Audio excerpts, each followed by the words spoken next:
Good morning, everyone. We are live and alive. It is Christmas Eve, December 24th, 2024. That's a lot of twos and fours, 5:36 a.m. Early morning Christmas Eve. I hope you guys are all having a fantastic holiday season so far. So want to get it out of the way first. Apologize for the lack of streams. Had a family emergency come up and have been dealing with that and am going to be continuing to deal with it for a while. I don't want to go into the details of it yet because streams are supposed to be like my happy place as well. Like I enjoy like being able to escape the horrors of reality in video games and hang out with people in chat and all that. And so don't want to go into the details now because I don't want people in chat like asking about it essentially. But yeah, um, gonna be trying to just avoid talking about it during stream for the most part, just so we can just so I can also take my mind off of it essentially. But yeah, that's where I've been for the past 2 weeks dealing with that, and am still going to be trying to get done or get PENACONY done before the end of the year, and then also get on top of Lost Belt 7. And so the plan hasn't changed in regards to that. It's just happening a bit slower. But we do have an analysis for you all, and I don't have like a full-on written I don't have a full-on like written thesis or anything this time around, but I have organized a bunch of clips from some of the past couple streams, mostly 2.1, the 2.1 story, but some clips are from before that. And I have a bunch of stuff written down in my notepad on my phone, just to go over the clips real quick. And so we're gonna do that before we actually hop into the gameplay. So of course we have another your very favorite Let Max Cook segment of the stream. Here we go. YouTube gang, skip 3 hours. It's not gonna be that long. It shouldn't be as long as the first one. Faithalyn, thank you so much for the 4-month resub. Thank you. Appreciate it. Your support is very much appreciated. Enjoy ad-free viewing and emotes, of course. Cooked. We are cooked. All right. Let me get some. I need to get some good background music going though, so I'm not awkwardly talking to myself. All right, the trauma do be hitting. Okay, Let Max Cook, segment 2.1. I'll probably, I might do like my full-on review after 2.2 as well, but or maybe after 2.3 even, because 2.2 is going to be a lot to digest from what y'all have told me. That's the biggest one for sure. All right, open Vegas again.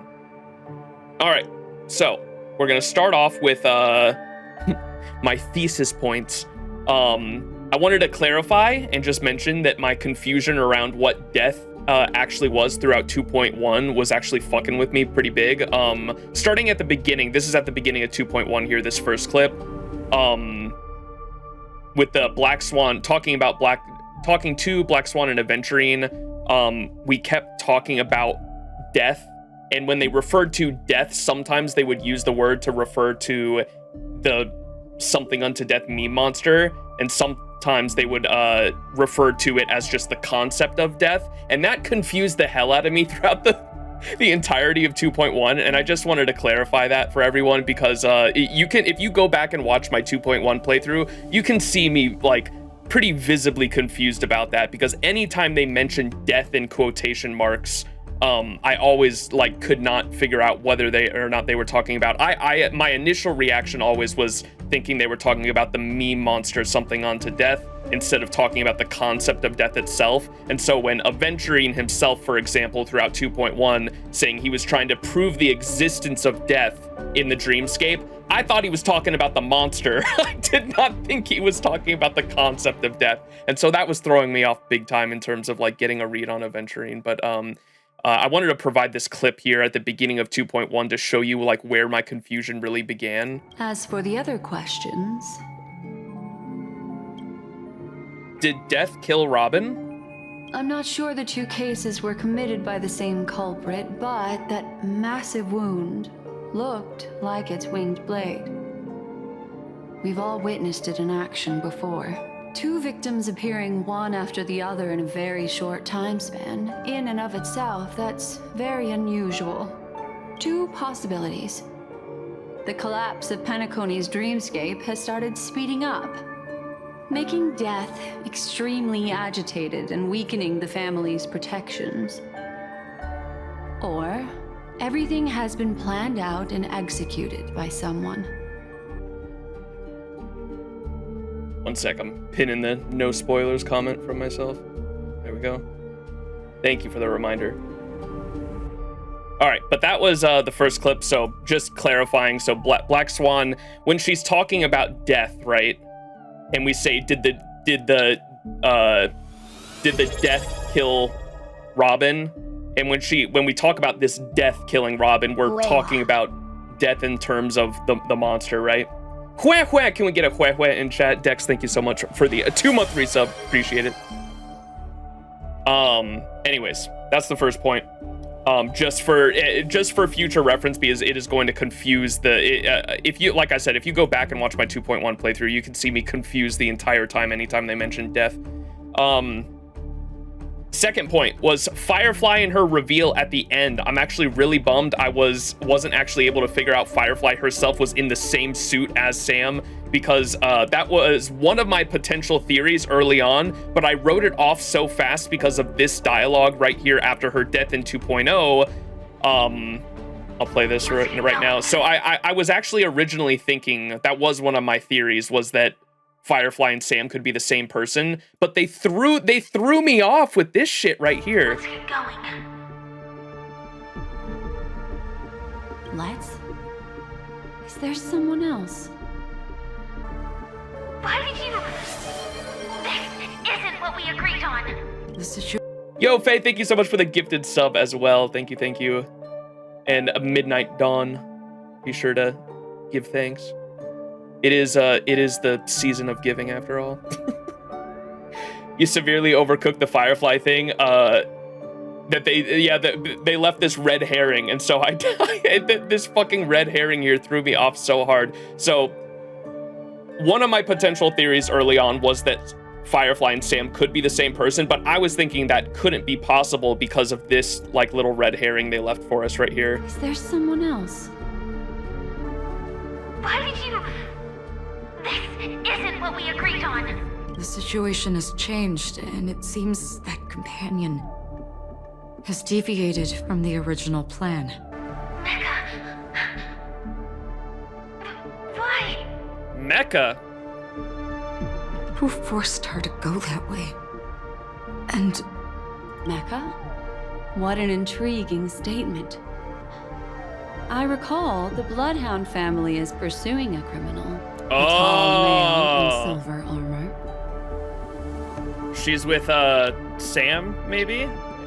And so yeah, the fact that this dialogue refers to like Firefly and Sam as like two different people is what threw me off. Like this little bit of dialogue right here, I like overanalyzed so much that I was like, okay, so they can't be the same people. That'd be impossible, right? Anyways, so I talked to my Discord community about it, and to this day, apparently this dialogue doesn't make a whole lot of sense. My Discord community came up with a couple different potential answers for it, though, which are the writers were just desperate to throw people off because apparently during PENACONY's launch, Firefly's identity had already been leaked everywhere. And so like this little bit of writing here could have been them trying to throw people off. B, it was just a mistake and or remnant from the rewriting portions of the PENACONY story. C, Sam has some level of sentience or control separate from Firefly, which my Discord community told me does have some sort of amount of backing to it.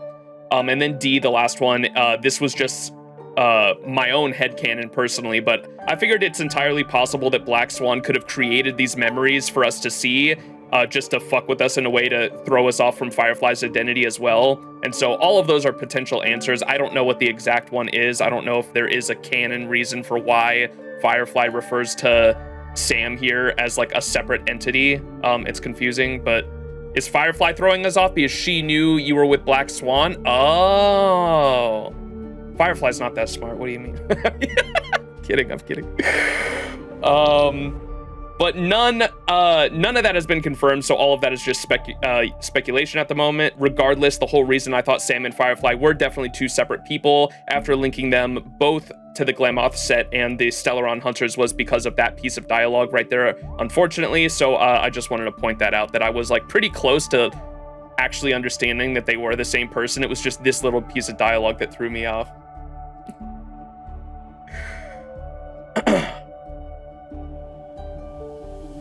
I am not a Firefly hater. I have no idea what y'all are talking about. Maybe Elio knew we were with Black Swan, so told Firefly to act like that? Huh.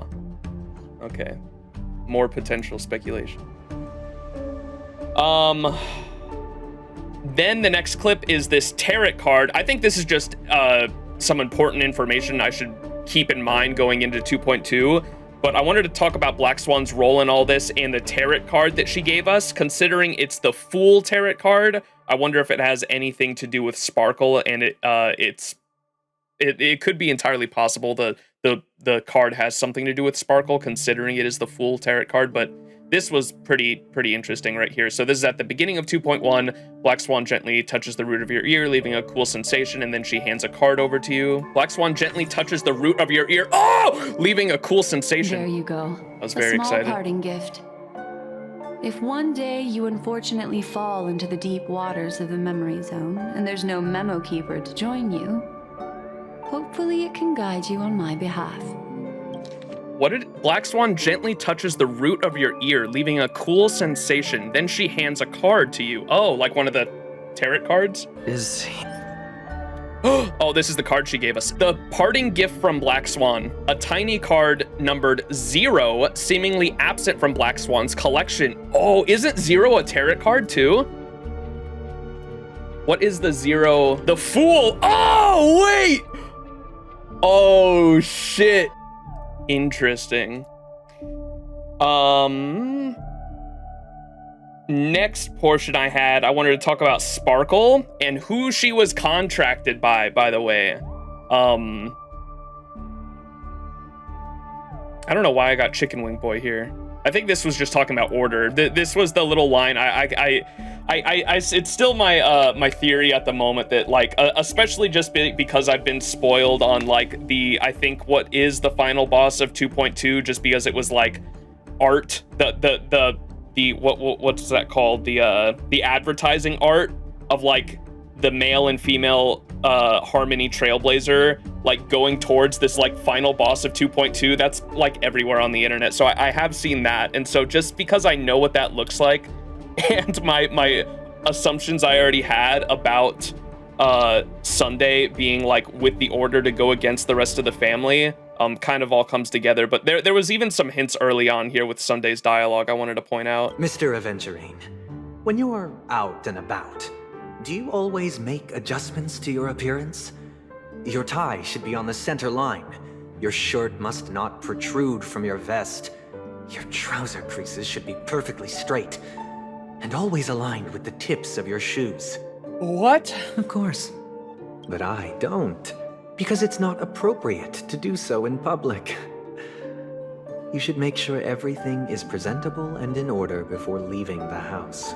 In order, you say? I was In already order, onto that shit. you say. The I'm not the OCD kind that chicken takes- wing man. That's funny. All right. I also wanted to talk about Sparkle. Is this the Sparkle stuff? Yeah, look at this section. I have a bunch of shit from Sparkle from all 3 streams, by the way. Like, there's been a little bit about Sparkle and all, even though she's definitely working from the sidelines and she knows it too. I just don't know like whose team she's on, or if she's on her own team and she's just all about chaos, or she said she was hired by someone, so I find it hard to believe that she's only here for herself. But listen to some of this dialogue I have here. So I've been running a fool's errand this whole time. So this is, of course, Sampo's there with Sparkle. This is at the end of the Black Swan companion quest, where Sparkle reveals to us in some dialogue, I don't think this was revealed anywhere else, that Sparkle was definitely contracted by someone to come to PENACONY. My dear, why so serious? Oh no. Haven't you been having a great time? I have, at least. She said the fucking Joker line. Why so serious? You take memories, and I get joy. We get what we need from each other. Seeing as we're such kindred spirits, but also such loners. Why don't you come and work with me? She winked. Ooh, we can dance ballet together. Oh? Am I understanding this correctly? A masked fool inviting me to work together? A show of unprecedented splendor is about to be staged in PENACONY. If you're too late to take the stage, you can work behind the scenes. If you want to appreciate this drama, you have to stand up under that spotlight as you take the stage and watch the dancing envelop you. Come with me. This is the best seat in the house. I don't really understand why you're so fixated on destroying family barriers. But, as I said before, a memo keeper can't help you. It's frankly above my pay grade. Also, I don't consider you a loner. Oh, I don't mean him, but rather behind you. Clocky? The one who hired you to come to PENACONY probably doesn't want you secretly linking up with other forces, right? The one who hired you to come. Didn't she get surrounded by a bunch of citizens in this scene too? Like, look, there's citizens in the background there. Could it be the fucking crow? Because we saw him like control all the citizens at the end of 2.1. Do I have a? Can I extend this scene and see a little more of it? They're all in the city, bro. No, they were. I could have swore they like came up to them though. That's what I wanted a clarification on. Let me see if I can extend this scene a bit.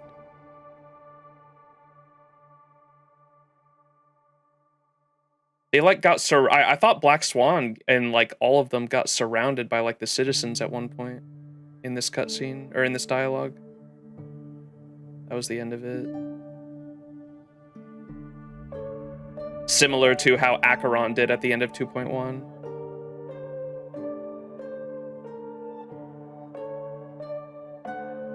See, look, okay, so there's no one there now. Look, there's no one there, right? I could have swore there were a bunch of citizens that like surrounded them. It was really creepy.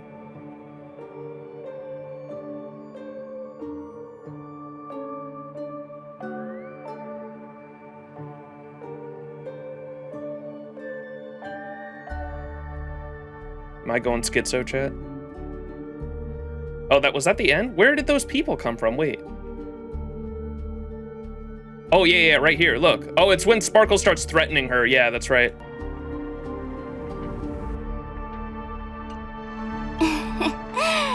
So, you mean you're refusing? See, look, all the people start coming up. And they all turn. Memo Keeper, did you think you could just leave? Why not? I don't know. You're refusing? Why not? My dear, I don't want to scare you.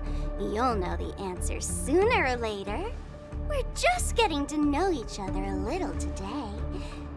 If you ever change your mind, come find me at the tavern. That is, if you can find me. The lines from the lobby at the beginning. And then when Black Swan walks away, she does her whole memory thing. Bro says, who's Scampo? Let's go, Sampo? Scampo! Sampo. Who is Sampo? What? This is Bellabug, right? She took their memories! I said, why not?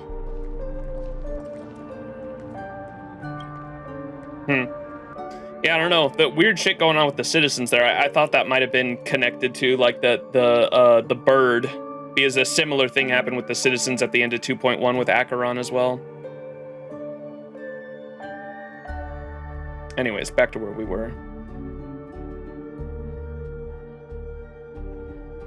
Chicken wing boy. Am I understanding this correctly? A masked fool inviting me to work together? A show of unprecedented splendor is about to be staged in PENACONY.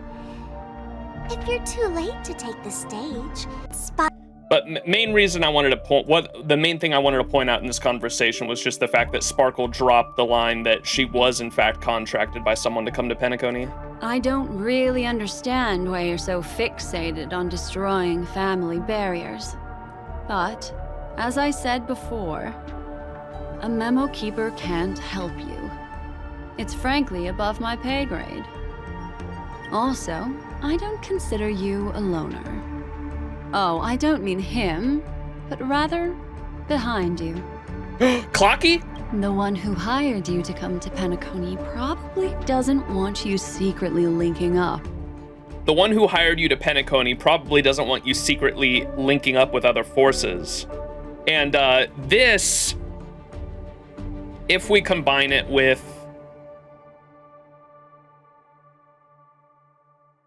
this dialogue right here. Okay, look at this. If I combine these two together. Oh, wrong one. These two, I think.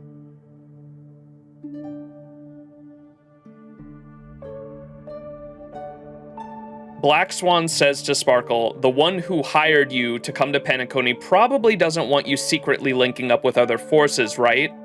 Now keep this in your mind right now, and now look at this dialogue with Aventurine when they're talking about the funny button that Sparkle has to blow up PENACONY, right? Oh, deadly button, huh? Well, I guess the family didn't take your threat seriously at all. Otherwise, how on earth did you manage to bring it in here? I have my own ways. That's all you need to know. That right there, those two clips combined, those two dialogue pieces combined, tells me, or gives me enough evidence to assume that Sparkle and at least someone in the family are linking up. If it's not Chicken Wing Boy himself, and I have the Chicken Wing Boy dialogue in here at the end of 2.0 as well to look at. But those two pieces of dialogue right there make me think that she might be working with someone within the family just because it sounds like she planted the bombs with the family's consent. Oh, deadly button, huh? Well, I guess the family didn't take your threat seriously at all. Otherwise, how on earth did you manage to bring it in here? I have my own ways. That's all you need to know. The funny button. All right, and now here's some more dialogue from the end of the Black Swan Sparkle conversation. So, you mean you're refusing?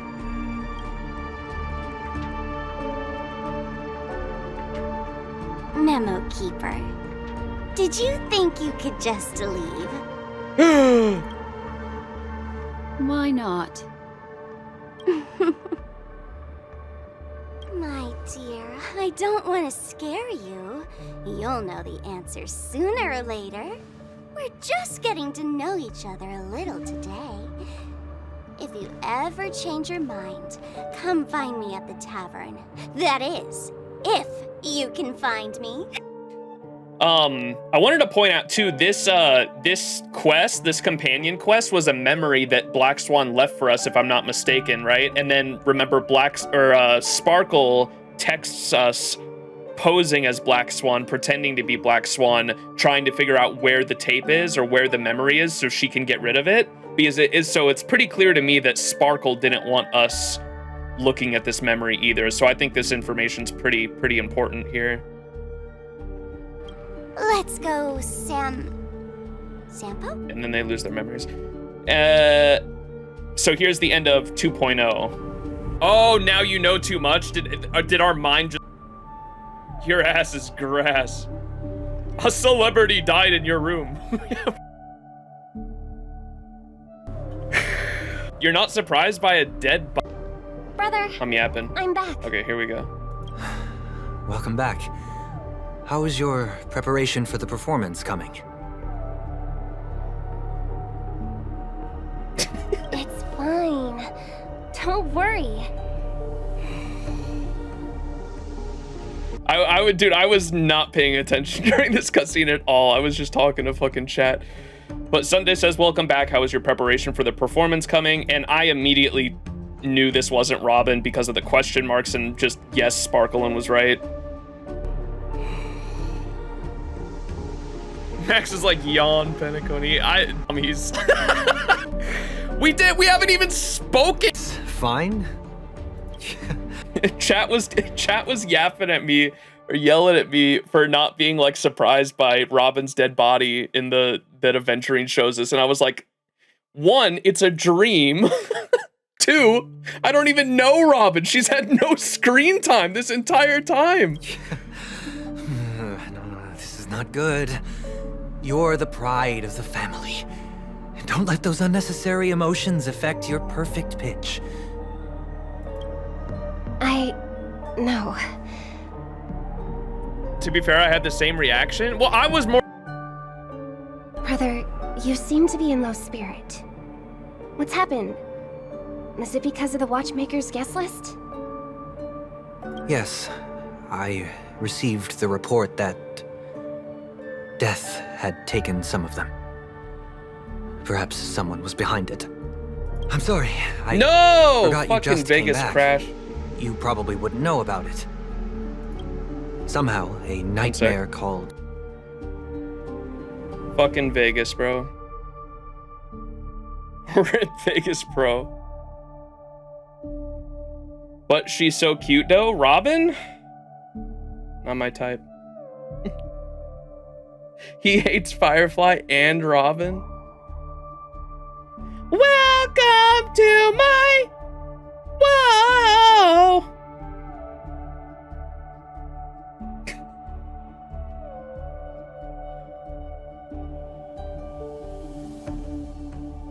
Max, who do you like the most so far? In what? In regards to what? I'd like to know what is your type? Natasha.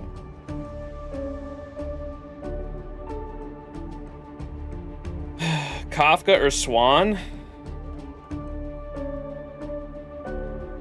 I don't know. He likes MILFs?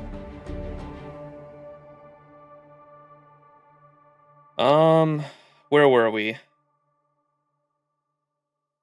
Right here, I think. perfect pitch. You seem to be in low spirit. What's happened? Is it because of the Watchmaker's guest list? Dog shit healers noted. Yes, I received the report that death had taken some of them. Perhaps someone was behind it. My bad. Yeah, hang on, I got you. There you go. This shit's gonna crash again, isn't it? I'm sorry, I forgot you just came back. You probably wouldn't know about it. Somehow, a nightmare called death has descended upon PENACONY, striking indiscriminately, bringing spiritual death to all equally. See, what the fuck does that mean? Why does everyone in PENACONY have to talk so cryptically, bro? Like, at this moment, I didn't know if he was talking about the concept of death within the dream world, or actual death, or the monster something unto death. I have no idea what you're referring to when you say death at this point, bro. Oh my god, they talk so cryptically, it annoys the hell out of me. What is he saying here? Striking indiscriminately, bringing spiritual death to all equally. Spiritual death in quotations. The answer is yes. Awesome. I love that. I'm sorry, I forgot you just came back. He was talking about death. How did I not see that? You probably wouldn't know about it. Somehow, a nightmare called death has descended upon PENACONY, striking indiscriminately, bringing spiritual death to all equally. In the utopian dreamscape envisioned by I don't even care about the yap. Like, I like the yap. Like, I like the lore. I love the story. I love being able to decipher what the fuck people are saying. The problem is I have no idea what he's saying. Bro is saying nothing to me. Somehow a nightmare called death has descended upon PENACONY, striking indiscriminately, bringing spiritual death to all equally. What do you mean by spiritual death? And when you say death, are you talking about something onto death? Are you talking about the concept of death within the dreamscape? Or are you talking about actual death as in it, they die in the dream world, they die in real life? I don't fucking know at this point. We're halfway through the story. Bringing spiritual death to all equally. In the utopian dreamscape envisioned by the family. Such sorrowful incidents shouldn't arise. It profoundly undermines the equilibrium and serenity of the dreamscape. How detestable. Those are eons. Which one's Serenity? Oh, none are Serenity? I could have swore Serenity was one of the eons. Maybe he's not even talking about eons then. I can't believe this has happened. I'm so lost. Someone killed again? Yes. There were two. One was a stowaway, the other... You. was you. That's enough, fool. Your deeds have saddened me. Oh, Sunday with the 5D chest. Pretty sharp, aren't you? Chicken-winged boy. Chicken wing. The Odes of Harmony talks about honesty. The words of a fool begins with foolishness and end in treacherous arrogance. Please leave. Their dreamscape doesn't welcome you. Oh, come on, lighten up. Why so serious with all the quotations and references? The fact she says that multiple times, I hate it, dude. Like, one time would have been more than enough. You do not need to say why so serious multiple times. Oh my goodness. References. I'm just curious. Now things have come to this. Is the family still unwilling to fight?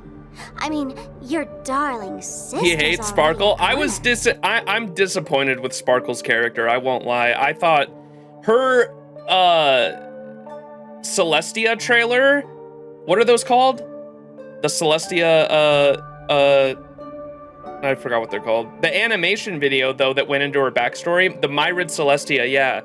That made her seem like such a more complex character than what she's been so far, at least. Like, I hope we dive more into what's going on with Sparkle's, like, her backstory and all that. Like, that I was excited to like get into that in PENACONY, and like she's just a little troll in the background, which I get fits the masked fool stereotype. I thought there was going to be a little bit more interesting of a character arc going on with her in PENACONY, but.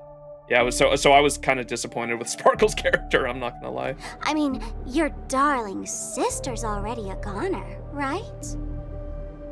Really? Don't tell me you're not craving a little vengeance. It's not yet time.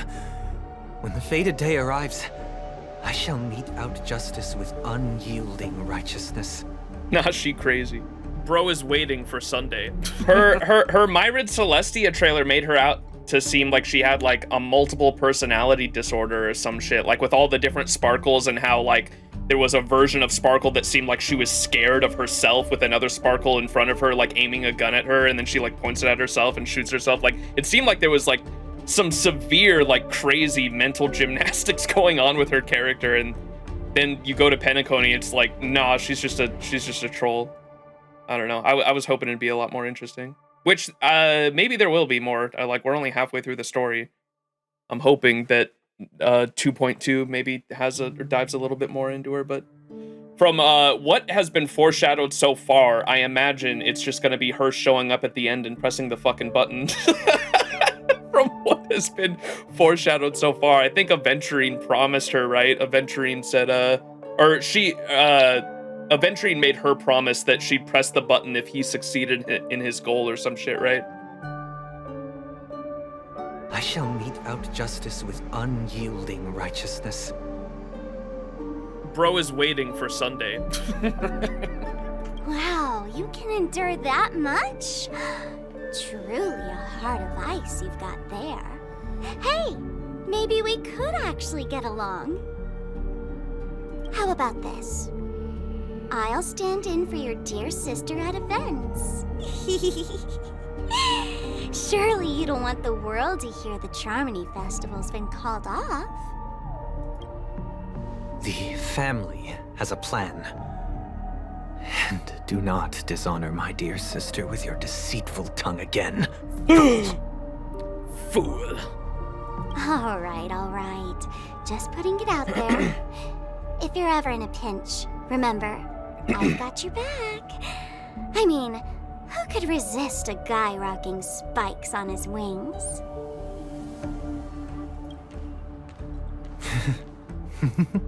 Dude, Sunday's giggle, oh my god, the VA did such a good job on his giggle. It's so cartoonish. I love it. He's such a cartoon villain, man.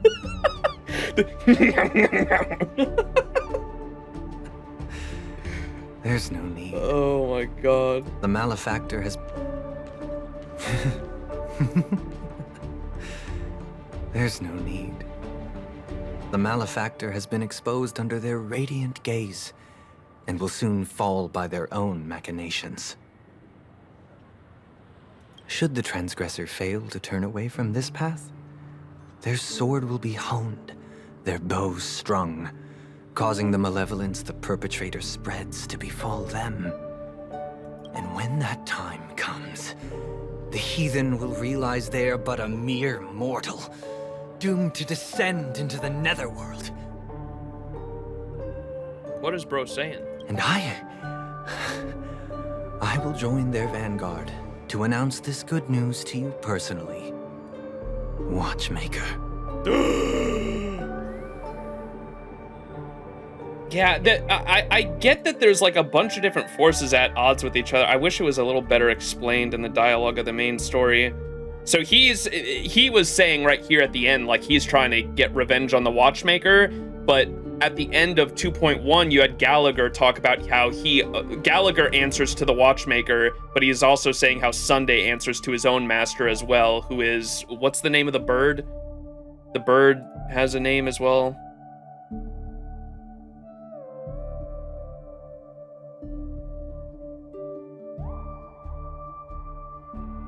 Is it Dreamcaster, the big bird? He says it in this cutscene. We just gonna call him Big Bird? Murder? Ridiculous. Only idiots who've drunk too much Soul Glad will berate a stray dog in the streets. Urbo.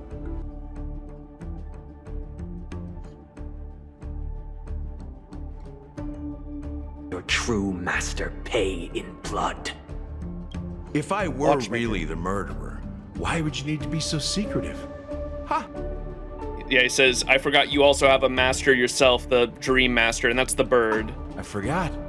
You also have a difficult master to serve, telling you to ignore the murder case and focus solely on that Charmony Festival.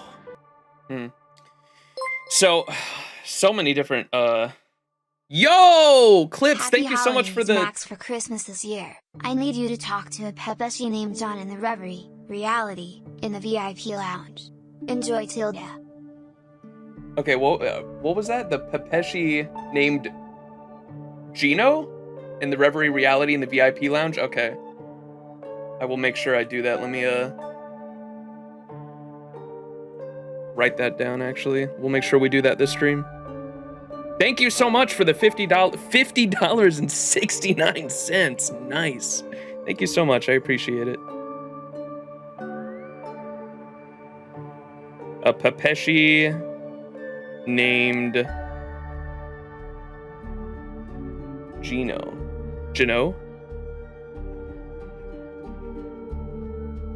Got it. All right, we will make sure we talk to them. Thank you again, Clips. Thank you, thank you. What is Max proving here? I forgot. I don't know either, dude. I'm so fucking lost on this story. So many mental I feel like I'm literally getting physically and mentally tired from trying to figure out this shit before we even get to the climax. I'm just trying to put together some theories here. Anyways, we got sidetracked with Sunday. I was trying to figure out who Sparkle said she was contracted by someone. That's right. That's what I was trying to figure out. And I was trying to figure out who exactly it was. And my current theory is that it has to be someone in the family because of her dialogue with, she said she was contracted by someone. Black Swan says that whoever contracted you wouldn't want you talking to outside forces.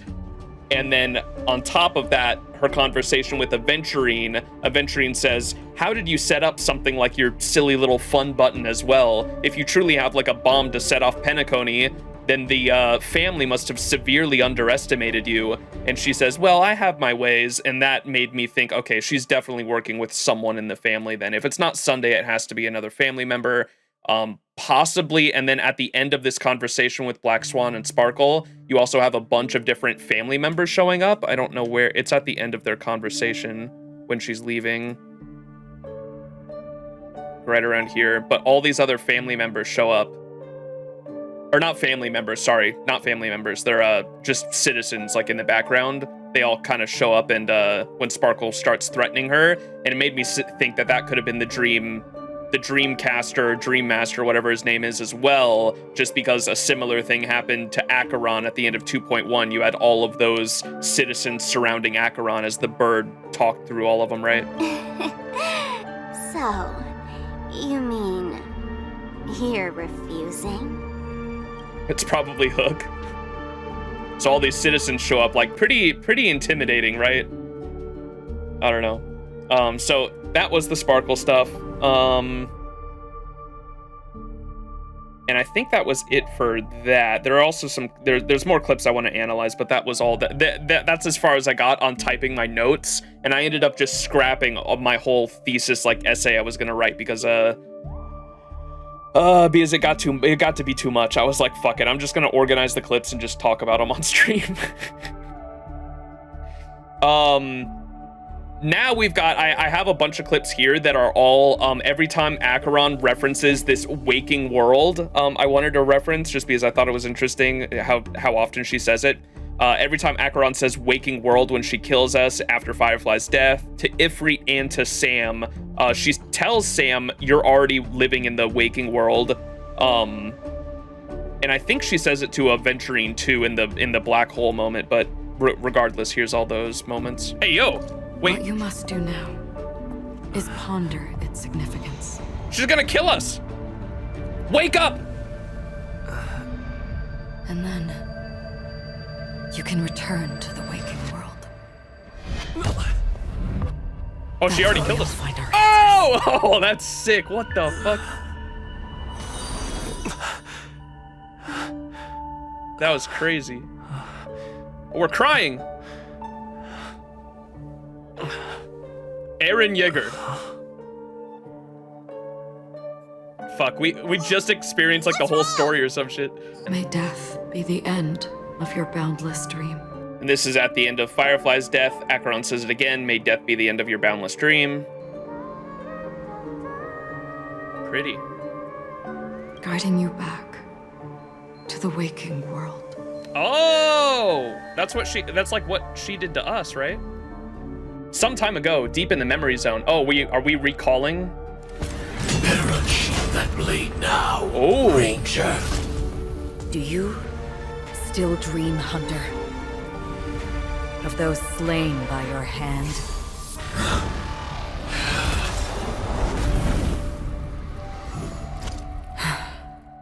Oh shit. Wait, come on, days ago, Everflame Mansion. Oh.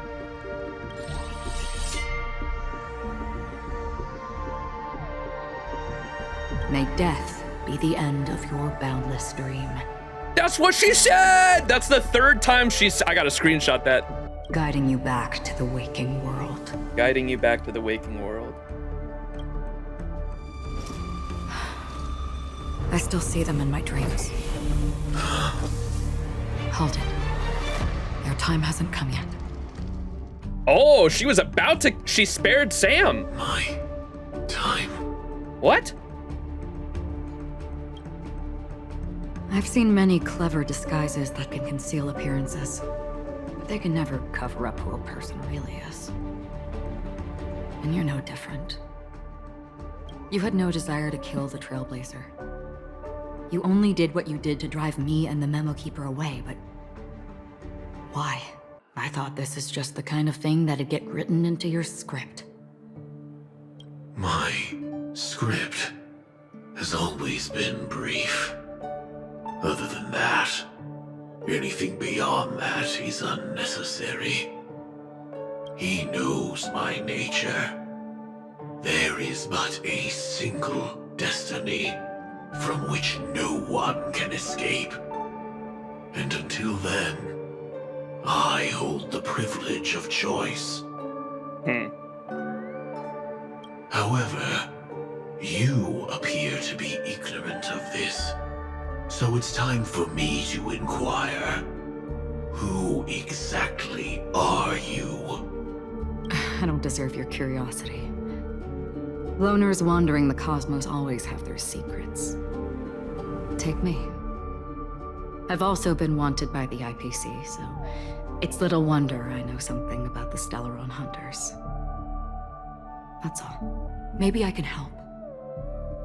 What reason would you have for doing that? I tend to forget things. Which is why, rather than memories, I'm accustomed to using my emotions to capture what I normally wouldn't otherwise. So, I know who is inside that cold armor.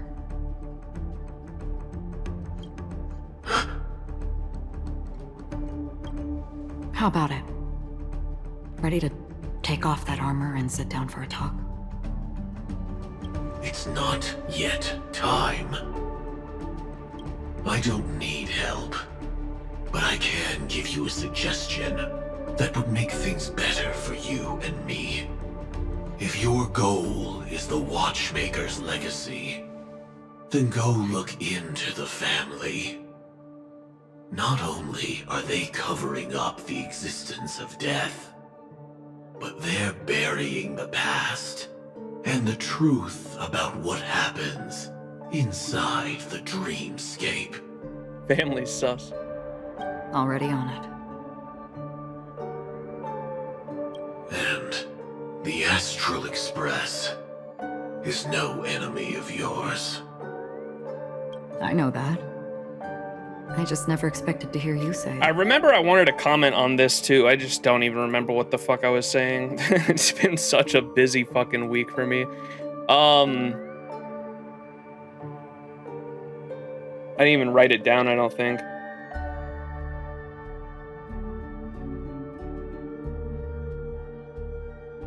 Yeah, I don't even think I wrote it down. Their conversation's really interesting though, and spoke a lot of theories in my brain, but none of it really has anything grounded, so I don't even know if I should spend that much time talking about this stuff. Especially now that we know that Sam is the same person as Firefly and they're not two separate people. I don't know. Like the portion when Sam says it's not yet time to take off this armor, it's like you already did though. What the fuck? And how did I still am so confused. I hope they explain it at the beginning of 2.2 because our character's right in front of Firefly right now. That's how 2.1 ended, right? I hope Firefly just explains everything to us because I am still so confused on what the fuck happened with her character and her death, and like why the fuck was she stabbed by death, and did she just go back inside the armor or some shit, or what happened there? Why? I'm so confused.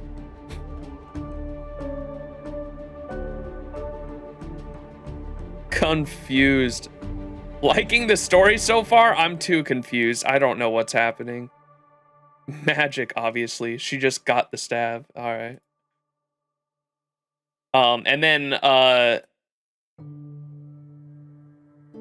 also mentions that I just never expected to hear you say it, that the Astral Express is no enemy of yours. I feel like that's pretty significant too. I just don't know why that was said. If your goal is the Watchmaker's legacy, then go look into the family. Not only are they covering up the existence of death, again, I don't know what kind of death they're talking about here, whether it's the concept of death, the monster, or a real-life death, but they're burying the past and the truth about what happens inside the dreamscape. Yeah, that much is clear. And the history of it. It'll get explained in the end? Okay, I hope so.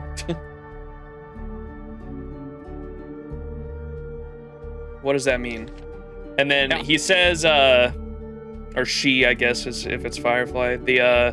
I tried settling this in an easier and more direct way, but as you can see, here I am confronting you. I failed. Can't ever go against the script. That's why I was saying I imagine that Firefly wanted to meet us and tell the Trailblazer everything and anything that they could about what was going on in PENACONY, but because they did it outside of the Sam suit and in their real body, that was against the script, I'm assuming, and that's what led to her death, or the something unto death coming down and killing her. I'm assuming that's what that was, or what Sam is referring to here by that. Can't ever go against the script. But I could be wrong. It might be something way larger than that for all I fucking know.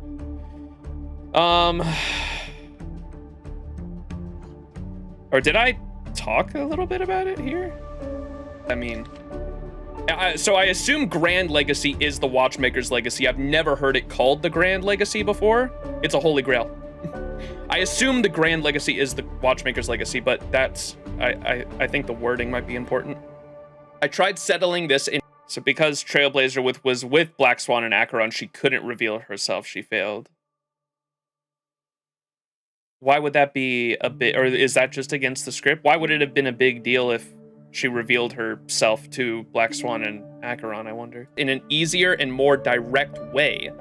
But as you can see, here I am confronting you. I failed. Can't ever go against the script.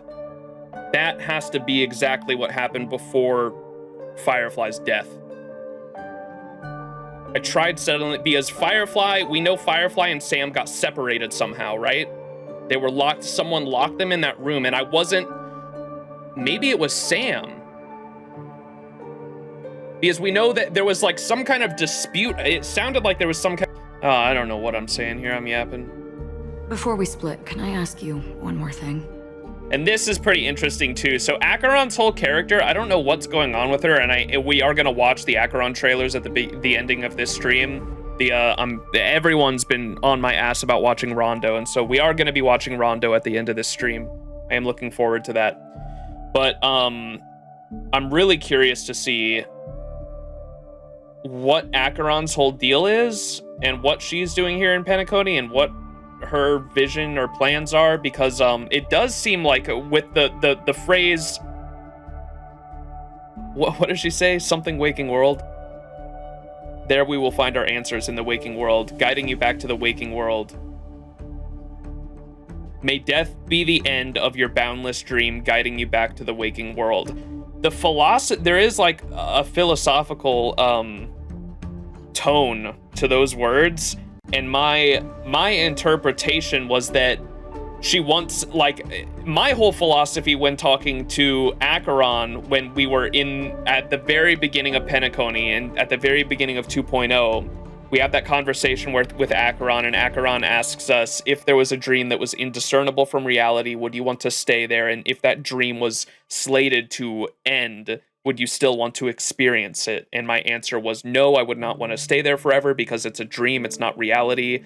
And then, but yes, I would still like to have the experience because in my view, or like my own personal perspective on like what dreams are supposed to be, or not even just physical dreams, but dreaming as a human and dreaming of a better future is how we make progress towards the future. And so even though you have to dream and you have to be able to come up with your own ideas and ideals for being able to, it's also like part of the trailblazing philosophy of trying to blaze a path blaze your own path towards a better future. You have to be able to dream, but you can't stay in that dream forever because it's not reality. You're just making your own little prison essentially at that point. And so, interesting philosophical lines here, and I wonder if Acheron's whole deal here in PENACONY is to like literally tell people to fucking wake the hell up. that there's a time and place to dream, there's a time and place to be able to escape reality and have some snooze time and rest and try to dream of a better future, but you cannot stay there forever. And maybe that's what her whole deal is here in PENACONY. May death be the end of your boundless dream, guiding you back to the waking world. I don't know. And especially with what she says to Firefly, who we know as Firefly here is, and she knows. Acheron has a line here where she says, "I know who's in that steely armor." And when Sam replies that I don't dream anymore, I was born without the ability to dream, and then Acheron says, "So you're already living in the waking world," and I thought that was pretty significant. Hang on. I don't. Don't. What? Your first question was, do you still have dreams about everyone who died because of you? I don't. Never have. I was born without the ability to dream.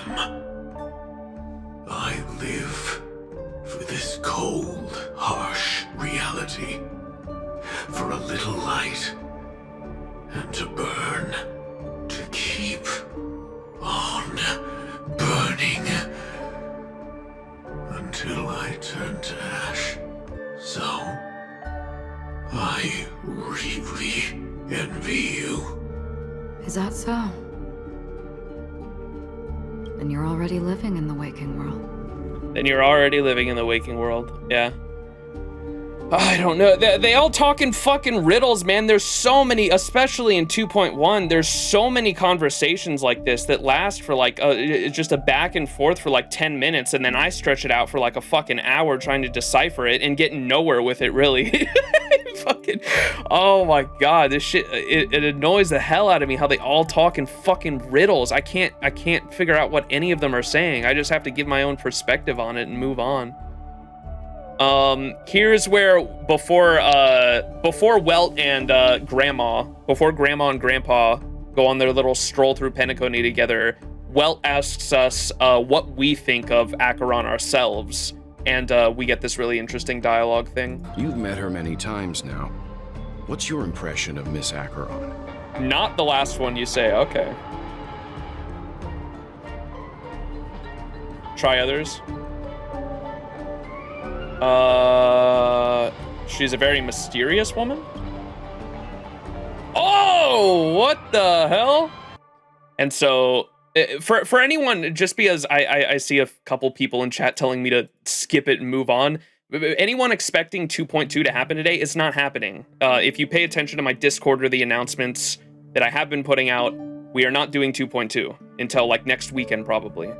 And I don't even know if that's gonna happen. Just so everyone's clear, I don't want anyone sitting in chat waiting for 2.2 this stream. It's not happening this stream. This stream, we are doing my analysis and just we're going over important things that I think are important in 2.1. That's what we're doing right now in the clips. After this, we are just fucking around in Honkai Star Rail doing side quests and stuff in PENACONY that I may have skimmed over that isn't main story stuff. And then after that, we're gonna finalize the stream and end it with watching trailers, and we'll watch Rondo and some fan animations and stuff like that. Just so everyone knows. I don't want anyone sticking around expecting 2.2 to happen this stream because it's not happening. You've met her many times now. What? This is the cooking stream, indeed. You've met her many times now. What's your impression of Miss Acheron? Not the last one you say, okay. Try others. She's a very mysterious woman. Oh, Oh, what the hell? Who's taking my memories?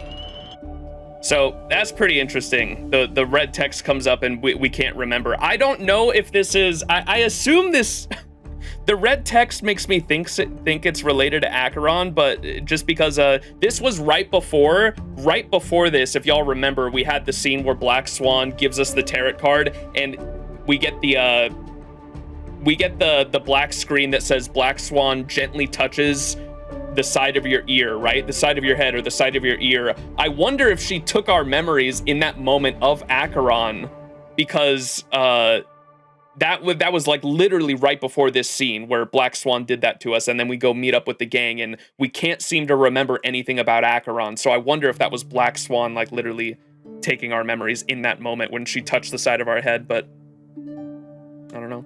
Oh, what the hell? Who's taking my memories? But the red text makes me think it could be Acheron, just because the red text is always associated with Acheron, but it could be, I was thinking it could be Black Swan just because the memory is going away and Black Swan had just touched the side of our ear or whatever right before this scene as well.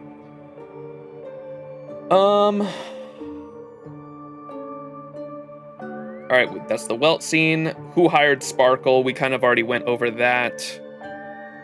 Oh, I don't know what this was or if it's relevant at all. Maybe chat can help me out. This scene was just so, and then they have this shit like this in 2.1 where there's just weird dialogue that feels like maybe I can discern some information out of it somehow, or maybe it's supposed to foreshadow us something. I don't know what it was alluding to. This conversation makes no fucking sense whatsoever. I'm still lost on it. Hey, you two! That's a place of business. No entry. I was requested by Mr. Sunday to bring him the suspect. My name is Ratio. He should have mentioned it to you. Oh, I remember you. Veritas Ratio. Your punch virtual particle clock is impressive. What does that mean? What? Excuse me? The one on your head. Of course, it's nothing compared to my full pocket dimensional annihilating power armor of the Mobile Knights. What is bro talking about? Right, and as I mentioned, that fantasy raiment of yours doesn't exist. That's because you can't see it. Like I say, only family can see the glory of the Mobile Knights. Enough. Get going. Don't keep Mr. Sunday waiting. What is bro talking about, bro? They don't make sense. What are they saying, chat? I'm going fucking insane. Why was that dialogue even in there? What does that... I'm over here trying to scan every little piece of dialogue to try to figure out what's going on in PENACONY and what kind of story they're trying to tell. And then they just drop this shit in there. And I'm like, what is that? What is that? What am I supposed to take that for? What the fuck? What is bro talking about? Right, and as I mentioned, that fantasy raiment of yours doesn't exist. That's because you can't just see to prolong the story. The story's already long enough. Why would they need to put that in there? What is this guy talking about? The one on your head, of course, it's nothing compared to my full pocket dimensional annihilating power armor of the Mobile Knights. That's because you can't see it.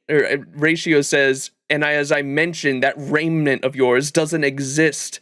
That's because you can't see it. Like I said, the only family that can see the glory of the Mobile Knights enough. Get going. Don't keep Sunday waiting. What the fuck? Family can see the glory of the Mobile Knights. Enough. Get going. Don't keep Mr. Sunday waiting. Yeah, I just wanted to point out how fucking, like, I hope people understand that I'm, like, literally going insane trying to fucking figure out what the hell is going on in PENACONY. So there's the Pepeshi speaking absolute gibberish before meeting Sunday with Aventurine. This clock miniature says some really weird shit, and I did look into, like, what a Baba Chaka is, if I'm saying, I'm probably butchering that, but that's, like, a Russian word for a butterfly, and it refers to, like, Zila, if I'm not mistaken. Zila's like ultimate is called Baba Chaka or something like that. Disappear into the sea of butterflies, right? But the Baba Chaka is like actually a word used in her kit. And they talked about how this, do you know about the Baba Chaka that controls the dreamscape from the shadows? I thought might be referring to her in Belobog, but I don't know. TikTok! Do you know about the Baba Chaka that controls the dreamscape from the shadows? The what? What of the dream's edge hidden deep below the dreamscape? Do you know about the top secret family sacrificial rituals? Huh? TikTok! They have fooled you, dear guest. Come here and hear the truth. I shall show you how truly filthy the dark underbelly of PENACONY truly is. TikTok! Think about it. These stories are insane, right? How could I have believed in such things? I'm sure they're all just conspiracy theories dreamed up by some B-grade tabloid. They must be fake, right? Specifically the... What did you say at the end there? Do you know about the top secret family sacrificial rituals? That was like, what? Sacrificial what? That's what I'm saying. I was like, hold up. Write that one down for later, maybe. Don't you want to see PENACONY descend? All right, and then here's... I had a lot to say about this one, so strap in. This whole conversation between Aventurine and Sparkle here. Aventurine and Sparkle's second conversation about two mutes was very interesting. I'm going to let this play out. Don't you want to see PENACONY descend into chaos? Well, I can make that happen. I just need an answer to one question. Back then, when you asked me to find a mute, did you really mean Robin? Ooh. Oh, the bird! That's the real Sunday. And what if I say no? I just realized that bird's there, like, kind of watching over Sparkle. That has to be the thing that... This has to be the thing that, hired Sparkle, huh? What is it called? The Dreamcaster? Why is it there? I just realized that. What the fuck? That has to be the thing that hired Sparkle then, because I assumed that it was controlling all the citizens around Black Swan and Sparkle earlier, and now it's watching Sparkle and Aventurine here. Huh. The real Sunday is the bird? No, that's the dream. I thought so as well. That was my original theory, was that the bird is like the real Sunday, and Sunday was like a puppet or some shit. But, no, the Dream Master, we see like what it we see its like true voice kind of. I don't think this is its true form, but we see its true voice at least when it talks to Acheron, and it's not Sunday. And that's Sunday's master, apparently, according to Gallagher. Gallagher reports to the Clockmaster, or the Watchmaker. Dude, these fucking names. Gallagher reports to the Watchmaker, and Sunday reports to the Dream Master. Did you really mean Robin? Ooh. Okay, so they're talking about the Back mute. then, when you asked me to find a mute, did you really mean Robin? Ooh. Oh, the bird! That's the real Sunday. And what if I God say damn it. no? Then I'll thank you. Oh, the word no has never sounded so pleasing. Well done.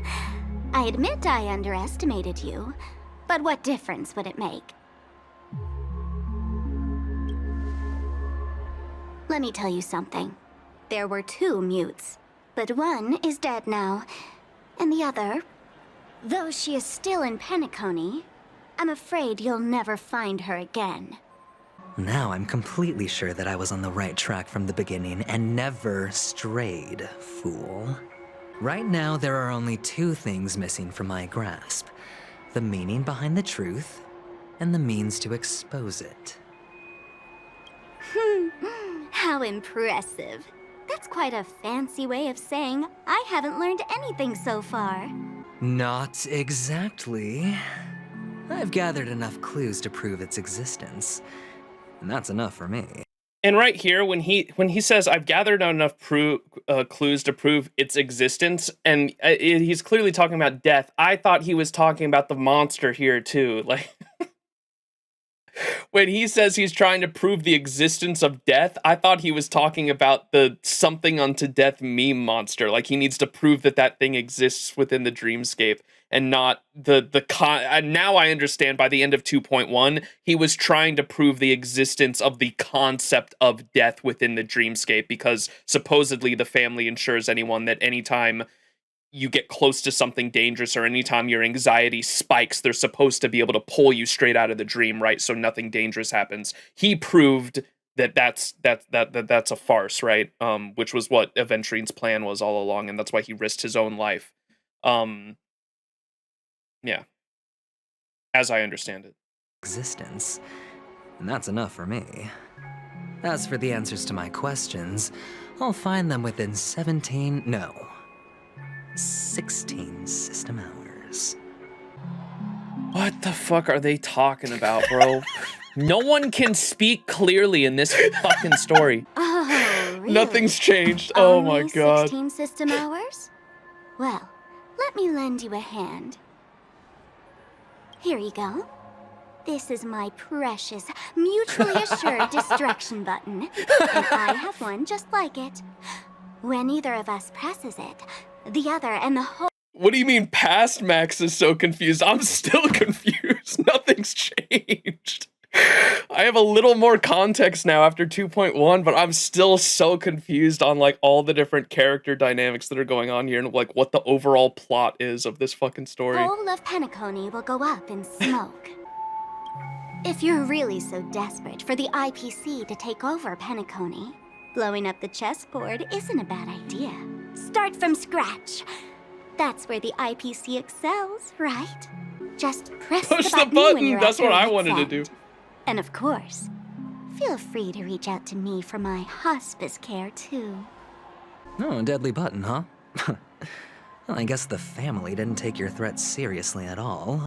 And this little piece of dialogue I mentioned earlier makes me think, this is another little piece of evidence I have to make me think that Sparkle is definitely working for a family member at least, because Aventurine says a deadly button, huh? I guess the family didn't take the threats of you seriously at all. Otherwise, how on earth did you even bring that here? And she's like, I have my ways. I have my own ways. That's all you need to know. As in, she's working with someone within the family. Well, I'm afraid I'll have to decline your offer. Who knows if your little gadget will actually work. By the way, I have no plans to search for the other mute friend you speak of, but it's good to hear that he's still here in PENACONY. Dude, I zoomed in on my face here. I was so confused on what the fuck was happening. By the way, I have no plans to search for the other mute friend you speak of, but it's good to hear that he's still here in PENACONY. Because they use different pronouns. I was like, wait a minute. I was so confused. Oh, the pronouns weren't used before. He. So it's a he and a she that are both mute. I'll handle the rest myself. Wait. I'll orchestrate a grand finale for the downfall of the family. And at the climax, the walls will crumble, people will wake up, and those who couldn't speak will find their voices again. He has friend, but the friend is her. He is a mistranslation here. Oh my god, fucking Christ. Yeah, I was gonna say they mixed it up because he said the who knows if your little gadget will actually work. By the way, I have no plans to search for the other mute friend you speak of, but it's good to hear that he's still here in PENACONY because he's still alive and he's still here in PENACONY. And back up with Sparkle. Let me tell you something. There were 2 mutes, but one is dead now, and the other, though she is still in PENACONY, I'm afraid you'll never find her again. And they have emphasis on the pronouns there. She, her. And then at the end... Well, I'm afraid I'll have to decline your offer. Who knows if your little gadget will actually work. By the way, I have no plans to search for the other mute friend you speak of, but it's good to hear that he's still here in PENACONY. It's just a mistranslation. Cian Aventurine said she. Okay. The script approved mistranslation. Oh my god, that shit annoyed. At least chat corrected it pretty quickly. But I was so confused there. Okay, and now I've got like notes written down about this, right? So, I remember chat telling me that there was a bit of a mistranslation here in regards to the pronouns because they use both she and he here because of this. The only person I can assume this is referring to is Firefly, is the other mute because of this. But I don't know why she'd be referred to as a mute. The only thing I can think of is that it was because she could like not yet speak the truth essentially, or was holding back on us, as she told us on the rooftop of 2.0 that there were things that she couldn't reveal to us yet, and I'm assuming that's why they were referring to her as a mute maybe.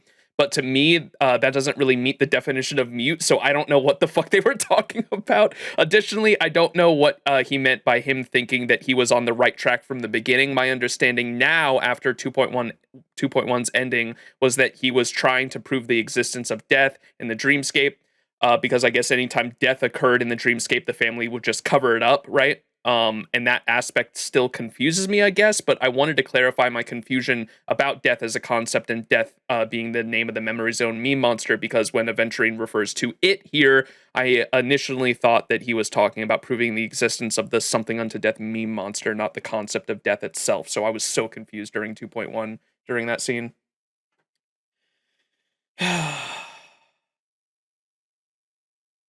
Yeah. I think we're just gonna skip over this one. I don't know what the fuck is going on with this thing. I think it's just a side thing. And as someone in chat told me, you can take the tape to an NPC, right? And so maybe we'll do that this stream. But like you go through this whole like creepy dream ticker here sequence, because I was farming here all week. The dream ticker sits up slumped in a corner and damaged all over its hard and metal shell. It looks like if someone has taken a heavy axe and hacked away at it repeatedly. From these mottled wounds, you sense an inexplicable sense of cruelty and hatred. However, this external damage alone is clearly not enough to have left it in such a sorry state. Being abandoned in such a strange corner, you cannot help but pity it. Perhaps there is some way you can help. I understand it now.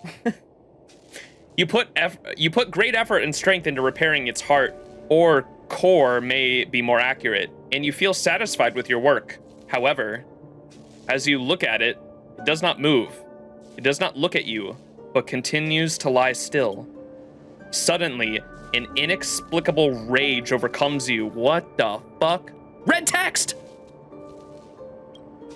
Look at it. Look at this useless thing lying around like a dying dog, all weak and pathetic.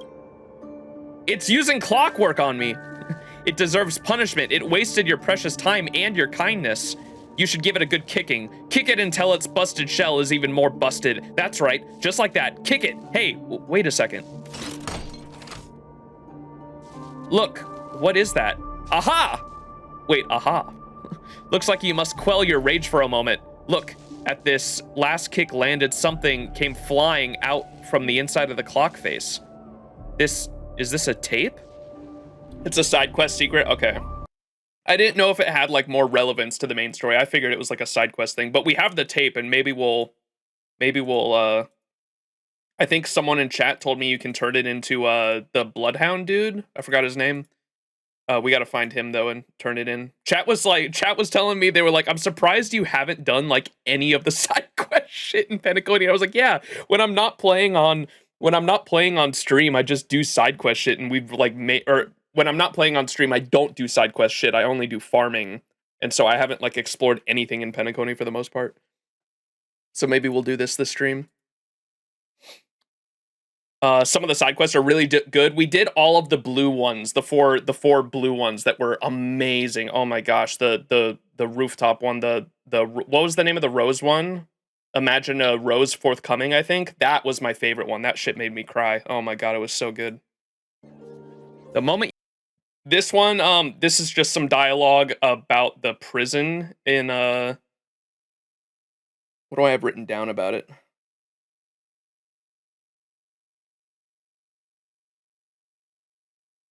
The convict, and this is the convict and the warden dialogue right here that I thought was interesting, that was just in the world when we were running around. The moment you get near, the pots and pans on the counter move about restlessly. Suddenly, You seem to hear a muffled human voice. What? Gulp. Come, have a drink of Soulglad. It's really tasty. Warden. Now, you must be kidding me, right? Hold on, I remember you. The surrounding convicts were cheering you on at the lobby. Could you be their leader? Today's a joyous day. Let me first raise my glass to you all. To health, my friends. A joyous day? It might be to you, but... A gunshot rings out, followed by a heavy thud. Probably afraid that the prisoner is still breathing, the warden adds a few more shots in to finish the job. What's this sweet soda these convicts are drinking all day? It's rotting their brains. Hey, you lot, clean up this floor. When you come to your senses, you feel like a rage is exploding from in your chest. Angry gear. All right, this next one, is this the Gallagher one? Yeah. Okay, so I thought this was neat. I think that, so there was a decent amount of foreshadowing early on with a couple different dialogue pieces with Gallagher that give you, the audience, hints that Gallagher is not actually the leader of the Bloodhounds. And I thought that that was really interesting. I don't have the clip for it, but there is a moment early on in 2.1, I think, where the you talk to the Bloodhounds and they say they don't know a Gallagher, if y'all remember that, right? They don't know what, they're like, Gallagher? Who are you talking about? Like, there's no Gallagher person. The leader we report to is blah, blah, blah. But Gallagher, right here, Gallagher mentions he's never seen this many Bloodhound officers in one place before while outside of the Clocky Park. This, combined with the officer saying that they've never heard of Mr. Gallagher before, I think is enough evidence to speculate that he never had ties with the Bloodhounds to begin with, and probably duped those initial two officers that were trailing Firefly somehow into believing he was their captain. But here, listen to this. So many of them. I've never seen anything like this, even when they're tracking down suspects.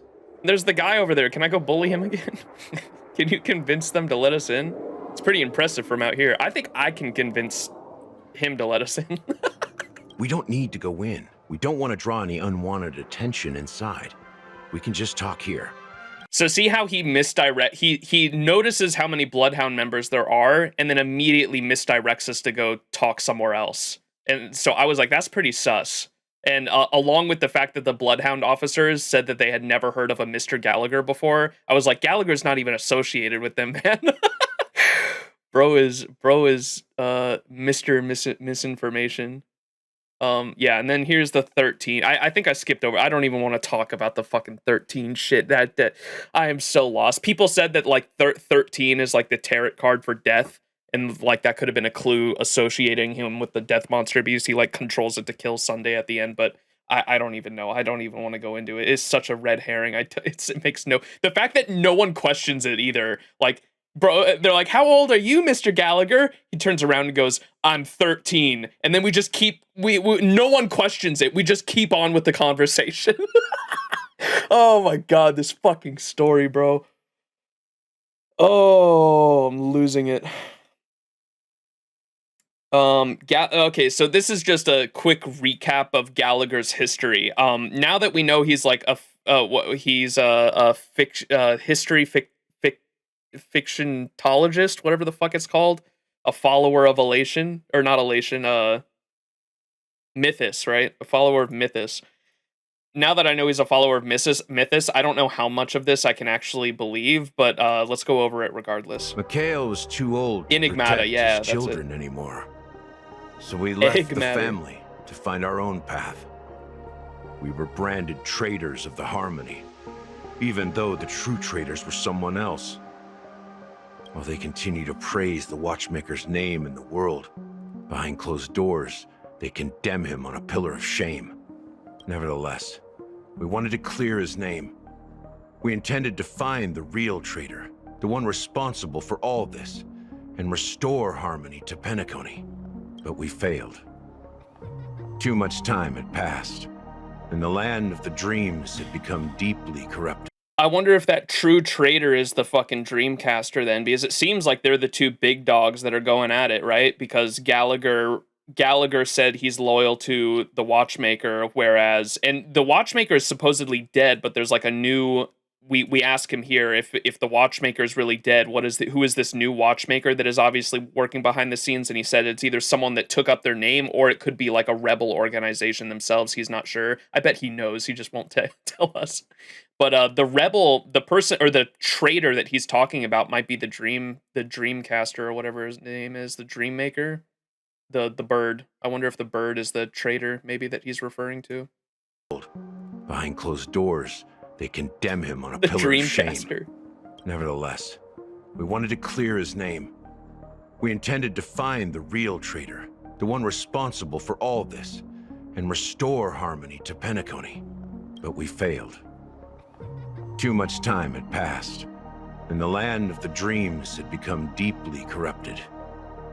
After countless fruitless pursuits, I gave up. Like a lost dog. A hound! The family accepted me and made me an officer, supposedly as a form of forgiveness. But it was actually a punishment. Since then, I've been completely cut off from my partners and my past. As for Mikhail... I forgot to make Kezuke a mod. There you go. Let's go! Mod check, chat. Mod check. Kezuke is our most recent addition to the mod family. I have like 3 mods now, I think. Let's go.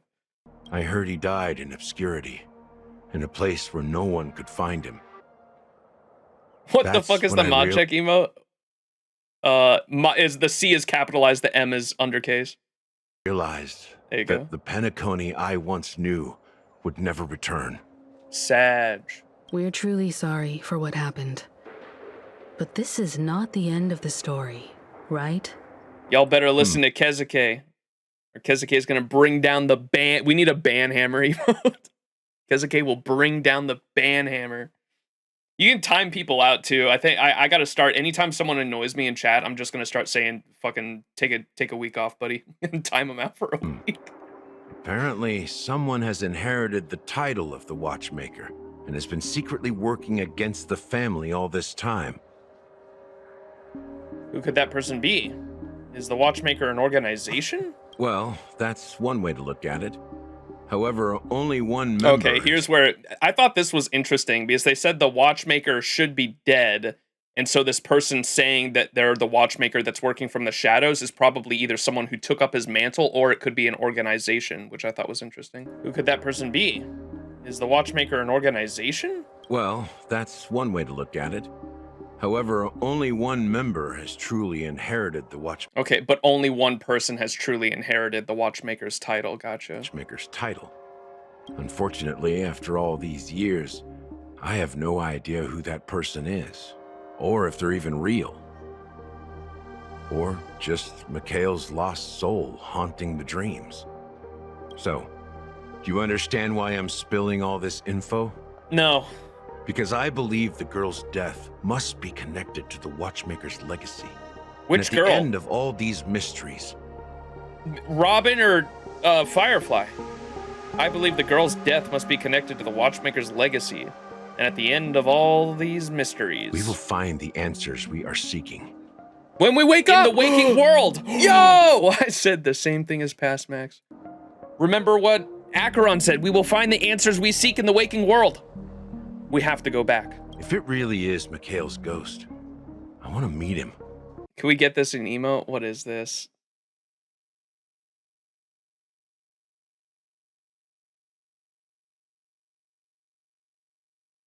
Pondering life? That's okay, that's pretty good, yes. I will add it. There you go. That's a good one. People pondering life.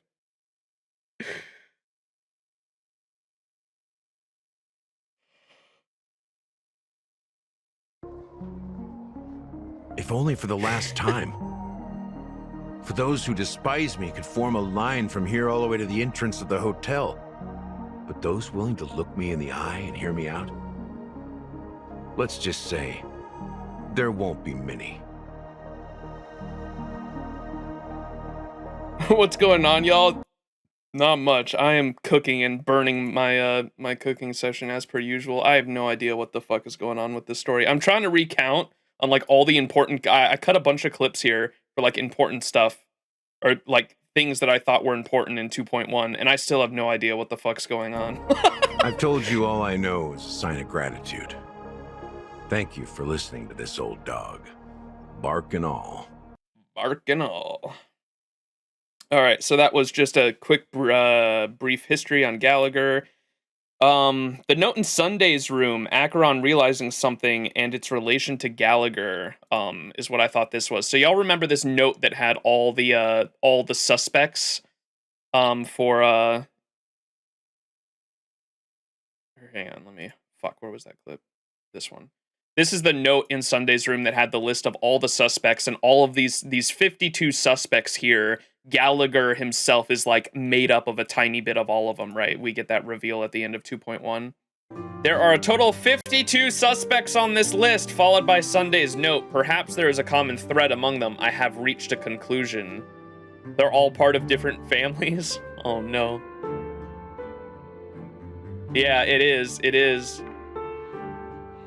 They're all part of the different families. Bro, Sunday's like, this is why Sunday went down the path of order, huh? Bro was like, I can't trust anyone. I can only trust the order. I was losing it, man. Mr. Sunday has done some serious research on his suspects. This traitor must have been causing trouble for the family for a long time. 52 suspects? Gotta love that number. Is there some... Do not say that. No, I'm... What? Where is... Ed Boy, where does the 4 come from? If 13 times 4 is 52, I get where you get the 13, because Gallagher says he's 13. Where's the 4 come from?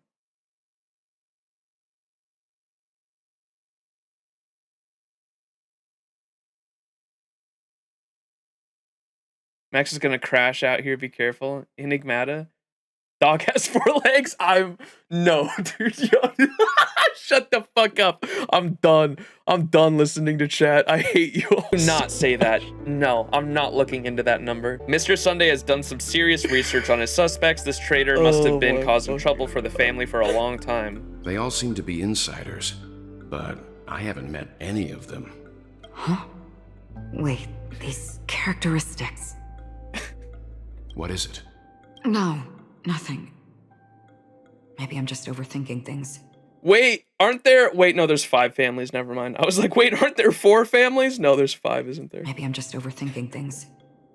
However, if this traitor really exists... 4 is an ominous number in the East. Could they be responsible for Firefly and Robin's deaths? Well, Acheron, just spill the beans. Why are you holding shit from me? Huh? Wait, these characteristics. No, nothing. What? Spill the fucking beans, Acheron. Perhaps that's why Sunday is taking this matter so seriously. That's all for now. Remember when she said, did I clip the part where, yeah, I think it is right here. Dude, this shit pissed me off so much. When fucking Acheron just whispers to Welt, like, don't worry. Sunday definitely hasn't figured out we went through his things, and he's standing right fucking there. Why did that happen? Well, since you've come with goodwill, at first, no reason at first, because when we're going into the room, Acheron says she unsheaths her sword for a second and says she's concealing her presence. She says, I'm concealing my presence so that no one will suspect me coming here. They'll only be able to see you. And he says, okay. And then you go in, and I thought at the beginning of this conversation maybe that Sunday wouldn't be able to see Acheron, but no, he greets her, so he definitely saw her. I don't know what the fuck this was. Well, since you've come with goodwill, I have no reason to show you the door. Rest assured, he hasn't figured out that we went through those documents. Why would you say that out loud? While the truth remains a mystery, I'm getting close to it. I assure you that the traitor will soon pay the price. And he just didn't hear it. He can't hear them. He's dead. Bro, what? Rest assured, he hasn't figured out that we went through those documents. While the truth remains a mystery. Oh my god, I hate it. What the fuck? I don't think trespassing on... And so this is the beginning of that scene. Like, he definitely addresses Acheron. Like, he knows she's there. It's not like she's invisible. I don't think trespassing on forbidden areas is the way to be a guest, Mr. Yang. And wait, his... Acheron? The Galaxy Ranger? So he knows she's there, too. He just can't hear, I guess. The man is actually just deaf. According to a Pierpoint hotline... According to a...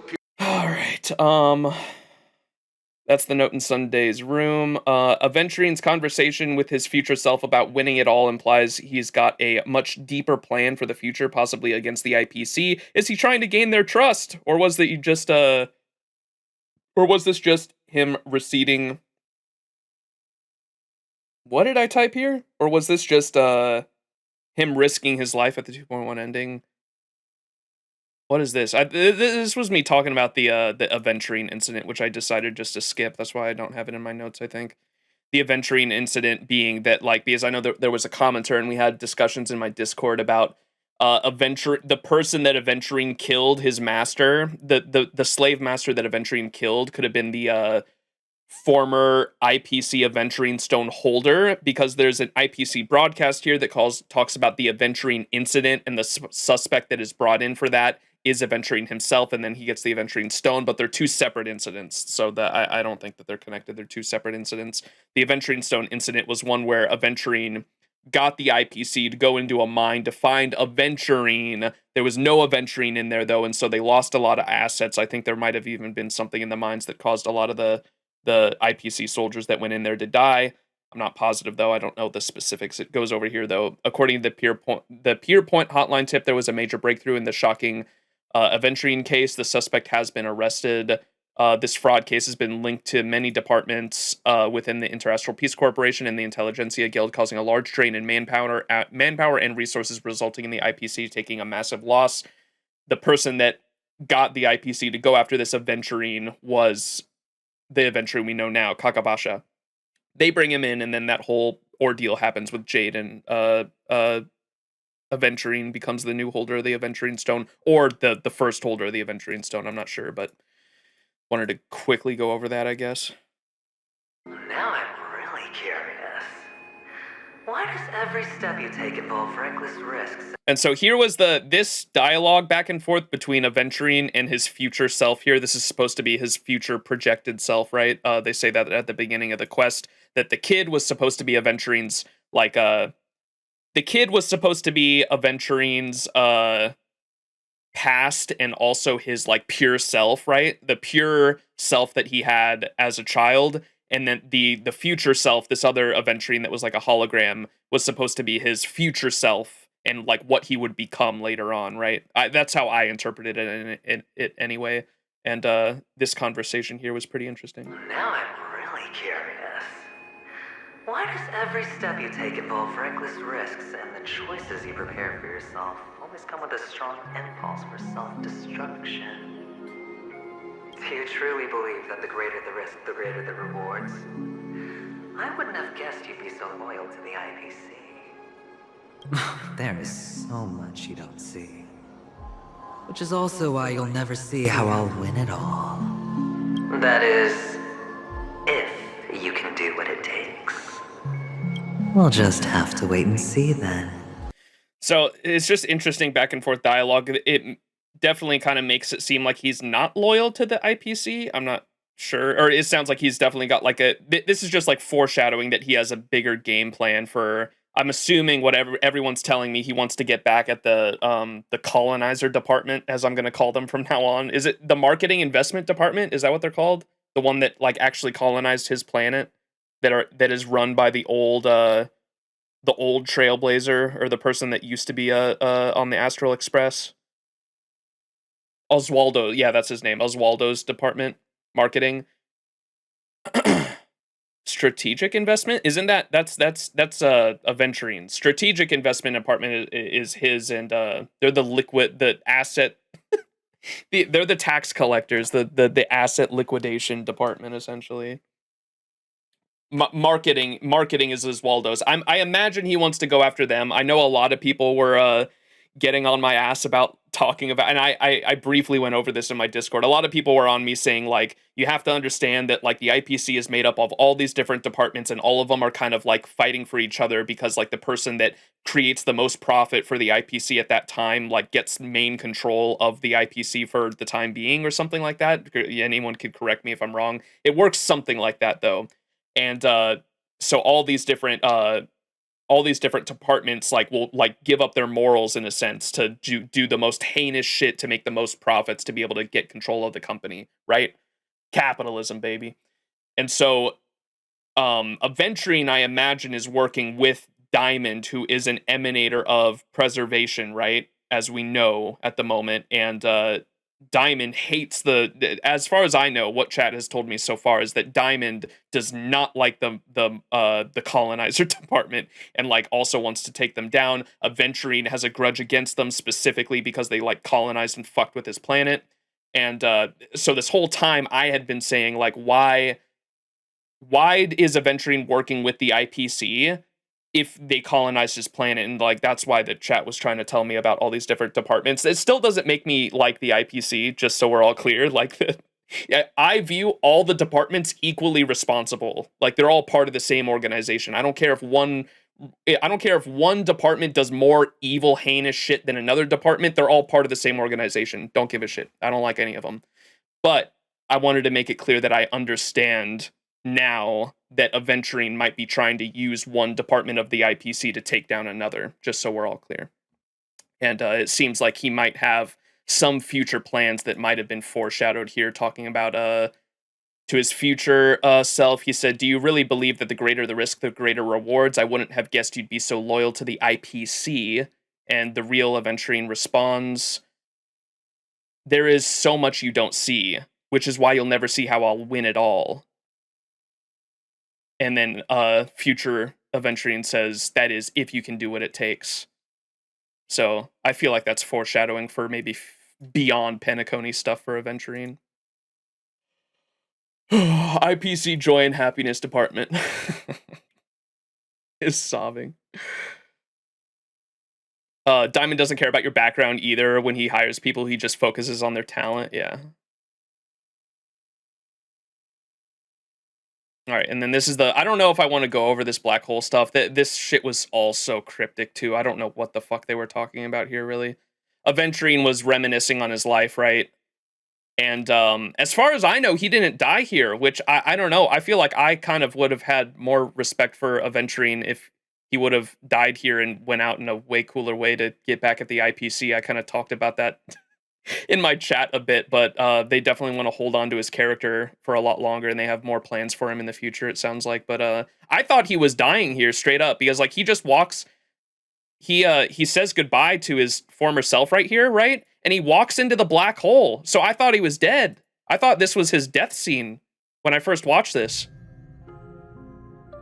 May the Mother Goddess thrice close her eyes for you, keeping your blood eternally pulsing.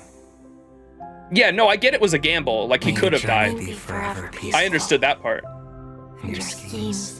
Acheron, his gamble was that Acheron would save him instead of kill him. That was his bet. I understand that now. I'm saying I think I would have liked his story if it would have ended here.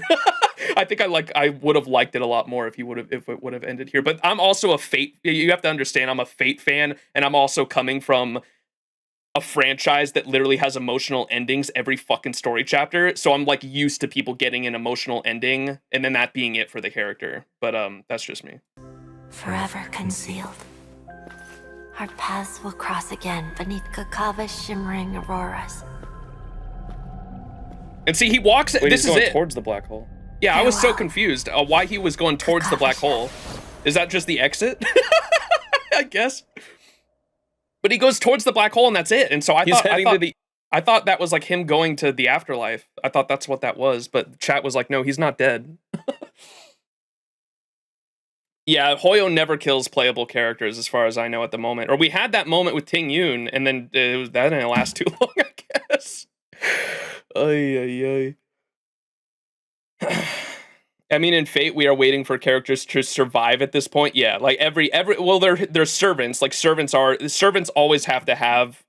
They have every time a servant is summoned summoned, they have a shelf life. They have a timer on their life the second they're summoned. And so we always get emotional endings with servants. And part of the reason why I like that aspect of Fate is just because of my personal philosophy of life and enjoying the experience, and then it ends. Like we live in a finite universe, and as long as we live in a finite universe, everything comes to an end eventually.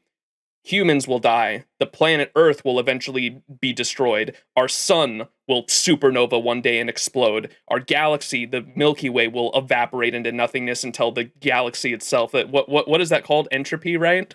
the finality of the universe. Like everything will eventually reach its end, and so I kind of like it when writers can wrap up a story arc and just end. It doesn't have to end in death, but like with live service games especially, they like to do this thing where they continue a character's story over and over and over, and like the character's story never gets a proper end, and I'd rather them just write a story, give the character a proper end, and then just be done with them. That's my personal taste, though. Like, I get that not everyone's gonna like that. He's heading to the other side. With hope for the morrow nestled in my heart, I descend into the slumber of tonight until the denouement of all... I don't know what I'm doing. All right, should we watch the final cutscenes again and then we're done? We can get to gameplay? I don't know. I'm sorry this cooking stream. This cooking portion of the stream was so cooked, bro. The cooking is cooked. The cooking is burnt. I don't know what's happening. 2.1 was such a mess in terms of dialogue and like not necessarily writing. I don't want to say writing, but like presentation, I think is a better way of saying it. Like there was so much dialogue and everyone was talking in riddles, and I have no idea what to make of it all. It was kind of messy, but I'm excited for 2.2. Hopefully I get some fucking answers because I have no idea what's happening.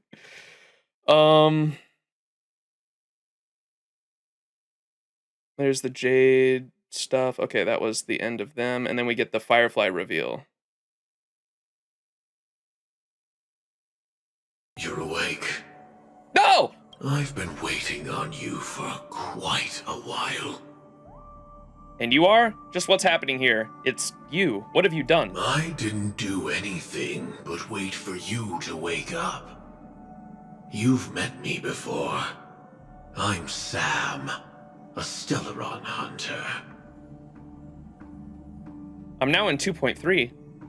I originally planned on showing up earlier to reveal some truths to you.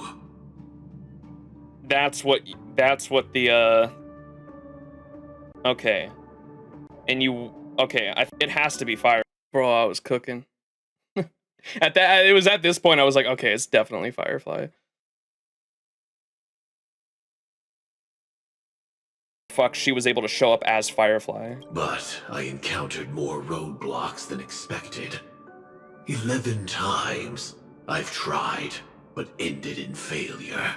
It is a time loop, chat. Before I knew it. 11 times I've tried but ended in failure. What does that mean? This world and I became too intertwined, and it became too difficult to escape the constraints of the script. Elio is right. In this land of the dreams, you and I will reap unforgettable gain. You agree with that?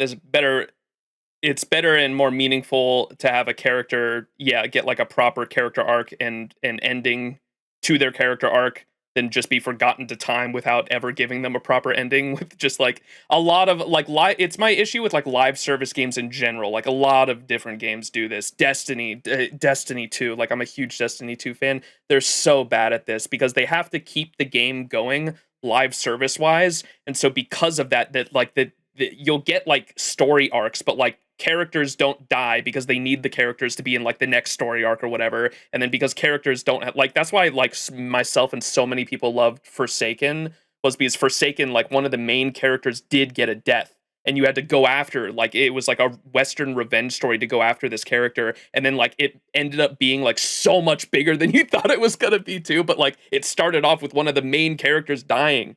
And oh god, Forsaken was such a fucking good story. But Yeah, the live service games, like, in particular, are, like, highly against, like, killing off characters, I think, or main characters, specifically because, they, like, need them for future plot lines. You and I will reap We yearn for the gains. dungeons, it's true. I don't know people's hearts as well as he and Kafka do. Nor do I have a specialty like Silverwolf and Blade. Most of the things that I'm good at only apply to villains. I didn't even say anything in my chat saying classic Max hating on Firefly. I didn't even say anything, bro. What the fuck? Oh, what? Nor do I have a specialty like Silverwolf and Blade. Most of the things that I'm good at only apply to villains who need no mercy. So, there is only one method that I use. Scorched Earth operations. This is to show you.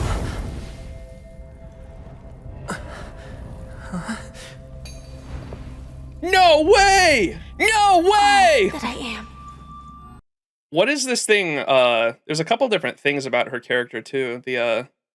What is that she's holding? She's holding something. I imagine this has some kind of, this device she's holding has something to do with Sam.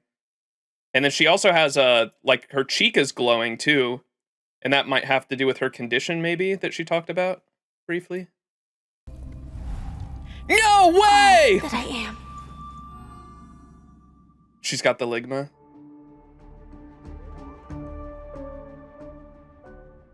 Labyrinth-like corridors and halls, traps everywhere. The owner of this mansion must be a bit paranoid. We're still in 2.1. It's the magical labyrinth-like corridor. Wait, Gallagher, my goat. You are so funny, Mr. Security. Bro, God, I love Sunday's VA's laugh.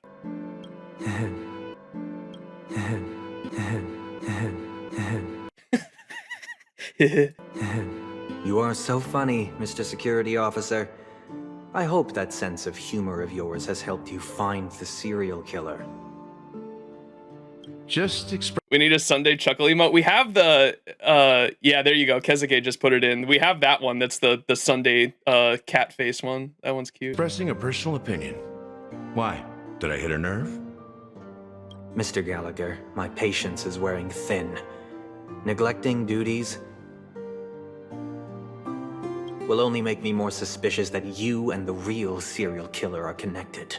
Sunday choke emote? What do you mean by that? What?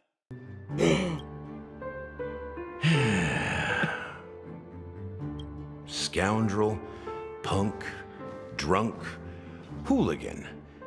I have heard this trash talk. Look at the all too bird often. just watching. The bird! Too. But I have never once thought that I'd be treated as an accomplice to a murderer. I take back what I said. Your problem isn't paranoia. You're just crazy, you know? Lunatic. Lunatic! You tell him, Gallagher!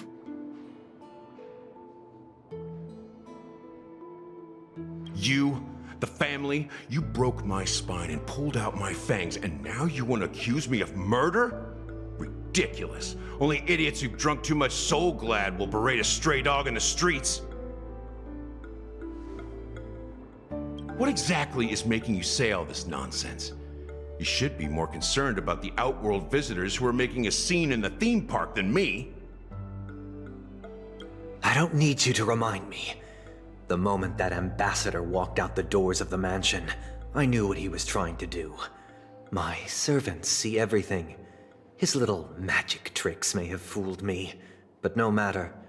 I'm happy to see how things have turned out.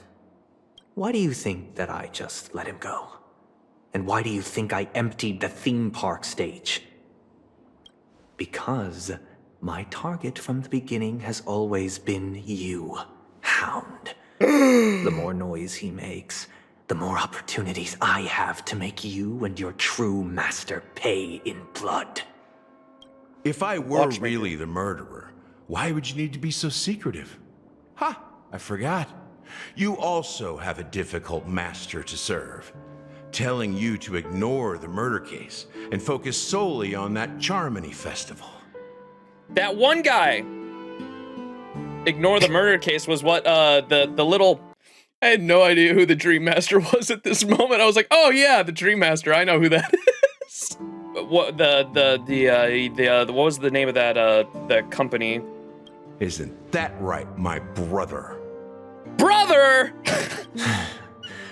Looks like your disguise has helped you successfully Oh my understand god, every I was facet of the losing it, family. bro. Disguise?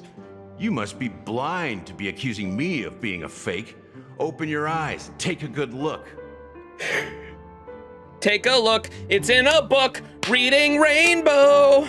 Oh my god, I'm like watching my own schizo episode right now, bro. What is happening? Indeed, every part of you is real. The brown hair, soft and curly like Benny's. The orange eyes, which make me miss the gaze of Sir Whitaker. That odd scar, the mark of Wolsey. What? And the gray vest, tie, hound emblem, bottle, the bartending, and your role as a security officer. These are all true traits. From all 52 loyal family members. 52?! When they are gathered, countless tiny truths are woven together into a lie. You collected a small piece of each of them and claimed. Someone has a screenshot of the, where is it? Of my reaction to this shit. Was it right here? Oh yeah, the fucking, let me get rid of my webcam. Someone screenshotted this right here. It is so funny because someone in chat is going, Gallagher has 52 people inside of him? What? And my face. And the fucking, tell me I'm wrong, a minion of Enigmata is such a perfect, this is such a good screenshot. Oh my god, this shit's funny. Ain't no way he got 52 people inside of him. A bro is actually only 13 years old. Tell me I'm wrong, minion of the Enigmata. What is happening, bro? The true villain all along! You have guts, I'll give you that. Not bad. I severely underestimated you. Admirable. But so what? Can this prove that I murdered your sister and that stowaway? This proves that you and the Memory Zone meme death are linked. And that's enough. Okay, I got some messages from Gallagher since finishing 2.1 too on my phone text messages. We have to go through that this stream because I want to know more about so he's claiming he wasn't the one that killed him, but he clearly, like, is that just a lie? Because he clearly kills fucking Sunday with the fucking monster here too. But it proves that you and the Memory Zone meme death are linked though, and that's enough. And what the fuck is Gallagher if he's made up of like 52 different family members? Is he just like a dreamed up concept or what the fuck?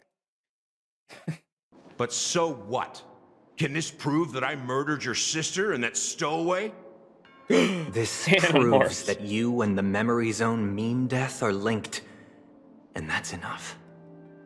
There was some link I made earlier with Gallagher in the meme too, but I was like, there's no way. I brushed it off so quickly. What was the piece of evidence that made me think that they were linked somehow? I can't remember. It wasn't the meme. It was the fucking, the security guard had the same scars, and I noticed that Gallagher had the same scars, and it's because Gallagher literally stole that from that guy specifically. I'll have to go back in the VOD and find it. Listen up. I don't care how you did it. I only care about one thing. The answer to a question. Oh, never mind. It wasn't the Memory Zone meme. It was Misha. I think it was just the Mikhail shit. Oh, and Misha as well. That's right. Because Gallagher said he used to be the child of Mikhail, and Misha, obviously, because of the dream stuff that happened in 2.0 after Sparkle put us asleep, is pretty clear that we were like inside of Misha's dream, and Misha kept screaming for Mikhail. And so is Gallagher Misha? I don't fucking know, dude. So confused. Bro's got 52 people inside of him. Lucky. You wretched, despicable dog. Why did you kill her? Sunday's like freaking out, and I'm going, damn, Gallagher's got 52 people in front of him, in him. Lucky. Bro's got 52 people inside of him. Lucky. You wretched, despicable dog. Why did you kill her? Bro's losing it. Cutscene. The bird! You know, in the thick of things, people are blind to the grit in their eyes. Yet they can always feel it scratch. Can I just say the music in this cutscene goes incredibly hard? The like pulsing of the reverb or whatever the fuck that is. There's like a pulsing reverb in the background during this cutscene. It's so sick. You know, in the thick of things, people are blind to the grit in their eyes. Yet they can. And he's holding the lighter here like a middle finger too. Like I don't know if that's intentional, but he's like flipping him off with the lighter. Can always feel it scratch. And what does that dialogue mean? What does he say? You know, in the thick of things, people are blind to the grit in their eyes. Yet they can always feel it scratch. What does that mean? What is the grit in their eyes? They're talking about the little squiggly line. Y'all know about the squiggly line in your eye? And every time you look at the squiggly line, it kind of like floats away. Is that what he's talking about? That thing don't scratch, though. You mean like sand? I don't got... People are blind to sand in their eye? Do we always have sand in our eyes? I'm just fucking with you. You know, in the thick of things, people are blind. He's being poetic, I get it. I still don't kind of get it though, but they're saying he was right under his nose this whole time, I'm assuming is what he's getting at. You know, in the thick of things, people are blind to the grit in their eyes. Yet they can always feel it scratch. Want the answer? I'll give it to you. The whole thing is just fate playing a cruel joke on us.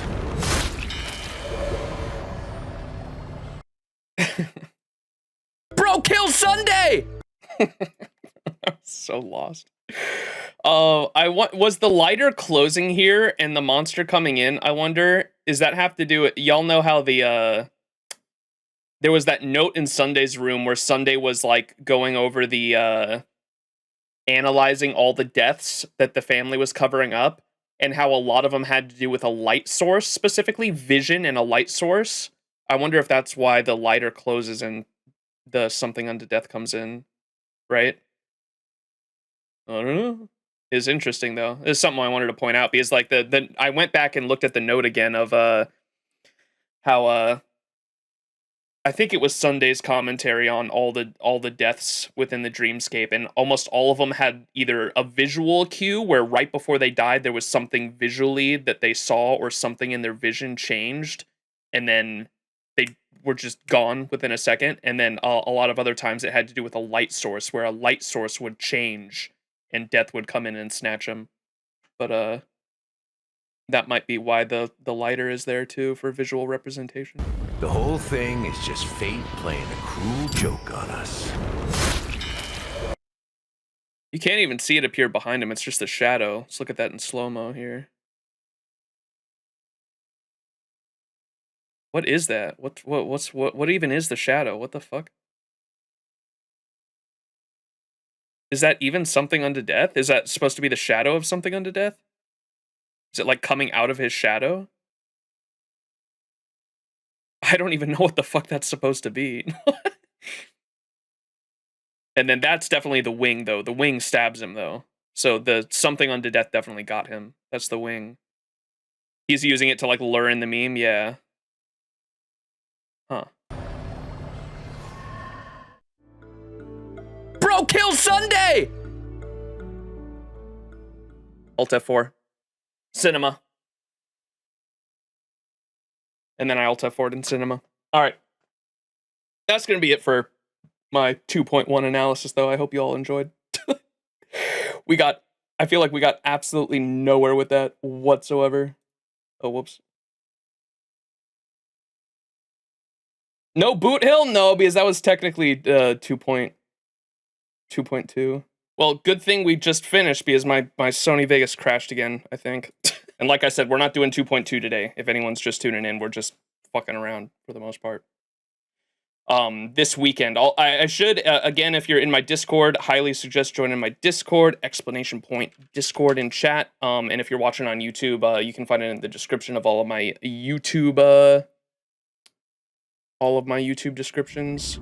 All right, we should be back up. My opening Honkai Star Rail and closing Vegas at the same time was apparently a terrible idea because my OBS crashed. All right, we're back though. We back. Gallagher killed the stream too.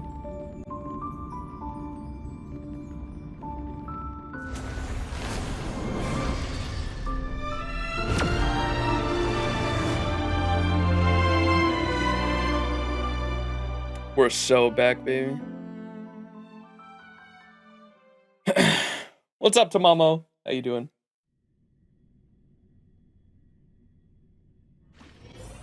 Yo, speaking of Fox girls. Sheesh!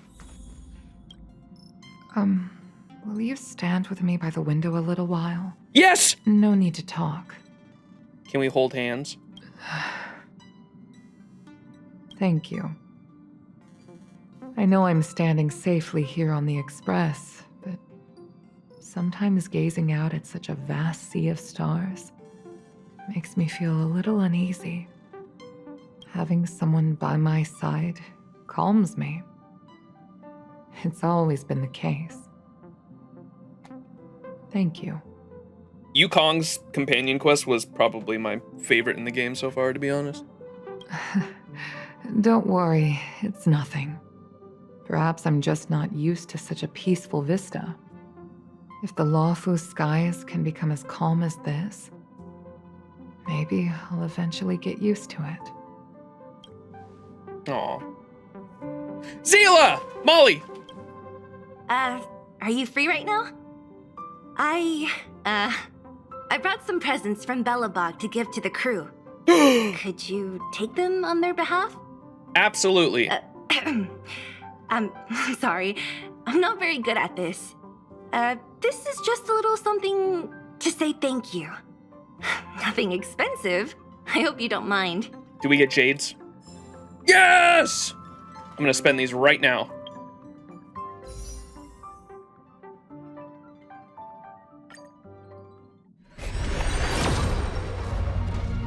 Damn, that'd be crazy.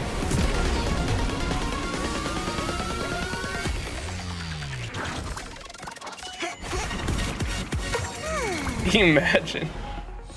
I'm always thinking about the content. Just imagine, though. Oh! Yo, we're watching Rondo later.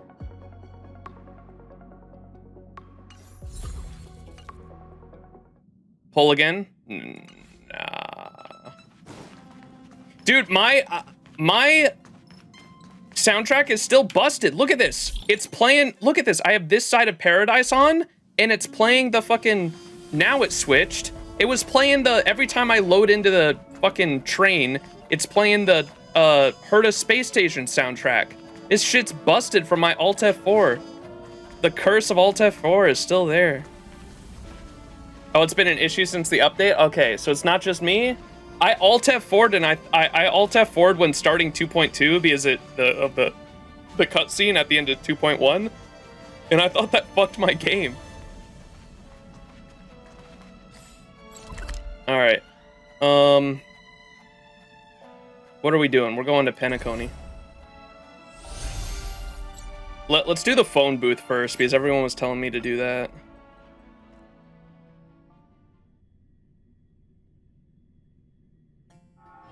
It's still early. Where to now? Wait, this is not... Golden hour is where I need to be. Isn't there an HSR live stream? When is that? What? Oh, is there a New Year's one? I don't watch those. Maybe one day. When I'm caught up in a year. It's still early. Where to now? Holy shit, everything's loading so slow, bro.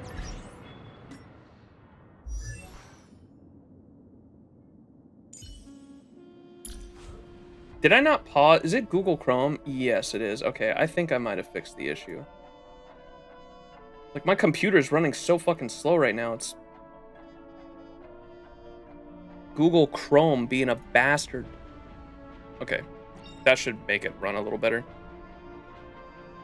Yo! Life's just like a game of tiles. You Let's never know go! what's gonna come up next. QQ.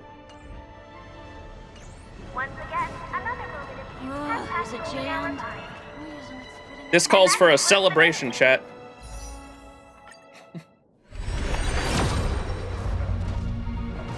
Oh! Yo!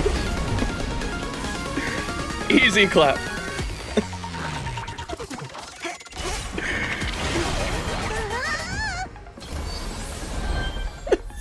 Was this early? We'll look in a moment. I don't know, because remember we lost the 50-50 to Bronya, so this is guaranteed right here. Yeah, baby. Behead this man. Well, look, I'm not sure how many multis it was. I think it was early, but it was definitely a couple multis since the Bronya. Let's fucking go, baby. Chicken wing boy. View details. Records. So it probably doesn't have the last one, right? What day is it? The 24th? Yeah, so this was the last time I was pulling. So 2 multis since then.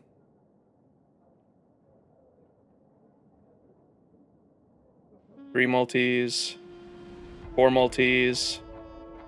5 multis. 6 multis. 7 multis. Yeah, and then add 2. No, that was pretty much pity. That was pretty much pity, to be honest. That was pretty much pity. Get Jingyu on too? No, I want his light cone.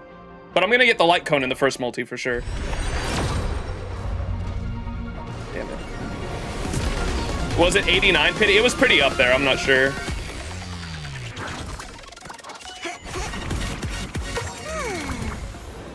His light cone is goated, I know. Well, it makes him SP positive, right? I want to use him with Boot Hill. That's why I really want the light cone too. All right, let's do the phone thing.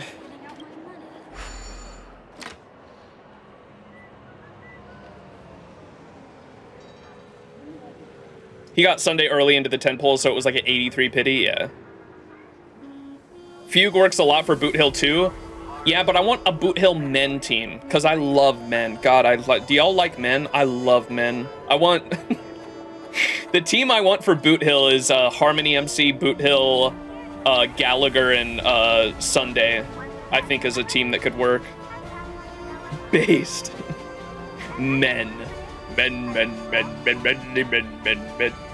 A men lover indeed.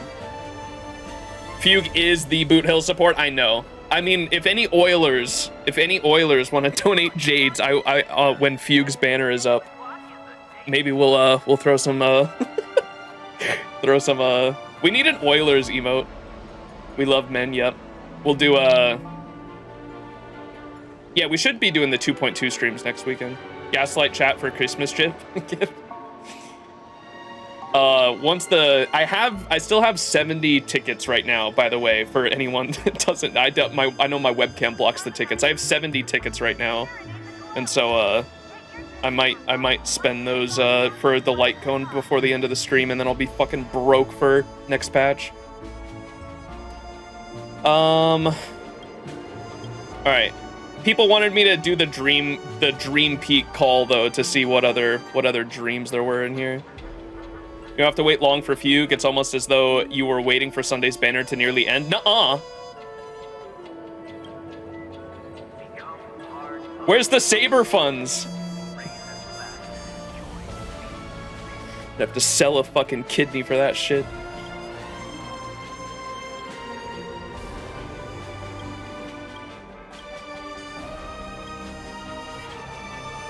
Alright, who are we calling? I'm sorry, but there is currently no one available to connect you to the Dream Peak call. Please ensure that at least one of your friends in the context is in deep sleep and try again. Wait a second, chat. Wait a second, chat. You already used this one? Oh, are there different ones? Yo, give me your emotions. It's only one use per phone? God damn it. Chat, you're gonna have to point me out to the other ones then. Get the fuck away.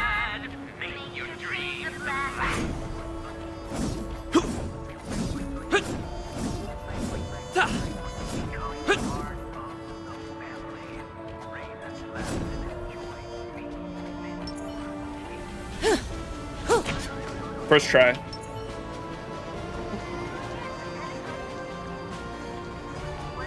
This is ridiculous. All right, what are we doing?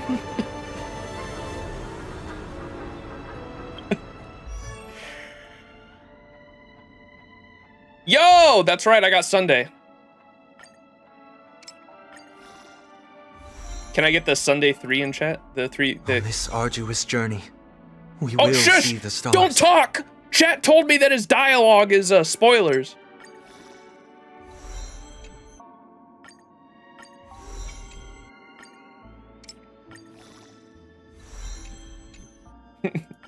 Muted. What is this shit? Is this hopefully PENACONY material? Oh, temporarily early access at least. Okay, I'm not gonna farm those until... Shit, that might go away. That's a... Oh wait, Grand Theater. This should be 2.2 stuff, right? Okay. No, that's okay. That's okay, because I don't really want to use him until after I finish 2.2, to be honest. Which should be next weekend, if everything goes as planned. Yo, Arlen, let's go. I found a home to protect. My goat. Found a home to protect.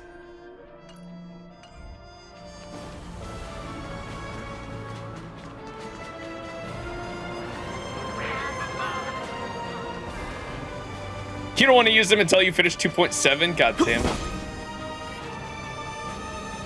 Whoa, wait, what's this? Dear sir, please stay for a while. There's no need to hurry in the dreamscape where time stands still. Here, please take this pamphlet. I will be performing the song of Beauty. Beauty, what? What? What is this? Beauty, Beauty? Is it at this concert? Please don't miss it.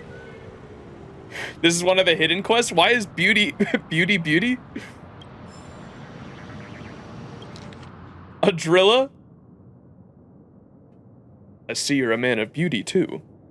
The planet of Canticles? Final song, Song of Beauty concert. Music enthusiasts from all over the universe. Did you know that there was once a planet of Canticles in the cosmos called Mendasia?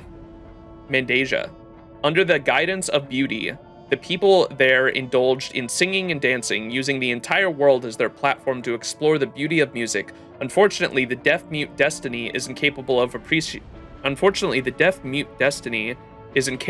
appreciating art. This paradise fell along with their goddess before it could be known to the cosmos.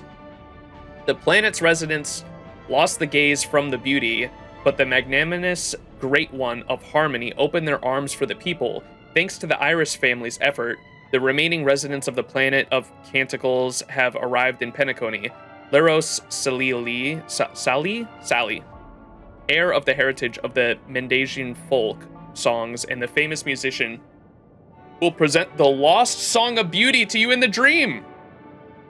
You are to embark on a trip that traverses numerous amber eras. The voice of Mendasia will bring you back to the time when Adrilla was still glowing in the universe and ignite your desire for beauty. Whether you are an ardent fan of classical music or a follower of cosmic pop music, the exceptional auditory extravaganza is not to be missed. The Planet of Canticles' final song, Mendasian folk song concert, will eternally preserve everything that is beautiful in this world via songs. Set list. Adrilla's Kiss. The concert set list and sequence of songs are subjected prior to live performance. Prohibited items. Controlled items such as thermal, kinetic, quantum energy weapons and other sharp-edged control tools. Inorganic beings and those with modified prosthetic body parts are required to remove any weaponized components in advance. Poor Boot Hill. Boot Hill be like, bro, I got a revolver in my arm. What do you want me to do with this? Flammable and explosive items such as fireworks, alcohol lighters, quantum bombs, and portable nuclear weapons. Portable nuclear weapons? If you are an inorganic being, please kindly refrain from bringing motor oil with you to the theater. Food and beverages with strong odors such as bavriu, cheese, swamp garlic, one-eyed herring, mung bean soda, and trash-flavored Soul Glad. No! Not my mung bean soda and trash-flavored Soul Glad. Yummers. Sound amplification equipment such as musical instruments, echoers, automated orchestras, and transurol birds? What is that? Dangerous substances such as hazardous agents, infectious pathogens, and viruses targeting inorganic beings. Yeah, don't bring those in. Unauthorized professional filming equipment, including but not limited to cameras, camcorders, dream bubble recorders, and other memory storage devices. Flying devices such as drones, flying saucers, jetpacks, and space motorcycles. If you have wings, please kindly refrain from flying within the theater. Negative emotions such as sadness, pain, anger, jealousy, etc. Other items explicitly prohibited in the dreamscape, or other items that the Bloodhound family deems incompatible with the concert or having obvious safety risks. Okay. Well, let's do that one. Wait, how do we do that? Are you ready for the Song of Beauty, Planet of Canticles, dear sir? The Planet of Canticles. The Song of Beauty? I see you are not familiar with my music. Let me introduce you. Have you ever heard of the name Mendasia? Is that the name of the Planet of Canticles? Yes, it was once the artistic paradise in the universe, but it no longer exists.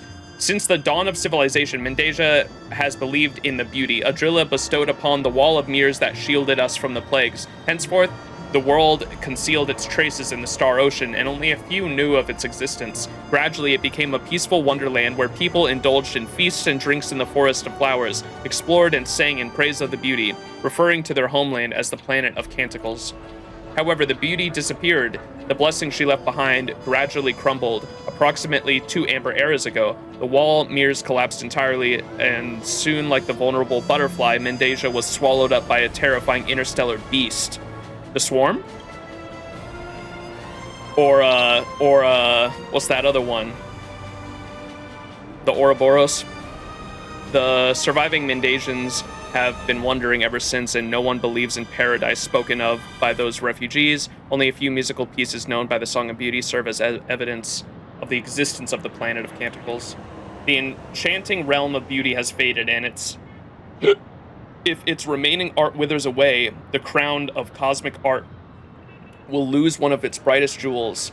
With each additional listener, the enduring flame of art will shine brighter, so I hope you can support my performance. I'll definitely support you. I'm not interested in musical performances. No, let's go see it. Thank you for your support. I salute you on the behalf of the beauty. I will continue to preserve the Song of Beauty for the sake of the Planet of Canticles and the precious beauty of the universe. Activate clockwork?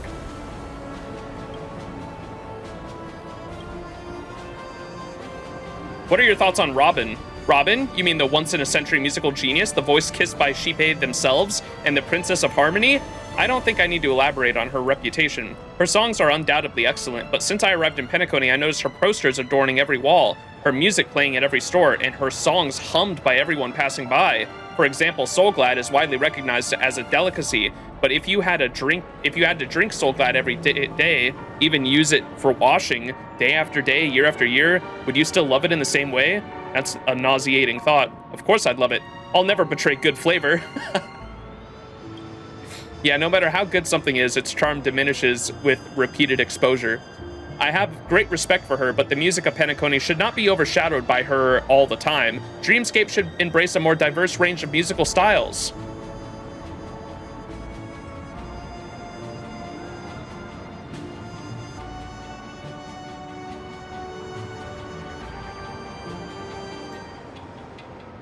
Oops, I muted myself on accident.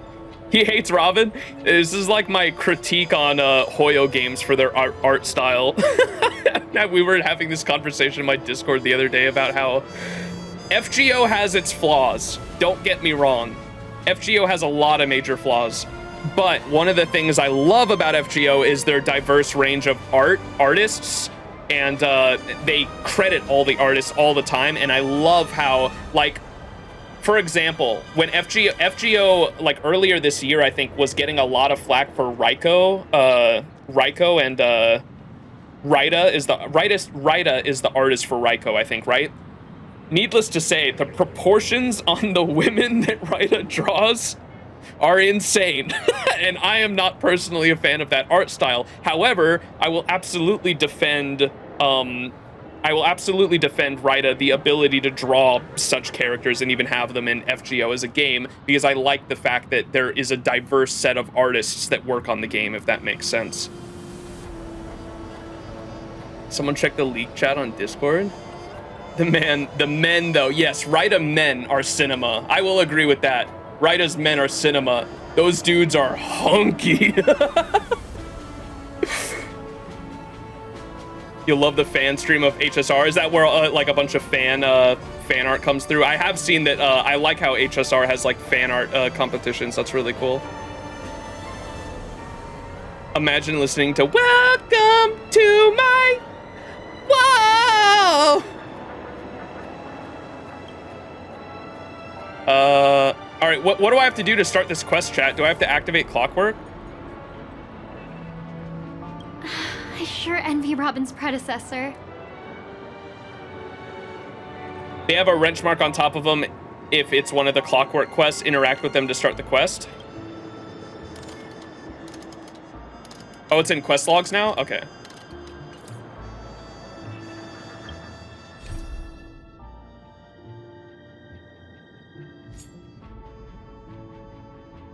Now it's party car.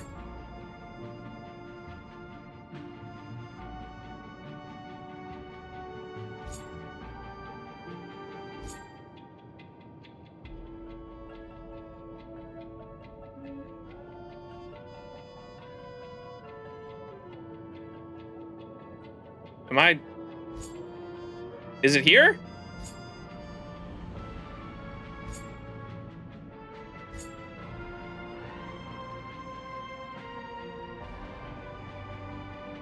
Ah! Okay. I sure envy Robin's predecessor.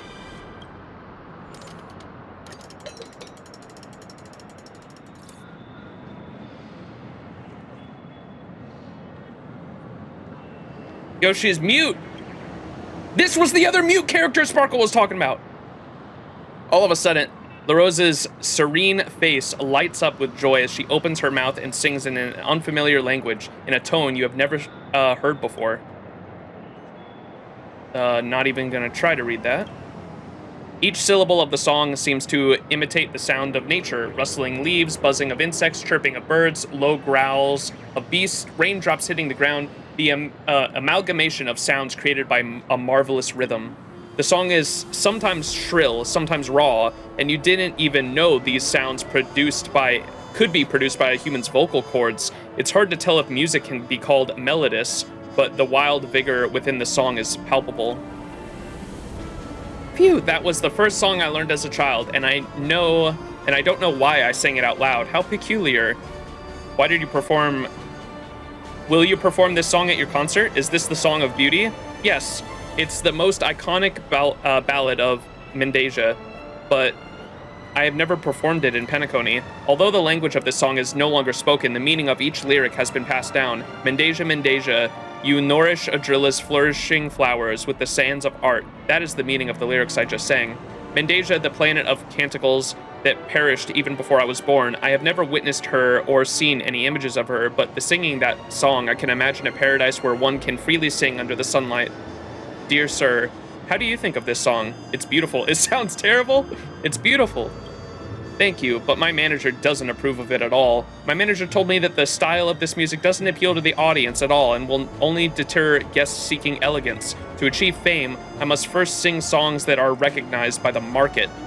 So I decided imitating popular styles and composed the fabricated Song of Beauty. Surprisingly, that ruse managed to deceive the audience. My performances were well received within the music fan community. I got on the cover art of Dreamscape, and that song even won numerous awards. It's absurd how the most banal melodies coupled with some obscure instruments and contrived narrative can be hailed as artistic masterpieces.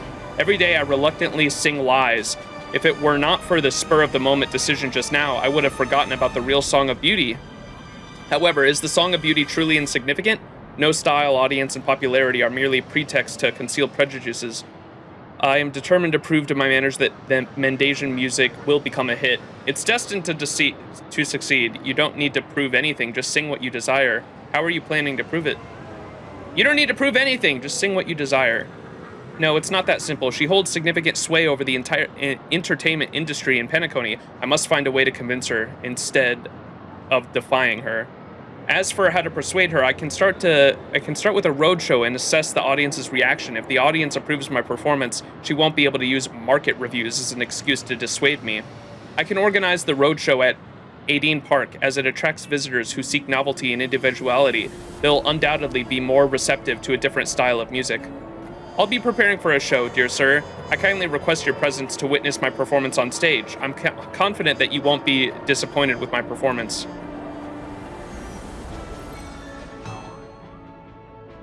Here we go.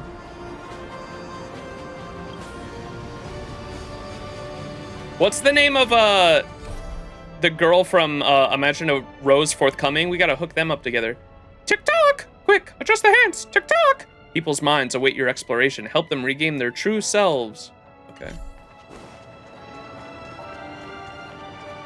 Kokona? Yeah, that was it. And I kept calling her Kokolia.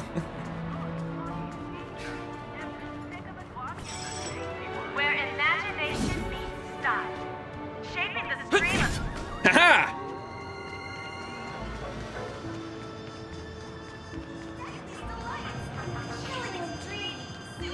One mute that Sparkle referred to is Max when he tries to sing and we all mute him, bro.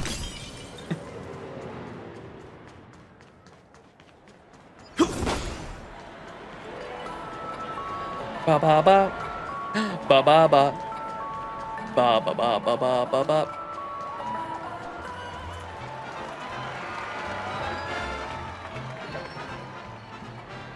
Dude, they're fucking... This guy's just throwing up and she's taking a picture and this Pepeshi's just fucking watching him. Once I play my hand, it's a million of this. Alright. Why are so many people gathered here? Who's that woman? You don't know her? That's La Rose, a renowned songstress from the planet of Canticles. So it's La Rose. What a treat to hear her Song of Beauty for free. Thank you all for attending, my dear audience. This time I brought some special music. This song is different from my usual style, but I implore your patience as you experience the beauty within it. La Rose sings the real Song of Beauty. Is this truly La Rose's voice? Oh man, this is terrible. What?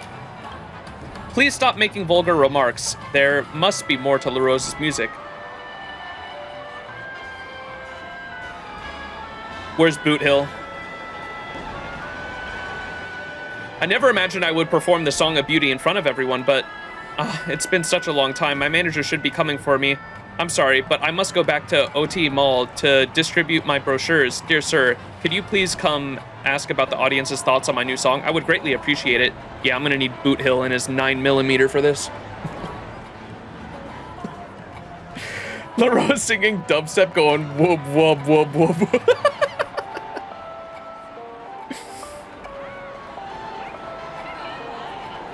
All right, elegant listener. What an how do you say that?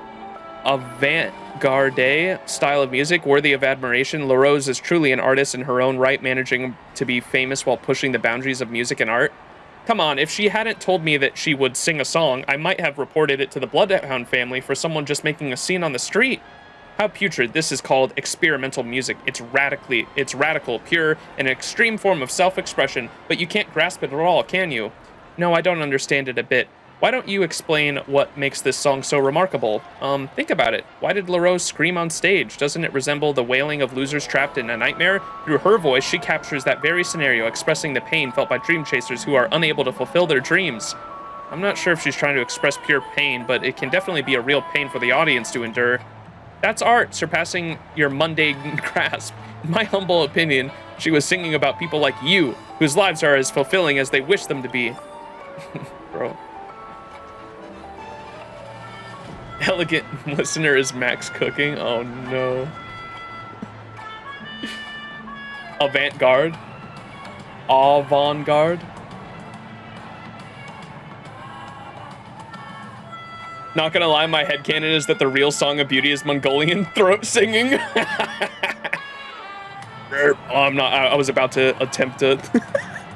I know they use it in Star Wars. I was about to attempt to do it. I'm just gonna pull up a clip.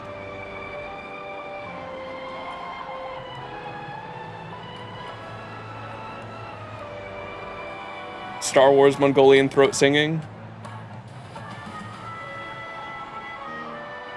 Oh yeah, they got an actual like band to do it for Star Wars Jedi Fallen Order. That's right.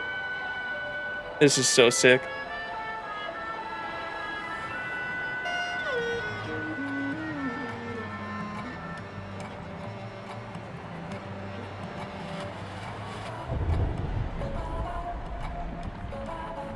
Wait, hang on. Oh man, okay, we'll do it after this. What a shame. LaRose has changed. It's an offense to us, her greatest fans. It's an insult, a betrayal. We adore the noble and elegant LaRose who sings soft songs with her sweet voice. That is the true Song of Beauty, not this repugnant mishmash. I really wish she could return to the previous self and stop teasing our fans with such weird noises. Otherwise, how will we face our fellow music fans? All right, let me mute this real quick.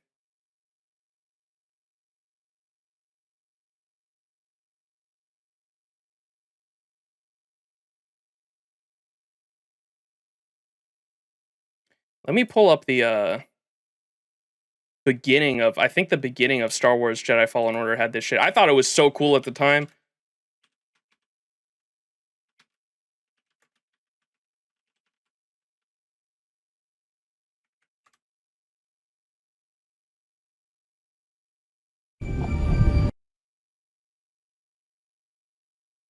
Mute myself.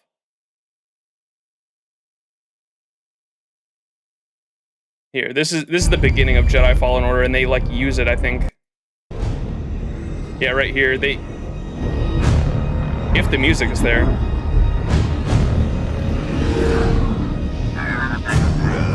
Yeah.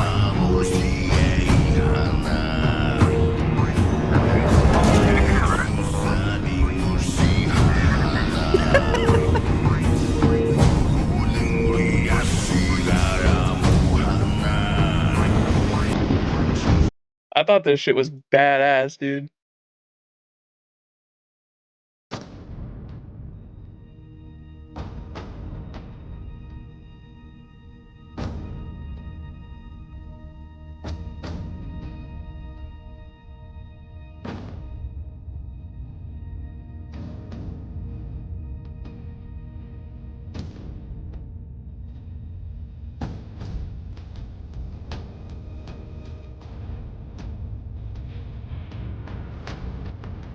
This is the true Song of Beauty, chat. Yes.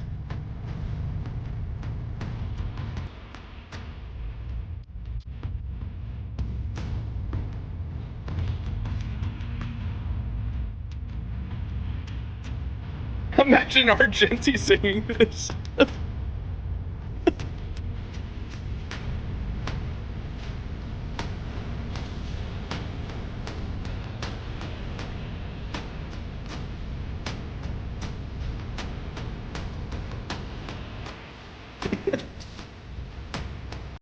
Yeah, that's fucking awesome.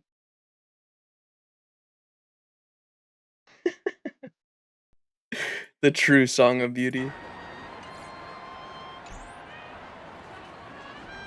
Harsh listener. I heard that there's someone at PENACONY who could sing the Song of Beauty, so I didn't even blink when I bought tickets for the performance. What a disappointment. I know all of this marketing gimmick. They create a buzz, and then they pull out this ridiculous act to cash in on the hype. If this so-called Song of Beauty actually worked, the tune I hum in the shower would have resurrected Adrilla ages ago. I must find a way to resell my ticket rather than wasting time listening to this nonsense. I'd prefer to enjoy Robin's songs at the hotel. People don't seem impressed by LaRose's music. No! Have I seen the HSR concert video and pre-show ad? It's actual cinema? I don't think so. If that's the concert video everyone keeps telling me to watch, we're probably not watching it until after PENACONY, though.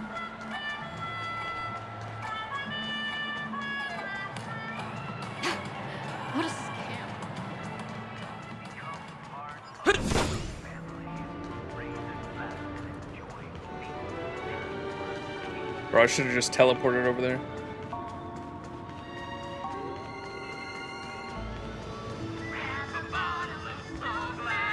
Burn it, Bernice, burn it, Bernice. Mocktails mixers ice. The snacks are real nice. Dear sir, thank you for the support earlier. Have you asked the audience about their thoughts? Their reviews are mixed. Most of the reviews are negative. Most of the reviews are positive. The reviews are mixed. That's understandable. I suppose I was too naive. My manager was right. Music with such a unique style is unlikely to be appreciated by everyone. It's just that I haven't performed my favorite music in so long that I was overwhelmed with joy when I finally sang it. However, I already began to regret it as soon as I stepped onto the stage. I've been a famous songstress in PENACONY for a long time now. How could I not know what kind of music the market prefers? The moment I opened my mouth, I already foresaw the outcome. I thought with my my reputation and fans, I could make people appreciate the true essence of the song and beauty, but I forgot that I had achieved everything through deception. By abandoning falsehoods, I gave up everything I had. You can perform your favorite music from scratch. There's nothing to fear in letting go of everything. You can perform your favorite music from scratch? No, I can't. I won't do that. At the end of my performance, when I saw those disapproving glances, I heard no cheers or applause in my ears. It felt as though I was being torn apart by the most terrible nightmare. I experienced unimaginable pain, more agonizing than the destruction of my home planet or the demise of the beauty. It was then that I fully realized that my desire was not for everyone to appreciate the Song of Beauty, but for everyone to appreciate La Rose. It turns out that I love myself more than Mendeja and the goddess of beauty. Mendeja, Tuvin Arzitz Lebron Sanam? Nururisha Adrilla. How do you pronounce a B and an F together? Bifalaran. La Rose sings the Song of Beauty once again. Her voice is low, hoarse, savage, and rough as before, but no longer filled with vigor and joy. Instead, it became an unbridled catharsis of long-suppressed pain. Aww.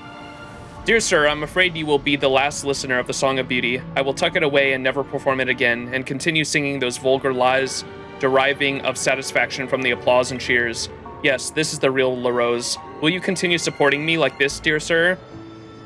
I won't support you anymore. Well, I can understand that. After all, I'm using the reputation of beauty and the planet of canticles to deceive my adoring audience and take advantage of them. It's excessive in your eyes, isn't it?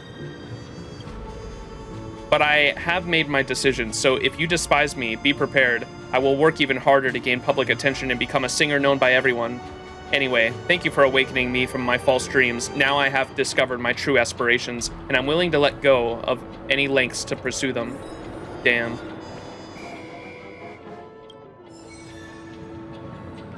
$10 Stellar Jade, we gotta spend that right now, I think, chat.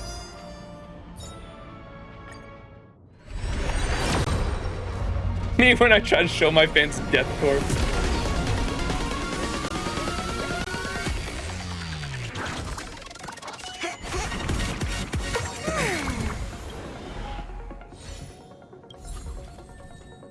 Scampo! Oh, let's fucking go. That's my first Scampo. My first ever Scampo, chat.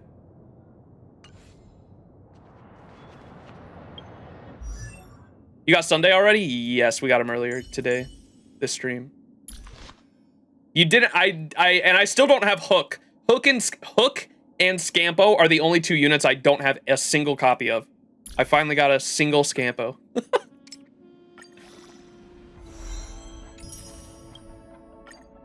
Double the pay, double the service.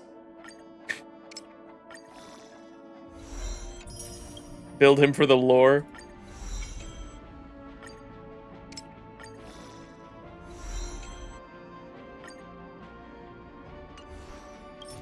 Let's frickin' go. Scampo.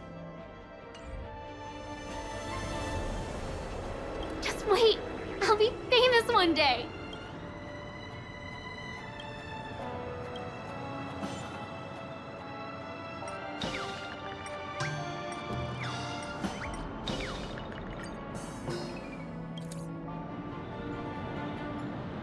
La Rose's resolute expression fades, and you catch a sigh as she flickers neon The flickering neon lights on the street corner reflect in her eyes. Dear sir, do you think Robin has experienced the same pain as I do? I am certain she has not. She is the pride of her family, immersed in the study of elegant harmonies since childhood. Her tastes align with her family's, and her aesthetics align with the world's. On the other hand, I am a humble remnant of a fallen eon, praised with a passion of unconventional music, nurturing a sense of aesthetics that doesn't conform. My world and I are outcasts of time. We will never truly comprehend the world, and the world will never fully embrace us. I love my homeland. I have never seen, and I love my homeland I have never seen, and I cherish the utopia found only in stories, yet at times I resent my origins. If I had not been born a child of the planet's canticles, but instead of PENACONY, would my heartfelt singing have garnered the recognition? I was born in a nighthawk's humble nest, yet I yearn for the sunlight heights. While an eagle effortlessly soars high by riding the wind, I must defy the wind and my own desires to reach the sky. Damn, even when she's sad, she's poetic as fuck. The, how many standard banner pulls? I have 10. I have 10 pulls. I could do a multi right now. I think our last pull was a 5-star, wasn't it? Yeah, we got Yon King, that's right. last time I pulled. Do it? Should I do it, chat? One standard pull? Chat, if I pull, am I guaranteed an SSR? That's what I need to know.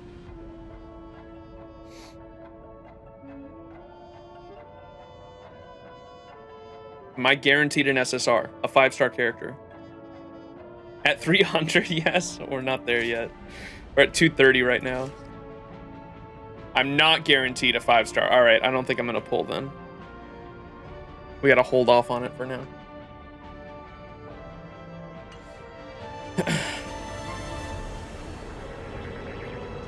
Just wait. I'll be famous. One day. Oh, sure. The VA for the NPC is actually sad. Aww. What if we make her angry? LaRose's brows are knitted tightly as her shoulders tremble with the rolling fury within her soul. How much longer do I have to sing songs I hate, do things I have no interest in, and cater to an audience with no taste just to make it to the big stage? Do you know what happened when I first asked her to add the Song of Beauty to the set list? What a bright smile on her face. She agreed and promised to arrange a performance for me in a month. I spent my days practicing, eagerly looking forward to the show, but she didn't provide any details during that period, simply instructing me to be prepared. However, when the day of the performance arrived, I walked onto the Iris family stage with great anticipation, only to find that she was the sole presence there. No audience, no accompanying musicians, not even an automated orchestra. Snap out of it. Without the publicity and support of the Iris family, you and your so-called Song of Beauty are just worthless trash in the dreamscape. Her words filled me with fury. But I remained silent, watching her leave the theater. I couldn't argue with her, because she was an expert in music, a representative of the PENACONY mainstream. But one day, I will make her regret it. I will become an authority, redefining the new mainstream. Even if I have to abandon the Song of Beauty, I will rise above her and pulverize her arrogance. Damn, I think we should leave her like that. Get ready. You'll be falling for me in no time. Curse the Iris family one day. One day, I will pulverize your arrogance. You will all become stepping stones on my path to fame. What if we make her calm?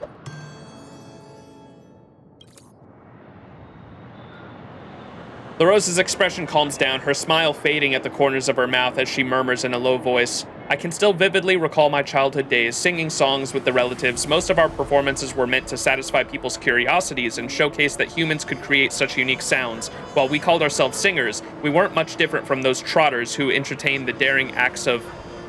Yeah.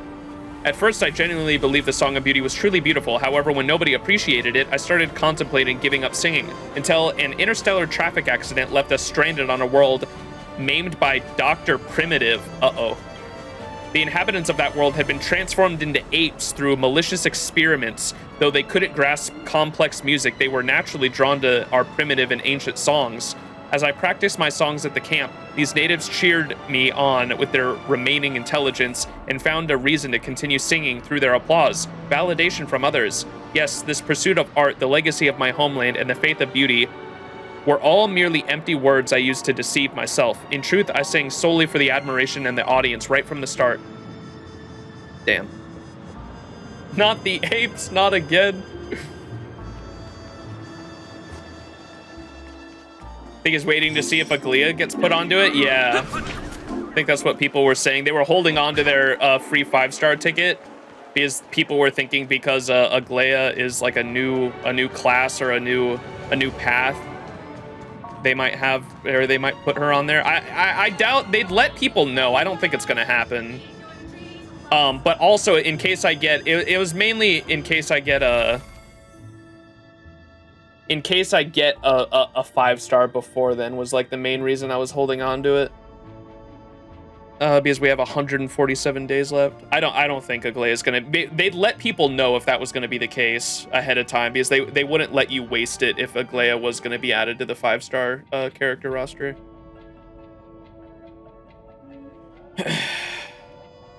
We have our because she's a new 5-star character specifically, and if I'm not mistaken, all of these characters are every path, if I'm not mistaken, right?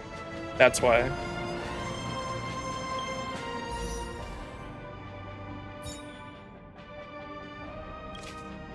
Is this every path in the game here?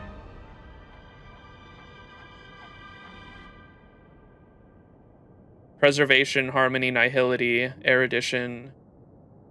Is Clara Destruction? MC is a 5-star too. You're not getting my point. I know MC is a 5-star. I'm saying they have. I think these standard banner units are every path. Like they have at least one 5-star from every path on here on the standard banner, and so you could lose a 50-50 to a unit on every path in the game. Standard banner needs a quantum unit. Poor Zila.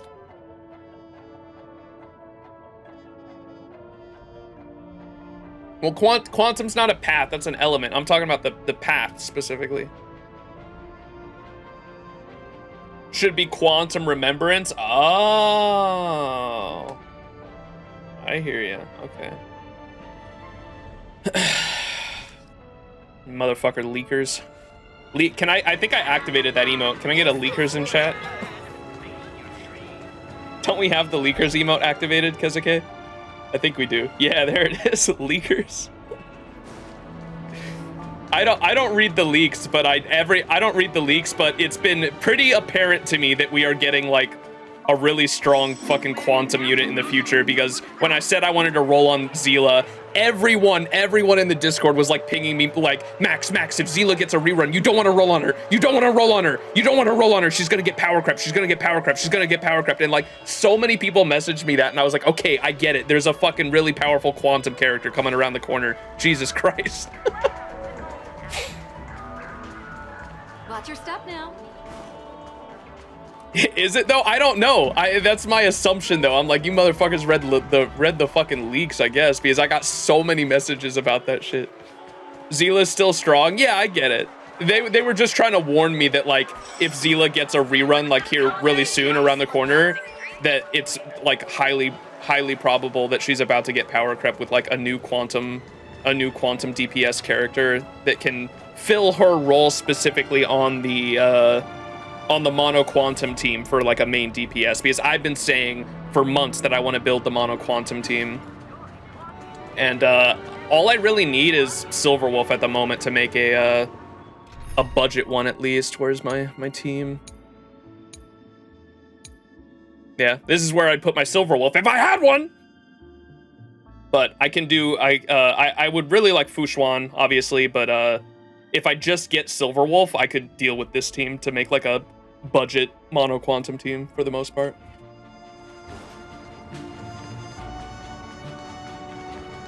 See what happened to Clara? Oh no, poor Clara and Yin Li, right?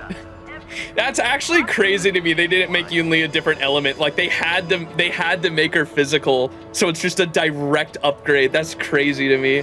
Like they just make it a different element. It would have been fine. Had to be physical. Poor Clara.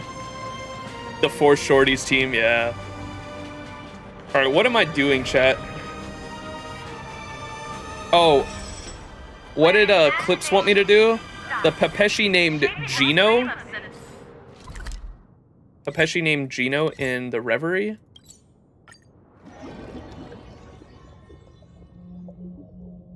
Yeah. It's still early. Where to now?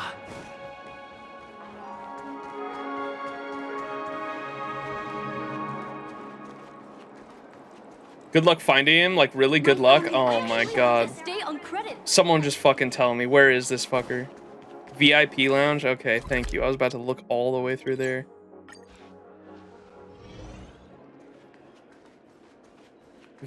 Where's the VIP lounge? Is this it?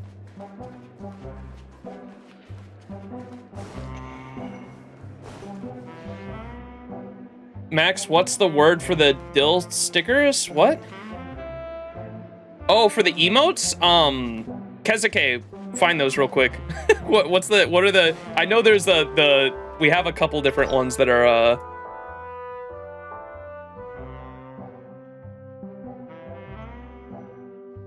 we have a couple different dill, emotes I activated for tripod. Modders! Dude, the fucking pom-pom arrive one is so funny.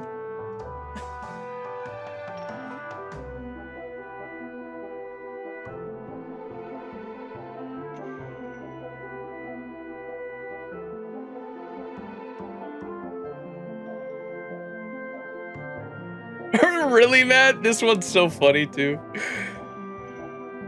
Grr.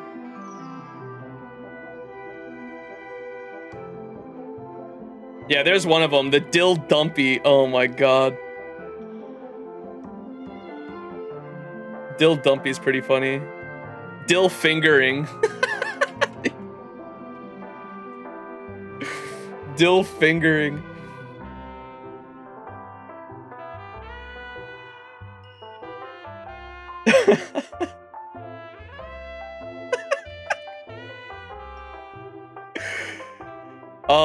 There's the dill, like the dill hugging, the Pepe hugging dill. Where is that one? We have that in here somewhere too.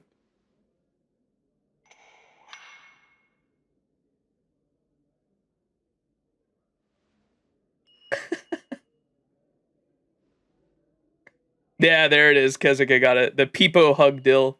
Wait, there's a couple different Peepo hug ones. There's an Arlen one. Boot Hill. Sunday. Yo, Hezarath! I can't believe I've spent 4 months just for this guy to be simping for the SMH. What do you mean? Slander. Why isn't there a sugar-free somewhere? Alright, where's this VIP lounge? Thank you, by the way, Hesrith, for the continued support. Appreciate it. Let's go, the dill hug.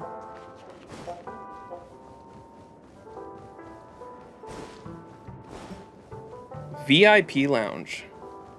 This is the VIP lounge? There's just supposed to be a Pepeshi around here somewhere? Bro is just hiding like behind a plant or some shit.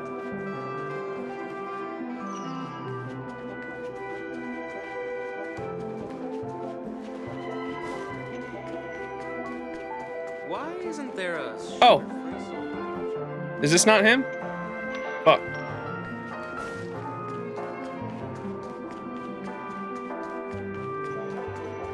Us people from planet Screwlum never brag.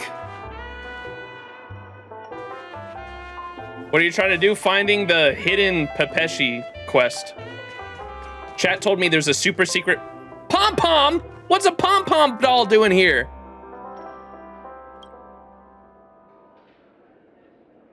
This is a pom-pom doll, identical to the pom-pom you see on the Express, but why would it be here? Poke it. It has a soft and fluffy texture, almost more endearing and adorable than the conductor themselves, but... Wait, chat. Pom-pom arrive. Pom-pom arrive emote right now. Ow! What? Oh, we found him! Wait, what? This is so dumb. After you give it a good fondling. What? The doll transforms into a Papeshi? Cheater! How can you see through my disguise like that? What disguise? So you're not a doll? I am red clay form of Calsass? My name is Gino. That doll form just now was my mimicry. Oh, just like the kid from Bellabog. No one has ever seen through my mimicry before. How did you do that? I have always been a genius. You picked a strange place to hide. I just happened to touch you in passing. I've always been a genius. Wait, what were you fondling? I don't know. I don't want to ask. I poked. I did not fondle. Oh, really? No, you must have cheated somehow. Let's try again, and if you think you've got the skills, I will transform into something else this time. You will stand here and don't move. We're actually playing prop hunt. I cannot believe this shit.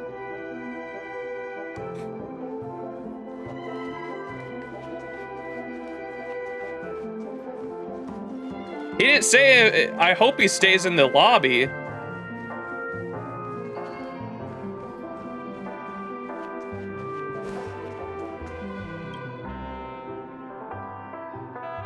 Oh, there's 2 drum sets. It's actually prop hunt. This is a drum, one of humanity's oldest musical instruments. Though you have no idea why it would be here, you know it will make a great sound when played. Bang the drum.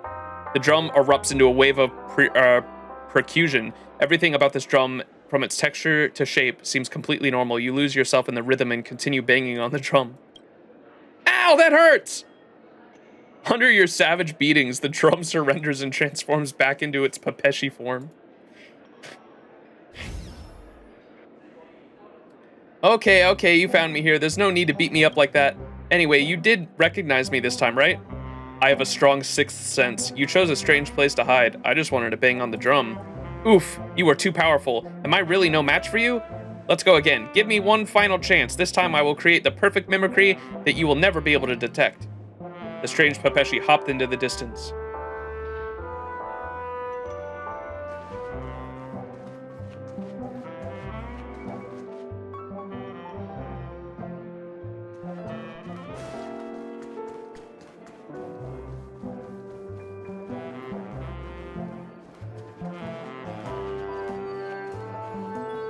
I hear a chest. Why isn't there a sugar?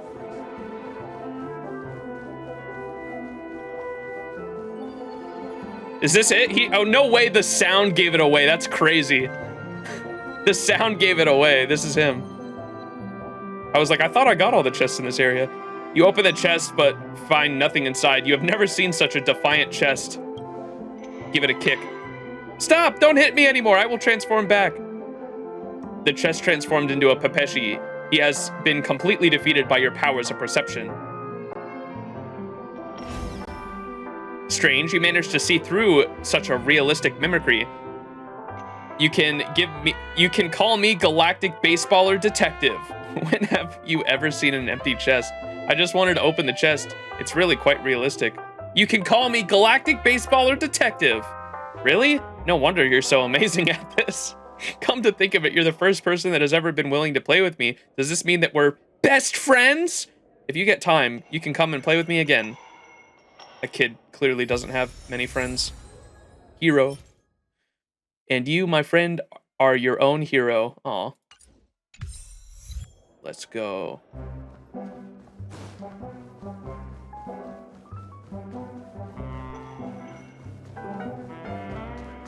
Now speak to Gino in the lounge. One peach soul glad, shaken, not stirred. The fuck is this petition?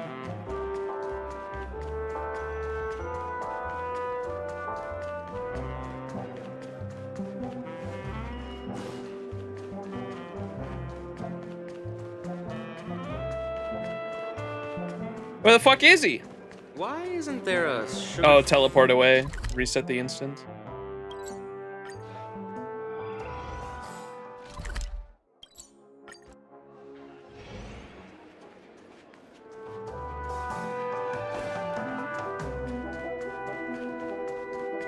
One peach soul glad, shaken, not stirred.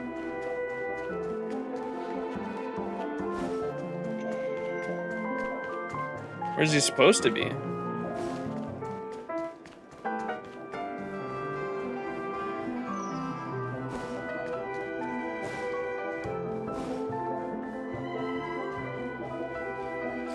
Different map. Oh.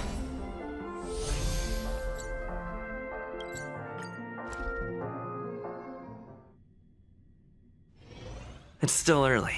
Where to now?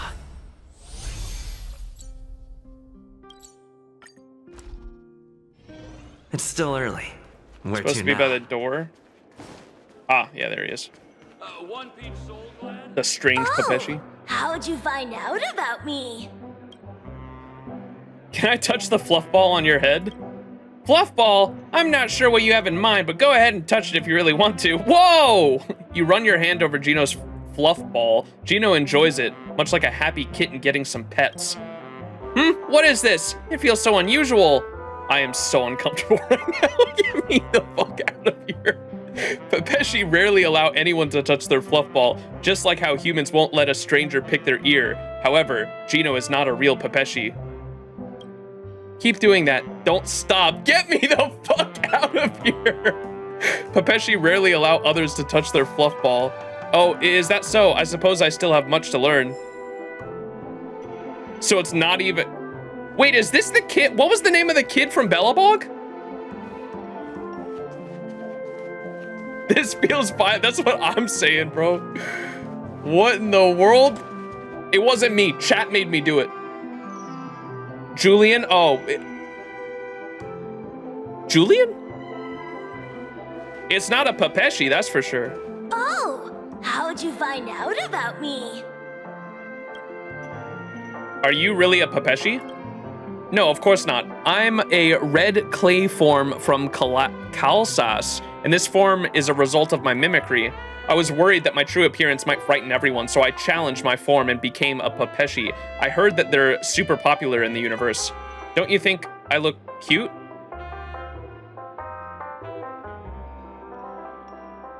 No. Your taste is so different from others. Everyone else seems to think it's cute. Anyway, I'll stick to this form in front of others. Just treat me as a Pepeshi. How did you get an invitation? Maybe you don't know, but I'm from the most talented individuals on my home planet. I was the first to fly a kinetic propulsion chair and land safely. The tall guys in IPC even call me a space hero. You gotta kill those people. A kinetic propulsion chair? We clayforms need IPC services for interstellar travel, and it costed us a significant amount of credits just to clean the decks. So my friends and I developed a kinetic propulsion chair, a special way for us clayforms to travel through space. Just attach several disposable kinetic cannons to... Dude, oh my god. This is just like the Pepeshi we were talking to as fucking Dr. Ratio, bro. What are you saying? All of this is going in one ear and out the other. What do you mean by a disposable kinetic cannon chair and fire them all at once? What are you talking about? You'll get enough power to launch yourself from a planet. Well, in my case, I didn't attach enough cannons at that time, so I only made it up to the clouds before falling back down. Did you land safely? Heh, that's an interesting story.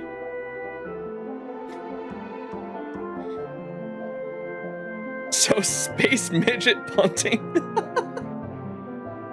While we clayforms walk on 2 feet, our bodies can actually stretch and take on any shape. Elastigirl. When I was up in the air, I stretched myself into a pancake-like form to catch more air and eventually safely land on the ground. The tall guys in the IPC mentioned that it's akin to your parachute, and I can do that with my body. Pretty impressive, right? Don't you dissolve in water? Well, we do dissolve upon contact with water. That's why the rainy season has always been the greatest hazard on call.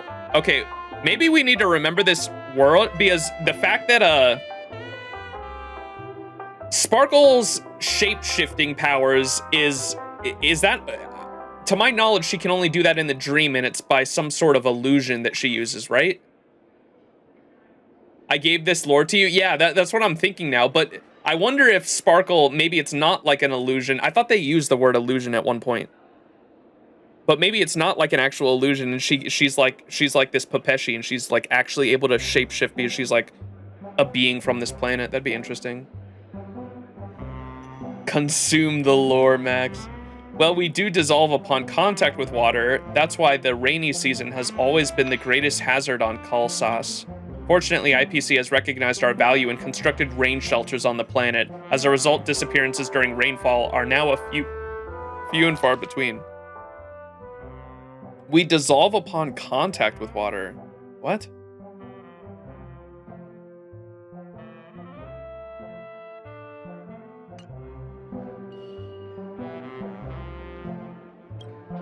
Still, we must be careful when visiting other planets and never enter a bathroom. Thank you. Well, come and play next time. Interesting. They're just sentient clay? Yeah, I guess so. Quick, someone get a bucket of water for Sparkle. Can you imagine me, Trailblazer, just running up to Sparkle with a bucket of water, drenching her, and she's just drenched with the straightest face on the straightest face. Sparkle getting wet caught. Hey, that was not my intention, bro. We gotta see if she's a witch. Touch the ball more? Oh my god, is there extra dialogue for this? Chat's making me do it.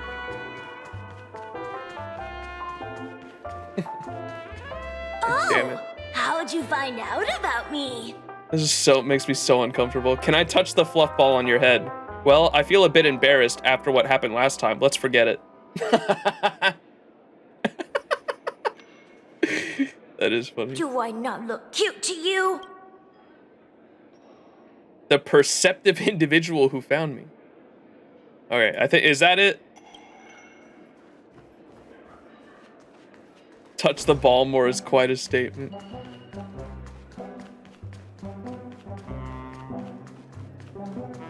She will play Russian roulette with you, yeah, Sparkle. You did it once and she shot you in the foot.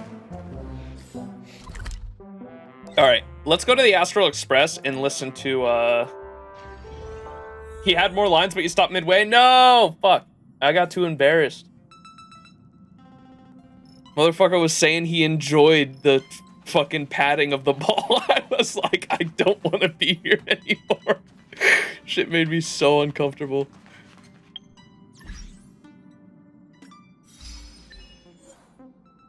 Pepeshi or Mimic. Figure out the true identity of the Pepeshi at the hotel lobby. Oh, that's kind of funny that it said they call him Mimic too, and he turned into the chest. Dark Souls reference. Every time I see a Mimic or like art of a Dark Souls Mimic now, like I see a bunch of replies under it that are like, "Yo, free run art, sweet free run art," and they don't know that it's like that free run like references it from Dark Souls, and it makes me so sad. Oh. Elden Ring should have had mimics. I'll stand by this. Didn't they replaced it with something else? Wasn't there like a type of like gotcha monster in Elden Ring, but they weren't mimic chests. Those are exclusive to Dark Souls. Teleporter chests, yeah, that's what it was. The weird gas traps and the teleporter chests, yeah, that's right. Which in a way are scarier than mimics, to be honest. I got the first time I played Elden Ring, I got teleported all the way into the fucking what's that? Literally hell. What is that location on Elden Ring? The map, the red area, Caelid. Yes, I got teleported to Caelid. Like, and you can't teleport out either, which is like the scariest part. I open the chest, get teleported to Caelid, and like when I open up the map, it won't let you teleport it away, and I was like, oh. Fuck. Oh god, I love Elden Ring. What a great game. And they put that chest so close to the start of the game to fuck you too, yeah. Good times. Alright, look at that, I got Scampo and Sunday, two very sexy men. I think this calls for another multi. Damn it.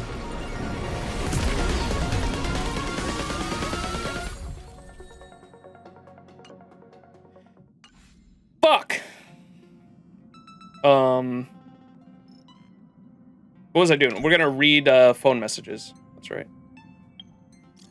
Congrats, thank you.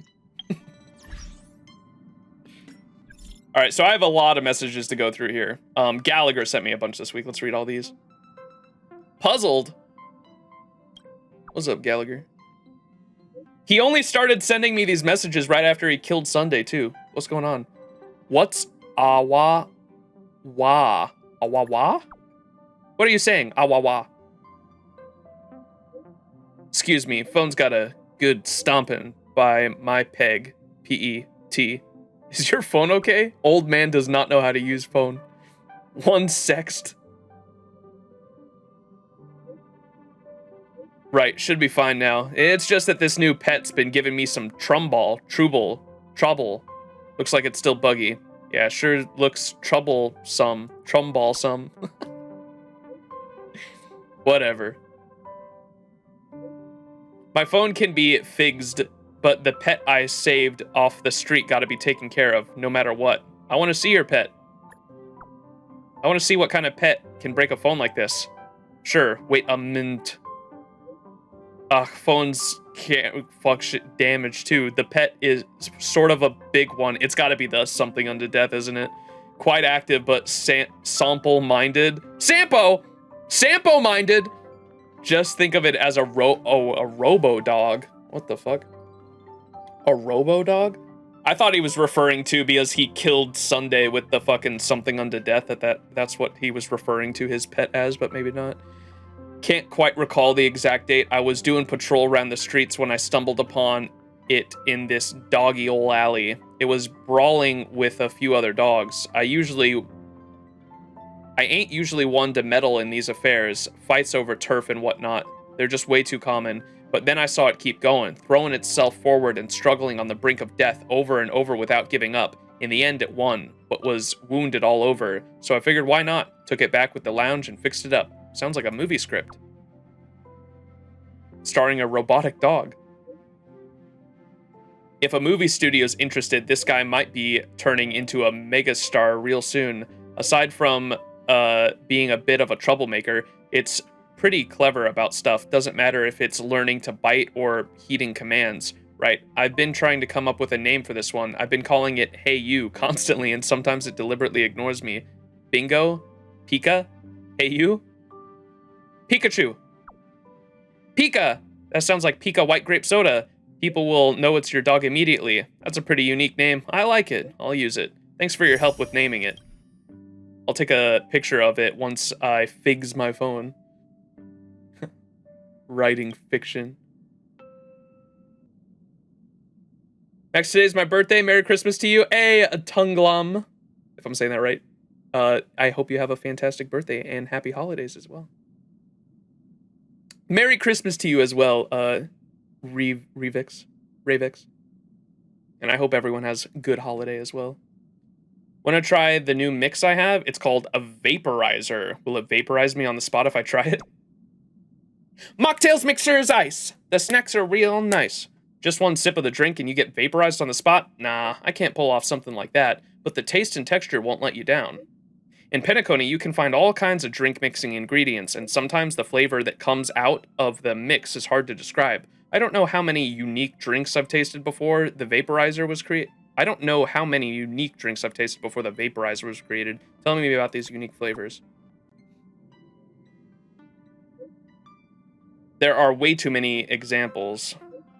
Among recent mixes, Feast in Exile and Masked Talent can be considered classics. They left me with the deepest impressions. Tell me about Masked Talent. Did Sparkle make it? The original point of the mix was to let people find a bit of sour and sweet amidst the cold shaved ice. Like finding candy among glass shards? Kinda, but after it went down, it was like drinking a cup of cold water, nothing sour at all, boring.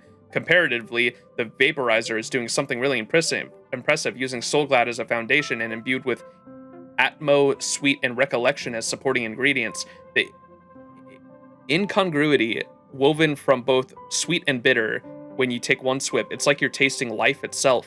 Every time you try to reminisce and grasp onto something, you're only left with a fleet of nothingness. All right, I'm on my way. Just like me for real. Oh my fucking god. Ain't no way they got those Zoomer riders out here, bro. Bro got brainwashed by Bernice? I don't know what you're talking about.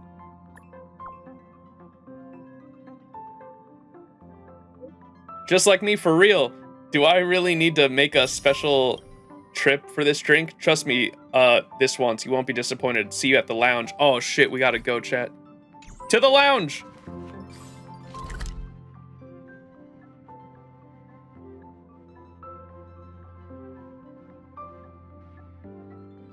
But first...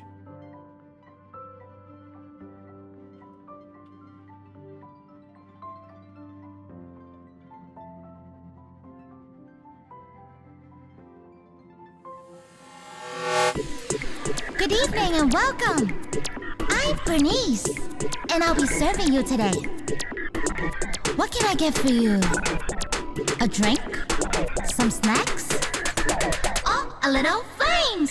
Mocktails mixer size. The snacks are real nice. Soda sound mix dry. I'm lit, you can't deny. This is the hour-long version. So you never, ever want to leave. Anything that you desire, set it on fire. I'll make you spend your days all away. That's my desire.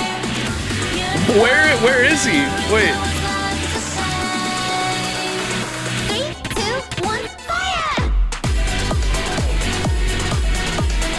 Furnace, go! Go, white girl, go. Where's Gallagher? He said to come to the bar. Oh, they don't lead to anything? Wait, but he said come to the bar. Can I not buy drinks from him? Where's he located? Can I find him? Wait, where's the one girl?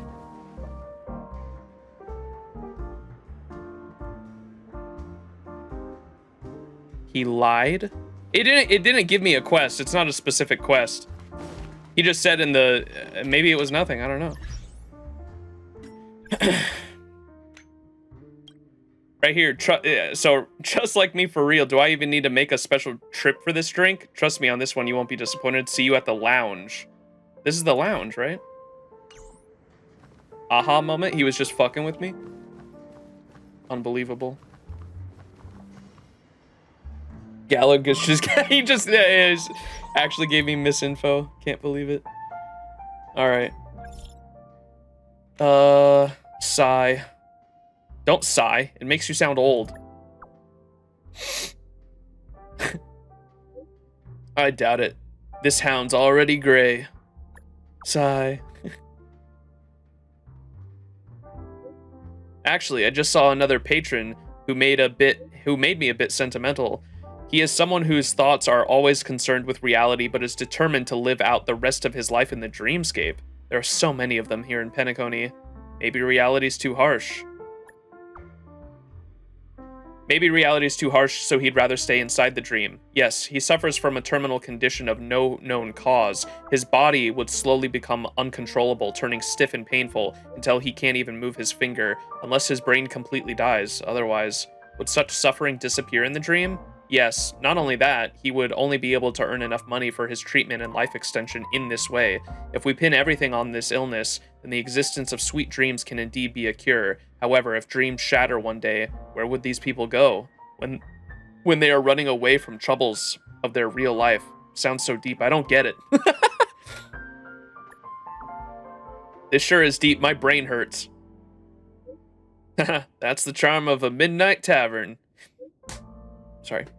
Burrow into the corner and listen, and all you'll hear is the unfathomable joys of reunion and aches of parting. You're real talkative today. You seem like you have a lot to say today. Just want to ask, did you add a lot of Soulglad to your drink today? No, Soulglad hasn't been the right drink for me in a long while.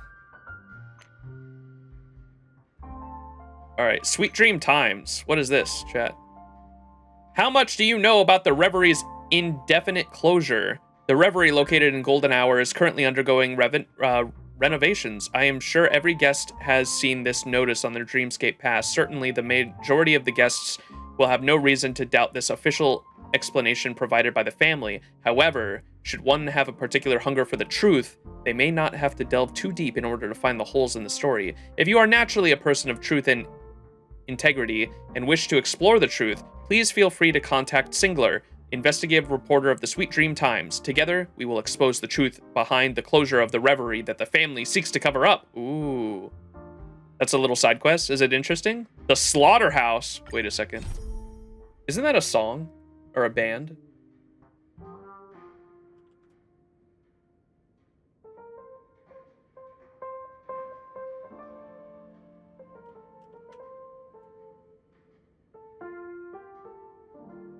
Yeah, it is.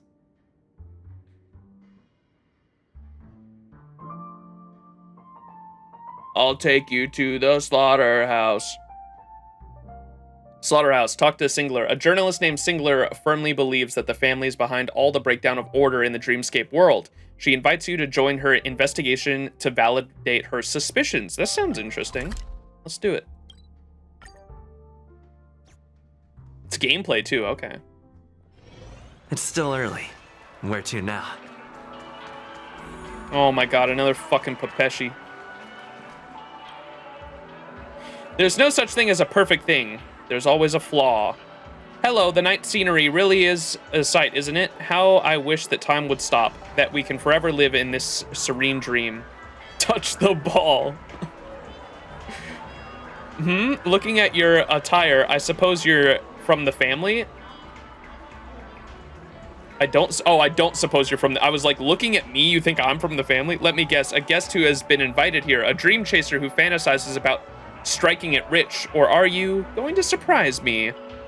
I am a dream chaser. I am a guest to the families. Not telling you!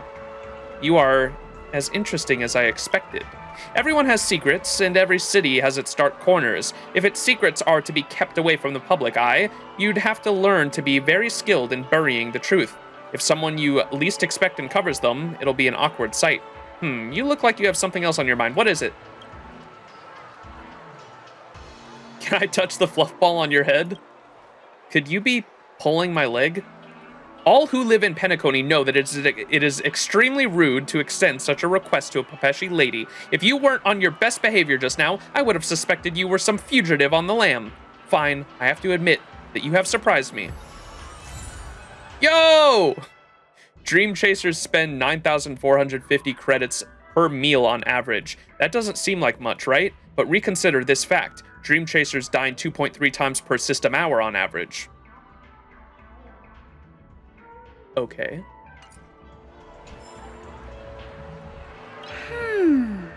Pretty suspicious.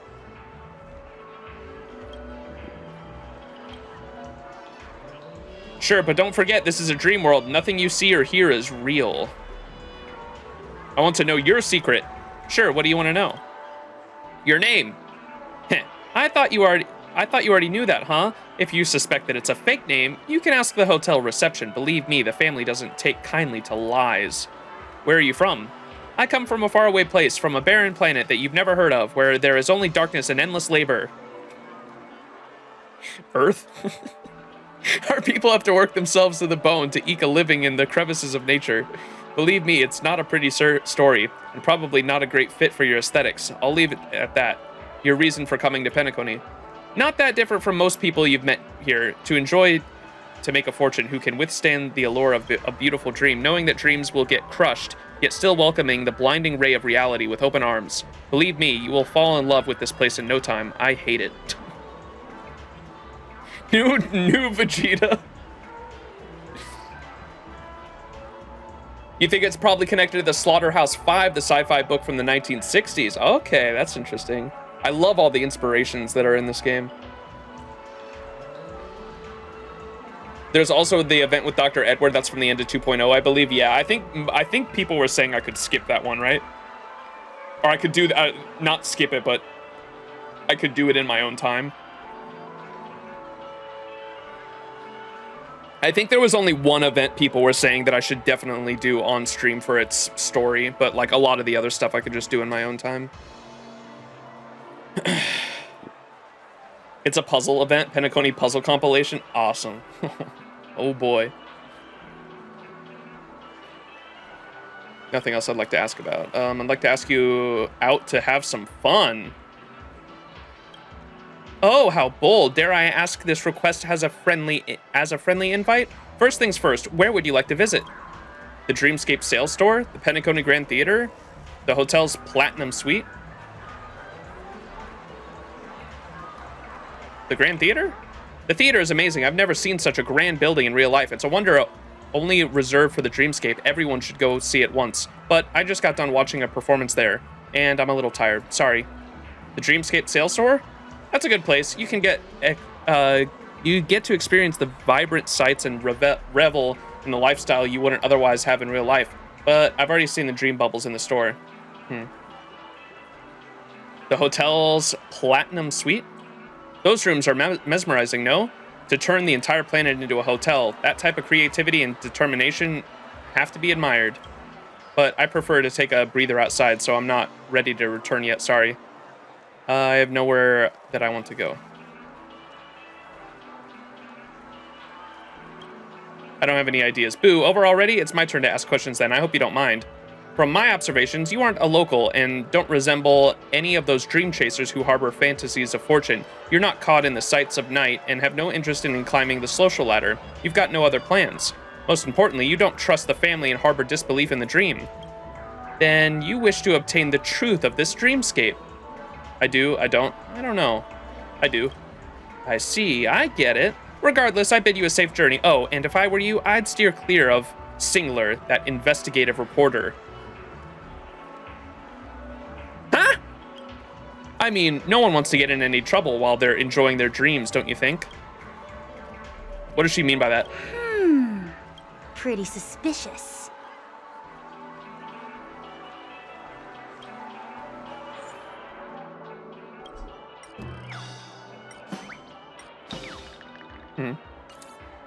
Time to get to the bottom of this. I'm here to investigate the truth. Oh? Your tone is quite animated. The truth is a very serious word. I hope you will wield it with more prudence. You weren't you the one that sent the agency's message? I want to expose the truth of the hotel and the dreamscape. Oh, so sudden. Ah, I remember now. I did send the agency message to the group just so that everyone mostly... I did send that agency message to the group just that everyone mostly ignored me. The guests here are... ambivalent and uncovering the truth. I myself was about to abandon this mission. The first person who willingly answered my call to investigate was you. I think there's something wrong with this place. The family is definitely hiding something. Right? I feel that way too. I may not have concrete evidence, but as a reporter, sometimes you have to rely on your hunches. I can't always count on hunches to help me find the truth, but if there wasn't one, I wouldn't even dare embark on the first step of this investigation. I can see that you're someone who's also got acute senses, and you're ripe with righteousness too, a rare combination in PENACONY's dreamscapes. I'm just someone who likes poking around on adventures. The avatar of righteousness has descended onto this dreamscape. Good, very good. Now we've got motivation, brains, and... Singular's eyes quickly sweep over that baseball bat you're holding in your hand. And, brawn? Let's not waste time. If you're up for it, we'll move out now. Before the Reverie Hotel was completely locked down, I overheard a few rumors. At certain hours, strange paintings of ambiguous meaning would suddenly appear in the hotel and perhaps even mislead guests, sucking them into an otherworldly dreamscape. What's stranger than that?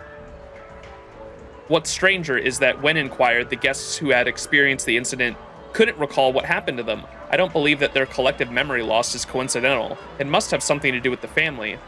Mister, I think that strange painting will be the key to our progress in this investigation. Interesting. I wonder if their memory's disappearing. I've had it in the back of my mind since the end of the Sparkle Black Swan companion quest.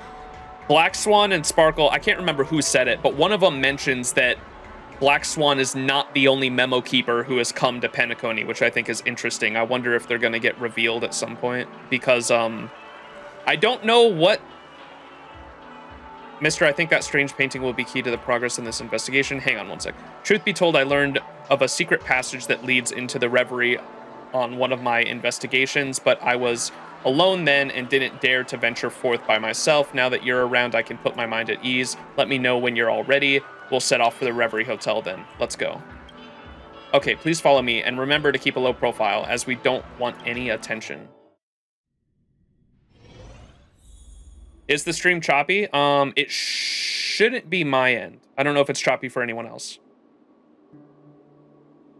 It looks like on my end it's all good, though. Wait, what the hell? Oh, I was like, where did we get teleported to? I cut myself off, though, because, is it travel log?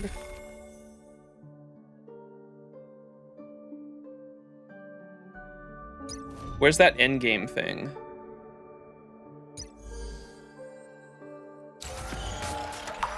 It's not that.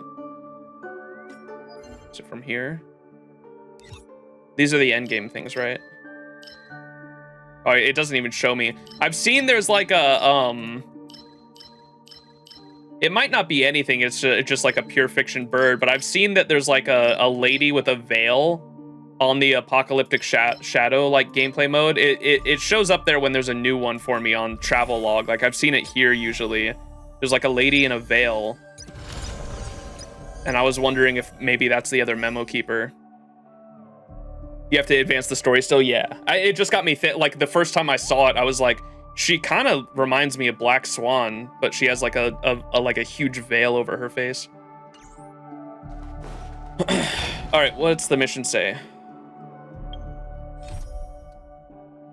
Enter the hotel in the dreamscape and investigate the mysterious painting. You have joined Singular's investigation. The first step is to visit the Reverie in the dreamscape and examine the enigmatic paintings that have mysteriously appeared.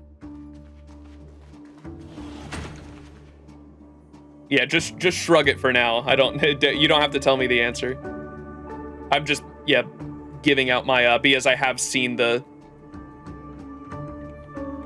lady, she's like in the background of the apocalyptic shadow and she's holding like an hourglass, right? And just the character design of that character made me think it, and I know that game mode unlocks like once you're done with PENACONY as well, and so I was thinking it might be linked to Black Swan or the Memo Keeper somehow, just because of the character design. This is it, that creepy painting floating around in the middle of the hallway, and it may even devour lost unwilling guests too. And who pointed out to this earlier? Was it Black Swan at some point? We went through this and it takes us to the Nightmare Realm or something. Someone pointed it out and they gave us like the lore of the painting was supposed to be all the family members, right? How many hands are there? Is that 8? That's 8 total. Oh, there's another one there, 9, I guess. They said something about it was like the family. I can't remember who mentioned that. Its existence is ironclad proof that the family has lost control of the dreamscape. The family must already know that the strange happenings in the hotel, these paintings are just one of the more explicit examples.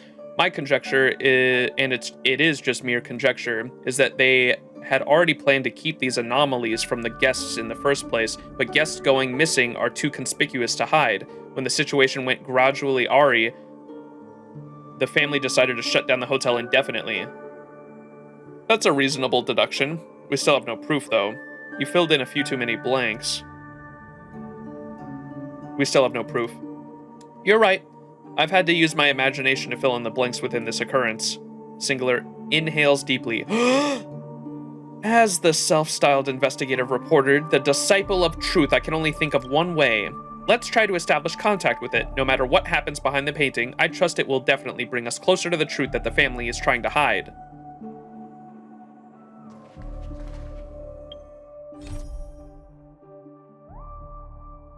Alright. Pure fiction. Whoa, what is this place? It's like a total mess. Chill out, Singular. You're an investigative journalist, and you should stay cool. Anyway, maybe we can start gathering clues, mister. You go up ahead, and I'll try to keep up. This is, dude, this is how fucking Outlast started. In the first Outlast game, you're an investigative reporter that's investigating in an insane asylum. You go in and get trapped, and that's how the game starts.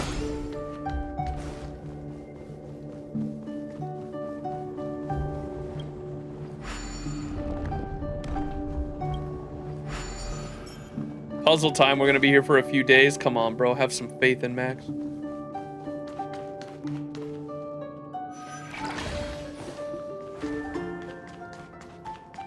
gonna try to skip the bad guys if I can.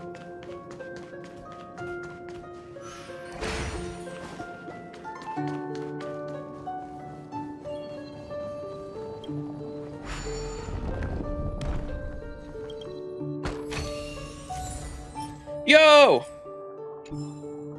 Oh, I got a really good, speaking of relics, I got a really good, I thought it was pretty good relic the other day for someone. I think it might have been Kafka.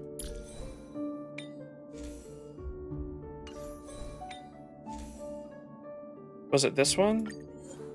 No. I had one that had speed and something else. And when I was upgrading it, I got like... Chat's gonna have to tell me if it's really good or not. I don't know if you want split stats that even if they're good on relics. Was it not Kafka? Was it nope. It was not. Who was I for? Was it Dill? It actually just doesn't exist. I don't know. I dreamt it up. I'm hallucinating. Actually going fucking schizo, bro. Oh my god, it doesn't exist. We just wasted so much fucking time. It's just not there. It doesn't exist. I cannot believe this shit. It might have been the rope on the Harmony MC was really good. That might have been it, actually. That's why I couldn't find it, I think. I do think I was fucking with the Harmony MC a bit this week. That's why I couldn't fucking find it. Not that, the rope you said, right? This, I think this was it, actually. Jesus fucking Christ. All right.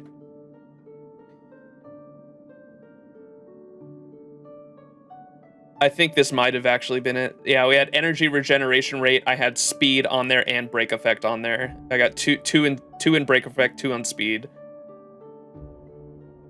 That is amazing. Yeah, the... You saw it already? I was thinking it was for one of my main attackers. I think this was it because I was just fucking around with the Harmony MC this week. Just because we had the double rope and planner sets or whatever happening this week. Yeah, I just know that I think on this it said you want your speed to be 145 or higher, and that's why I was really hoping to get speed increase on this because he is nowhere close to 145, but I don't have the other relic sets or relic stuff on him at the moment, but I got to try to hit a 145 speed on Harmony MC is what you want, right? To get that bonus. When speed reaches 145 or higher, this wearer's break effect increases by 20%. He is a DPS? What do you mean? Bro. Watchmaker set on him? Yeah, I'm not even sure I can farm Watchmaker set at the moment, or if I can. I haven't done any relic farming. That shit has been out of my mind because I want to try to get like most of my main character traces up in their light cones and all that other shit, which takes a bunch of my fucking daily AP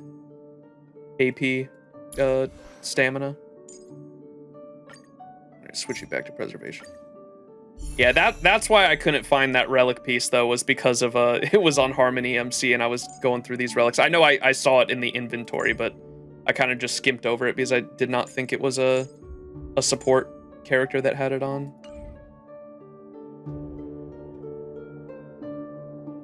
All right, schizo journey over. Let's continue. Holy moly, that took like fucking 30 minutes.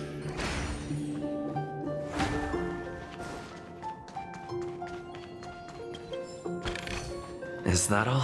Sunday is really annoying to build too. The node is one of the worst in the game. I think I saw my Discord crying about it when he released. Everyone was posting their characters or whatever. Oh, whoops. Their what's that thing called? The herd a card system. Everyone was doing the herd a card system, and I remember Tripod.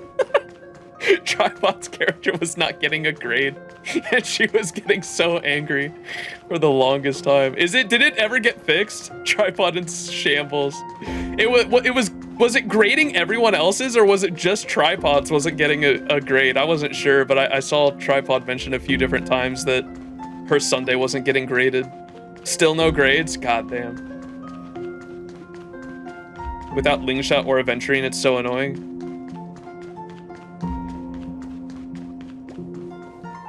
Sunday not having grades, not tripod. Gotcha. Where the fuck am I going? Was that even, did that even lead to anywhere up there? Is that just, that's just a dead end, huh? Okay.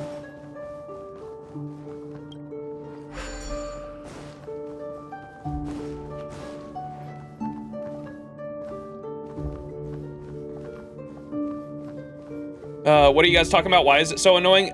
There's a bot in my Discord that rates your relics and your character and gives it a grade based on how good it is from like D to S tier, like it's a tier list, and it'll grade your character, but since Sunday's release, it doesn't give it a grade, and it's been very annoying for my Discord. They keep trying to get like a grade to figure out how good their Sunday is.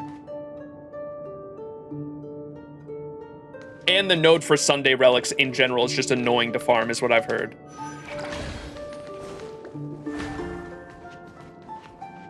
The S rank booty hill, baby. Oh, I can't wait. Oh, here we go.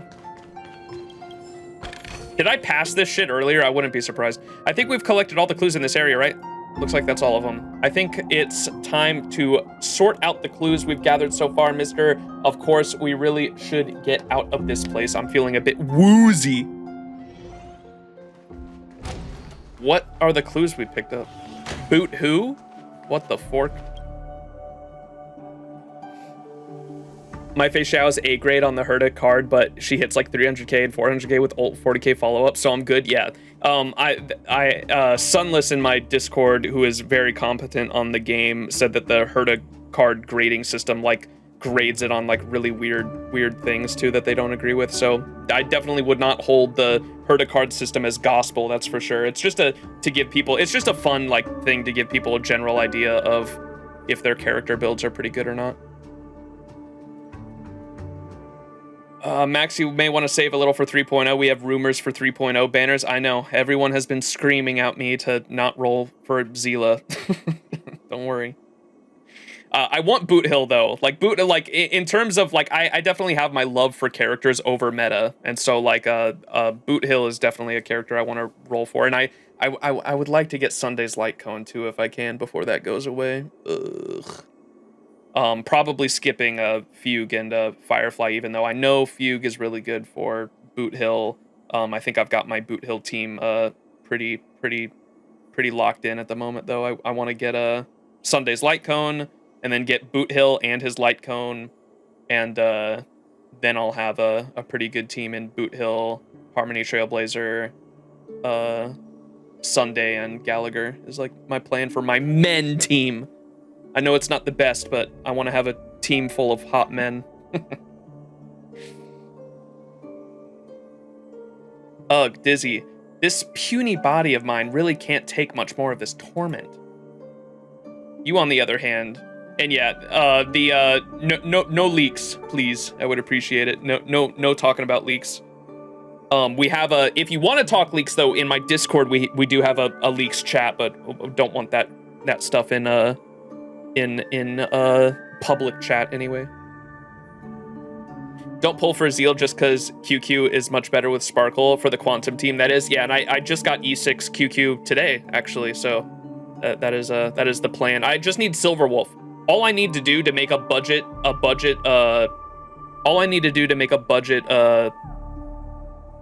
mono Quantum team work is Silverwolf at this point, because I can use Lynx for my healer, at least for the moment, until a better one comes along. But Zeal kill faster, I understand. Leave your leaks in our fridge. Zeal and Silverwolf were no longer banners to get rerun, no? We're they're the longest banners to not get a rerun, correct, I believe, at the moment. So they should be right around the corner, which is why my entire chat was screaming at me that they were like, another mono quantum character might be right around the corner, Max. Don't roll on Zila. And I was like, okay, I get it, guys. I don't read the leaks, but I can take the hint. Okay, if Zila gets a rerun, If Zila gets a rerun, like with 3.0, for example, I probably won't be rolling on her. Silverwolf, on the other hand, I will, because Silverwolf is kind of required for Mono Quantum to work. And I saw, because of the defense shred on,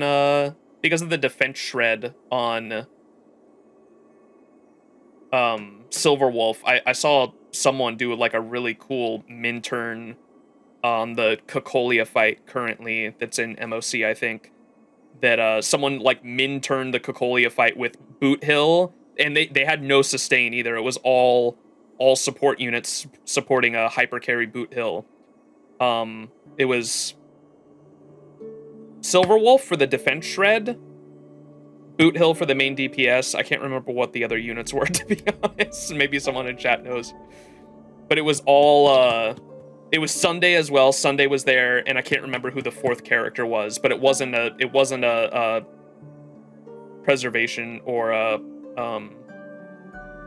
abundance unit. I think it was Ruan Mei as well, yeah. It was Sunday, Ruan Mei, Silverwolf, and Boot Hill, yeah.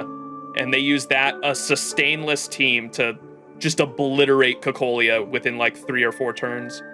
They probably have a cracked build too, yeah, I'm sure. I just thought it was cool, and I was like, oh, dude. I didn't know Silverwolf could be used in that kind of way, so I thought it was cool. The defense shred, because I think it was something specifically with this MOC that had something to do with defense shred against Cocolia, right? Maybe someone in chat that's knowledgeable on it will know. But there was something with the fight where you could stack up Silverwolf's defense shred would get Cocolia up to 100. Could get, just with Silverwolf's defense shred, would push her up to 100% defense shred on Cocolia with whatever was going on with the passiveness of that MOC. And they were able to just obliterate her with Boot Hill after that. You don't need sustain if they can't hit you, exactly. Silverwolf Zeal can kill Cocolia instantly. You won't even get to hear the wildfire song. That's awesome. Cocolia's physical resistance, no match for the Palette of the Bullet. That too. I think there was, I can't remember. I don't have MOC unlocked, so I don't know what the fuck. Or I do have MOC unlocked. Was it the other thing? What was that? What's the thing with the? Maybe it's not MOC that I'm thinking of. What's the other thing called? The other endgame mode with the boss fights. I said MOC, but I think it's the other thing. Pure Fiction? No. Apocalyptic Shadow, yeah. Yeah, I don't have Apocalyptic Shadow unlocked, so I can't look at it, but I think the pass, or whatever the passive things are that you choose before going into the battle, I think that there might have been something to do with defense shred or physical resistance on Cocolia as well, which is why Boot Hill worked so well. All right, let's get back into this. I am yapping so much. You, on the other hand, look refreshed as all heck. I'm impressed by your constitution. Nothing I haven't trained for. You should work out more. Phew, you're right. Anyway, let's piece together the information we obtained first. So, what have we found so far? Part 1. The moment is finally here. Before I entered the dream today, the shift lead found me and had a long, earnest chat with me. He spoke too fast and I couldn't catch most of what he was saying, but I still sort of understood what he was trying to tell me. He feared that I wouldn't be in grave danger when I entered the dream this time. If I can't complete the mission successfully, the family will surely banish me from their ranks. He even said that he really appreciated me, that there were few people like me who were this low-profile, hardworking, and industrious, and he hoped I would pass the trial without a hitch. I exchanged a few functionary words with him, then went back to my room to prepare to enter the dream. It'd be a lie if I said I wasn't the least bit anxious, but what else could I do besides mutely accept the current situation? I closed my eyes and forced myself to be taking a nap, the dreamless kind, to be able to do that thing. Oh, I would have to be in optimal condition physically and mentally, no matter what. Chat, what does this mean? I closed my eyes and forced myself to take a nap, the dreamless kind, a dreamless nap, you say, to be able to do that thing. In bold letters. Mister, I think we've stumbled across a really precious clue this time. The family attendant named Hamilton. His writing indicates such much anxiety. The family must have assigned some secret mission to him. His words would be stuck off His words would be struck off if he failed the mission, or worse, his head. He didn't say anything like that. He didn't say anything like that. I'm sorry, my imagination got the better of me. We still need more evidence. If you don't mind, can we enter the unusual dimension and explore it once more? Hamilton notes, okay.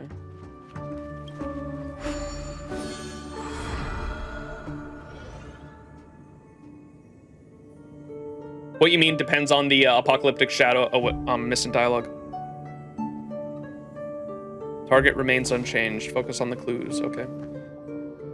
What you mean depends on, yeah, the apocalyptic shadow you're doing at that time, but with Hunt, once you get the buff, you kill the boss. No recovery. Face shadow is broken there, but I agree. Break teams can be used on all endgame modes.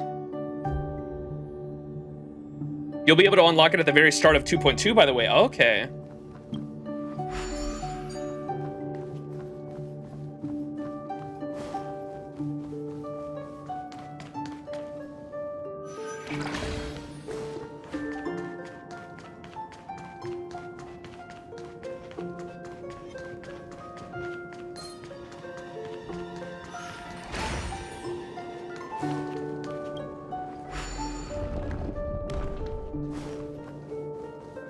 Bro, I didn't even need to go that way.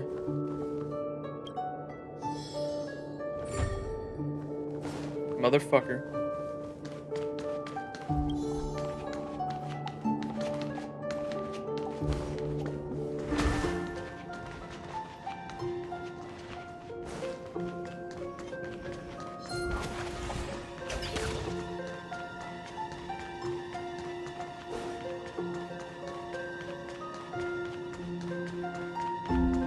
Bro, what the? Piano time.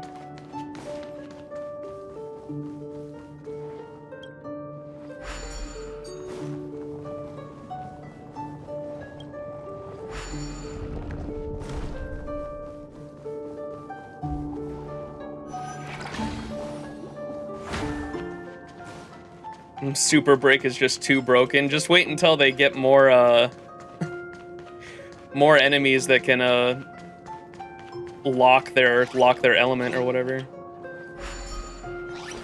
Like Sam and the Trotters. You know that shit's coming.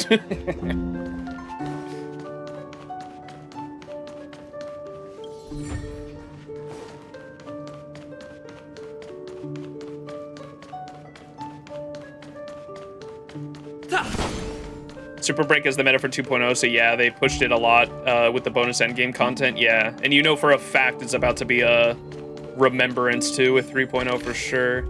They're gonna be pushing the new path so freaking hard. And Herda's not even the Herda isn't even a Remembrance character, right? She's a Erudition still, I think. She's the same element and class as the she's power creeping herself is crazy. But, yeah, interesting. Our Emanator.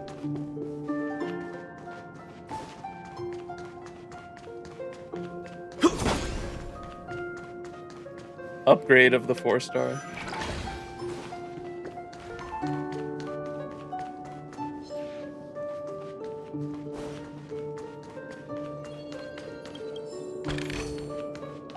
Only Herta could power creep Herta. Alright, one more jigsaw piece, I think, right? Oh no, we just bring them all there. Never mind, that was the last one. My bad.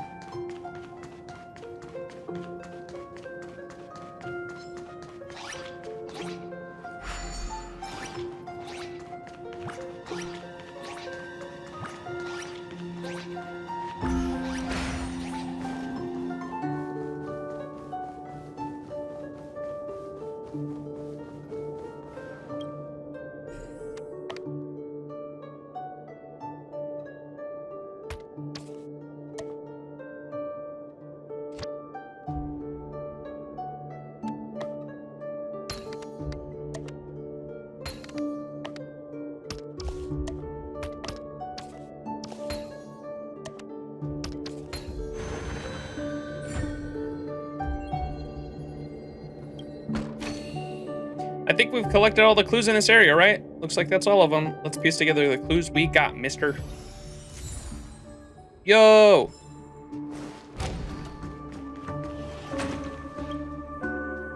Good, the investigation has been going well so far. At least we can still walk, and we haven't lost any limbs. Let's piece together the clues we just got, and see if we've made any progress with our findings. Part 2, I entered the dream and woke up in the Reverie's staff dorm like usual, but the feeling of everything around here was oddly strange. The people around me seemed to notice something, and I could feel a peculiar glance that was cast towards me. Of course, it could have all been in my mind, but who knows? Someone I'm not very acquainted with suddenly tapped me on the shoulder, like he was trying to encourage me, but I didn't even remember what he worked as. A dreamscape motivator? Darn it. It was like my memories were erased by someone. Jeremy and I traded a few lines, mostly about those recent strange happenings in the hotel and the dreamscape, paintings suddenly appearing, musical instruments attacking guests and such. It all made me somewhat nervous. It's strange, he was the closest to me, yet it felt like he had no idea what I was about to face today. I even forgot to tell him before. It's fine. This is good too. One fewer person to worry about. I changed into a jet black outfit. Black makes me feel safe. I waited for a while at the dorms, so anxious that I couldn't even sit still. God knows how many times I paced the room, and then I heard a knock at the door. That attendant, Hamilton, entered the hotel in the dreamscape, and people around him started looking at him funny. Yo, Ted, thank you so much for the 10-month subscription. Thank you. Appreciate your continued support. Now, what was that about, Max? What? Caught. I heard I was catching strays in here for not seeing Sunday relic ratings. Yeah. We were talking about relics, and I spent like 30 minutes going through mine trying to find a specific one, and I did finally find it. And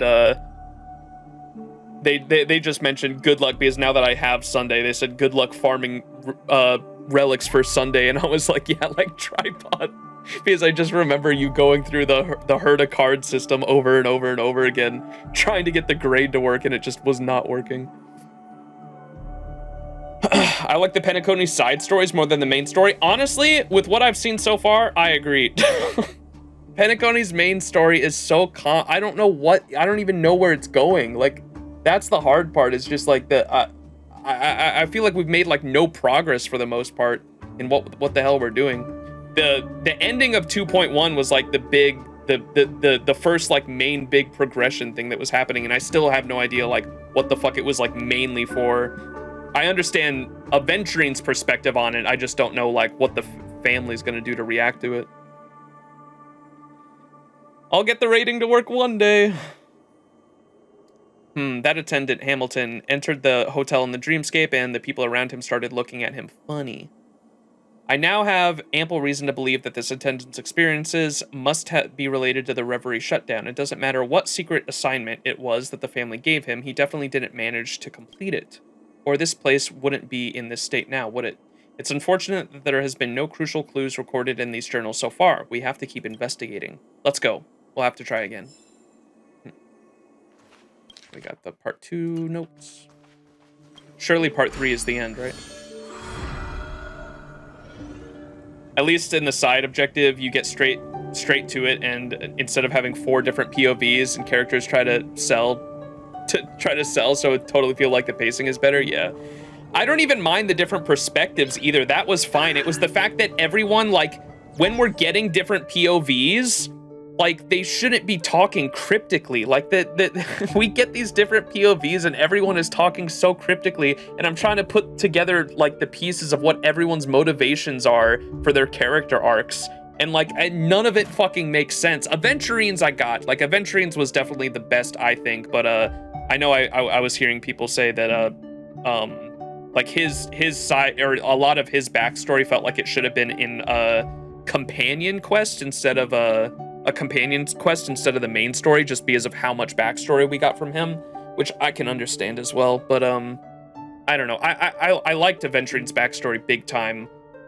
It was just like how it related to the main story was kind of and like I feel like we need to understand all the character motivations, especially at this stage in the story. Like, we're at the halfway point for PENACONY at this point, right? at the end of 2.1. Like, we should, at this point, we should know the entire cast that has been revealed to us so far. We should know all of their motivations and their what stick they have in the fight for the most part. Sundays could, like, I'd be all right with Sundays still not being like fully revealed though, because of he seems to be like the main guy running the show, and maybe he has ulterior motives with the Dreamcaster or whatever his name is, the Dream Master. It seems like they've got their disputes, but I don't know. I'm interested to see what happens. I just, like, I don't know how it all relates to one another in terms of like character arcs.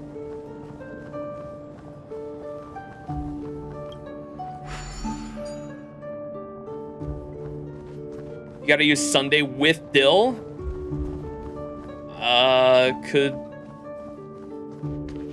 Yeah, that would work. That's true.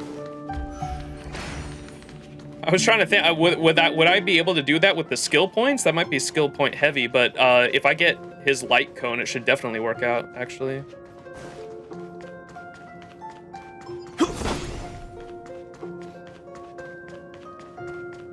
I don't have him built. I'm not using Dill if he hits like a wet noodle.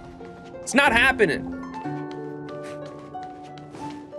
I'll use Dill when he has much better relics.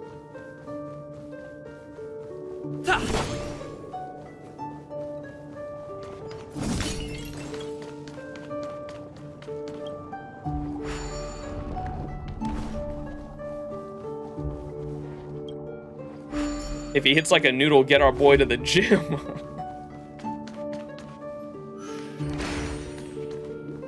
No, keep my Dill looking like a twink. I like him that way.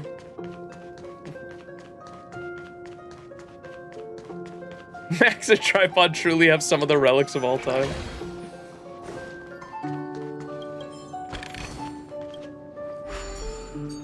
Y'all want to see my Dill relics right now? Hang on. Or can I pull up let me just pull up stats. Dude. Shit's fucking embarrassing.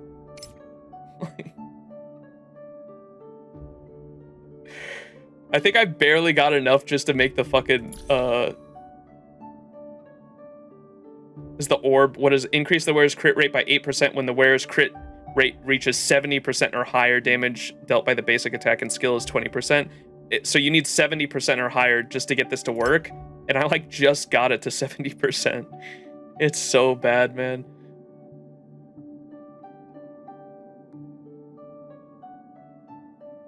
The damage is crazy for what attack? This still is better than tripods? No way. I don't believe you.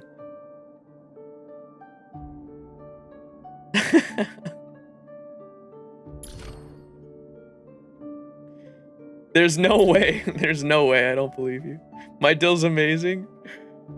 Yeah, mine is not. Have I leveled? I think I leveled up his. Yeah, this is level 80. Traces, his basic attack 6. Yeah, I really just need relics now for the most part, but I kind of want to work on there's just other teams I want to work on at the moment, especially with need to work on Bronya a bit. Light Cone and Traces need to be leveled up a bit more.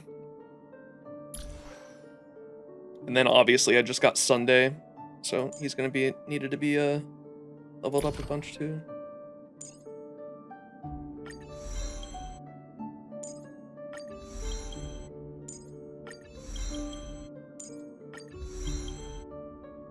Use Sunday? Not at the moment, dude. Let me get him built. Come back in a week. Oh, maybe he'll be better.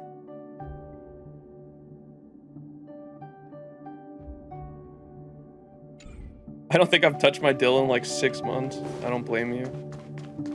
I got Dill mainly for the main reason I got Dill was because I needed an imaginary DPS for the fucking the sting the what's that fucker's called? The things, the bugs. What are they called? I can't think right now. The swarm boss in Simulated Universe. I needed him for that. Well, why is this guy broken? Oh! No, the boss that's weak to quantum and imaginary is why I got Dill. I'm okay. Yeah, Swarm Disaster Simulated Universe. That's why I got Dill. And I'm gonna be honest, I think my DOT team is doing better at the moment. That's why I stopped using it. the story in your own way. I got Dill just for that boss, and like my DOT team was still doing better. I was like, fuck, man. If I build him better, I'm sure he'll be better. I was also using the Destruction Path, which I do not think is a good. Everyone was recommending me to use Destruction Path with Dill, and I don't think it's very good. Especially when you unlock all the shit and it like takes 40% of your HP or whatever when it does the attack. That shit was like straight up killing me. Did I fuck up? I did. You have to use yeah, I don't even have propagation unlocked yet, but I heard someone say that as well.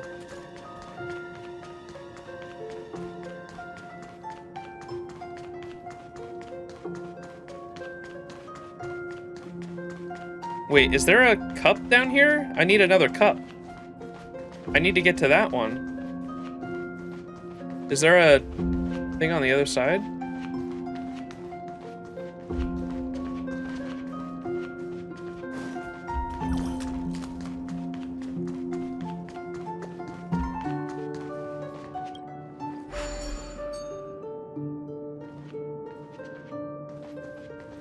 Bro, what?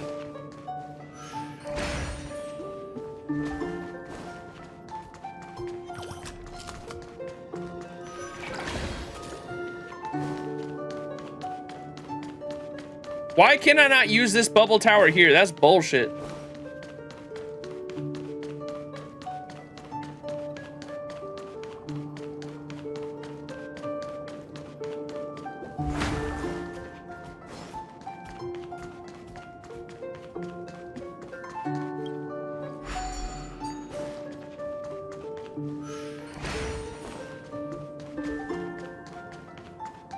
Got all the Jing Liu on a rerun because you wanted all the High Cloud Quintet members. Hey, that's fair.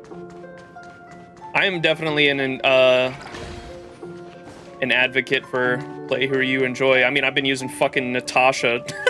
I used Natasha in the Aventurine boss fight. There were commenters like, this guy, there's no way this guy's still using Natasha.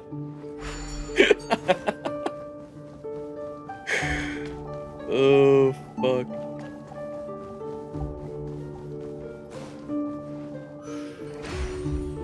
Natasha carries, that's what I'm saying. Oh, does this one give me an extra? Yes, extra bubble charge. Let's fucking go. That looks crazy, dude.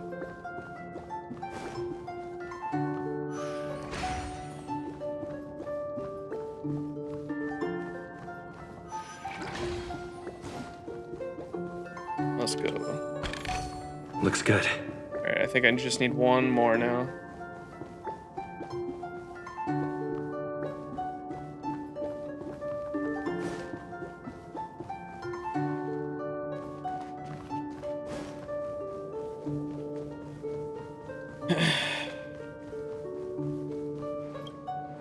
They don't remember the 1.x times when everybody who didn't have Bailu, Luocha, or Gepi had to rely on Nat.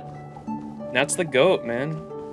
A lot of people don't realize that Nat has a cleanse either, which I think is funny. I think, is it just because of the lack of people that use her? Like, every time, like, when I'm using Natasha, people will be like, why are you using Natasha? She doesn't even have a cleanse. I'm like, no, she does have a cleanse. She has it on her skill. No one knows that, though. No one uses her.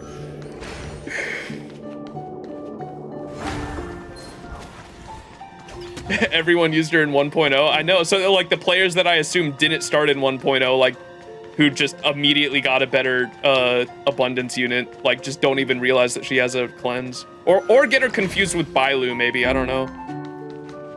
Did I just go in a fucking circle?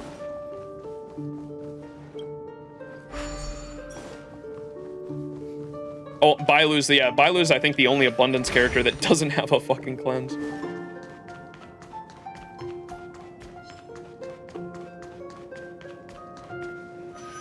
You check, Tripod. I think my Dill is on my thing. I think they were trolling though. I'm like 99% sure your dill is definitely much better than mine. I think we've collected all the clues. Let's piece together. Yo, is this go to chat?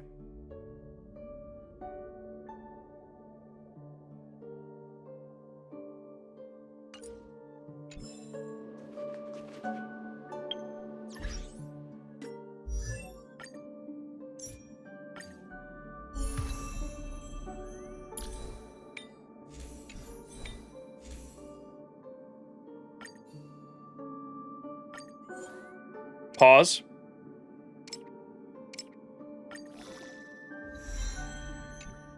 Damn. Surely this goes into break effect. Surely this goes into break effect.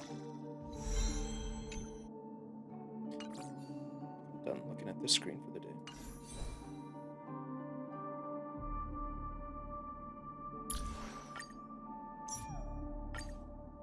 day. No speed or break rip.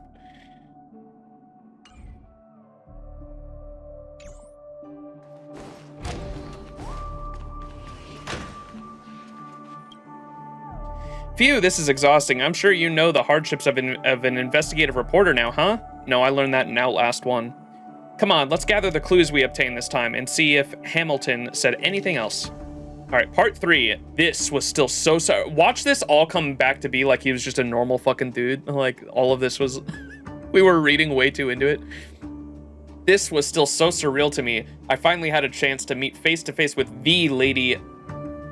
Oh, what? How do you say her name again, chat? Sabonia. How did we say her name? Siobhan?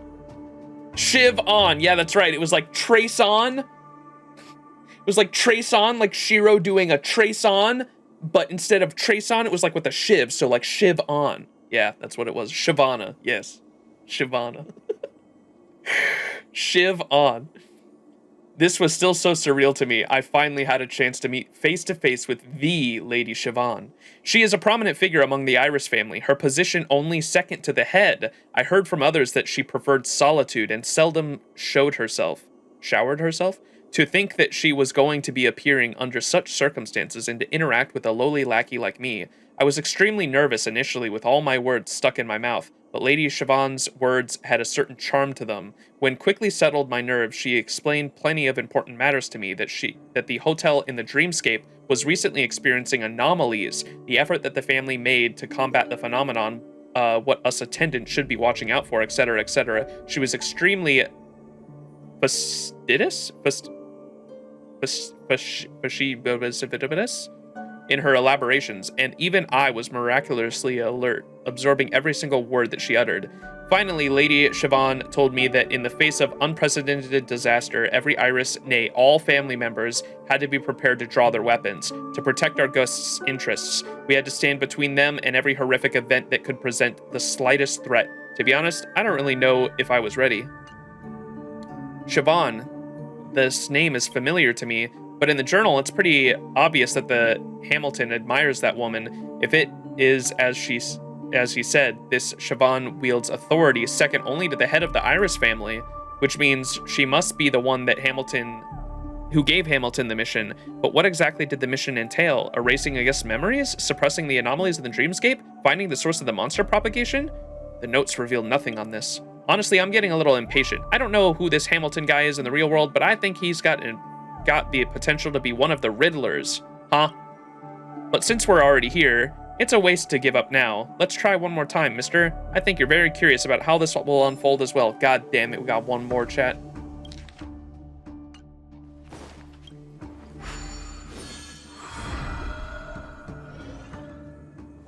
Phew, I'm already sweating, just looking at this labyrinth. I'm counting on you, mister. I have a hunch that we're getting really close to the truth.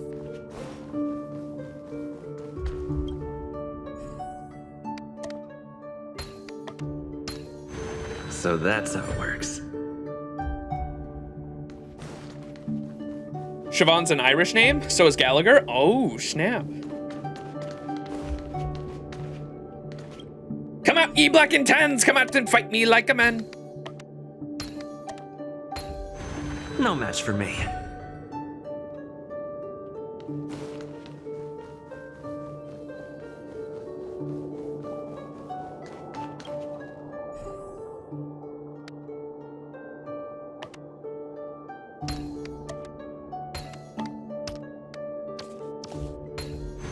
So that's how it works.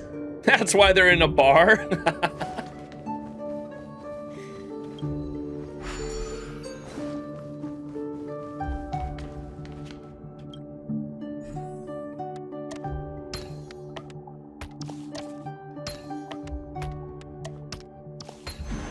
No match for me. Holy shit, bro.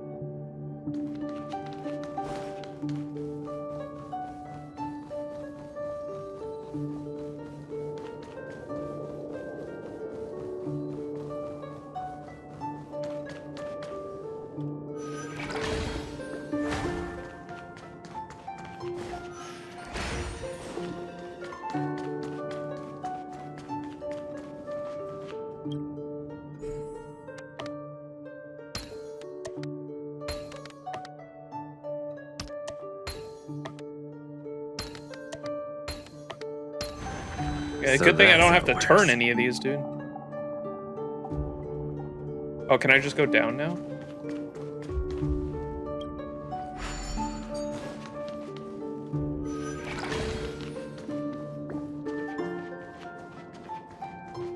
Max learned the hard way. He listened to me and pulled for Dill. Never pull for Dill, chat.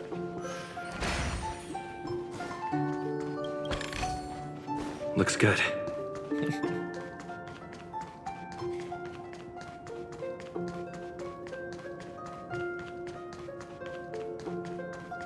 What do you mean? Max Dill is amazing. Yeah.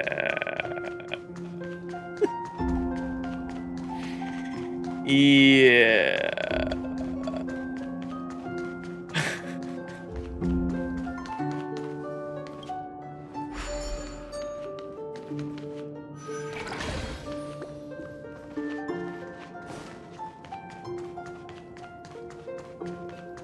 Wait, is there no other... I'm tweaking. Oh no, there is another one. I knew I saw another one around here. Excuse me, buddy. Oh my god, I need another, I need 3?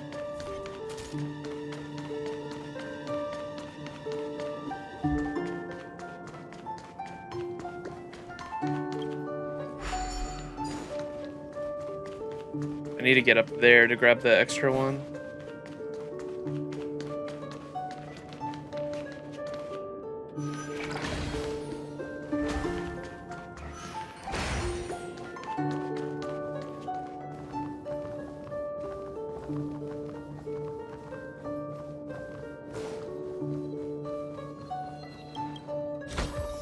Great. Yo! The more the better.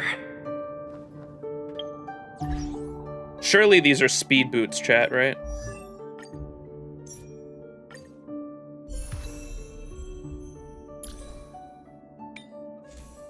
Oh, that's not boots. Oh, I can put this on there, though.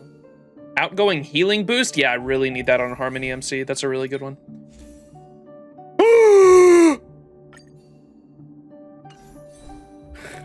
There's speed boots, but no base stats that I want, though. Or no substats that I want, sorry.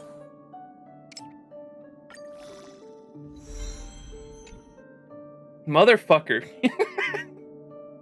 I guess they're speed boots, at least.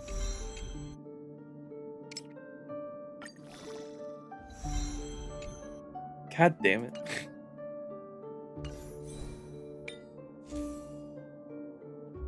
Relic hell.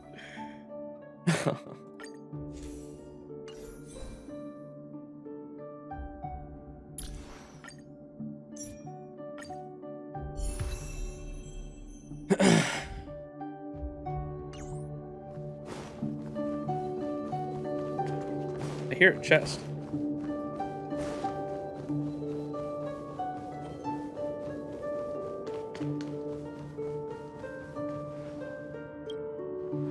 Yeah, relics. Indeed. Okay, we need a third. Where's the third, I'm getting dizzy. Didn't I see a third pot to get a third ball?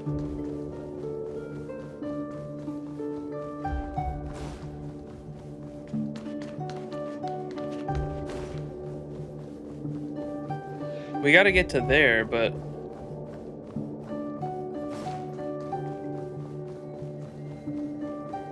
Can check on the map? Oh. What the fuck? I've never seen this. I've never pulled up a map in one of these areas. Who needs a map? You belong in a museum! Sorry.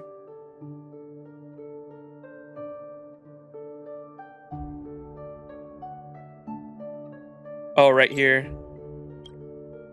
Navigate to this one. That's the one I needed. Yeah, that's the shiny one, see? Okay, how do I get to that?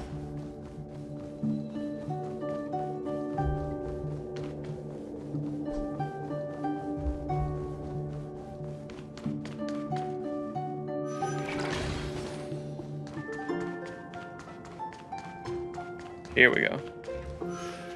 Thank you, chat. Chat actually helping me for once? What the hell? Normally these motherfuckers just laugh at me. He's stupid, he can't figure it out. That's how this shit usually goes down.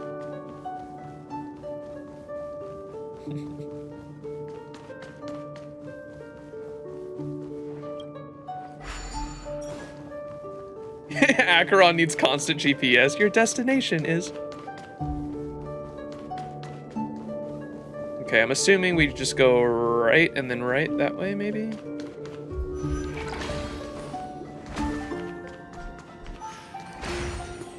What's up, Samix? How you doing? And then we can refill here. Xmas chat feeling nice, but only for a day. Oh, that's right. I took another right. That's right. It was right, and then another right. And then I needed the third piece for... Where's the icon at? Right here. Bam. Alright.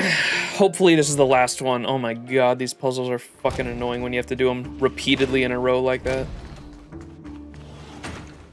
Leave the chaotic space and witness the outcome of your investigation. Okay, cool. After numerous entries and exits from the enigmatic dreamscape spaces, you finally gathered all the clues. Leave the chaotic space and join Singler in concluding the investigation. Here we go.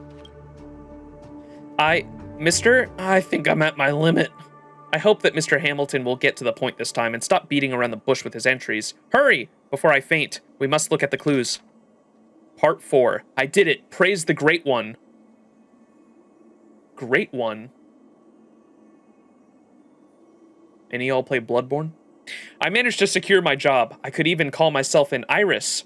The entire ordeal was intensely harrowing. I tried 3 times, failing within 5 seconds or the first 2, but with a final attempt, it was a miracle that I actually pulled through. Relying on some meager strength of harmony, I resignated my thoughts that with that blasted plate and that disgusting piece of sponge. What? I held on for 20 seconds, successfully making that plate spick and span. I even used my telekinesis to turn on the tap and rinse the lingering soap bubbles on my plate. All around me were applauding, and I thought I spied Lady Siobhan from the periphery of my vision. Having completed this step, I wouldn't just be some insignificant trainee any longer. I was now a proud member of the Iris family, now and forever.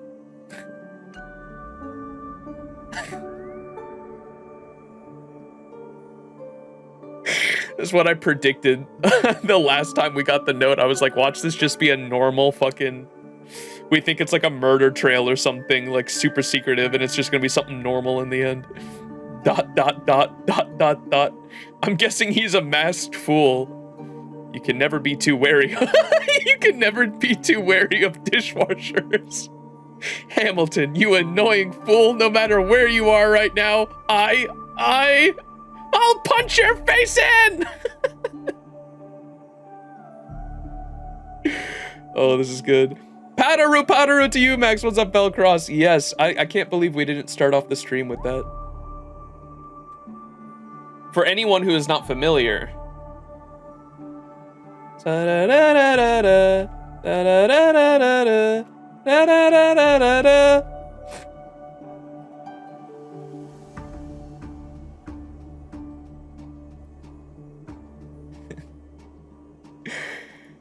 Anyone who's not familiar is about to get some fate community culture right here. Merry Christmas, everyone. 走れソリよ風のように月見原をたどる走れ Can I get some umus in chat?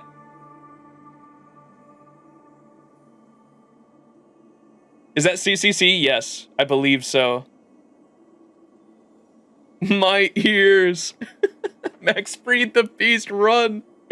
Umu. The Pepe... Wait! They disappeared! The Pepeshi person is fuming with rage at that note. Not a figure of speech, but literally steaming with smoke, and then she turns her face skywards and falls over. This heart-wrenching land of dreams, you guess that she won't be coming back for a while. Oh, she logged out. Did she log out of the fucking dream? I think that's what she did. That's so funny. She logged out of the dream.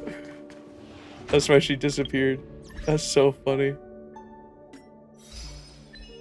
The name of that one was Spacewalk, like the song. Complete the mission Slaughterhouse and uncover the truth within the Hotel Dreamscape.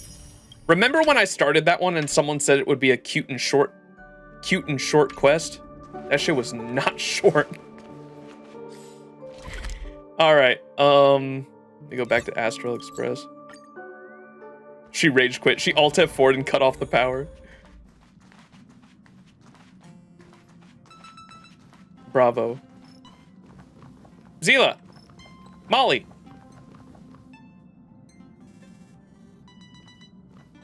Beautiful. You're gonna be my good luck charm. For the Sunday light cone. Come on, Molly! Fuck.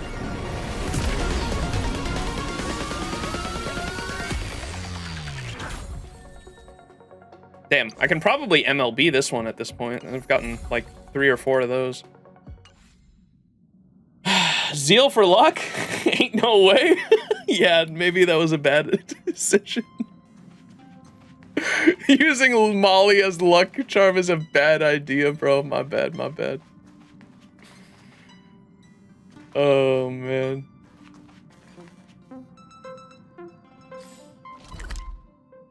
All right, let's keep going through the, I wanted to go through all my messages today, this stream. That was like the main thing. Oh, shit. Tizizik the Third. Chat was telling me that we'd be able to get back to this one eventually.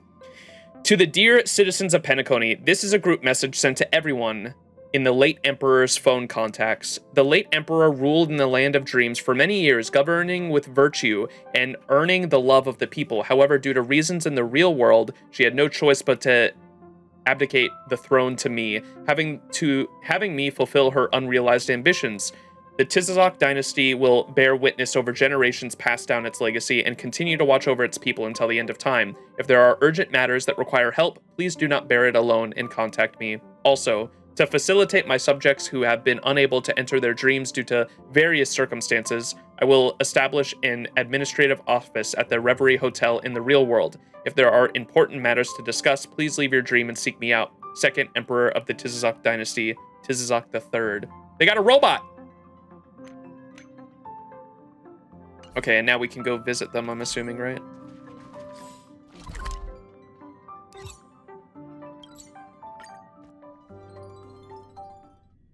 Did I do the other cart mission? It's still I don't early. think so. I don't know what the cart mission means. Oh, there she is. Greetings, noble one. Dear Dream Chaser, the late Emperor has left Penacony. I, Tizazok III, will inherit the throne and carry out the duties of the late Emperor. If you are in need of help, or in any kind of trouble, feel free to approach me. It is my duty and honor to serve my subjects. Do you know what kind of person is the late Emperor like? What's your relationship with the late Emperor? I was not chosen by the people. The reason why I am willing to ascend to the throne is because I am willing and able to continue the legacy left by my predecessor. To take over her greatest political legacy, goodwill. In any case, whatever you need, feel free to discuss it with me. I want to have a chat with you. There's nothing at the moment. I want to have a chat with you. No problem. It's the Emperor's duty to communicate with her subjects. The late Emperor was apparently a tyrant. Why do you want to inherit the throne? Yeah, the late Emperor was apparently a tyrant. What do you think about that? Yes, yes, yes. I know she was a tyrant, and many died by her hand. More than one subject has brought this issue up with me. I am fully aware. So what if she was a tyrant? The good deeds she accomplished cannot be overshadowed by the wrongs she committed, just as the evil she committed cannot tarnish the good she has done. I will continue her legacy of kindness till the day I die. What do you want to inherit with the throne? Why do you want to inherit the throne? Because this is PENACONY, the greatest money pit in the cosmos. It is full of evil, greed, and betrayal. If the remaining kindness here is not inherited, it will soon disappear. It will be neglected, forgotten, and trampled by people. Hence, I must become the next emperor to ensure the kindness will endure. I don't have any other questions. Sure, if you encounter any troubles, remember to come to me at any time. It gives me untold happiness to dispel any troubles for my subjects. Huh. I wish to dedicate my life for the joy of all. Huh. Well, that's that.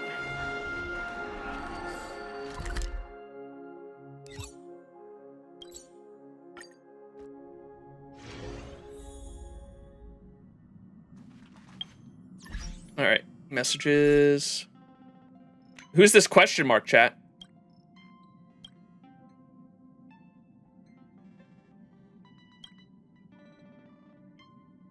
Oh, these are all just different people, I guess.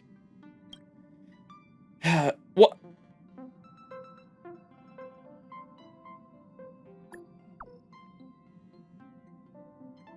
A trash can has sent you a message request. That's right, I am your favorite trash can. Your fiery passion has ignited my trashy heart that has laid dormant for so long. So, I'm an incinerator? What kind of plot is this?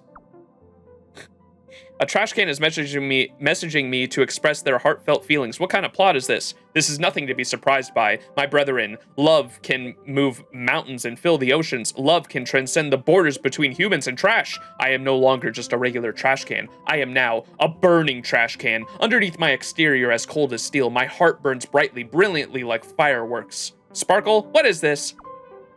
Sparkle, what are you playing at now?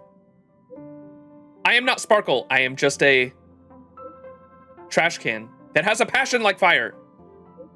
I cannot believe that you mistook me for someone else. This is heartbreaking. You are a horrible person. I no longer believe in love. Goodbye. Try better acting next time. I'm begging you, try some better acting next time. Message failed to send. What the fuck? The trash can rizzing Max. Pom-Pom has sent you a message. Max, help, Pom-Pom noticed something weird's gotten onto the wait, these are all Sparkle, aren't they? These are all, this question mark contact is all Sparkle. This is Sparkle, okay. Max, help Pom-Pom. Pom-Pom noticed something weird's gotten onto the express. So Pom-Pom chased it into an engine room. Come and save Pom-Pom. Who are you again? What are you talking about? Pom-Pom is Pom-Pom, conductor of the express. Pom-Pom broke the comm devices during Pom-Pom's routine inspection, so Pom-Pom had to change the temporary account to Pom-Pom. I suspect you are Sparkle. I still suspect you are Sparkle because you're spamming too many Pom-Poms. No one can get inside the engine room. No one can infiltrate the express. No one can infiltrate the express apart from the nameless and guests who have been explicitly invited. Oh? I don't believe that. There are quite a number of hitchhikers that have successfully made it on board. You think there is no masked fool among them? Being exposed so quickly is just embarrassing. I need to prepare properly for the next time we chat. I'll be back when I think of something good. Bring it on. Please don't come back. Please don't come back. Nothing good ever comes from hanging out with a fool. Aww. You're really starting to sound like a broken record with that term. How can you call having fun making trouble? Have you ever heard the phrase, a bit of fun a day keeps the masked fools away? Masked fools prefer to stir things up in life that are inherently boring, making them more wonderful. All right, I've got things to do. If you don't want me back, I won't come back. Let me know next time if you have something fun coming up. Rah.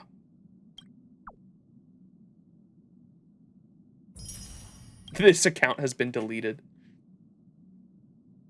Boot Hill literally just did that. Yeah, by coming. I was trying to test her. I was trying to test her to see if she knew what Pom Pom did or didn't know. But yeah, it is funny how Boot Hill like literally just came aboard the Express without being invited. All right, Clock Studios customer service. Dear visitor, according to the Bloodhound family, Clock Studios theme park is currently undergoing a security check, so the main gate is temporarily closed. However, to satisfy our customers, we will continue providing the amusement program Clocky's Extra Filming Experience, where you can enjoy fun games and learn about the creation of the animations Hamster Ball Knight and Brother Hanyu. Didn't you just say the park is closed? Why can we still participate in this program? As you may be aware, Clock Studios was not founded by the family.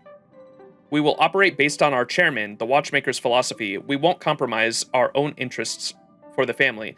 For your information, you can create your own animation in this program, and if your work is good enough, it might get officially released in theaters. As a reminder to you, the ownership and intellectual property rights of the animation you produce using Clock Studios facilities, along with the related rights and interests, belong to Clock Studios. Clock Studios has the right to retain and dispose of the content, and any revenue generated from the content will belong to Clock Studios.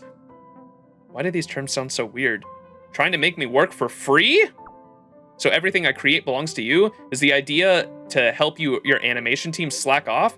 Sorry for the confusion. While we are delighted to share our animations with guests, we need to protect our studio's intellectual property. If your animation gets officially released in theaters, you'll get a 1.5-second shout-out in the credits. If you are interested, please find a yellow-haired Pepeshi employee at the park entrance, and he will guide you through the program. Please remember the password for Dreamville is charge! What?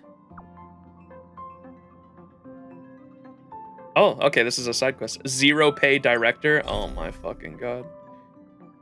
Wait, is this one of the events? Or the, is this one of the events? This sounds like a fucking start to an event. Look for the Pepeshi contact in the theme park. Clock Studios theme park has recommended the Clocky Extras Filming Experience project. Something feels off, but let's go check it out anyway. Clock Studios has given you a strange passphrase. Go for the contact and take a look. Okay.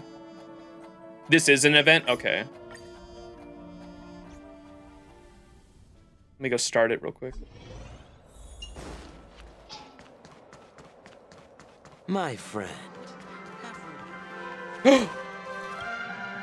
Tick-tock! Quick, quick! Quick, quick, quick! The deadline is almost here! The deadline is coming! Tick-tock, tick-tock, tick-tock, tick-tock, tick-tock, tick-tock!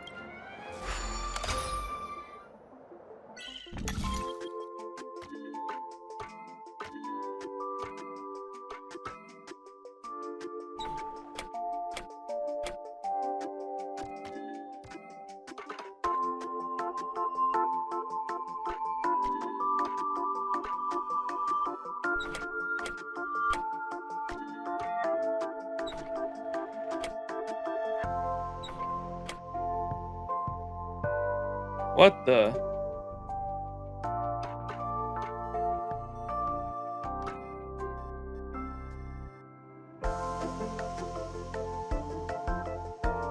Oh, motherfucker, you shouldn't have said anything. I would have sat here forever.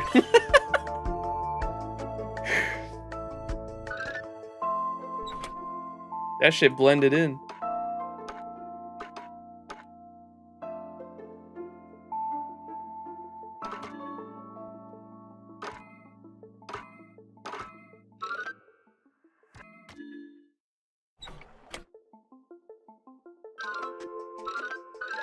Oh, wait. Bring it up here.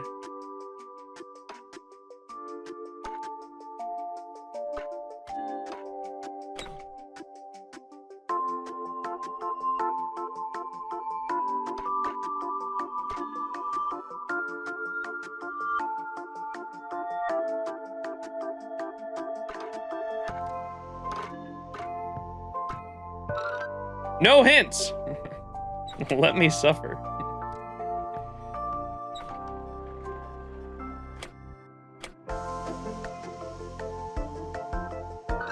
They all get stuck so easy.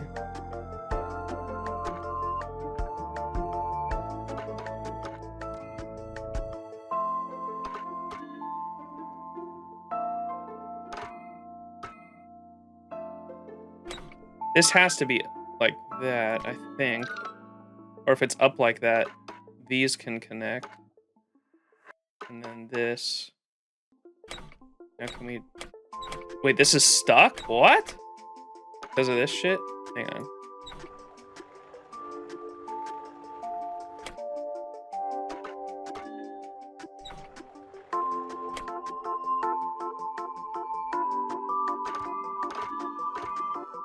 Dude.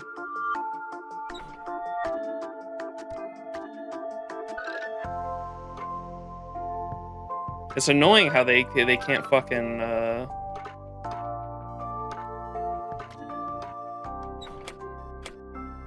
they keep getting stuck on each other, and this is like the first time that's happened in one of these.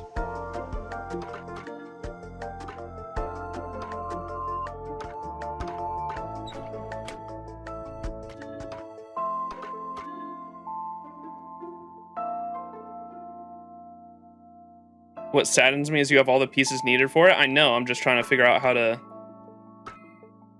get them all in there. I'm trying to figure out what to do, because this connects here, so I assume there's no way it's going to be down.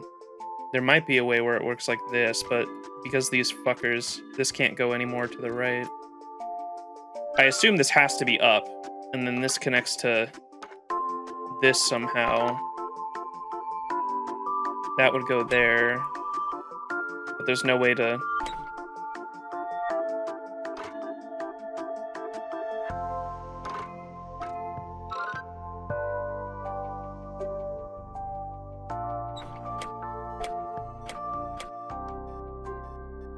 Man is going to be flabbergasted. It's like way more fucking... It's always way more simple, dude.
Is there another one I don't see? No way, right? This is the 3. Yeah, you said I have all the pieces I need.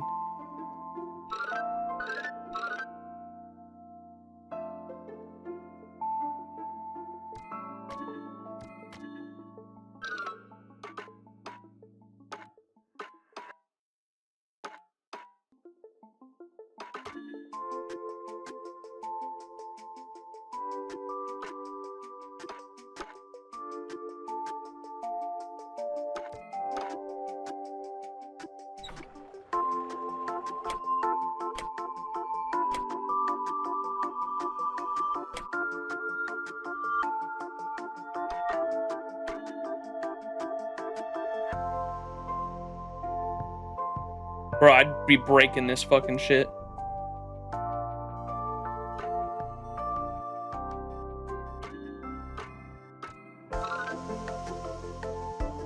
And these are all just stuck if this is down.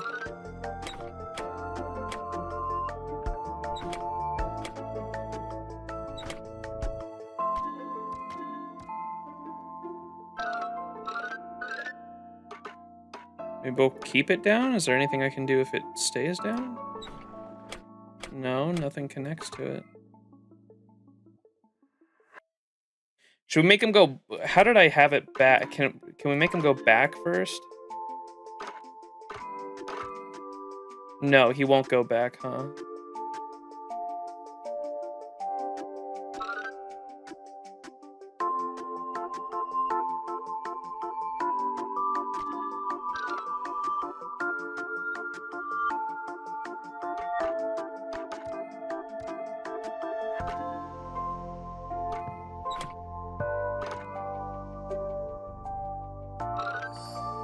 I don't even know what I did, but that works.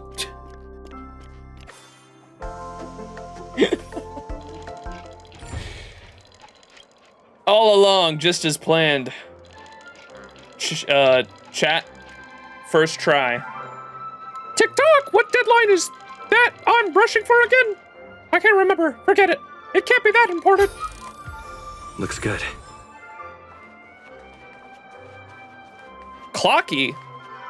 Wait, we can fuck with Clocky's mood? What is Clocky doing here, chat? Welcome to Dreamville, TikTok.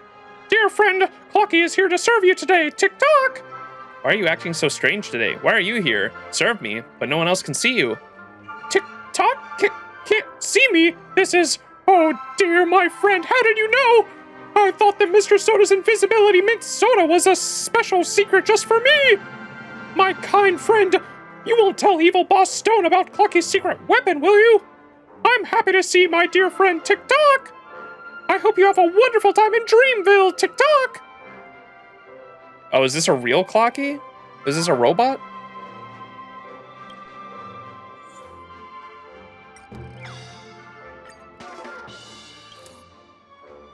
I've had it! Glocky. The Clocky before your eyes pants and breathes heavily. The angle of their thin folded legs against the circular clock face shows 2:30 as the heavy hour hand sways back and forth within the quarter-hour interval. Those scum! They never do any work themselves! All they know how to do is give orders! Every other day it's voluntary overtime or we're cutting the half-year performance bonus. We're here daily from dawn until dusk, and the meager alfalfa credits they pay us aren't even enough for a slice of Clocky pizza, and I've paid my hotel fees. We all love Clocky, but just because we're passionate about it doesn't mean we're okay with being exploited. Even Boss Stone knows they can't just be evil without a solid reason. Dang nabbit, aren't cartoons supposed to bring people joy? Then why is it ever since I came to Dreamville I've lost all my happiness? Actually, Disney workers, bro. Doesn't animation bring people joy?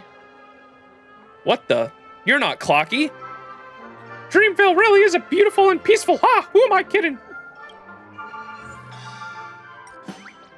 Happy. Clocky. Oh, Clocky is here to serve you, TikTok. Would you like to hear me introduce my friends, TikTok?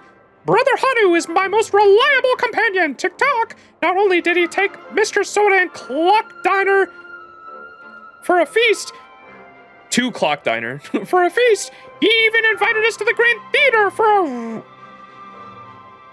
recital, TikTok. I almost read that as rectile. Although I don't really understand such elegant things and I fell asleep halfway through, haha. But I was really happy, TikTok. Mr. Soda is my good friend, TikTok. He is hardworking, intelligent, and really kind. Whenever he has leftovers, he leaves them for me and doesn't ask me for money, TikTok. I'm so happy I became brothers with them, TikTok. I have lots of other good friends too. They are all wonderful people. I'll introduce you to them when I get the opportunity, okay? Oh, Mr. Soda gave me these soul glads. I'll share them with you too, TikTok. Yo, let's go. Half a year's work gone in an instant. All right, sad Clocky time. After a moment of silence, the Clocky before you suddenly transforms into a haggard-looking old man. Phew, I'm so sorry. I don't feel very well. Could you give me a moment to rest? Of course. You're just clocking off right now, huh? Sorry, I know this is extremely unprofessional, but I need to breathe for a moment. The exhausted man falls silent again, his expression empty and his eyes unfocused. For some reason, you find yourself wanting to talk to him. Maybe his pitiable expression has inspired some kind of sympathy in you, or maybe his depression is infectious. So you approach him and gently pat his slumped shoulders. Huh? Oh, sorry, I didn't notice you. Did you want to interact with one of the characters? There are more actors over there. Are you okay? Do you need help? Do you want to hear me whinge? Since you're here, I'll take that as a yes. A man like me, well, how do I put this? I know they all think I'm stupid. I mean, no one else my age still thinks that people can rely on their dreams to make a living, right? At first, damn, dude, that shit hit deep. At first, after I retired, I didn't listen to them and didn't use my fame to live off of advertising deals. Instead, I came running straight to PENACONY to be a costumed performer of my favorite clocky.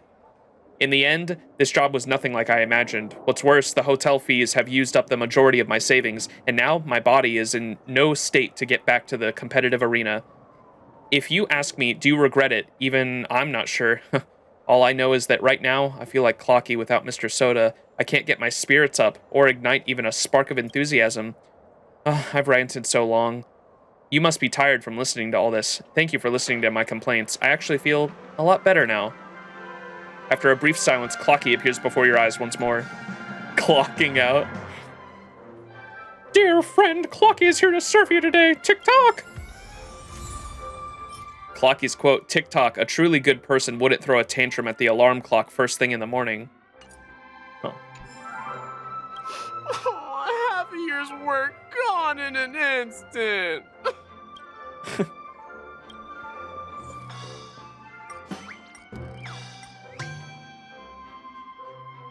We gotta keep him angry for the Glocky, bro.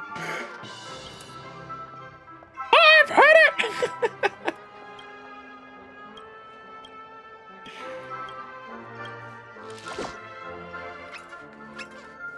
Disney worker crashes out, yeah.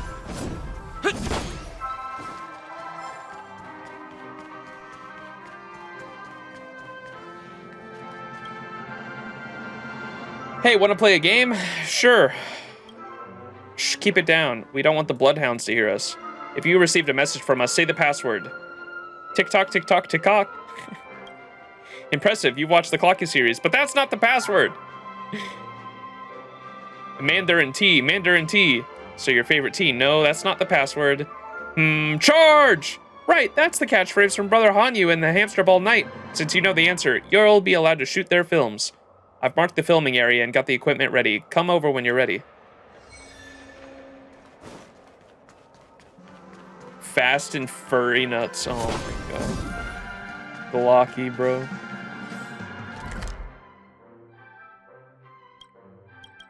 Oh, have I not been over there yet? Or I guess because it was adventuring, it didn't count. Furry allegations? That's crazy.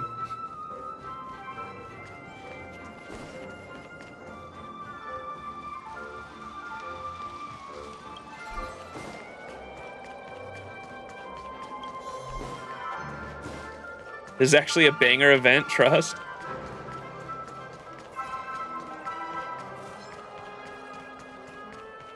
Which update was this one part of?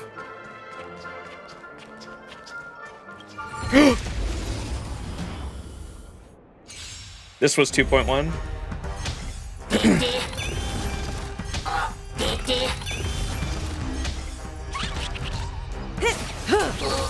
Ill tidings manifest. Lance, forward! What was the one y'all were saying that I should play on stream for the story? Time to say bye. Boom.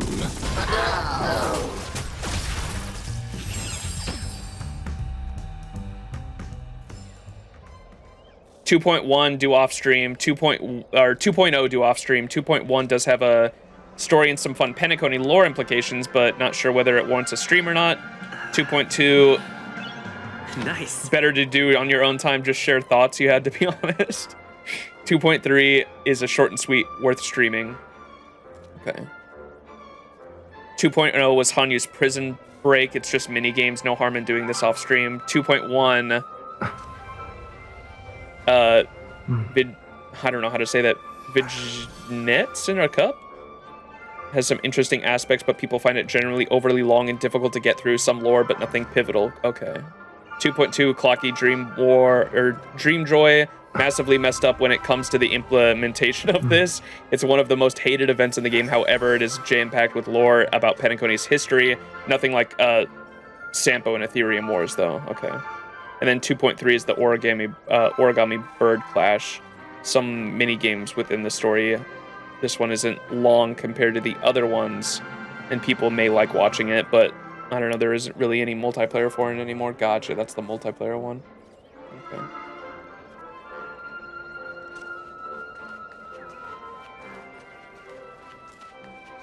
was the main PENACONY finale.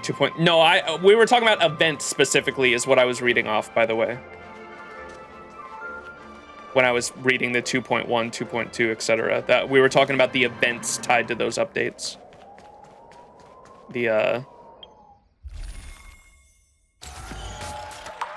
These ones. So, from what I've got, so this one that wait. Isn't this the one I'm going to? Wouldn't this be 2.2 then? This is 2.1, right? 2.0 people said to definitely do this one off stream. It's not worth this one I've heard is just like mini games and not really any like story implications for the most part. This one should be 2.1, right?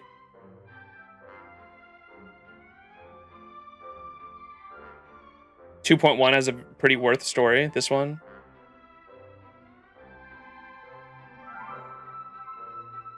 How long is it though? I'm gonna be here for fucking ever, bro. Vignettes is how you pronounce it? Okay. Vignette is 2.1, okay. Is that what I'm doing right now? What's the one I'm doing right now? Zero paid director.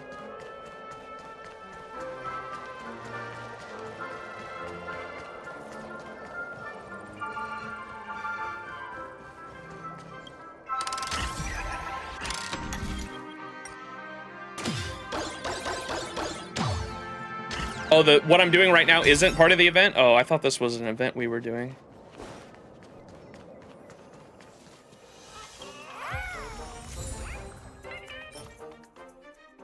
Please bring your own hamster wheel.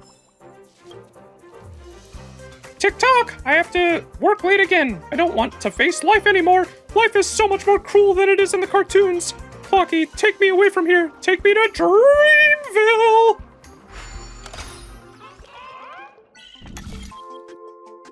Oh my.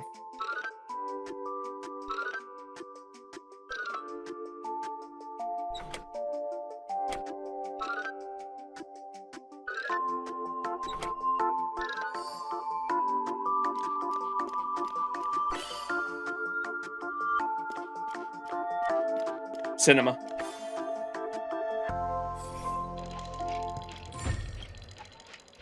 TikTok! Clocky is not real, Dreamville is not real, but overtime pay is real!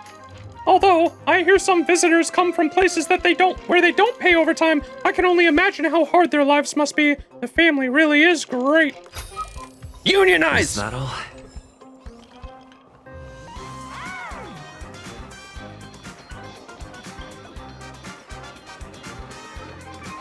A 100 spin-offs.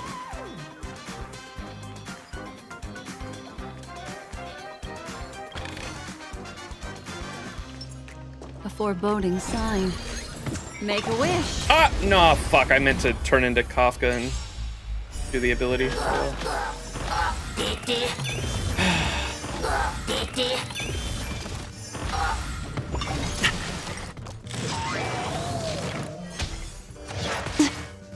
Just in time.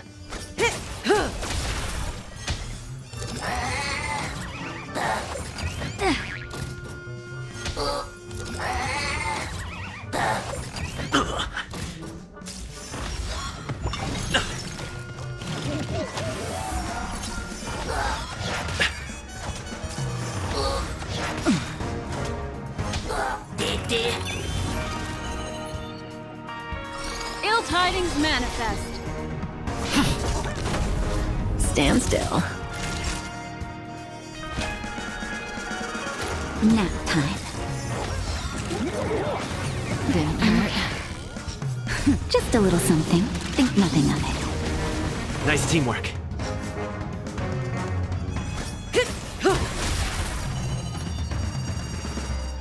Ill fate descends.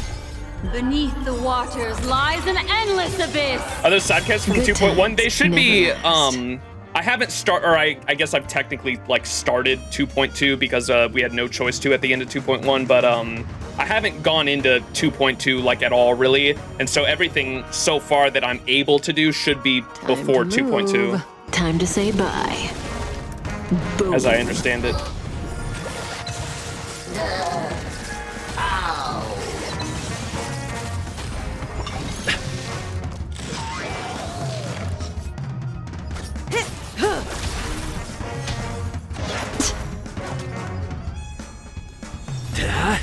Time for a shot. Lance ablaze! Lance! Forward! Relax.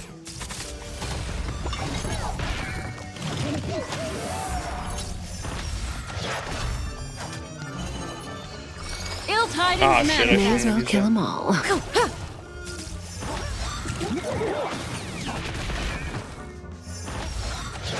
Does the shield, when he hits a shielded character with that, does it bounce back? Is that the mechanic? Stand still. That's so funny. Naughty child, nap time. That's so funny. I don't think I noticed that before. Destined gifts, unexpected joys. Crit damage.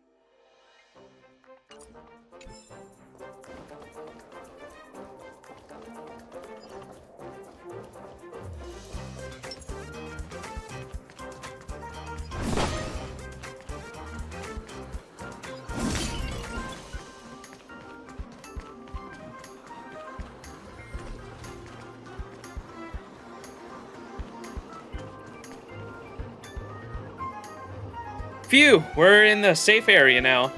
I'm a staff member at Clock Studios theme park, and I'll be your guide through the program while the park is closed. The family said we're doing a security check, but ended up creating tons of Dream Jolt troop monsters and Memory Zone memes, and something even chopped our precious Mega Screen in half. It's outrageous. Who could have done that? Oops, sorry, I shouldn't complain to guests. Now, Hamster Ball Night, Fast and Fury Nuts, and Brother Hanu, Way of the Wolf are available. Please feel free to work, I mean have fun. I heard that. Well, why not give it a try first? Our designers have turned the movie production process into a game, and you'll get a small gift upon completion. You'll have fun, we'll solve the animation workload, and other guests will have fun too. Isn't this a perfect solution for everyone? If there's nothing else, I'll take my leave. Have fun, and don't forget about the terms. The copyright of the animation belongs to the Clock Studios. Yikes.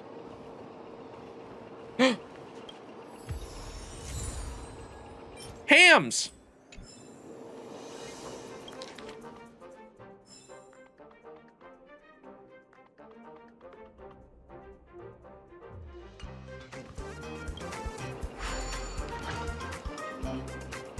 Sequel mode.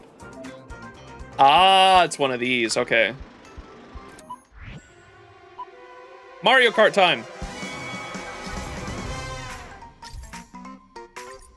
What do I have to press? Space. Okay.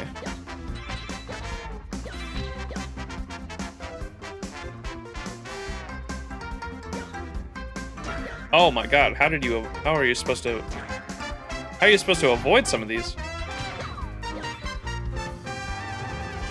Wait, can I jump? What?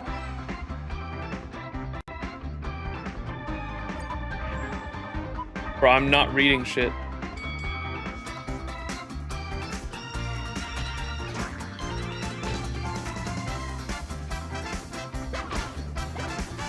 Oh, you get a speed boost if you do it right in time, like a parry? Okay. Gotcha.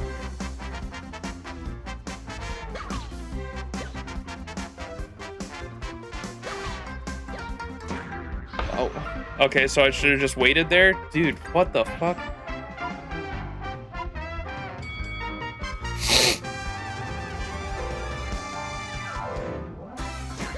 Oh my god.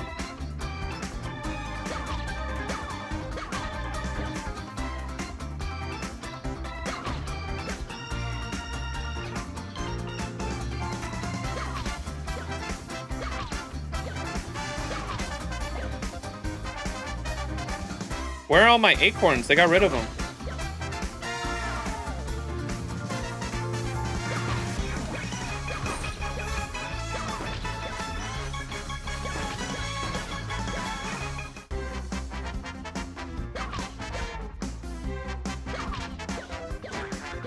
Whoops.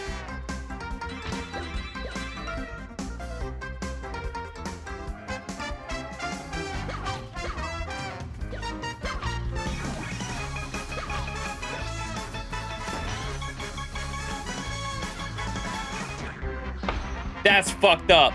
That's fucked up. Nah, bro, what? It ended right as I hit one. That's fucked up. God damn it.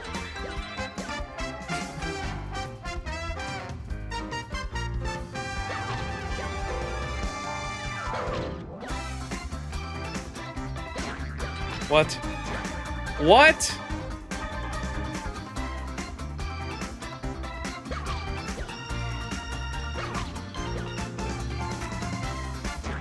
How are you supposed to? You just have to hit a what? You have to dodge a guy and then just run into it?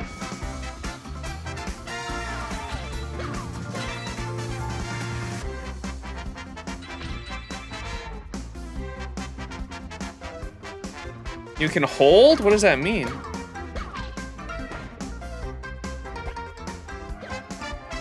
Wait, what does this do? What?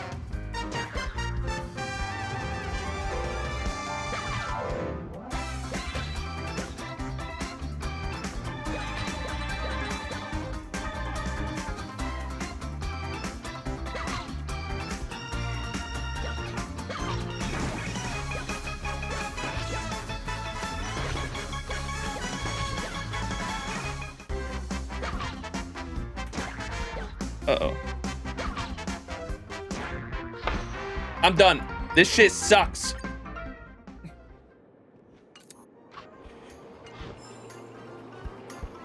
Alright, we have to play another thing. It is actually a skill issue, dude. My ass is not wanting to play that shit. Alright, where's this other one? Why? I don't have these things fucking activated.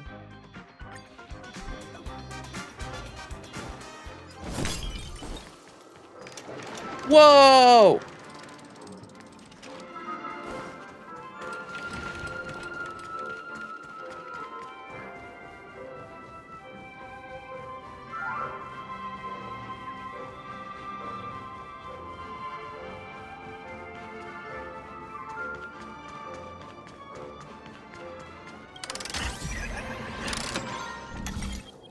Acheron did the thing.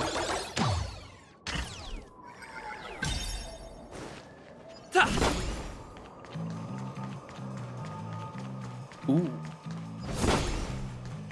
Base.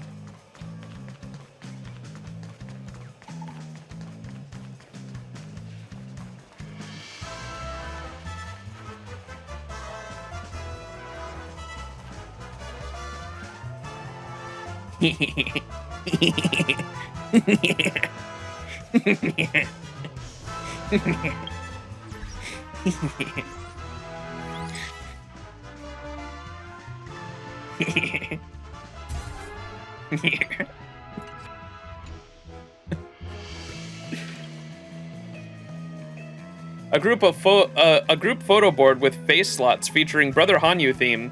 You can call your friends and get them to place their beautiful faces in the appropriate slots to facilitate the wondrous chemical reactions with the cartoon board, then use your camera to record it. As you're here already, do you want to call your friends to give it a try? Of course, let me think. The first slot, you probably have a fair number of friends that match their height, right? Welt, Screwlum, Jingyuan, Argenti, Dr. Ratio. The tall people.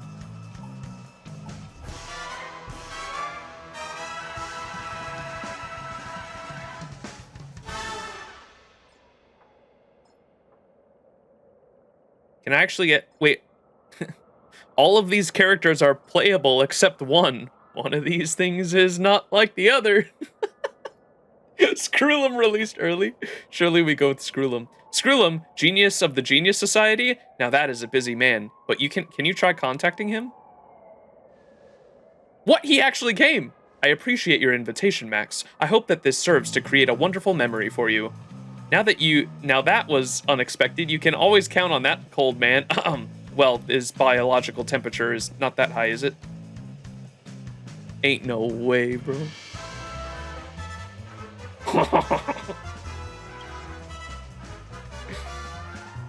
Next is the second slot. There aren't many people that could meet the requirements for this one. You'll need to think carefully. QQ, Bailu, Silverwolf, Herda, Himiko? Question mark, Himiko? What? Miss Himiko? Why, she is the most respected navigator of the Astral Express, plus her height is clearly... never mind, but you're the boss. What? You want to take a picture together? No problem. Well, am I in the right spot? My Miss Himiko is always so elegant and understanding. No way she sits down in a chair. That's so funny. No way.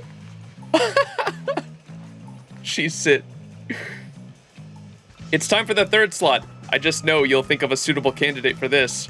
Dan Heng, Kafka, Acheron, Hanya, Black Swan, Kafka. Kafka, the lady in your life that you are both familiar with and yet don't know at all. Perhaps she will agree to your invitation. Sorry, I'm on a mission right now. Her voice is soft and gentle as ever, but I hope you have a great time. That's a real shame.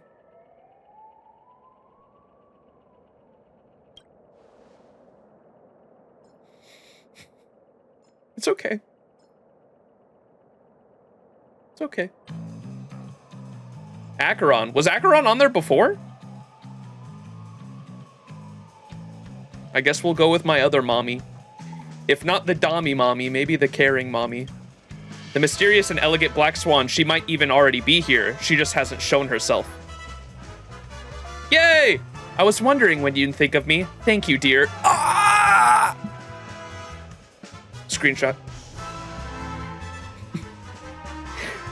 She doesn't want to be on the picture with the second mom.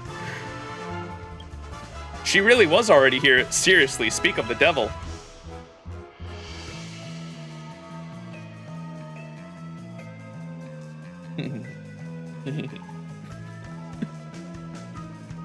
This is so dumb.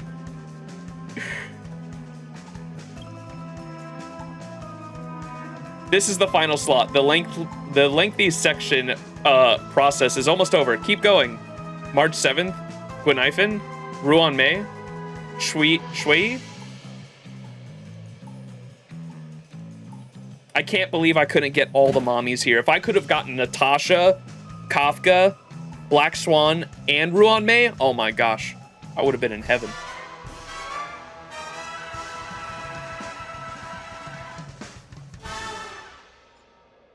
Who do y'all think? I think I'm torn between Guinaifen and Ruan Mei.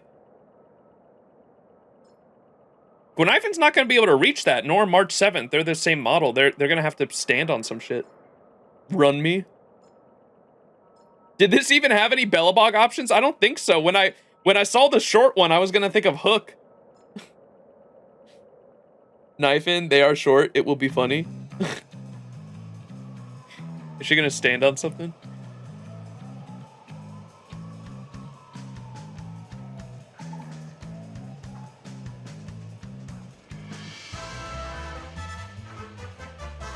Shui is even shorter, to be fair.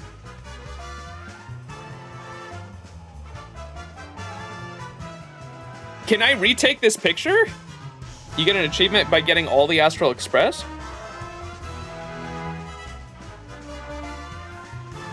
Surely I can redo this then.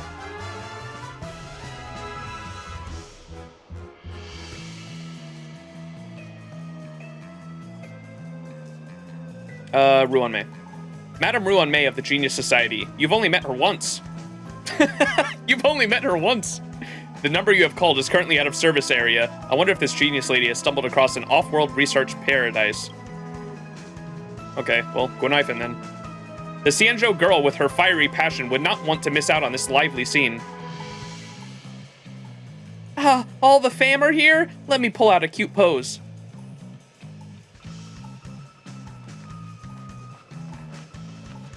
You get an achievement regardless, I believe. It's not missable. Gotcha, okay.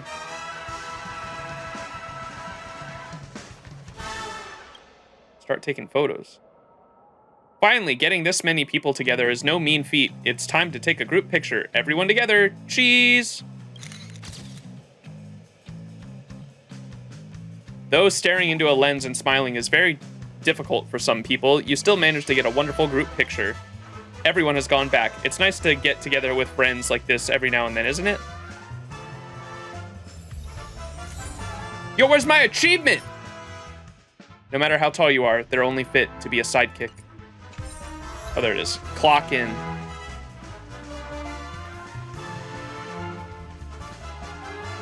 Wait, what did I just get? Was that a sticker or something else?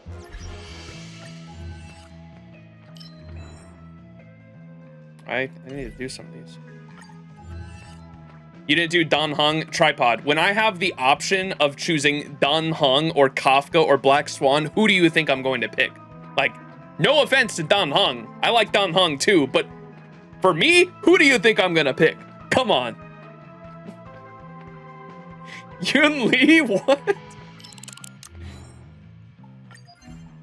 Oh, there it is. It was a sticker. Finger Dan Heng.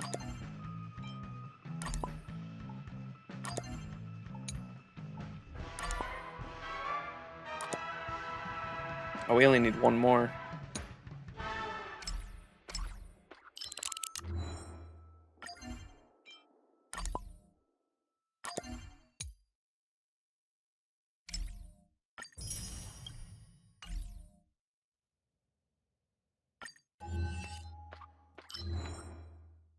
All right, let me do this back when we get to the Express, if I remember. The biggest DRS beneficiary. Perform turbo dashes. Clock in, take a group photo. Yay. What's the name of the achievement if you did the Astral Express crew? I saw you touching the Pepeshi's ball. I don't know what you're talking about.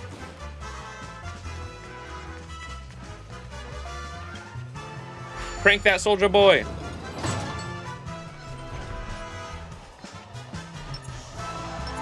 Does that hurt?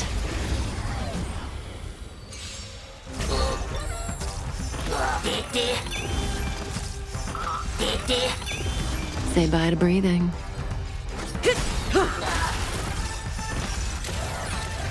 Good time. Time to say bye. Boom. Destiny is apparent. Max, will you try advancing MOC or pure fiction? Just curioso. Probably not now. I just know that there's like some bosses in there that are like spoilers for like 2.2, so I haven't touched it at all yet. Ill fate descends. Retribution will find you. Eventually, for sure though. I'm okay. Relax.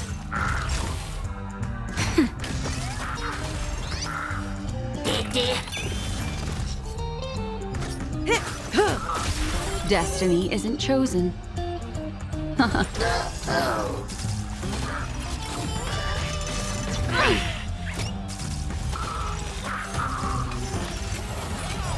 May as well kill them all. Stand still. Nap time. Ill tidings manifest. Memories beneath the waters lies an endless abyss.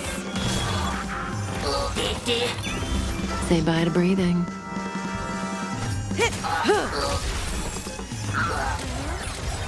Lance ablaze. Lance! Forward! Good times. Time to say bye. Boom. Ill fate descends. It's time. Relax.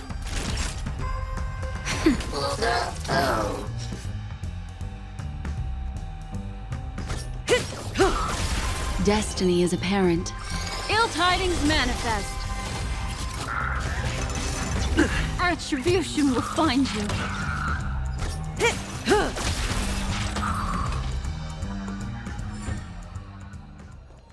Oh, family portrait is the name of the achievement if you take a picture with all of them. We That's can cute. use it. The family portrait.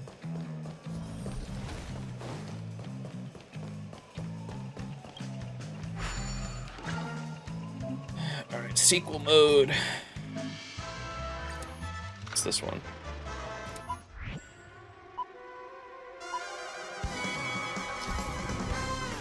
Surely it's just the same thing, right? Oh, you can shoot in this one. Not reading all that.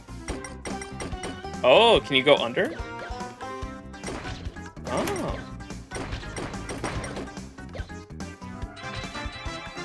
Hanyu's so cool. Huh.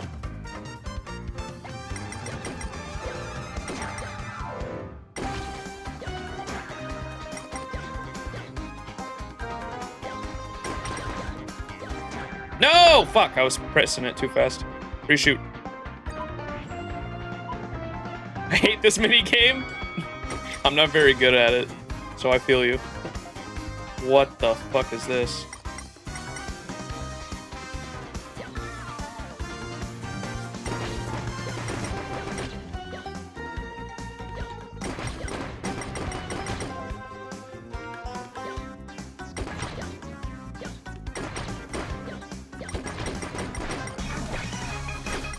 Oh! Uh-oh. Oops.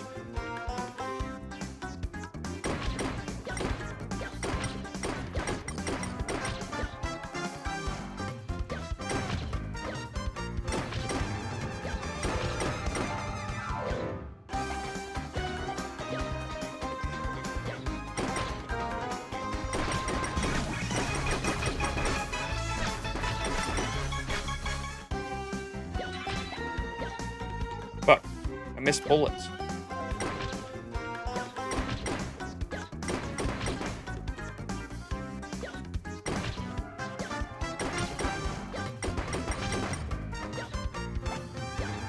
No, motherfucker.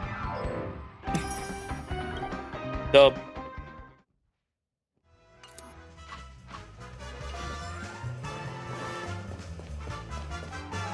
Read the message that they just sent.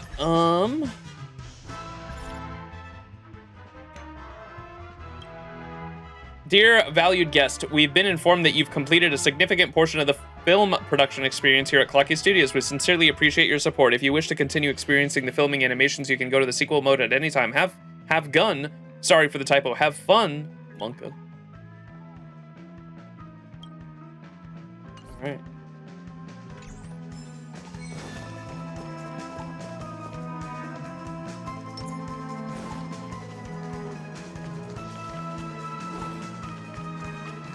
Oh, I have to get all these as Brother Hanyu, don't I? Done hung?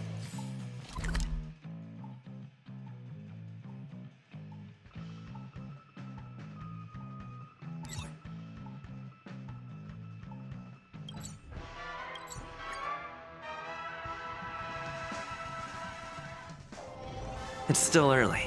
Where to now?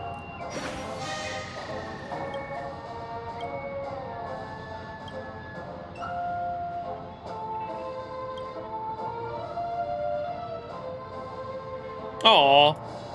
We're Clocky's best friend. Whoa, look how pretty it is. Wait, that's why those gold coins were there in the fucking Sparkle quest. I had no idea. When we found Sparkle's body in the Black Swan Sparkle companion quest, when Sparkle was dead in front of the fucking when we found Sparkle's body in front of the fucking Clocky statue, she was like on top of a bunch of coins, and I had no idea why that was there. I was like, what the fuck? I was so confused. It was because it wasn't like fully upgraded yet, but in the artwork they used for the CG artwork in the cutscene, that it was there, I guess. Like a long face, buddy. Cheer up. Tick-tock. Oh boy, I've eaten too much this time.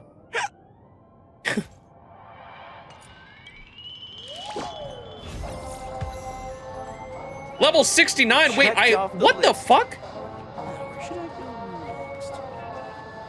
I leveled up like twice from that, or maybe it was only once. All right, we just got level 69. I'm in front of this beautiful spot right here. I think this is the time. This is the one.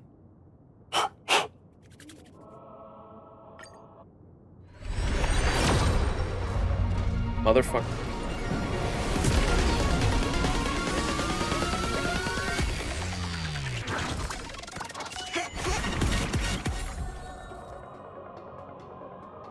Damn. Yeah, I think we can definitely MLB this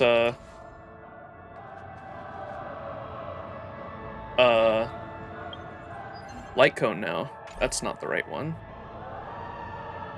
Inventory. Light cone. Yeah. That was my 5th one.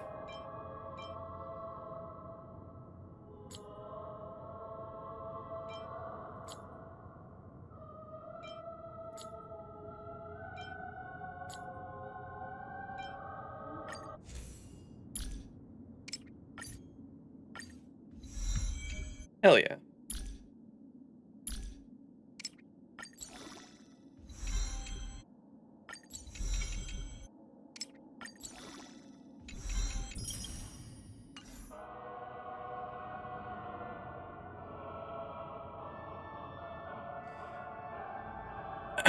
March's light cone loves you, Max? Yeah.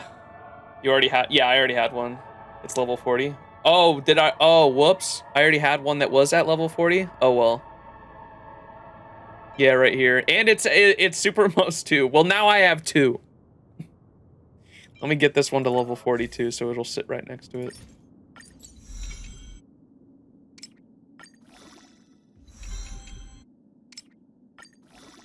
I gotta get rid of these light cones anyway.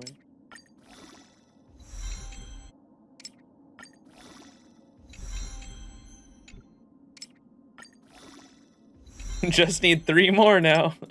Now I can have 2.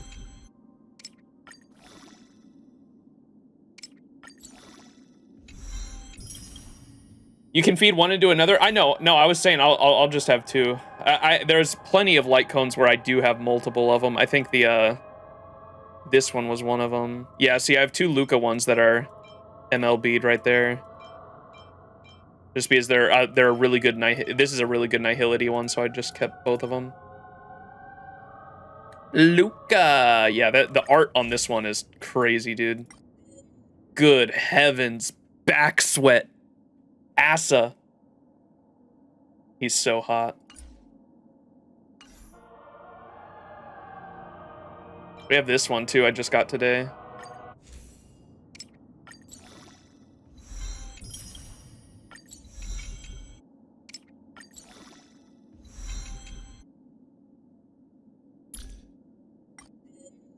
Pretty. I saw some crazy fucking I saw some crazy Black Swan Acheron art that I put in the NSFW chat the other day. The one where it was like framed as in someone walking in on them too. Yeah, the caught one. God, that art was so fucking good. I love the Black Swan. I see a lot of Black Swan fan art. I don't see a lot of Black Swan fan art where she's like in this dress from this light cone. It was really pretty. You did running to check. It was a while ago. I don't know when it was, but if you scroll up far enough in the NSFW chat of my Discord, you'll find it. I see crazy art of them every day.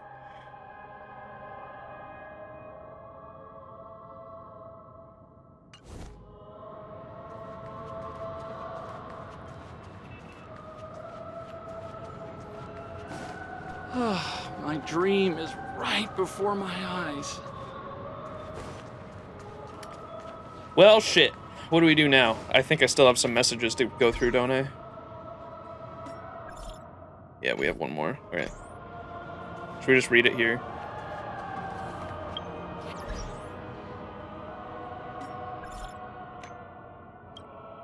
Greetings. Are you interested in a little extra something? Due to the recent incidents in PENACONY, the family is short-staffed and is now hiring dream chasers with exceptional skills as temporary security officers. Applicants who have annihilated memes will be given preference. If you are interested, please contact me and proceed to Dewlight Pavilion for an on-site interview. It's first come, first served. What are we doing? The family is hiring provisional detectives at Dewlight Pavilion. Go to the interview grounds to see what's up. Huh. Okay.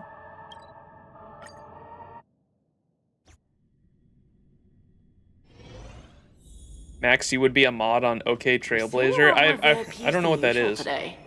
Or I know it's a Reddit, but I don't know. People made it out to be like the Reddit that you should not go to the other day in my Discord.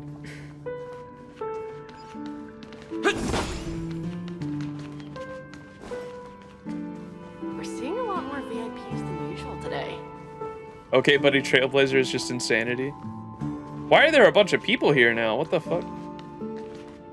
Hey, yo. Hi. I'm here seeking a financial favor. The family. 1. The world is in harmony and the stars shine bright. Praise the Lord!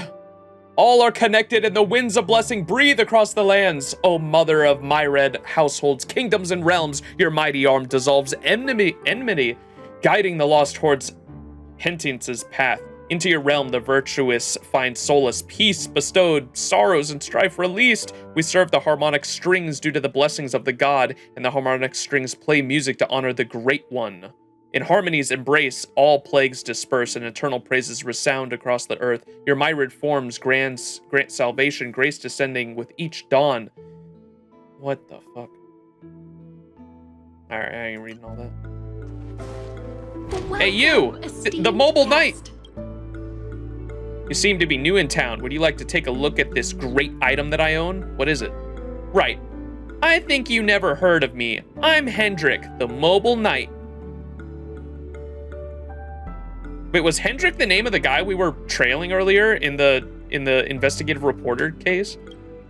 Let me tell you something about myself. I'm the luckiest and strongest Pepeshi in the family. I have a high-tech combat mech bestowed by the Great One. Oh, it was Hamilton. Look at the black cannon on its right shoulder, the retachable energy blade on its left arm, and the dual thrusters on its back. I bet you can tell it's an elite armor, but I can't see anything that you're wearing. I almost forgot about this. Only kinsmen, members of the family, can see its glow. It's a shame that it is invisible to an outsider like you. Can I touch the fluff ball on your head? Hey, my armor comes with a counteractive electric current. Be careful, or your fingers might be burned off. I'm not fucking talking to that kid anymore.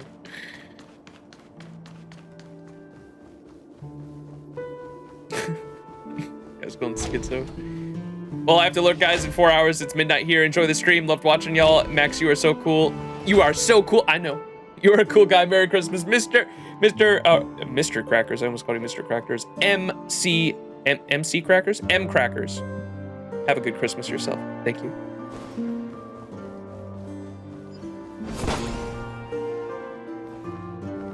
There's monsters around here, and this guy's just hanging around. Oh, there's books down there. Is Sunday dead? MC Crackers? Yes, sir.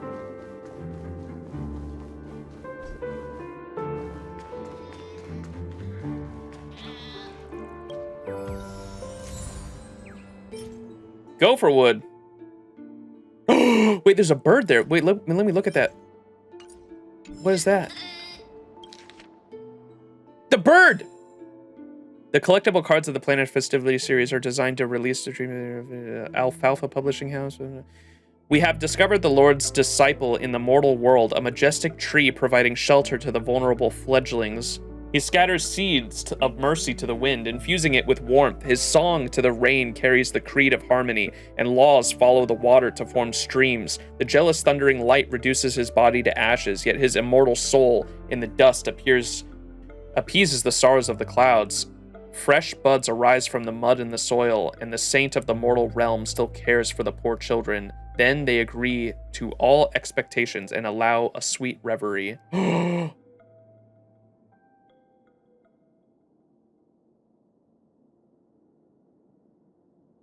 He's got the winged he's got the winged shit coming off of his head just like Sunday too, no?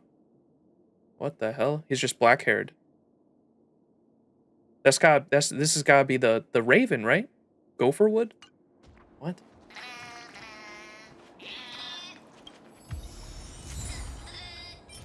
Iris Family Teachings. Weave beautiful dreams with music and dance. Oh, are these the different family sigils? Alfalfa family. Make more friends because friends are money.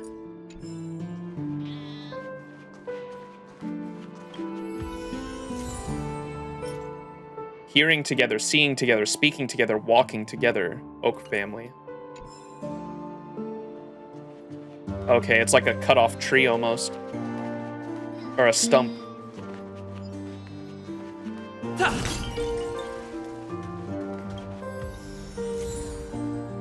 Nightingale family. Every thin branch is building material of dreams.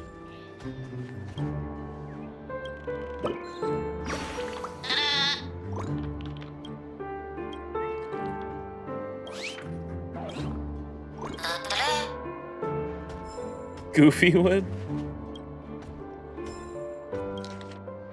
The hymn of Charmonic strings. O great one of paradise, prayers you suckle from the millions gathered here, and the masses heartstrings you play. Stars trace your fingers and command all living's law and authority.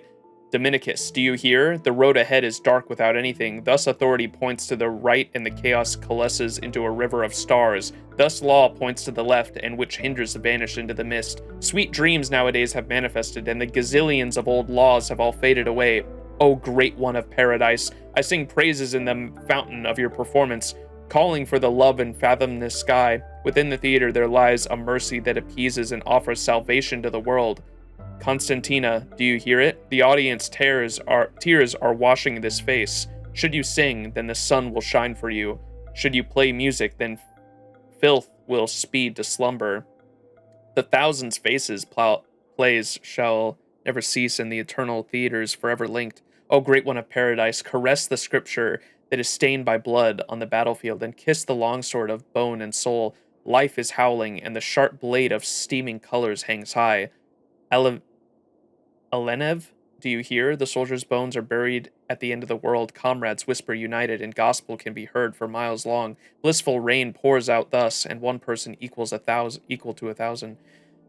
Thought they be invincible steeds in death, they too long for their home deep in their soul. O great one of paradise, I invite you to cast your gaze upon the other side of brilliance, and attend the feast of this paradise. The world is ball, laughter resounds till the end. Beatrice, do you hear? Singing, dancing, joys transcend, sorrows have nowhere to hide, and desire tiptoes. Feast, feast, boundless happiness, boundless happiness.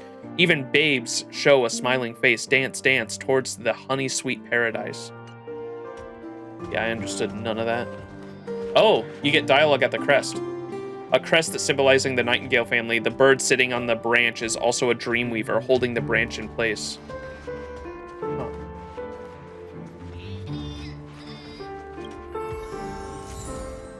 The Bloodhound family. Only let your enemies hear a howl. A crest that symbolizes the Bloodhound family wrapped in silks and satin. The loyal hound remains faithfully still.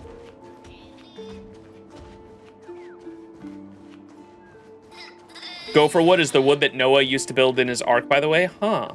Okay. Yeah, there's a lot of Christian symbolism in this. Hey, you! Young members of the family these days don't seem to know a thing about manners. Hey, that trainee server over there, what's the appropriate thing to do when giving directions to a guest? Point directly in the direction of my destination with my hand. I'll keep my fingers together and point in the right direction with the tip of my palm. I'm not a server. Bring the guest to the destination. That's rude. The correct way is to bring your 4 fingers together with your palm facing upward. That's a fail.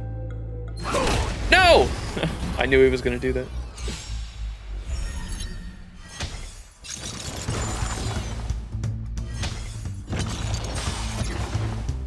What? I didn't know they could turn into big ones like that.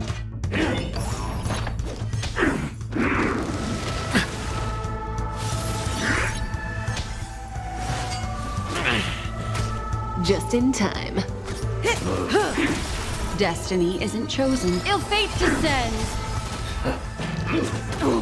Oh my god, dude.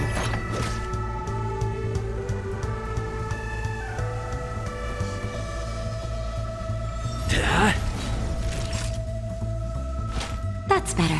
Thanks. You're too Just a good little to me. something. Think nothing of it. Destiny's hand has truly blessed me.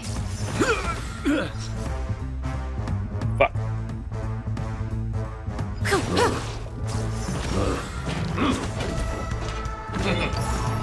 What do you want to know? Stand still. Memories beneath the waters lies an endless abyss. Good times. There's always an option to make the Trashkins not fight you with the dialogue too, huh? Fun fact, if you use Acheron's technique just as they kick, they'll fail the kick, but Acheron also can't kill them, so you'll get to retry. What? That's funny. Time to say bye. Boom.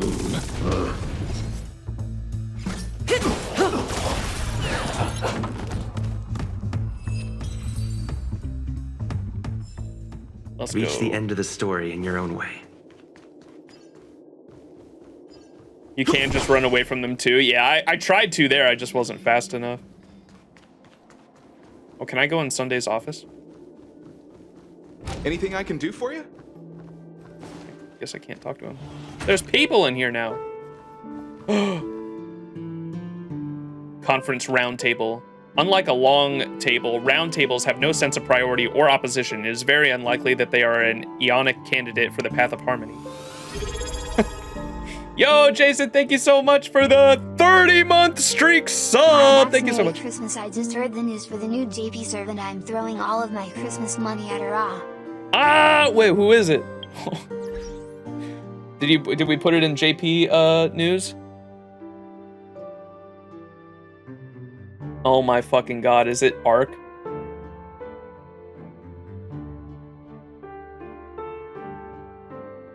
Is it an Ark character? Or is it an Ark variant? Santa Ark?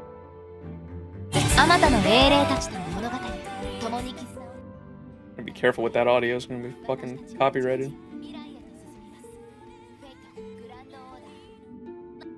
No way, it's Pretender Arc.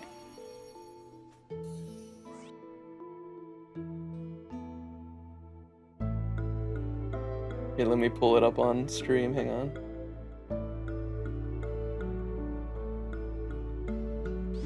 Pretender Arc, there's no way.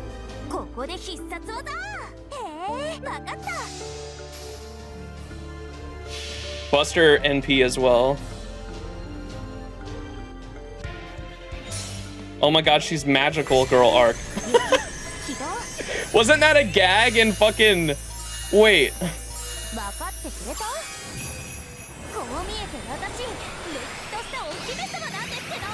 What the... Amazing. Cinema.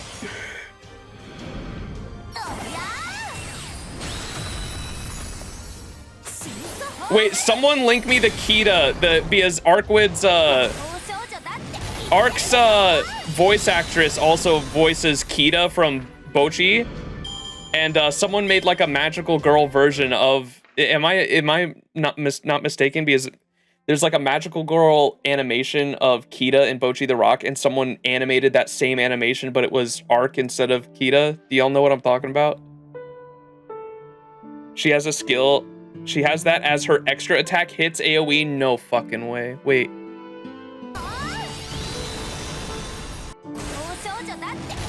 Wait, she has a skill that makes her extra attack hit AoE. Oh, okay. I thought you meant the animation. What? She just throw down the moon?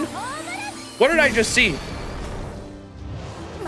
She brings down the moon. What the fuck? Amazing. Too bad she doesn't have OG's Arc 100% battery, though 80% total isn't bad. Yeah, I mean, you can just get the fucking append skill, too. It's 30 for party and 50 for self? Oh, 80% total? What the fuck? That's crazy. Are there Neko Arc cameos, too? That's so funny.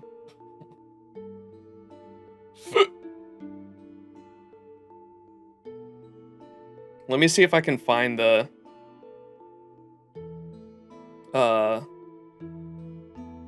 Arkwid, Kita, Bochi animation.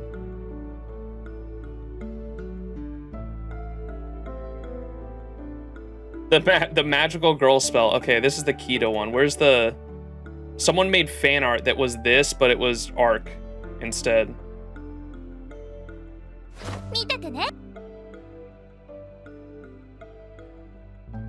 No, you're fine. I mean, we're most of us in here are FGO players. Don't apologize for derailing, because I find this interesting. I wouldn't have found out about it unless... I would have found out about it like a week from now, probably, if you hadn't said something.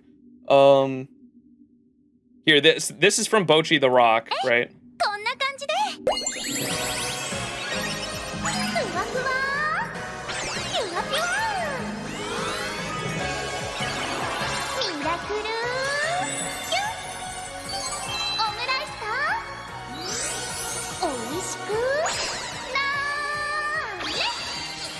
And this girl, Kita, is the same voice actress that voice acts Arc. And someone made this same animation, but it was Magical Girl Arc from fucking Carnival Phantasm instead of Carnival Phantasm Magical Girl. Let me find that now.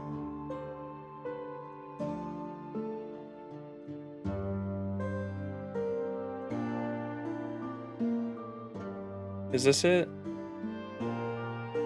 Is it fucking Rin and her? What the fuck?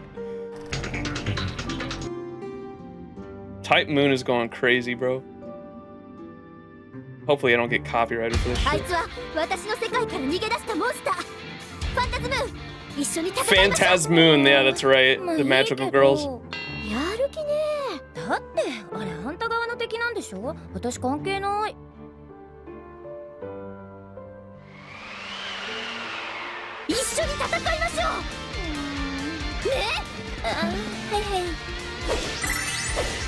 This is, yeah, okay. That's what I was saying. As soon as I saw the new Arcwood, I was like, it has to be a reference to this, right? That's immediately where my mind went.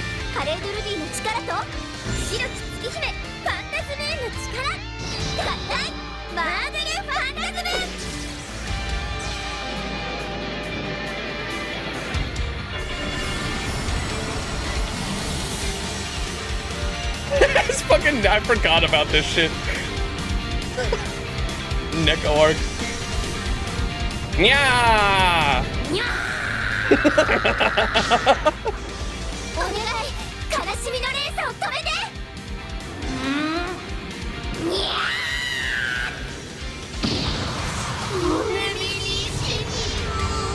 Ridiculous, God. Carnival Phantasm is such a fever dream of a show.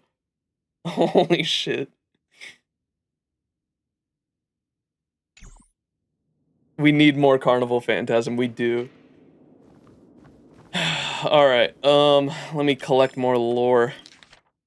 Watchmaker investigation record. Oh my goodness. According to the historical records preserved in the Moment of Soul, the Watchmaker existed before the establishment of the Family Council. He gained support from several influential founding figures of Penacony, including Hanunu and Glax. Leveraged this advantage to acquire the right to have a say in decisions regarding this world. He therefore achieved greatness and exerted his will in Penacony, ultimately becoming the father of Penacony. Despite his esteemed reputation, he has managed to maintain his secrecy through various means. There are over 300 different types of Watchmaker appearances documented in interviews and written records alone. These forms can be categorized into two types. The first type of form is often non-human. He would use unconventional items as media for remote communication within the Sweet Dreams troupe, clocky toys and cartoon ornaments in the Clock Studios theme park being the most common. He assumes such guises in which most interactions with his partners and employees. The second type of form is usually an intelligent life form, potentially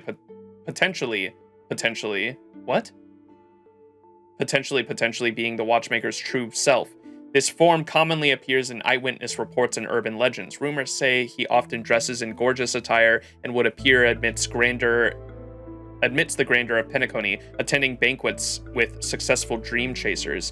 The Bloodhound family has examined the memories of the witnesses and revealed that nearly 6% of the eyewitnesses' reports are genuine. However, it is strange that the Watchmaker appears as a blurred image with a bizarre voice in each memory, which with inconsistent details such as body type, appearance, and even gender once these memories have been decoded.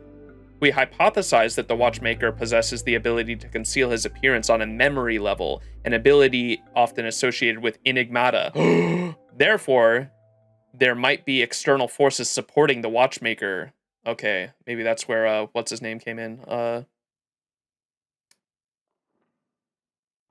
Gallagher. Gallagher is an enigmata, what are the demigods called?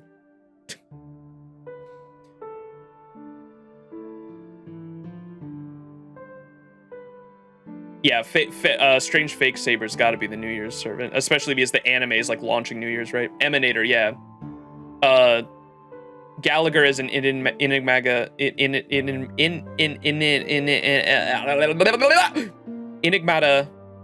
emanator. Therefore, there might be external forces supporting the watchmaker. While we acknowledge that the watchmaker's investments in Clock Studios, Clocky Pizza, and Clock Hand Foundation have contributed somewhat to the development of PENACONY, we must not overlook the damage the watchmaker has inflicted upon the family interests. The most severe case was the Clock Credit Crisis, which involved a speculative token introduced by the watchmaker that severely disrupted the dreamscape economy. Oh my fucking god. Is it fucking Bitcoin, dude? Yeah, Clocky Coin. That's so funny. The most severe case was the Clock Credit Crisis, which involved a speculative token introduced by the watchmaker that severely disrupted the dreamscape economy. That's so funny. NFTs. It took the Alfalfa family decades to eventually resolve this crisis, causing outrageous market disruption and unparalleled in several Amber eras. No way. According to the reports from the Alfalfa family, the watchmaker has repeatedly employed financial marketing, investment, and even fraudulent tactics to gain an advantage in emerging markets, encroaching upon the family's rightful interests. He organizes balls in the Blue Hour to enhance his reputation and continuously expands his influence in society. As a result, many misguided dream chasers regard him as their idol, and a considerable number of potential business partners of the family have been lured towards his enterprises instead. Given the aforementioned circumstances, the Oak family proposes an investigation into the watchmaker and his affiliated forces in the current system year. This is necessary to prevent further interference with the family's development and the Charmony Festival.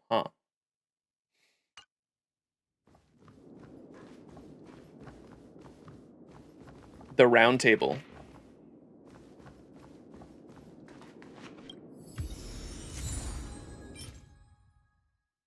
Close your eyes and bloom a flower into a divine song. Who's that? The wilderness was originally barren and devoid of vivid hues until the first rose generously unfolded her petals. Before then, grasses and trees all bowed to her. After that, bees and butterflies danced for her. Envious gods deprived her of her eyes, yet blossoms grew out of her wounds. Obstinate snow and ice buried her, yet her branches pierced through the ice. She only smiled gracefully and tilted her form. Dewdrops fell and soil moistened. Then iris flowers bloomed across the vast wilderness, and sweet dreams burst with vibrant colors.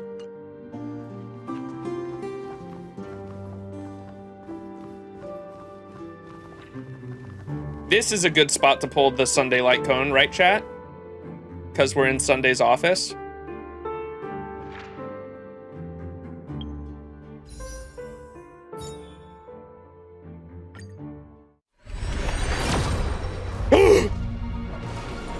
Please do not lose the 50-50.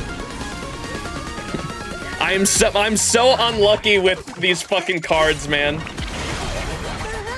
I'm so unlucky with these cards, the light cones.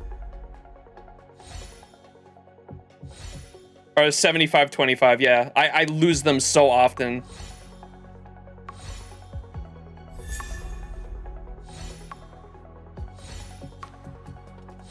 Pause. Yes! Let's fucking go. Okay. Now I think I'm all in on Boot Hill, who should hopefully be a 3.0 or 3.1 banner. He's like, should be right around the corner. He's a witch! No, that's like one of my first fucking times I've won a 75-25 on stream since like the fucking Sparkle one, I think. Usually I lose these, and it annoys the fuck out of me how I usually lose the 75-25. I'm really lucky on the characters. The characters I win disgustingly often, but Sunday I lost. This time around it was the opposite. I lost the 50-50 on Sunday early on, remember? And I got Branya in this same room too. And earlier this stream, I spent like, how many was it? It was like 70 something. We were like 7 multis in and got the guaranteed Sunday. And then this one was probably close to pity as well, but I won the 75-25 this time, thankfully. And I've got, when I turn all of these in, how many can I get? Let me just turn in 10. And that should put me at 30 tickets.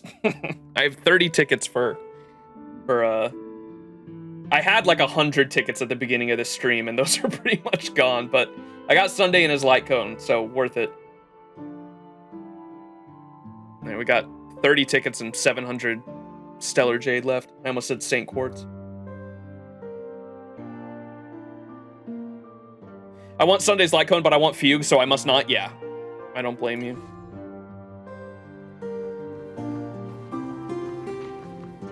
Are leak banners allowed here? No. Keep those in the leak part of the Discord. Of my Discord, anyway. No leaks. No leaks. Characters. Let me throw that thing on.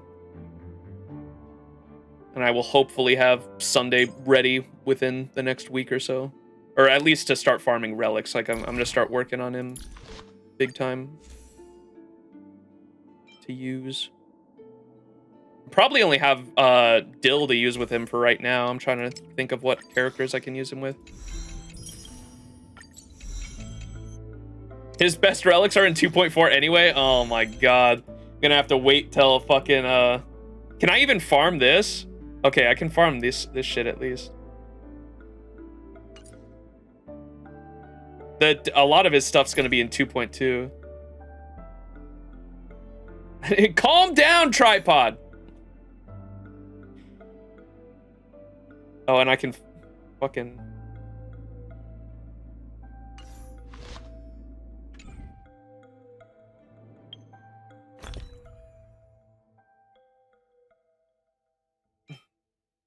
throw this into the... the other thing.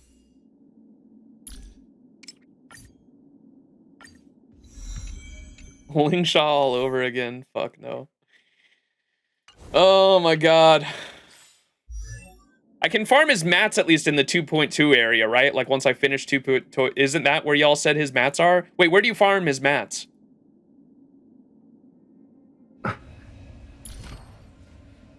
Yep, okay, good. I was gonna say, if I have to, dude, if I have to wait that long to use him like Lingsha, oh. I'm cooked. Teams, though.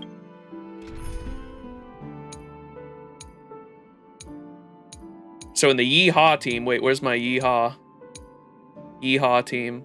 I don't know why we had Luca here. But now I'll have Harmony Trailblazer here, Boot Hill, and then Sunday here. May our journey be free of troubles and lead us starward.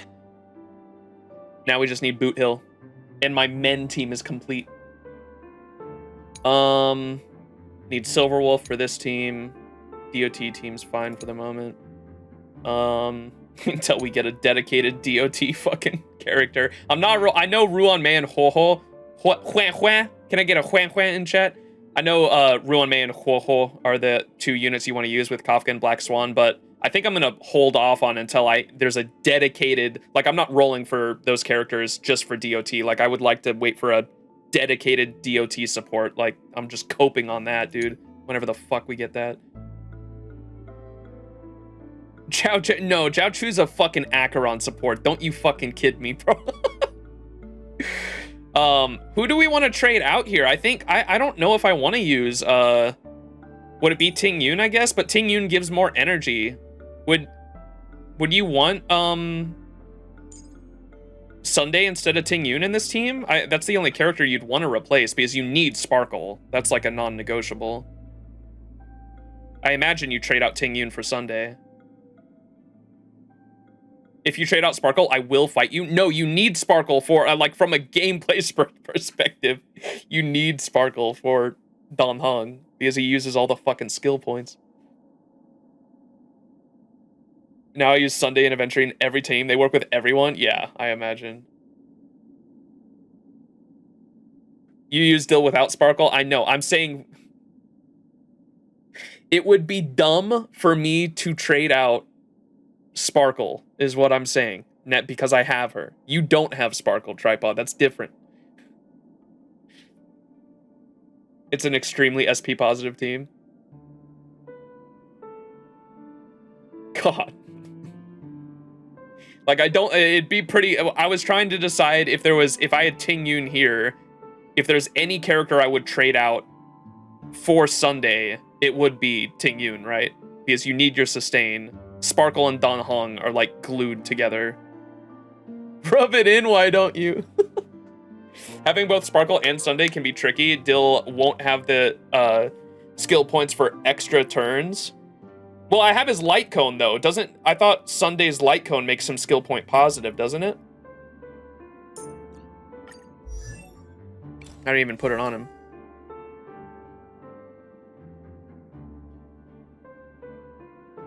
Where is that shit?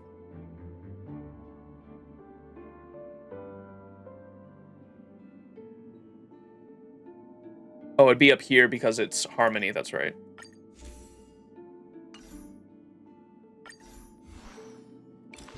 Alright, what does it do? I know people were saying it makes him skill point positive. After the wearer uses a skill or ultimate on one ally character, the wearer regenerates 6.0 energy and the ability's target receives 1 stack of him for 3 turns, stacking up to 3 times. Each stack of him increases the holder's damage dealt by 15% after every 2 instances of skill or ultimate the wearer uses on one ally character. You recover 1 skill point. Gotcha. That's pretty fucking good. And you could use this on fucking the other Harmony units as well. That's a pretty damn good Light Cone. Sunday's -1 without Light Cone, very first skill before his ult active. With Light Cone, he's positive. Gotcha. His E1 is nutty. When Sunday uses skill, the target character can ignore 16% of the enemy's target defense to deal damage, and their summon can ignore 40% of the enemy target's defense to deal damage as well. I kind of completely forgot he's, like, mainly a summon support as well. Not that you have to use them. Not that you have to use Sunday with summon supports, but, like, he's, like, they benefit big time from him. Shit.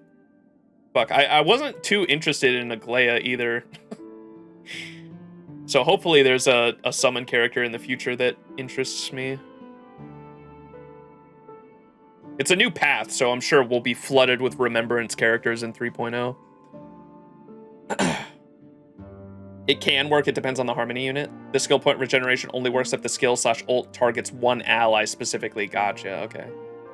But yeah, like, that's what I was thinking anyway, though, like Bronya, Ting Yun, etc. Okay. Sunday and Topaz work really well, I must say. Y'all aren't selling me on IPC characters. One of these days I'll be able to use Lingsha. Cheeto Fingers Lingsha. And Fei Xiao, dude. I can't even use fucking Mose either. Like, that's really the only thing holding me back from using a Fei Xiao team is just that I don't have March 7th and I don't have Mose. I can't unlock his fucking traces yet. Either, because it's the same reason as Lingsha. Yeah, this team right here is gonna go crazy, I think, once this team's gonna go crazy once I can actually get these two characters' traces unlocked.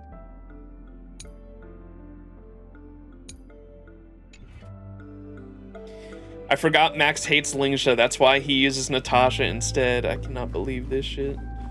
Is there anything you I need? specifically rolled on Lingsha because I didn't want to roll on I didn't want to roll on Aventurine, and Lingsha was like the next best option for sustained characters. Indeed. Anything I can do for you? All right, let's go talk to this guy up here.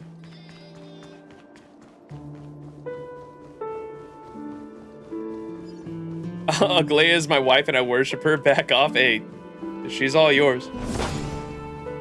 She's not just the next best option. She's actually insane. I know people like because of her damage, right? Yeah, everyone jokes about the Lingsha. I'm a healer, but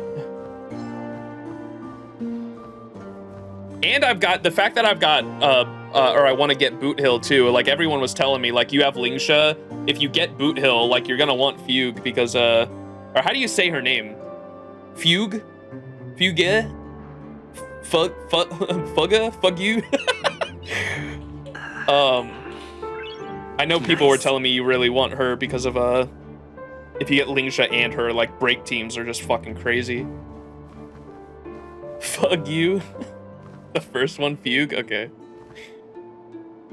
What is this guy wanting? I completely forgot what the fuck we were doing. The family is hiring provisional detectives in Dewlight Pavilion. Go to the interview grounds and see what's up. Okay. You finally made it here. If you didn't show up, they would have had my head. Someone's messed with the pavilion and triggered the security system we installed during construction. The office is a complete mess now. It'll take a while to fix the system, but the documents inside urgently need to be scavenged quickly or salvaged quickly. What about the interview? You're the only one here. Let's get it started. Before I could even finish my words, those cowards just ran away as soon as they heard they might run into memes. Their eyes lit up. Oh yeah, we're just taking care of memes in here, aren't we? Okay. Now for the reward. Brace yourself because this good news might shock you. It's 5,000 alfalfa credits, enough to redeem the same amount of IPC credits. Incredible, right? Who do you think I am, a beggar? To be honest, you'll have to pay more. That's a decent price. Other agents pay even less. You'll get 5,000 credits because we're in this pavilion, and if we're someone else, they'd take another 2,000 credits from you. A 50-50 split like this is good enough. All right, then, when everything's settled, I'll take 30%, and you take 70%. Deal? Clock's ticking, and the higher-ups want some progress. See that door behind me? Set off whenever you're ready. I cannot believe this shit.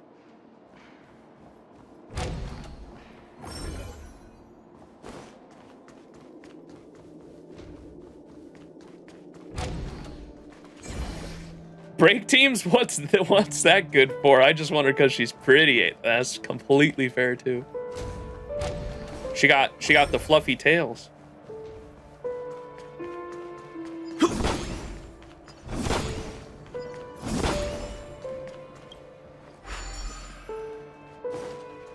The fluff.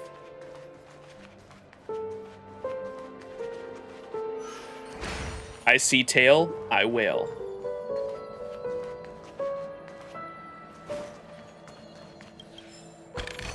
Is that all? Tail equals whale, baby. No tail, no whale. That's why I didn't wail for Fei Xiao and she came in the first single.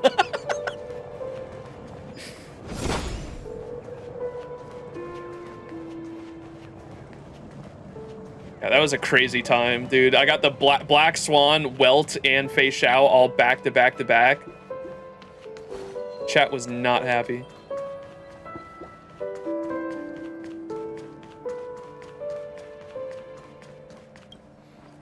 I want Fugue for the Firefly team, but also for Boot Hill if I had one.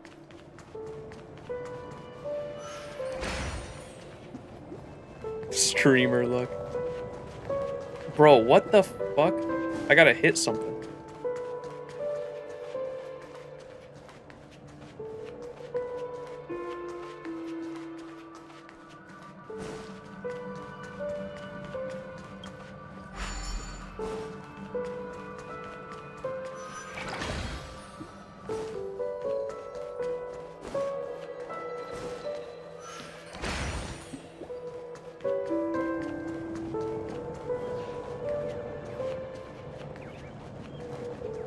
Alright, let's pull up the map. I need a plus thing. This right here I need to get to. How can I click on it? This.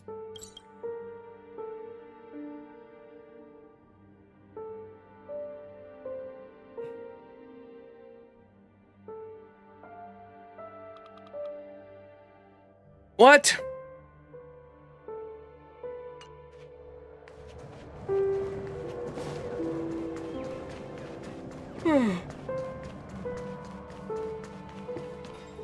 Lost the poll sessions. Did it end well? We won the 75-25, baby. So I got Sunday in his light cone. And now I'm in like full save mode for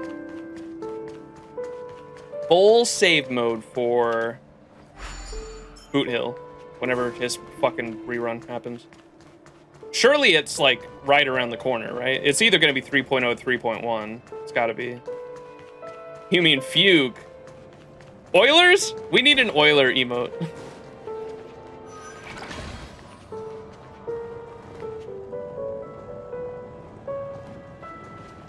Bro, what? I gotta hit a button somewhere. It's that button right there, but how do I get over there?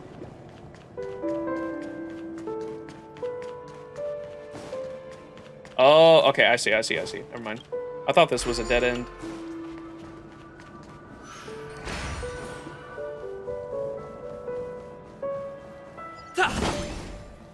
Let's go. Well done. I'm going to try to keep him E0, S0, and S2 Bronya Light Cone.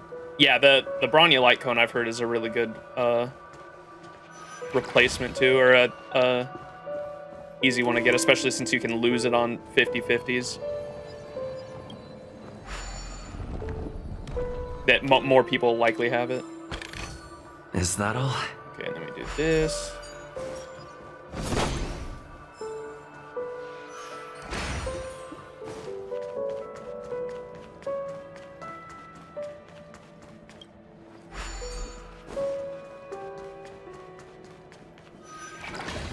Streamer luck.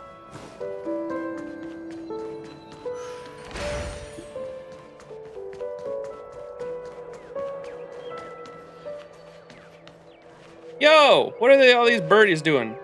Disappear into the sea of butterflies.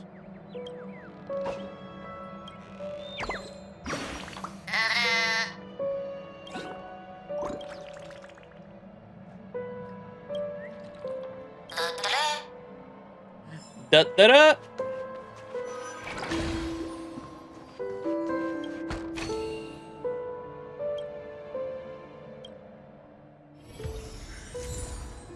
Hell yeah. We've been working our butts off, hero. Aren't you curious about what's written on these papers? Let's just take a sneak peek, and then we could either sell them to someone interested or use the content to blackmail those higher-ups. Aren't the Bloodhounds into this too? Hey, I never said I was a Bloodhound. I'm just an ordinary employee trying to make an ends meet. The Bloodhounds get these tasks from the top brass and then assign them to their agents. The agents then outsource it to us, and then we help recruit people like you to handle it. Oh my fucking god. It's just outsourcing upon outsourcing. So it's only fair that we take a little tip for ourselves. Huh? These documents? Seriously? Postpartum Care and Sweet Dreams Troop and 100 Ways to Drink Soulglad? What the heck are we reading? What the heck are they reading in their leisure time? Maybe we should go again, hero. Just outsourcing work. Nothing big. Oh my god.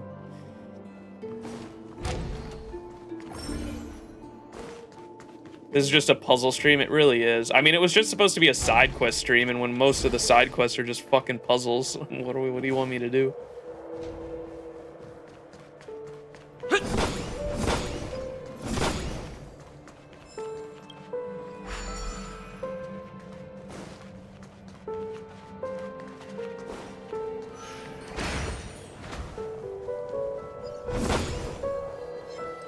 Oh no! That bomb is still in the Lafu? That's right. Should we finally find that thing?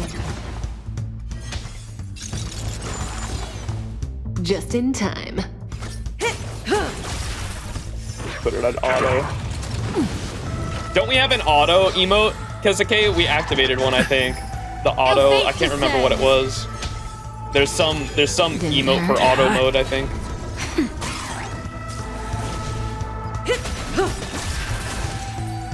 There it is, yeah. God, that emote's so funny. Let him auto. Let auto cook.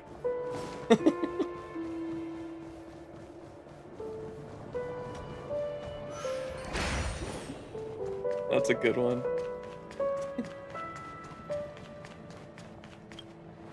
I gotta get a drink and go to the bathroom after this too. Any pissers in chat?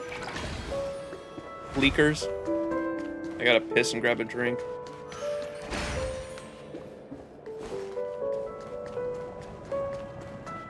Ooh.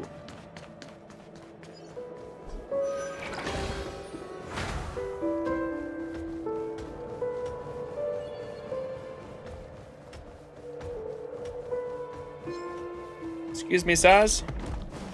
What? Oh my god. No! You can't be in combat to grab it. God damn it. What's up, Atropus IX? How you doing? Boom.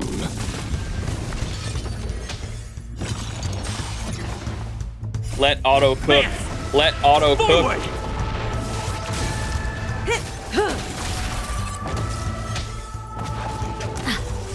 Ill tidings manifest. Nap time.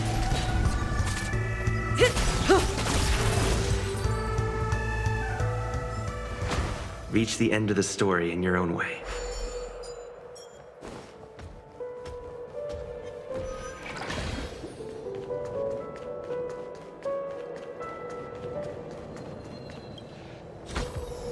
Great. The more the better. Wait. What do you put this on? I don't know who uses this shit.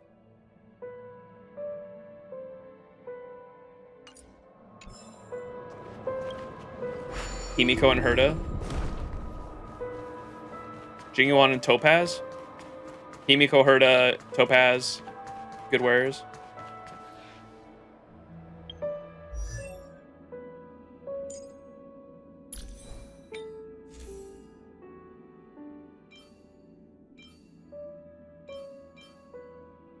I'm gonna run out of fucking...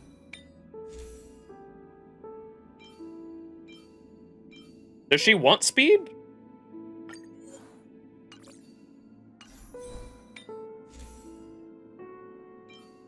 I only have 2 boots and they're both speed boots. That's fucking crazy. Holy shit. I've never farmed this once either. This is just from the stories. I don't know if it's supposed to be that way. That's crazy. I only have 2 boots and they're both speed boots. Which?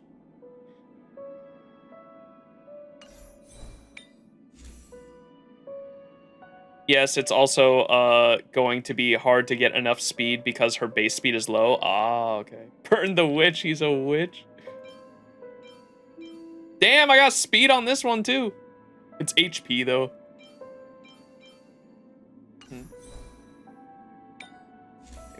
This one's attack. Surely I get speed on this. Damn. Crit rate's alright though. Going to crit rate. Going to crit rate. Oh, that's not gonna be enough. Going to crit rate. Damn, never mind.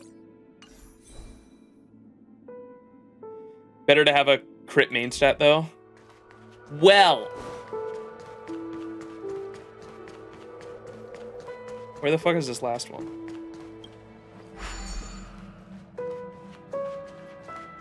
What the...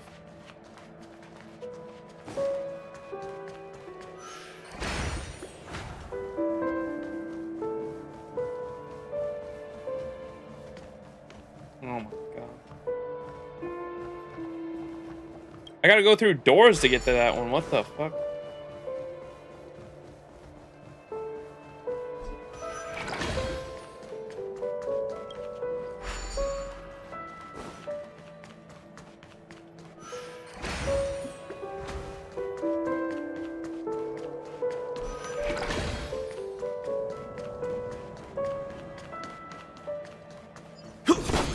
Right here.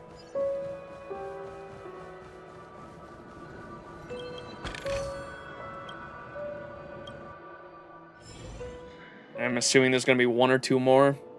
Possible increasing funding for the Dream construction project and draft on equipment renewal in the Reverie Hotel. All about asking for money. Looks like even the higher ups are strapped for cash.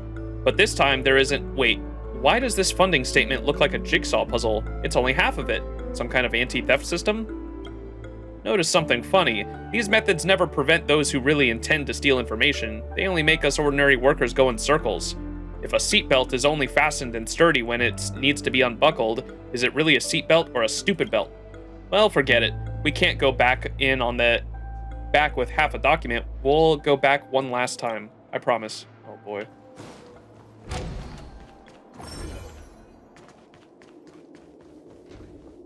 What's this this emote you're requesting? Oh my god, what the fuck? How did you get this? That's amazing. Glocky, bro. Oh my god.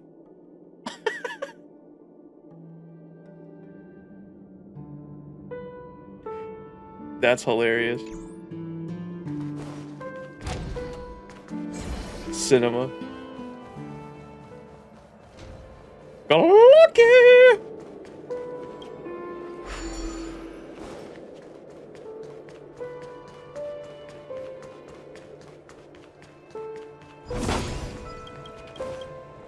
The first time a button's been on the other side of one of these. Holy fucking shit.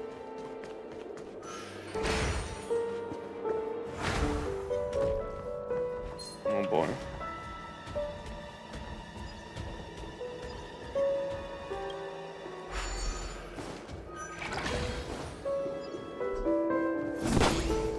Not the Han you curse! Ain't no way you can't run through that, bro.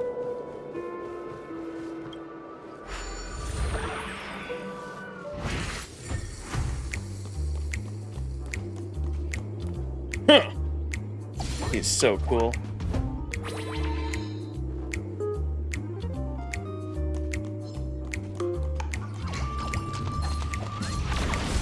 What?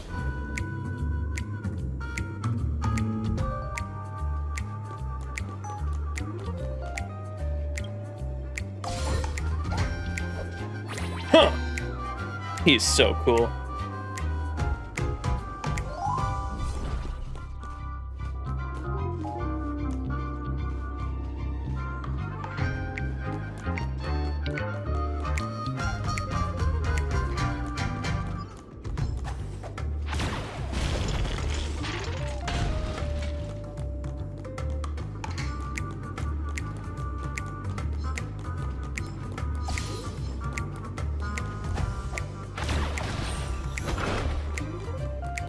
Home Alone?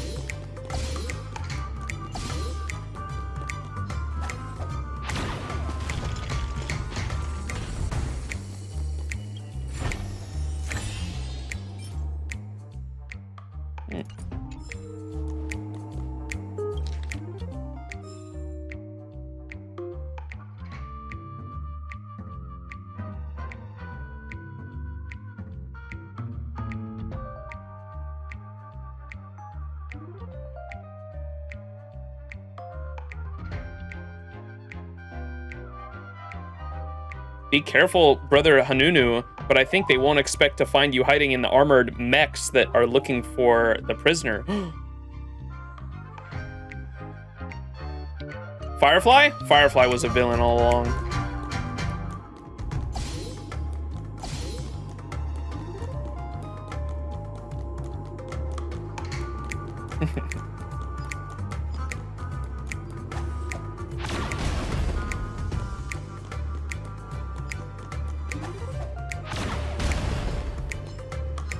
Oh.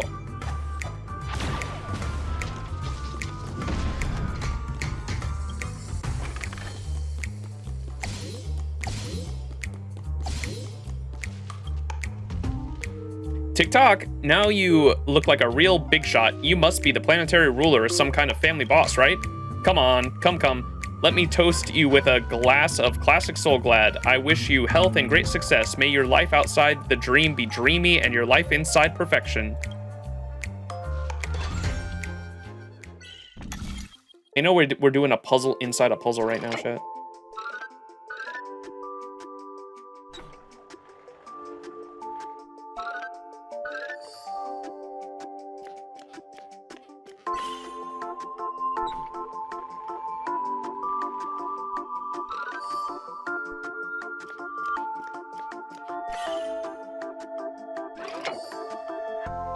Puzzleception. TikTok, every day I have to run around the pavilion sucking up to everyone. I can't take this anymore. I'm drinking all the Soul Glad to myself. It's mine. I'm drinking it. It's mine. If you want some, then buy some yourself.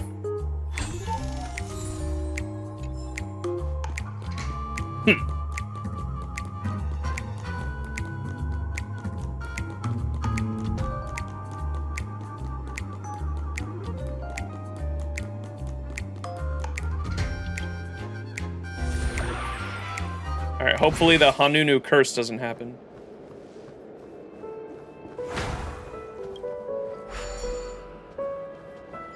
I think someone said they fixed it in the 2.7 update, didn't y'all?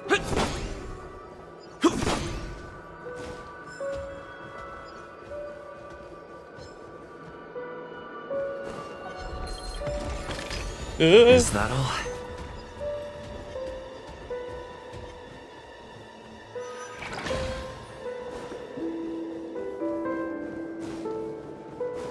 Wait, I didn't even need to do that Hanunu thing? It didn't even give me chests.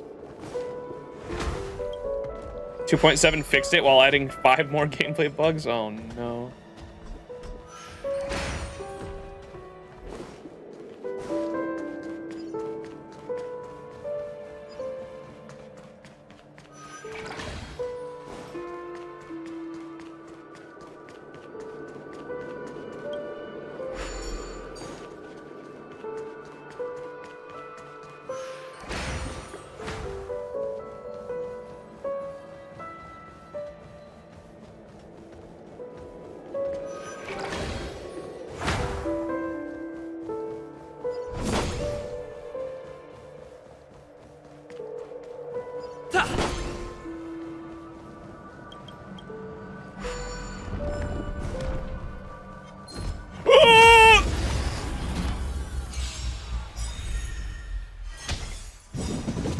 Not bad.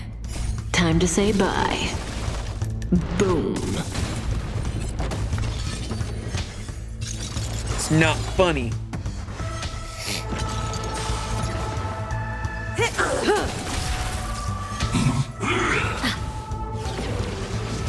Yo! Kafka's gonna die. This is ill fate descends. Beneath the waters lies an endless abyss. Nap time. Ill tidings manifest. Cannot believe this shit. Reach the end of the story in your own way.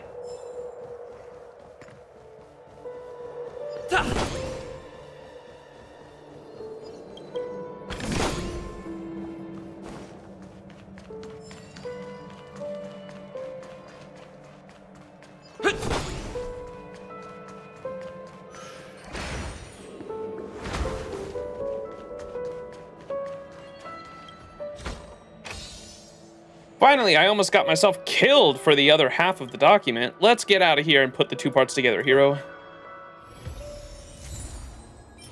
Pause. Okay. Okay.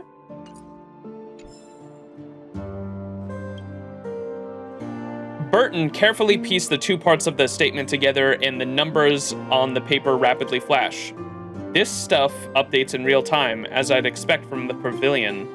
Since there's no one around, let's take a peek at this document and see what the higher-ups are so desperate about it for, hero. Are we really doing this? Let me see. Look at this. The document reveals the reward amount for those who retrieve it. What?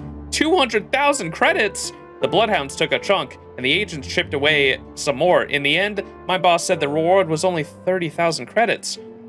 No wonder this task is so tough. They've already taken the money and left us with a measly payout. And here I thought we were strapped for cash and I was trying to help them save money. Here's your payment, not a penny less. And if it's more than the amount we agreed on, consider it as compensation for your hard work. As for my boss, seems like he's got a big appetite. I'm going to have a little chat with him today. 7,000 credits. Dreamweaving industrialization.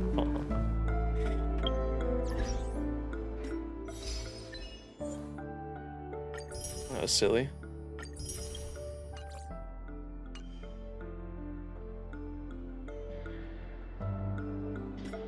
I got a lot of jade recently. Yeah, just got like a little over 100 now.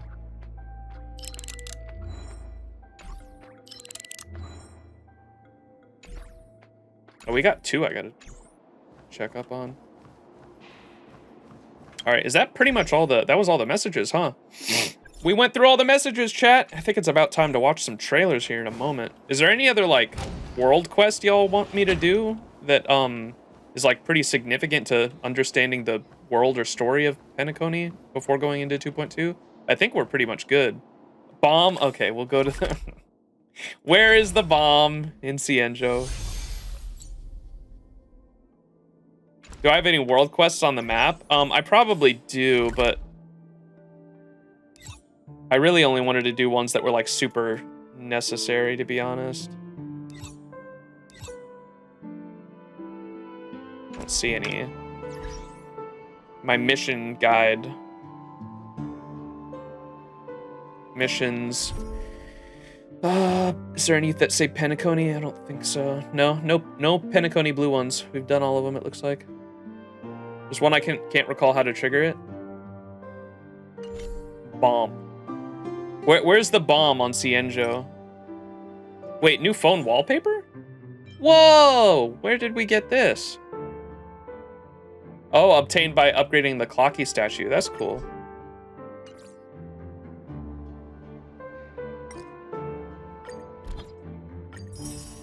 Shout out to Spooky.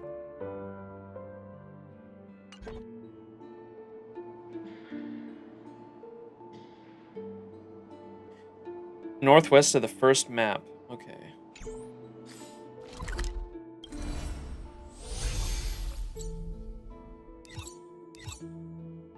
Northwest? Like way over here?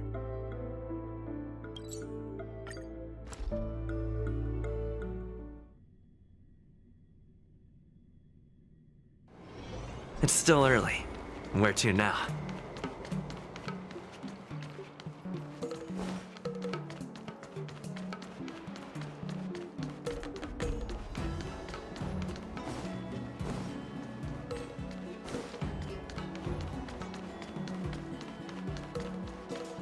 Yo, Max, I haven't seen you in like 6 years. Just watched a Jev Rage Taj you made in like 2016. Hope you're doing good, and Merry Christmas, everyone. Merry Christmas to you too.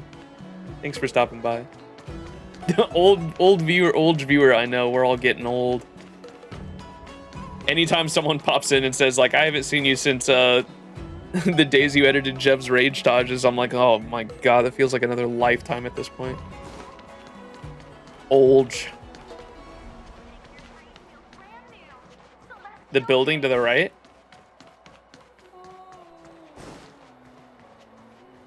My brother was born in 2016? Oh no. Oh, is this it? There's a Cloud Knight standard issue Devastator glaive. There's a cold glint in the spine of the blade. Sometimes you get the feeling that it could cut steel like butter. The blade leaned upon the corner alone, like a once majestic warrior curled up in a dusty corner, begging for alms and looking righteous. Who, when, and why was such a weapon abandoned? Pick it up and play around with it. You've seen one Cloud Knight brandishing their Devastator glaive around, so you hold the handle and swing it around with ease. There's no swooshing sound, just the sound of metal clanging on the ground. My blade! A man appears behind you, wearing a pained expression, but something in his expression betrays a sense of practice. Unfamiliar man says, "My heirloom sword! How could you damage it like this? Pay me back!" Oh, there it comes. Every time I go off-world, I'll feel like it's a waste of time if I can't find any street cheats and experience a little about the dark side of humanity. The man grows serious, as if angered by your indifferent expression. Boy, do you realize how much effort goes into crafting one of those Devastator glaives for the Cloud Knights? Then he spouted industrial jargon about a propulsion weapon and a molecular blade, filling the surrounding street with a hint of academia. So, how are you going to pay me back then?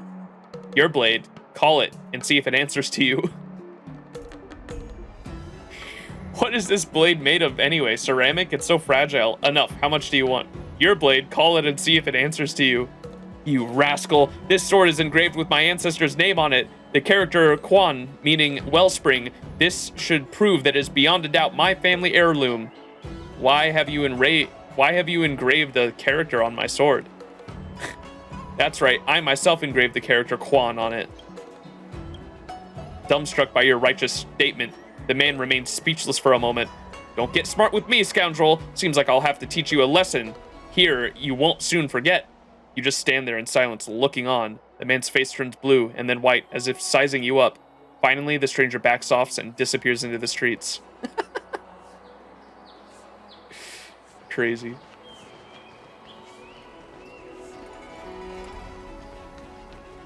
Star Anchor is strong enough to tie a giant ship to an abyss. Where is this bomb?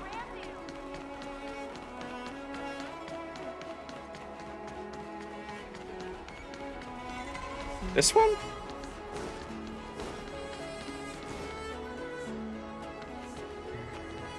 Is it this?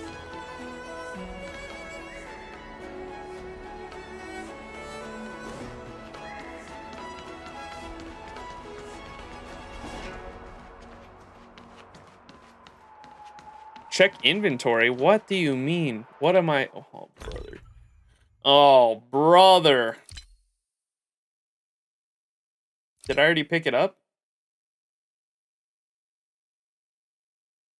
What the fuck is this? Wild balaclava.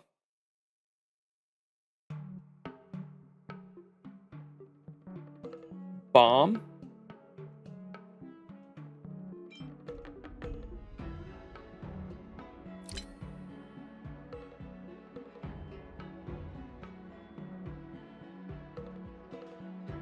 Mission items?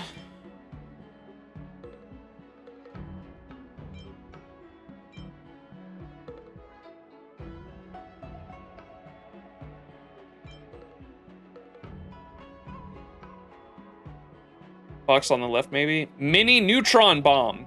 A small nuclear weapon. Its countdown will begin automatically when it no longer detects the registrant's vital signs. In other words, you can't just throw it away. Maybe we can chuck it in a lake somewhere. Is this it?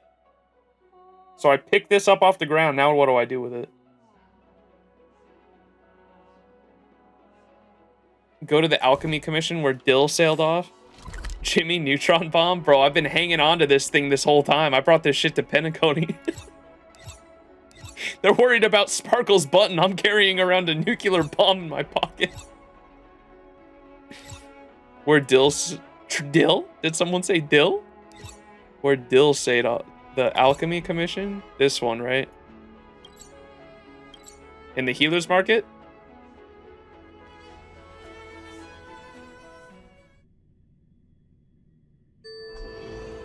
Top left. Oh. Over here where Dill sailed off, you said. Okay.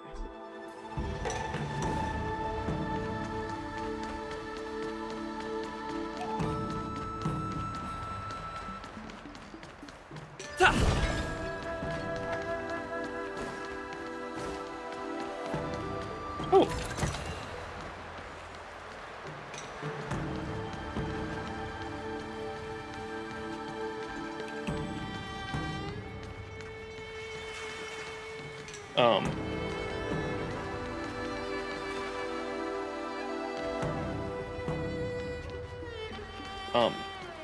Where am I going now? Oh. Is this it? They said toss it into a lake. The Lunar Crescent depths, the sacred and incorruptible holy waters of the Vidyadhara remain calm and peaceful even today. It is said that the water of this ancient sea has special medicine properties. Not only can it be used in the elixir of crucibles for refining medicine, but it also serves as an anti-knock agent that suppresses the shocks and popping during the quenching process. In theory, you can destroy that dangerous package here. Destroy the dangerous parcel. Are you serious? That package contains a mini neutron bomb. Yes, the waters in lunarescent depths have flame retardant and anti-knocking properties, but this body of water is also the sacred water of the Vidyadhara people, the symbol of their ancient beliefs.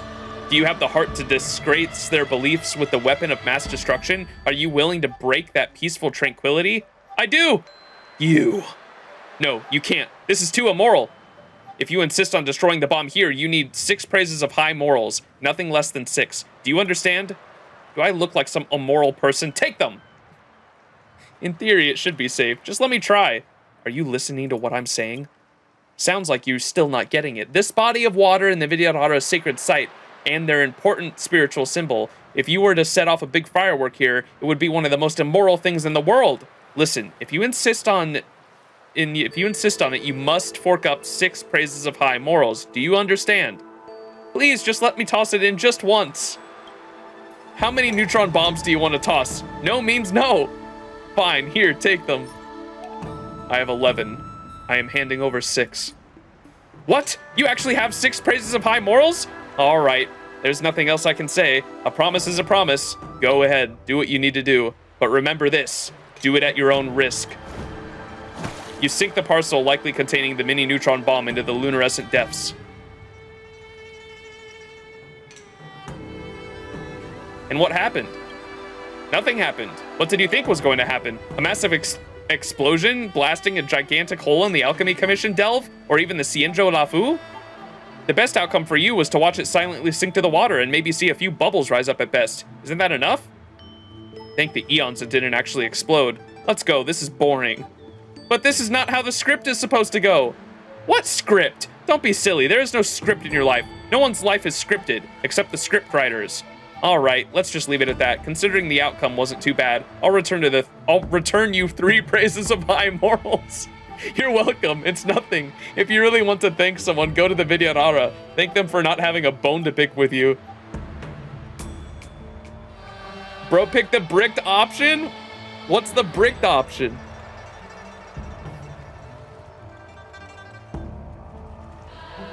You didn't have to lose praises of high morals? That's alright, I never use this shit anyway.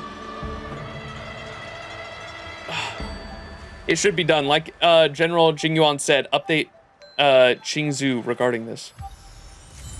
Let's go. What would have happened otherwise? Does Scampo show up? Y'all said the bomb was connected to Scampo somehow.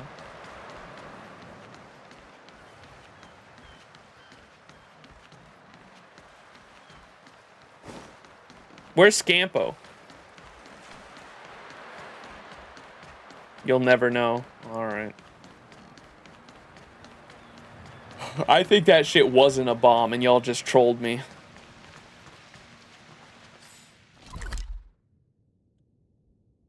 All right. Are we ready to watch some trailers, chat?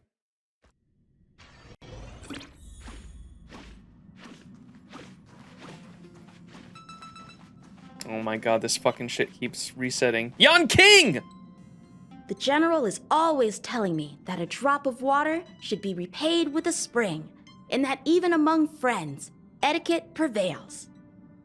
It was 100% a bomb, no lie? Nah, y'all been lying to me this whole stream, bro.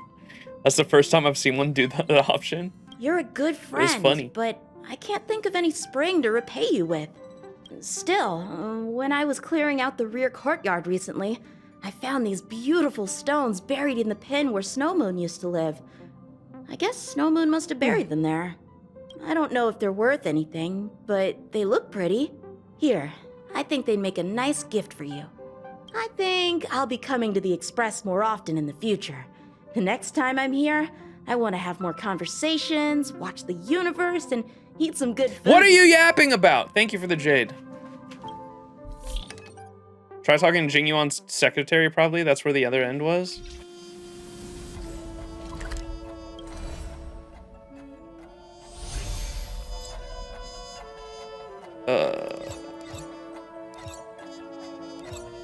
Where the fuck is his...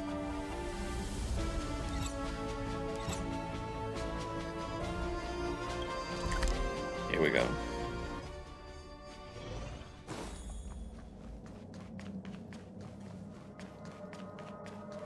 Tell her that I dropped the bomb in the lake. May I ask, how can we help you today at the Seat of Divine Foresight? I've destroyed the dangerous parcel. Oh, really?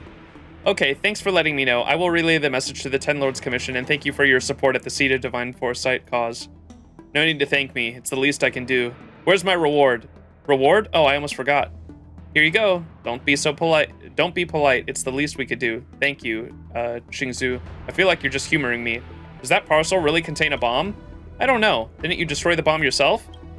If you're really curious, you can always get back and open it to have a look. No need to tell me this time.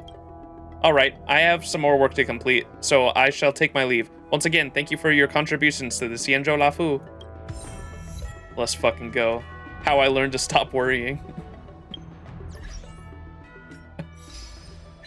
I wish I could have told her I tossed it in the fucking lake. How I learned to stop worrying. Successfully resolved the neutron bomb crisis. Let's fucking go.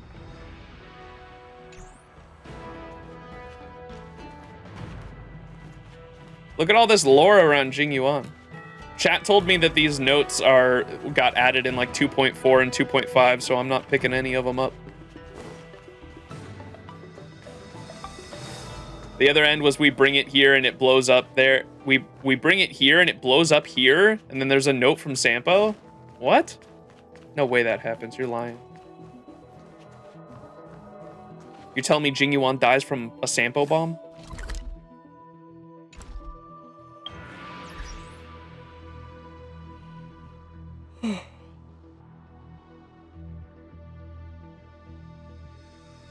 Oh, I leveled up, didn't I? I'm level 69. We can go to,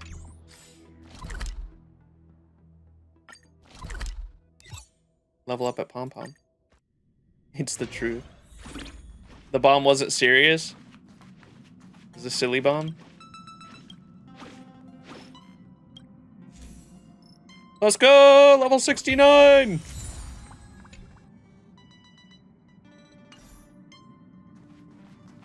Damn, I'm almost max Trailblaze level already, and I've only been playing for like a few months. You want a map of the phone booths, or just look for them? Oh, I don't even know if we're doing that this stream, dog. I think we're just gonna watch the... I'm getting tired. I think we're just gonna watch the... I'm gonna go to the bathroom, grab a drink, because I've been holding in any leakers in chat. Been holding in this piss this whole time. So I'll be right back. I'm gonna go to the bathroom, grab a drink, and yeah. I'm getting old. Yeah, you hear Pom Pom. Pom Pom's just dusting in the background. All right, I grabbed some caffeine. I'm gonna need it.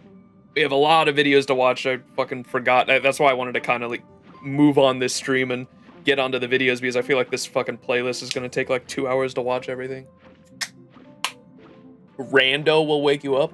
Don't you mean Rondo? All right, let me close the game. Half puzzle stream and react stream pretty much, and I did my fucking half-baked cooking at the beginning too, yeah. All right, I'm kind of excited for these. Rondo better be fucking dope. Y'all have been people have been on my ass about Rondo since we finished 2.0. They were like, you gotta watch Rondo.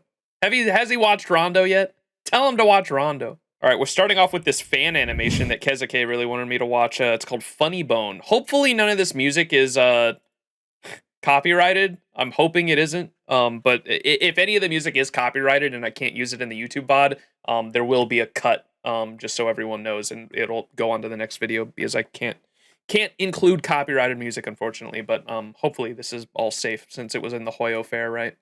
But this one is called Funny Bone. Let's check it out. Oh, yeah, you're right. Thank you for reminding me that I did not turn this on. All right, display capture. There we go. This is called Funny Bone. Kezuke recommended it, so here we go.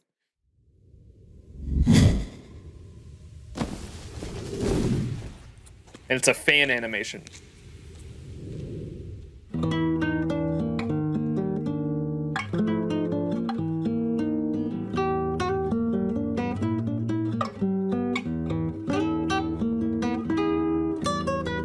I dig the style, the art style. Oh, is this the tavern?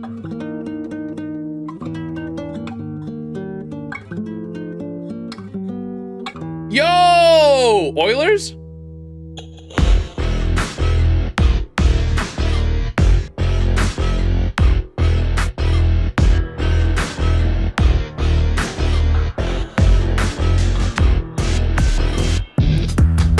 I hear the loudness, it never gets old. Lay your hand on that face. I wanna scratch, I wanna tear or treat it with grace. If that's my desire, I'm never misplaced when I'm burning in the line of fire.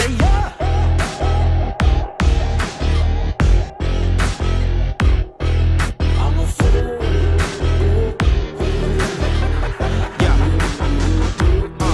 Smiles all around, all this laughter, a peaceful sound, not a care in the world for the jokes and joy. Close to the ones who join. Whoa, what was this still face? Yo, they blew up the train. They say that it's risky, we say wait. On the brink of death and dangerous, one big joke, we laugh in his face. When the punchline dies, it hits my funny bone. Always get the last laugh on a running joke. The joy is our creation on the path that has made us. These upside down frowns we're living every day with.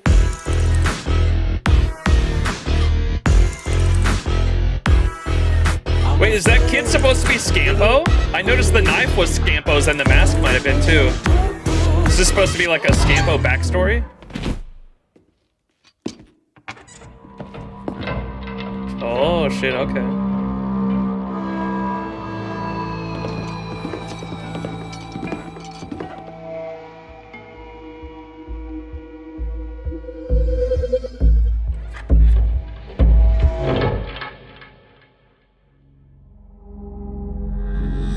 And all we do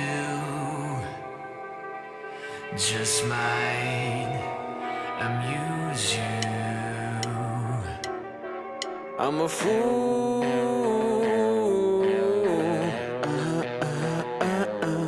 I'm a fool.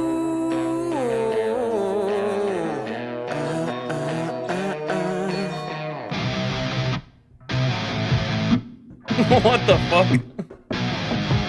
I'm a fool.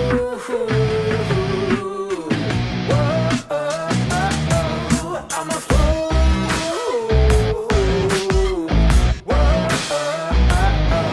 I'm a fool.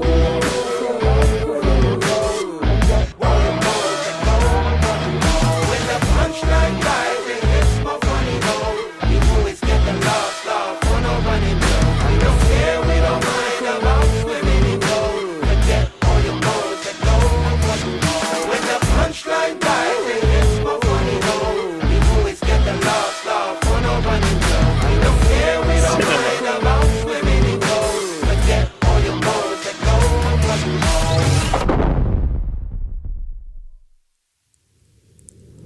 What a silly guy. I see what y'all were trying to do with that bomb quest now. You wanted me to do the Cienjo bomb quest and have that transition into this. That would have been fucking cinema, but I had to ruin it by chucking it in the water. Bro. Fuck. Mm-hmm. Yeah, I definitely caught the train blowing up being a reference to Aha actually blowing up the train in the lore. Bricked, bro. That was really good. Yeah, I dig that. I was trying to figure out where I had seen like this kind of art style before. It's definitely arcane. Got the arcane art style. That was really good. All right. Now on to the official Honkai Star Rail videos. We have no more fan videos or fan edits or fan, what would you call this? Fan animations or anything like that this stream, just because we have so much official Honkai Star Rail stuff to do. Maybe if there's time at the end of it, maybe we will, but I have so many videos on this playlist to get through, so we'll start off with Keeping Up with Star Rail Black Swan, whose kit I kind of understand, but like the intricacies of the kit are still elude me. That shit is an enigma.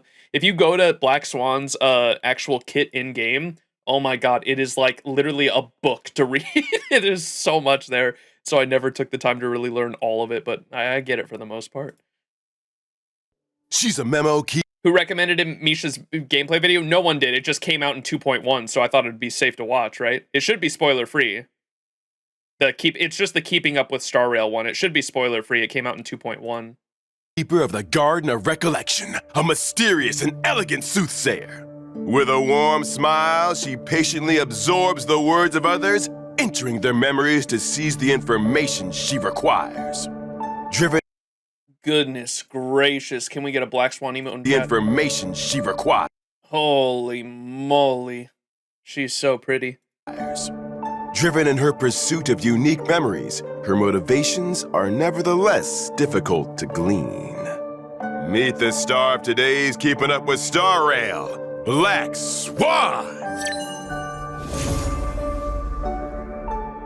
Goodness me. In today's episode, we've invited a special guest who claims to be privy to gossip from across the universe. What? Miss Sampo? Hey everyone, I'm Sampo's good friend Sparkle. Hello, security!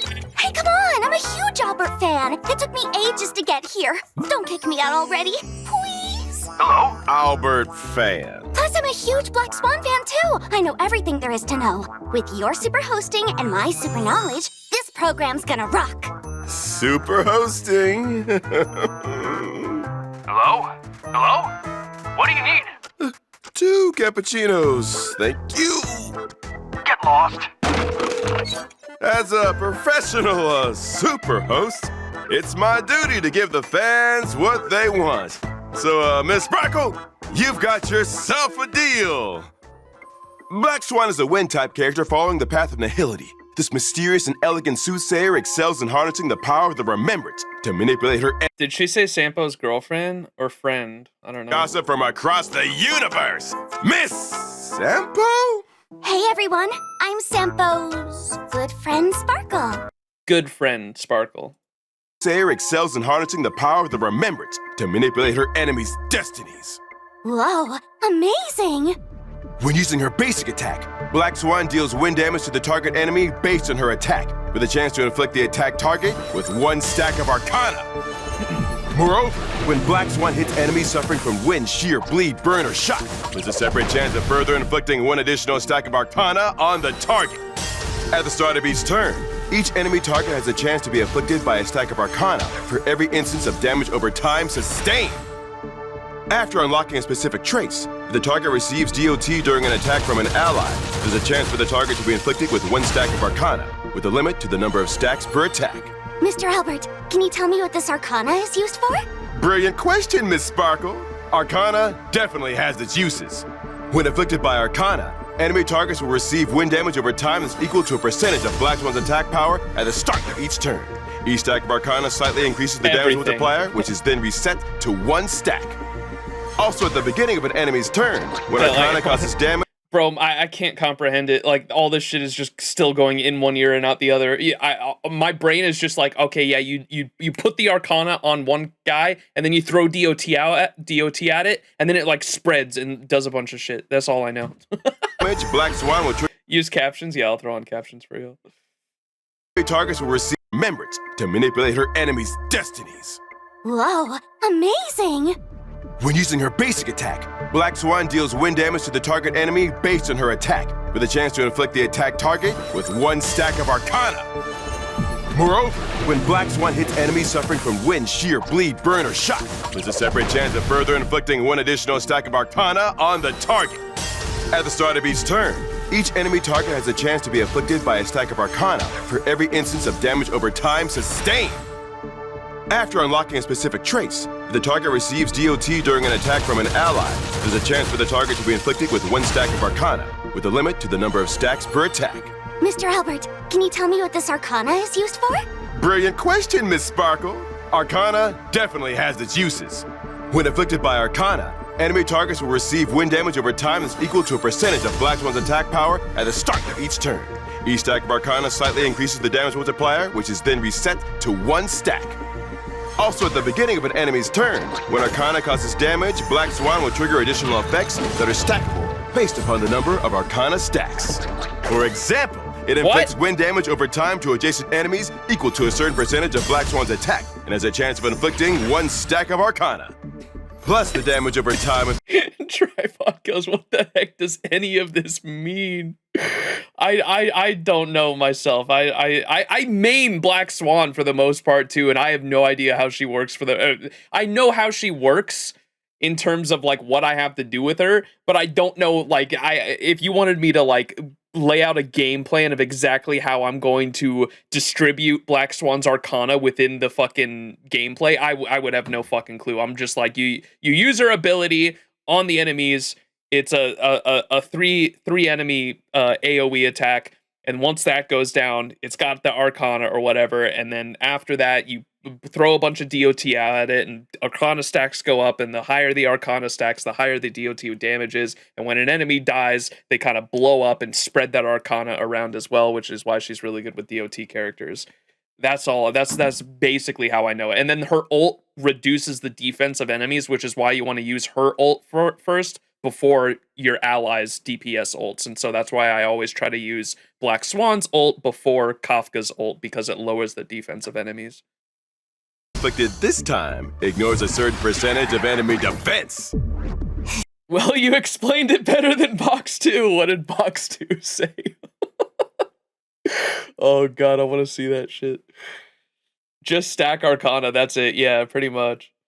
You just use the Black Swan, and then I don't know exactly why you would want to use her basic attack in some instances. I don't know what the difference between her basic attack and her ability is, other than the AoE effect. But I know some people were telling me it's useless to, like, when I try to apply the when I try to use Black Swan's ability like multiple times on the same enemy, chat was telling me in some instances don't do that. They were saying just use her basic attack instead of using her ability, because you don't need to apply it multiple times to the same target.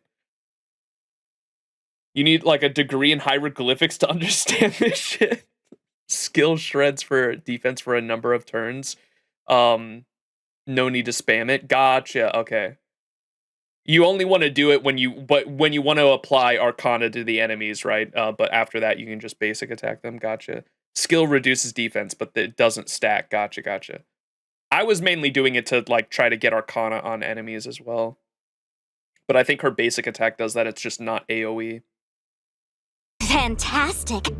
Basic also applies Arcana, but it's not. Is her skill thighs? Oh, did I have it on thighs a second ago?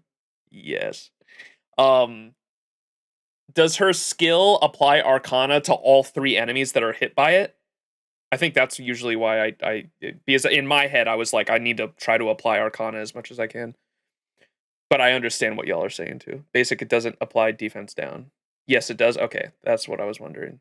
So you want to apply Arcana and the defense down to all the enemies that you can, and after that you just start basic attacking until they lose the debuff. Gotcha. Okay. Fantastic. Another layer of complexity. Just what I needed. Being able to explain complex topics. Good pause, by the way. Holy gosh, she's so fucking hot, dude. She's so pretty. Even Sparkle's confused here, dude. What the fuck? Listen to Sparkle. Damage over time inflicted this time ignores a certain percentage of enemy defense. Fantastic. Another layer of complexity. Just what I needed. Being able to explain complex topics is what you excel at, Albert. That's right. When using her skill, Black Swan deals wind damage. Resume normal attack, applies Arcana. Skill applies Arcana and reduces defense for 3 turns. Ult applies Arcana, and Arcana doesn't reset for 1 turn. Gotcha. Okay. Is the defense reduction on her skill and ult different percentage-wise? I would assume the ult does more defense down, right? The way they're describing her makes me mad. I'm never rolling for her. Okay. She's really not that... Her kit is way more confusing than it actually is. I think she's amazing for DOT characters specifically. Like, you probably don't need her for anything other than that. Like, if you like the DOT playstyle, I think she's amazing, but... Like, that's really all she's good for. People used to say you could use her with, because she's Nihility, to use her with Acheron, but if you have Zhao Chu, like, he's a million times better, but, I heard that because of her defense down, she was pretty good to use with Acheron, because she's Nihility and she reduces defense. But now that Zhao Chu's out, I would say he's definitely better. The ult doesn't defense down. Okay. What the fuck does it do then? Ult applies Arcana, and Arcana doesn't reset for 1 turn? Why were people telling me you want to ult before... You want to ult before Kafka's ult with Black Swan?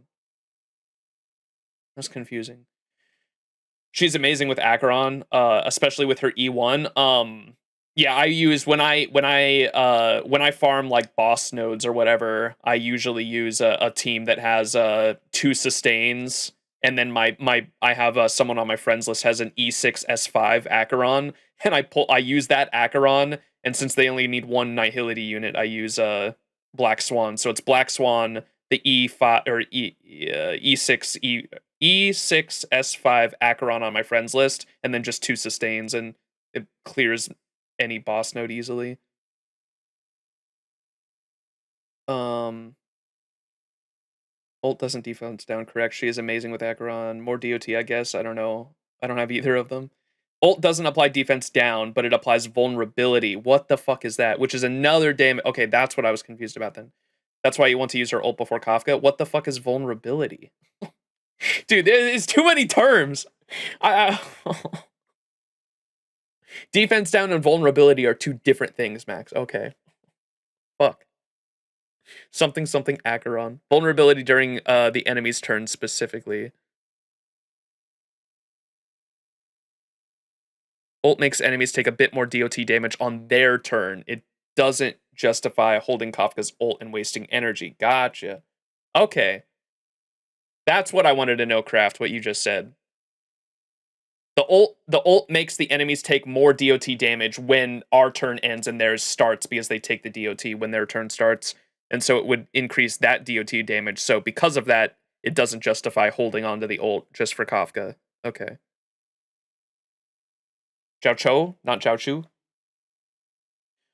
Arcana stacks every time Black Swan attacks or the enemy receives an Arcana stacks every time Black Swan attacks or the enemy receives enemy DOT damage. That's why Kafka is the GOAT with her. Yeah. No, I know that. The only reason Honor Spren? Did I say that right? Thank you so much for the Twitch Prime subscription. Enjoy those enjoy the access to cool emotes and ad-free viewing. Thank you. If anyone else would like to use their Twitch Prime subscription, by the way, it is free. All you have to do is link your Amazon Prime account with your Twitch account, and you can subscribe to your favorite streamer for free. And you get access to cool emotes, and I do have ad-free viewing turned on for my subscribers, so if ads are annoying for you, that is an option. Love the videos, glad to make it live. Hey, what's up? We're just watching we're just getting started on watching stuff, and we're trying to comprehend Black Swan's kit, which is very confusing. I like main Black Swan, and I still don't understand how it works exactly. And her attack to the target enemy and adjacent targets. There's also a chance to inflict each enemy with 1 stack of Arcana. Let him auto, exact. I just auto shit for the most part, man. The auto button is the best thing in a video game, in a turn-based video game specifically. Oh my god, I love the auto button. And a chance of reducing their defense for a set number of turns.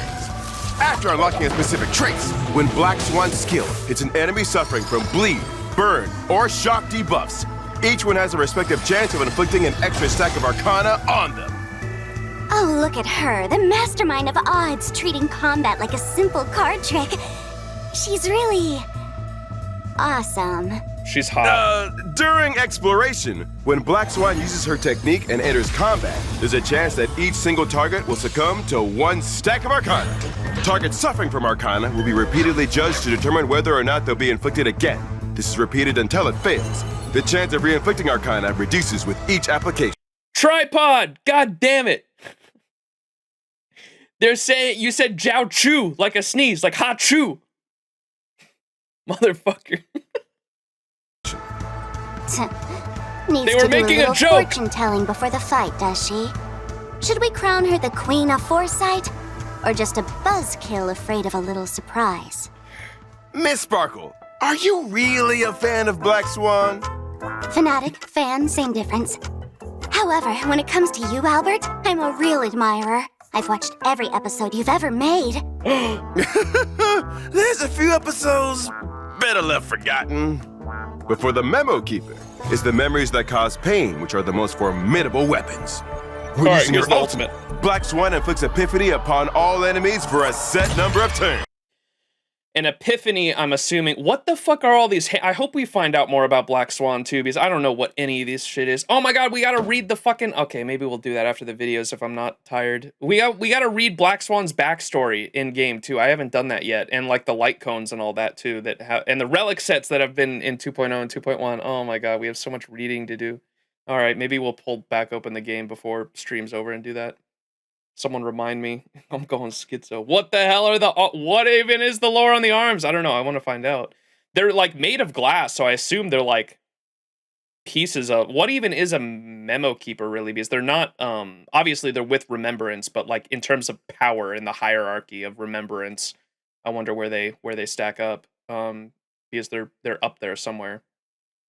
I imagine the arms are, like, some kind of power gifted to the memo keepers, maybe. Maybe there is no lore and it just looks cool. That is also a possibility. As a Fate fan, I am very familiar with Nasu's rule of cool. Sometimes shit don't make sense and it's just cool to look at. Absolutely.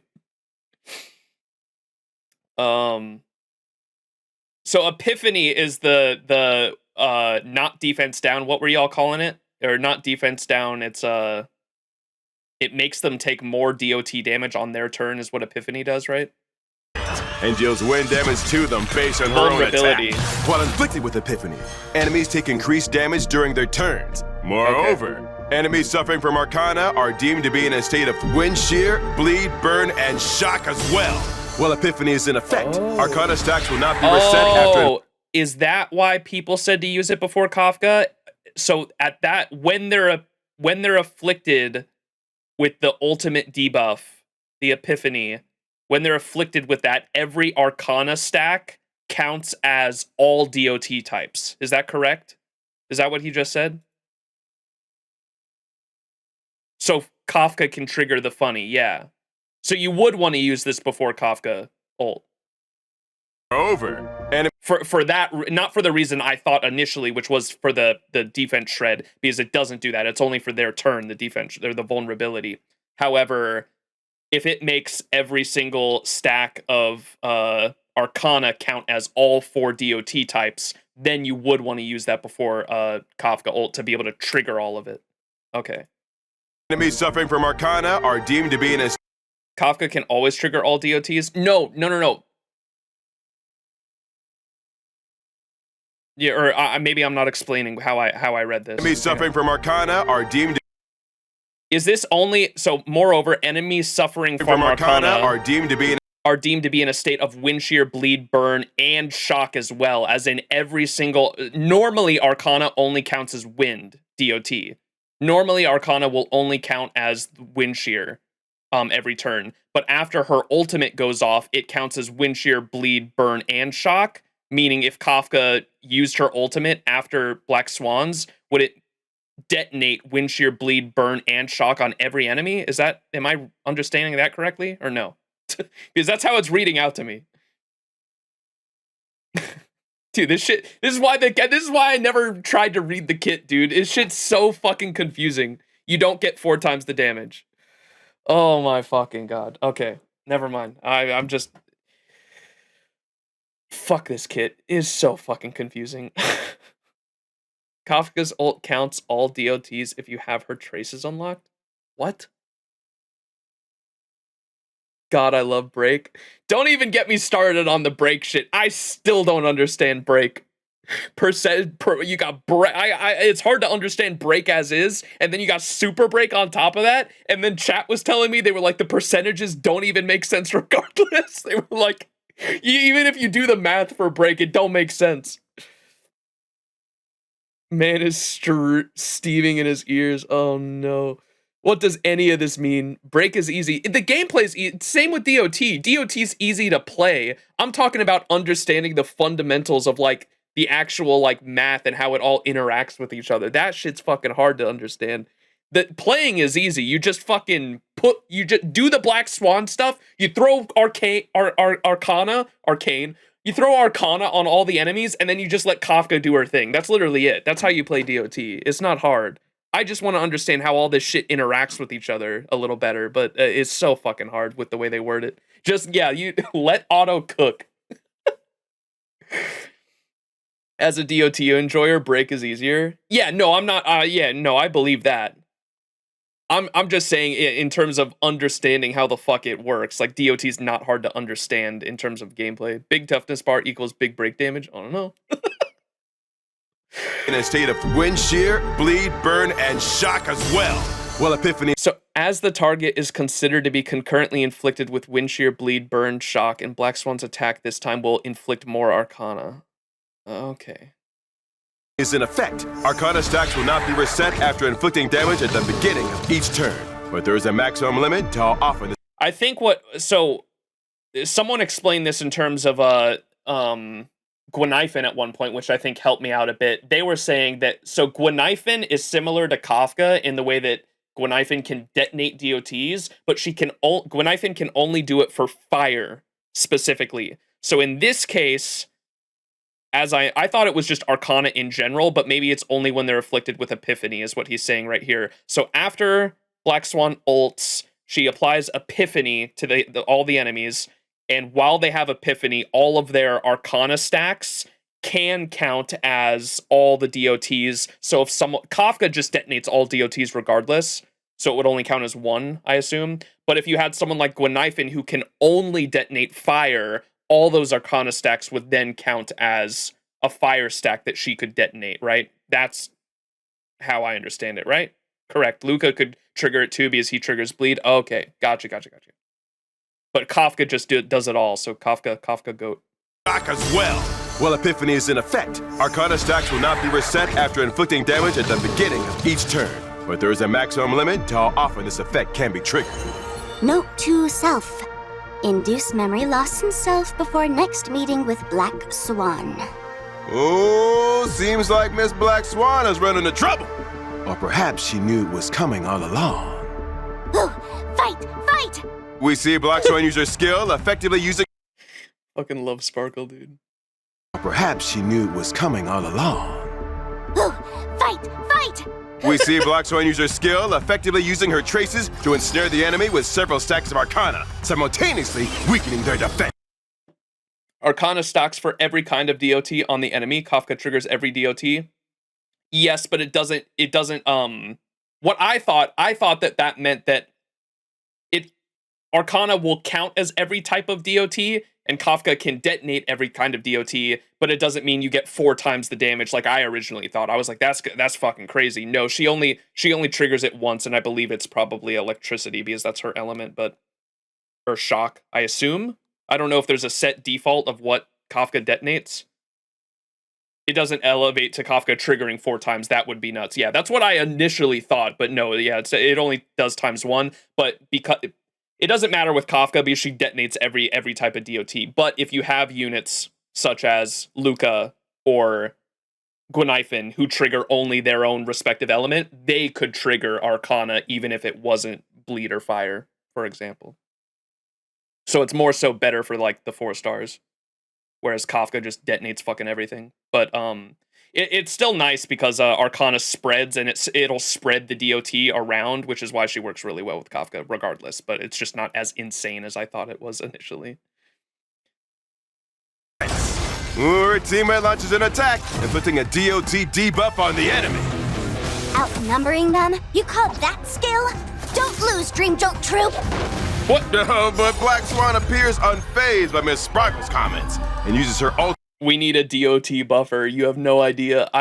We've theorycraft about that in my Discord all the time. I know people have said like there's so many things you could take from Simulated Universe for a good harmony or a sustain unit. I would really love a sustain that makes it so every time DOT goes off, it heals your allies, and so it will heal you every time an enemy takes a turn. There's a Simulated Universe buff that does that to where at any time the enemy takes DOT damage, a percentage of the damage is makes or heals all of your allies. I think that'd be really cool. And I know a lot of people have come up with like different harmony ways too. Either it could be something like Black Swan where the DOT spreads to other enemies, or I know people have come up with ideas for like crit DOT crit having the ability to crit.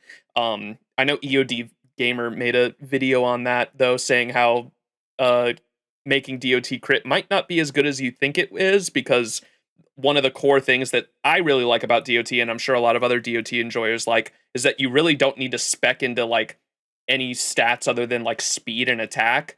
You don't need to spec into you don't really need to spec into like crit rate, for example, or any of the crit stats. Whereas if we had a unit that could make DOT crit, you'd probably need the DOT units to then spec into crit stats, which sounds like a nightmare. I would not want to do that personally. So maybe the crit DOT isn't as good as we think, but I don't know. Maybe they'll make it interesting. Zhao Chu, what could have been? Yeah, or Zhao Cho.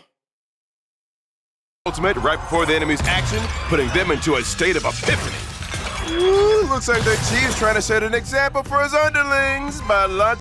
It matters with Black Swan herself because she inflicts more Arcana stacks with basics and skill for every time the DOT is an enemy. If her ult is up, she can inflict 4 times the Arcana to enemies. I don't get it. Dude, her kit is so confusing for me. There is a blessing in the simulated universe that makes DOT crit closest I've been to hitting 50 million damage. Goddamn. We thought Zhao Chu would be a DOT healer when he was introduced because he is a healer, but Nihility. I've heard a lot of people say that, yeah. Or in the story, he's supposed to be a healer, right? You can use Zhao Chu as a DOT unit if he's E2. Oh, boy. They absolutely made Zhao Chu's kit just for Acheron, man. There's no way. We don't get lots of DOT units per version update 1.0 and 2.x, but Kafka and Black Swan are technically Zhao Chu. And technically Zhao Chu are the only 5-star DOT units we really have so far, yeah. I know EOD Gamer was thinking that they might do, in the future, they might want to keep Nihility. They might have, like, backtracked on, like, what they want to do, and they want to keep Nihility to debuffing specifically, and, like, if you want to do a DOT play style in the future, they're going to, like, use one of the other Eon paths for that, because, like, we're getting Remembrance in 3.0, right? I hadn't really thought of that about that before, but that might be something they do. If they want to go down that path, they could keep Nihility to just debuffing specifically, and like those are the role. Nihility is the role of the debuffer, whereas later down the line we might get another path that is like specifically dedicated to the DOT damage over time play style on the offensive. It's in a counter-attack. Unaware that Black Swan's triggered Arcana on him, delivering a defense ignore and smack down to them all. And thanks to Epiphany, Arcana stacks were not reset. Sparkle is so angry that Black Swan's winning. What is her deal? Black Swan and Sparkle have got like a rivalry going on. Counter-attack. Unaware that Black Swan's triggered Arcana on him, delivering a defense ignore and smack down to them all. And thanks to Epiphany, Arcana stacks were not reset, allowing allies to capitalize with a follow-up attack. With enemies suffering damage over time, the stacks of Arcana keep rising higher and higher as a result of Black Swan's basic attacks. Finally, the burn, shock, and Arcana effects imposed on the enemy are triggered in succession, vanquishing yet again another enemy. All's well that ends well. Oh, sad Sparkle. Is it because of the story quest? I assume so. This came out after this was right after the companion quest, so she's not happy. And that's a wrap. Boring. Yet again, it's the same old story of good versus evil. Unfollowed. Just wondering, is there any sort of beef between you and Miss Black Swan? Not really, it's just Miss Black Swan is always so composed. I can't help but want to see her trip over. Albert, we've got an intruder in our midst. Looks like she's made her way towards the broadcasting room. You seen anything? An intruder, you say? Oh, why? Not at all. Huh? What happened to your voice? Not familiar with the avian voice? She's got scissors! She's holding scissors! Molting phases, huh? Alright, I'm hanging up. That's it. It's over. It's a wrap. Oh, please. I'm too young for it to be over. Monka. Alright, Misha. I have no idea how Misha works. I have never used Misha. I have no idea how Misha works, so this might be interesting. Welcome to PENACONY! I did hear someone was saying that Misha's really good for Aventurine specifically, and I assume it's because of Misha's ice, right? And I know Misha's ice. Oh, it was because of the freezing mechanic, I think. Someone was saying that Misha, because Misha's ice and Aventurine is weak to ice, if you build Misha right enough, you can like literally freeze fucking Aventurine like over and over and over again, and you'll never get the dice. You'll never get the dice mechanic in the Aventurine fight if you build Misha right, because Misha will just keep freezing Aventurine over and over and over and over again, and like Aventurine can never do the dice mechanic. That's pretty funny. A land of intoxicating luxury and allure where people are immersed in everlasting dreams, drowning in opulence and desire. Amidst the dreamers of PENACONY stands a boy who gazes Damn, that upward. works, yeah. It was someone was talking about like what makes a useless. It was I think it was EOD Gamer was talking about what makes a useless character in Honkai Star Rail, and I think they were talking. They literally said Arlen is like the only useless character in terms of like trying to find a place in the meta. And they were saying, like, even Misha, for example, like, Misha, a lot of people, like, clown on, but, like, even Misha has their uses, and, like, Misha's really good for the Aventurine fight, for example, and just explained what I just did there, but, like, Arlen's, like, the only character that, like, really doesn't have a place in the meta. Poor guy. It's at the starry sky, yearning to blaze his own trail. The one who dreams of traveling the cosmos. Kezuke, put the Arlen, the Peepo hug Arlen emote. We have that, I think. The purest soul in all of PENACONY, Misha! Misha is an ice-type character following the path of destruction. Whether it's in the hotel lobby or on the battlefield, this bellboy delivers some killer service.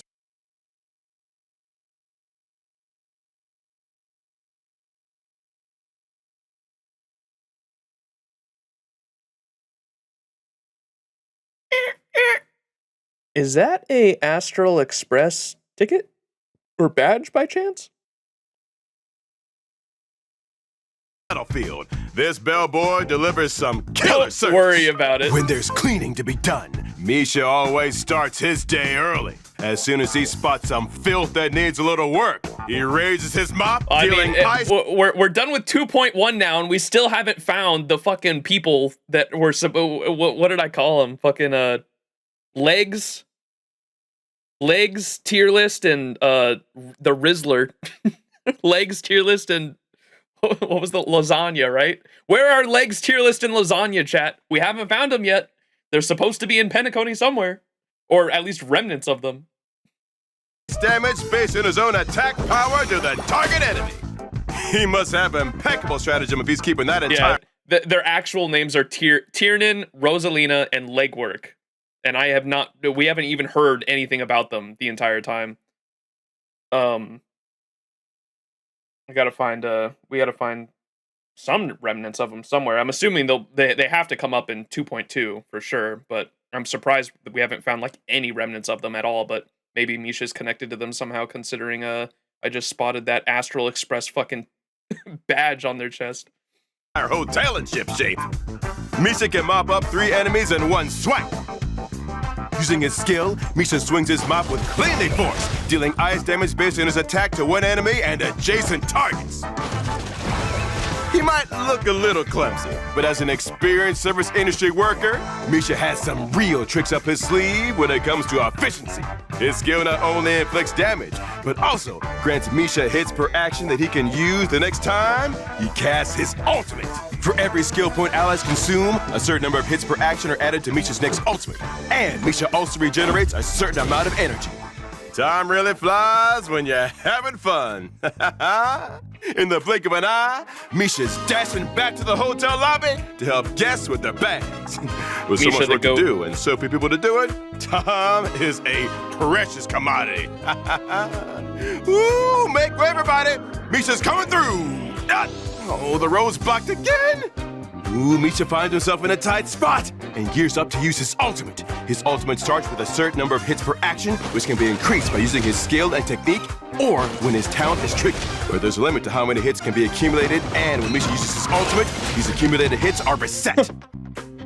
When using his ultimate, Misha deals 1 instance of ice damage to the target based on his attack power and follows up with a multi-sequence attack that deals ice damage to a random enemy target, who gets a set chance of freezing them for a set number of turns. Whew! Between all his busy errands around the hotel, Misha rarely gets a moment to himself. But what does a bellboy do when he gets a break? When Misha does get a moment to spare, you'll find him engaging in his favorite pastimes, stargazing at the night sky and tinkering with gadgets in the workshop. He may be young, but don't be fooled. He's quite the skilled repairman. Misha uses his technique and throws out a magical clock, creating a dimension where time stands still. This traps enemies within a dream prison, freezing all their actions for a set time. Entering battle with enemies in Misha's the watchmaker? With Dream Prison increases the hits per action of Misha's next ultimate. Only 1 dimension created by allies can exist at a time. A whole day of tiring labor has worn this poor kid out. Clueless. Well, no, Misha sounds like they were one of the clockmaker watchmaker's children, and so was because when we went in the dream in 2.0, we were in, it said the child's dream, and there was a voice like Misha that was trying to find someone named Mikhail. They were like, Mikhail, wait up, Mikhail!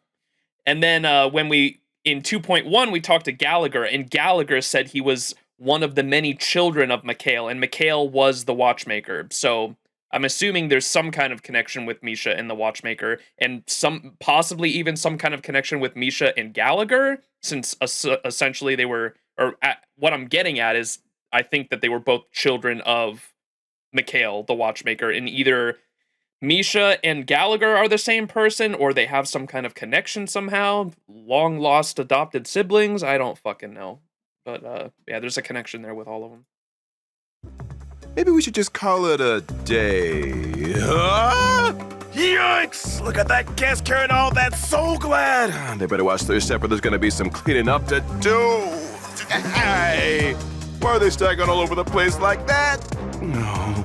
Looks like Misha won't be clocking off just yet. Seeing the guests behave carelessly, Misha springs into action. Damn! Hit him in the ass! Taking advantage of the Trailblazer's use of a skill point, Misha accumulates an additional stack of hits per action for himself. Following the Trailblazer's unsuccessful attempt at dissuading the enemy, the guest, Misha decides to teach them a lesson and uses his skill and accumulates 2 stacks of hits per action for himself. The sweet gorilla insists that the customer is always right, and they're allowed to walk anywhere and anywhere they please. Seeing the situation, Misha's ally springs into action and uses her skill. Meanwhile, the ever-industrious Misha stays hard at work, accumulating... Oh wait, it's Hika! Yo.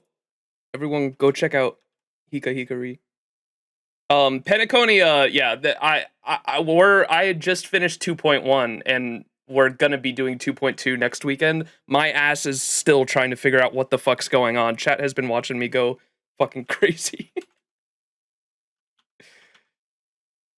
Yo, y'all like mice VTubers?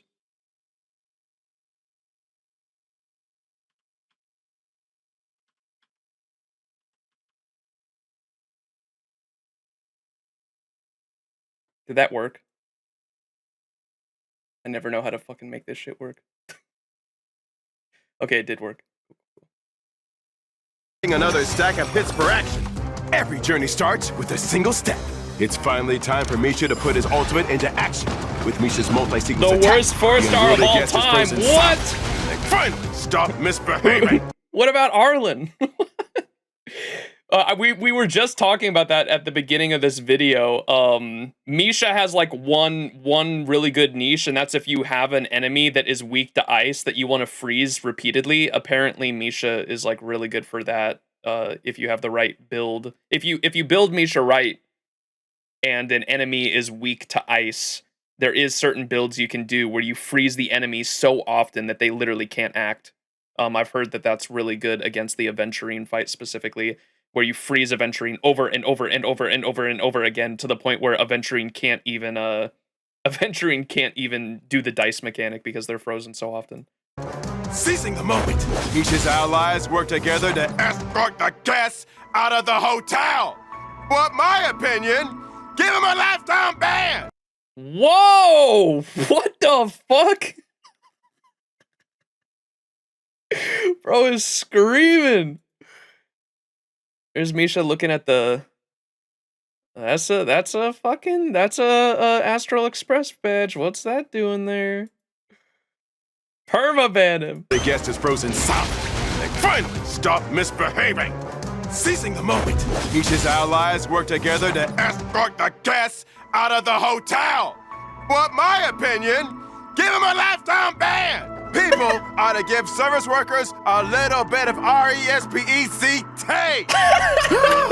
And with everything wrapped up, damn Misha right, finally gets to clock out. Seems like it's time for me to call it a day as well. Whew. After a full day of work. Not this music, chat. Not this song. Misha finally gets to clock out. Seems like it's time for me to call it a day as well. Whew. After a full day of work, Misha is finally able to retreat to his cozy bedroom, where he can once again gaze into the vast starry sky. Wait, is this what is this trying to say, chat? Is this trying to say Misha is Firefly? And, should you ever stop by the Reverie, be sure to take a moment and share your cosmic adventures with them. You'll certainly appreciate it. On that note, let's wholeheartedly hope that this young lad achieves. Wait, whoa! What? They playing the song and Misha's favorite pastime place is staring at the sky at this part right here? Wait a second. That's Firefly's favorite spot. Something weird's going on here. Firefly is the watchmaker. His dreams. And does this mean Max hates Misha? God damn it. Reaches the limitless horizons he desires, whether in a dream or in the real world. That's crazy, dude. Alright, yeah, look at these fuck you videos that we aren't gonna watch for fucking another 5 months. Alright, Sparkle time. How does Sparkle work? Before the start of this episode, please allow me to share a riddle with you all to warm us up. I am beautiful and dazzling from afar, but I can burn you when you get close. I am clearly very dangerous, yet ever popular. I appear when night falls and hide away when... Read the vid title. Sparkle ability intro vid. Remember to fix title. What? What? Daylight rises. You eagerly anticipate me, but bid farewell when I'm at my brightest. I can only bring momentary joy, but you will remember me for a lifetime. Who am I? The answer is our main character for today, Sparkle. Feet! Wait, what? Wasn't Skimpo. I supposed to introduce Black Swan? To better showcase the artistic life of Mr. Sparkle to the audience, the production team specially invited her close friend from the tavern world, Zen Miss. The nameplate? Wait, oh, this nameplate? Sampo! Oh my god, it's fucking the one from the Black Swan video. That's amazing. Look, it's broken.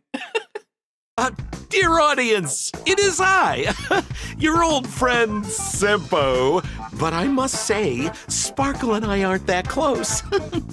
Didn't you invite me as a guest to introduce the Garden of Recollection Memo Keepers? What's there to introduce about Sparkle? Oh, Sampo, you're mistaken. Mr. Sparkle is a top performer in the galaxy. Some viewers may not be familiar with her yet, but I want to say that once you've witnessed her exciting performance, you'll be as fascinated as I am. Well, since we're friends, we can discuss changing the script on the fly. Script? But maybe you can add in a little something for me? Oh dear, this will involve some cost calculations. I can't make this decision. Now, how about we finish recording the episode first, and then I'll ask the boss for you. We're friends after all, and I won't let you down. And what about the compensation for being knocked unconscious by unidentified individuals backstage? Whoa! We're friends, right? And what about the compensation for that text message scam you sent me? After all, we're friends, right? Scampo! Oh, we're all friends here. Let's not bring up the past. Friends. Look at Albert is not amused. He's got a Soul Glad, bro. Soul Glad, Albert. Let's compromise. I'll be a good guest for this episode, and if there's anything good in the future, don't forget your old pal. You can think about the best angle to showcase Mr. Sparkle's acting skills. Let's proceed with the rest of the program. Sparkle is a quantum-type character following the path of harmony. As a masked fool beneath her seemingly sunny and cheerful appearance, she hides a completely different person, making her truly mysterious. Didn't memorize the script today, Albert. Do you want your appearance fee or not? When Sparkle uses her basic attack, she will deal quantum damage to one target enemy based on her Where's attack. Ted? Unlocking specific traces allows her attack to additionally regenerate a certain amount of energy. Whoa! Those moves are so agile. And look at those sharp techniques. How smooth and free. Yeah, that's more like it. Sparkle's skill will increase the crit damage of an ally based on her own crit damage for a certain number of turns. This also causes the target's action to be advanced forward. She not only displays her own exquisite acting skills, but also brings out the most sincere performances from others. Truly amazing! When Sparkle is on the battlefield, the max number of skill points is additionally increased. For every skill point consumed, the damage dealt by all allies will be increased for a certain number of turns, stacking up to a certain limit. That one part in in the Black Swan Sparkle companion quest where we were looking for clues and she literally left us a red herring fish. Oh my god, that shit was cinema. She's like a shining beacon. Every scene becomes vivid and interesting with her. Every character comes to life. Interastral Peace Entertainment owes Mistress Sparkle a Lifetime Achievement Award. That was a bit too much. Let's tone it down a little. What do you mean too much? This is my professional evaluation as a veteran actor. As a versatile veteran actor, Mistress Sparkle can effortlessly embody any role. The hero with 1,000 faces is not an exaggeration. When using her ultimate, Mistress Sparkle recovers a certain amount of skill points for the team and grants allies the Cypher effect. When allies with Cypher trigger the damage boost effect provided by Sparkle's talent, each stack additionally increases the effect for a certain number of turns. Oh my! What a breathtaking performance! Can I watch this for free? Great. I still don't know what the fuck the Cypher thing does, really. It's not hard to figure out what her skill it boosts someone's speed by 50% instead of the 100% like a lot of the other Harmony speed units do. So it's only 50%, but it increases crit and damage, I think? Crit or damage or both. And then her ultimate gives a skill point. It gives you an immediate skill point for every unit that's on the team. So if you have a unit down, it'll only give 3. But if you have all units up, it'll give 4, right? I think. And then on top of that, it gives an attack damage buff and a Cypher effect, and that Cypher effect has like conditions that have to be met for it to do something, I think. It's double the damage. Is this Sampo real or just Sporkle again? We're gonna have to wait until the end of the video. I could not tell you. I think he sounds like Scampo. He doesn't sound like the reason I was so fast to catch Scampo in 2.0 was one, Sampo said at the end of the Pokemon event that he wasn't going to show up in PENACONY, and then on top of that, it didn't sound like Scampo at all. Like the first line he said, I was like, "That's not Scampo." It didn't sound like him at all. He sounds like him here, so I'll be surprised if this is Sparkle, but this sounds like Scampo. Performance. Cypher just equals more damage. Gotcha. Okay. I guess I don't have to think about it too much. He said something about Cypher. Does it say it here? For allies with the Cypher effect, the damage boost effect triggered by Sparkle's talent is further increased for a set number of turns. What does that mean by triggered by Sparkle's talent? That's when they have the mask. So that's just her ultimate, right? When they have the mask around them, that's her talent. And that is just triggered by her ultimate. So I don't even know why that's kind of confusing why that it's worded like that. Provided by Sparkle's talent. Each stack additionally increases the effect for a certain number of turns. Oh my! What a breathtaking performance! Can I watch this for free? It has 3 stacks. Talent is basically more SP used, more damage. Okay, that's her skill. Makes her ult. Masks are the ult. Yeah, I know the masks are the ult. I was trying to figure out what the fuck the trigger condition was that he was talking about.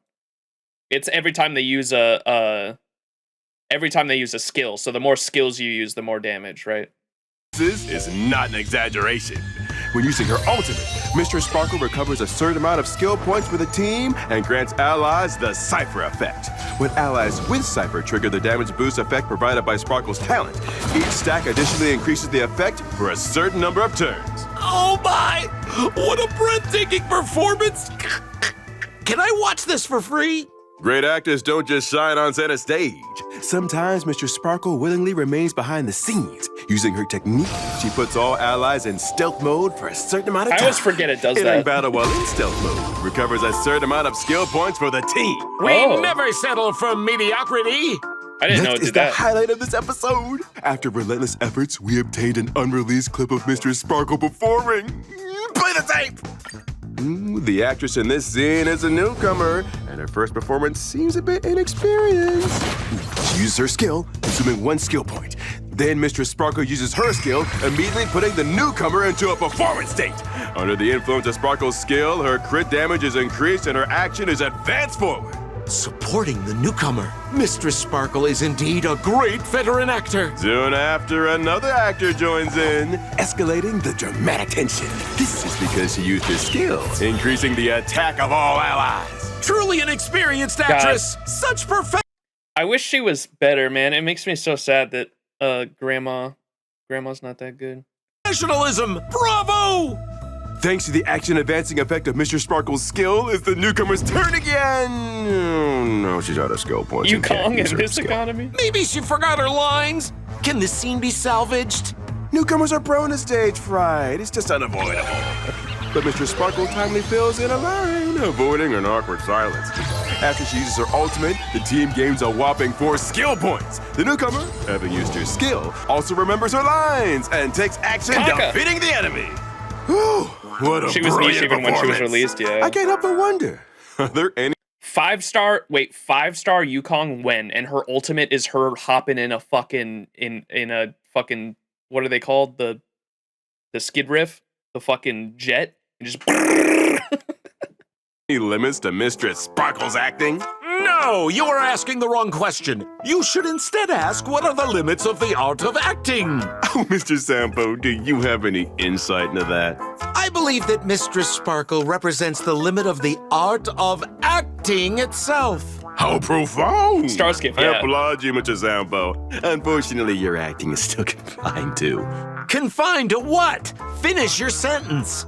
Mr. Sampo, you have too many limitations. Having limitations always kills the vibe. Wait! Why does that sound so familiar? Are you... Now that we've come to the end of the show, how about another riddle? What looks like Albert sounds Albert like was Albert, Sparkle. has the personality of Albert. Wait! But isn't Albert? Sparkle, what did you do with Albert last episode? At the end of the episode, she had scissors next to Albert. Sparkle clipped Albert's feathers. He'll never fly again. Sparkle, just as I thought. Don't leave me before paying me first. And that's a wrap.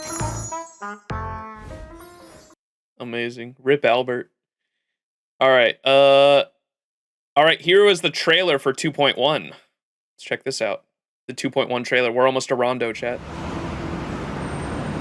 You've witnessed it, so there's no need to hide. Even the shiniest city has its dark side. Surely I don't need to explain too much to you. Mocktails mixer is ice. The snacks are real nice. Here's to you, sober one, with this... Wait, the description? In joy, find tears. In mourning, find laughter. Taste the dreams of the mad among syrup. Most acerbic?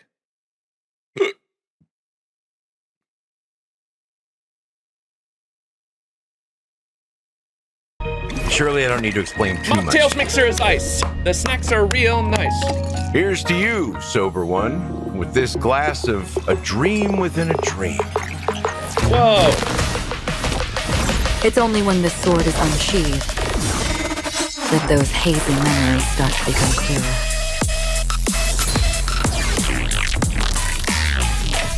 this is where it ends.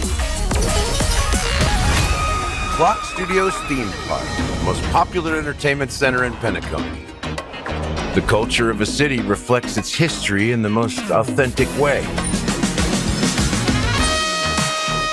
All this free time, why not make the most of it with a game?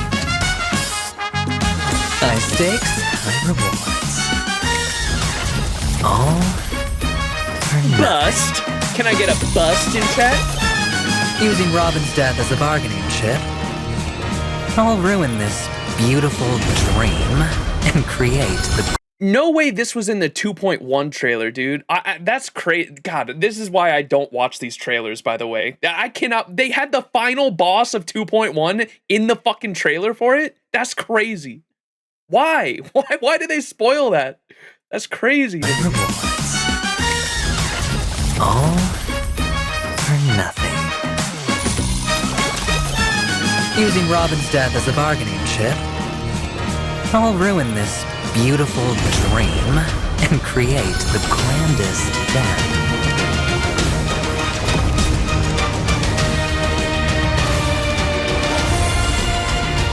No way they showed this too! Ladies and gentlemen, ready to unveil your cards? Oh, they stopped it there. That's like that was literally the climax of 2.1 though. I can't believe they show that in the fucking trailer. I get they have to build hype, but like that was supposed to be like the plot twist of the trailer, or the plot twist of 2.1 was that you have to fight Aventurine's the final boss fight. I can't believe they showed that in the fucking trailer.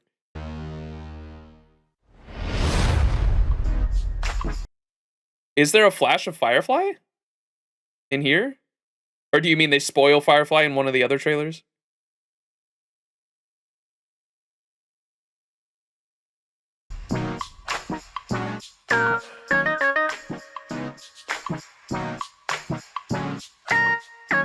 Oh, is this just showing the characters now? Yeah, it is. Okay. At the very end of this?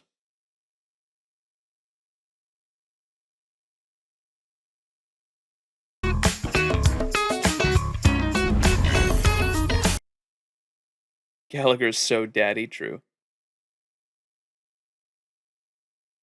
There's an Easter egg? What? At the end of the trailer part? Ready to unveil. Oh, they do. Yeah, I didn't catch that. Yeah, if you're going frame by frame, you'd definitely catch that. Look. I guess that doesn't spoil a ton. Or I guess that she's still alive, but it could have been like a flashback sequence. I probably would have thought that if I was analyzing the trailer.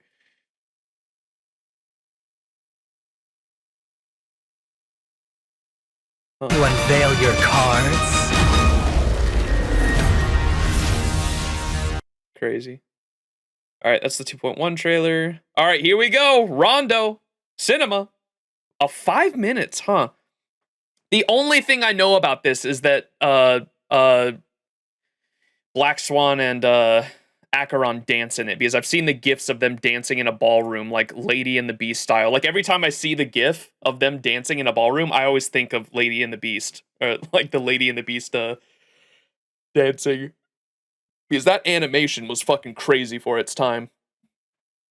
Brace for lesbian sex. Let's go. Yeah, everyone's been on my ass to watch this shit since 2.0. Is no different than the sea. Never gaze upon its surface on a starless night.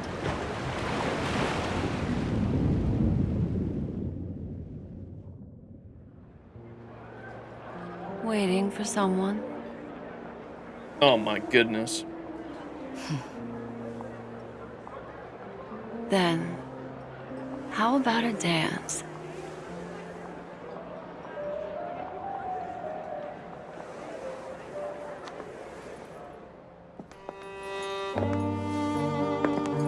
My gaze has lingered on her for quite a while. And tonight, I initiate our first engagement. A Galaxy Ranger.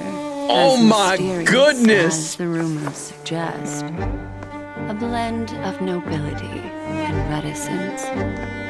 Yet, in this nocturnal hunt, The ranger is not the only one who hunts.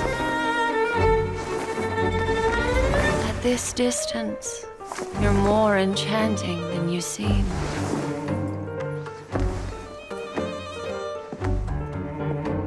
Without a doubt, she seeks the Watchmaker's legacy.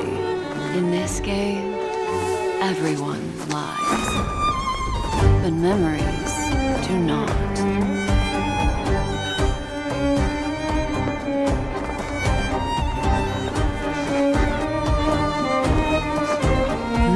Just keeps on getting better, doesn't it? Everyone has a past, and the past shapes the present. She's doing what she did to us when she touched our ear, I Some think. people With what she's doing to hold on to Acheron. Is she like accessing her while others are memories? haunted by them, unable to escape. That is why I took action.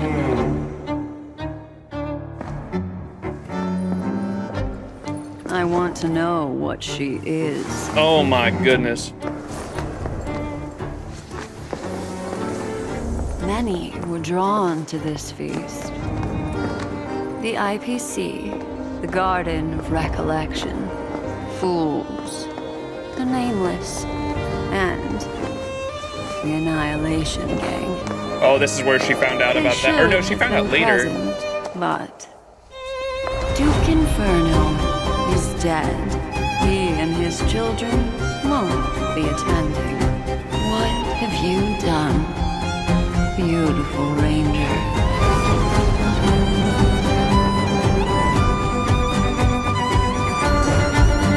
Excuse me. Are you asking me?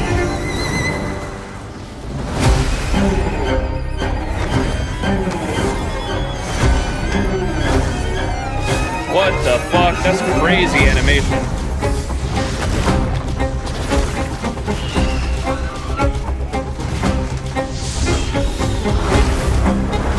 Holy shit.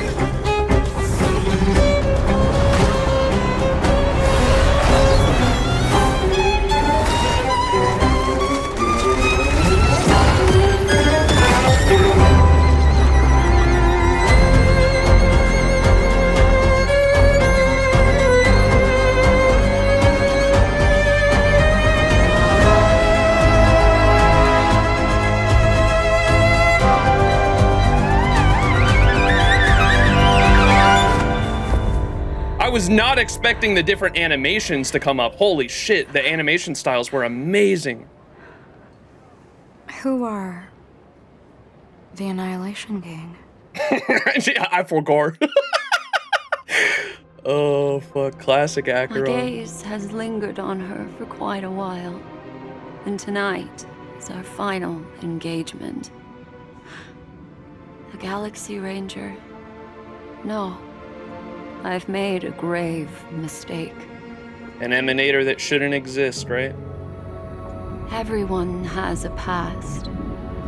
But for some, their past is a silent abyss, filled with those who drowned in it. God, I want to learn so much about her. You see the people falling to, which I imagine are the self-annihilators, right? Annihilation Gang.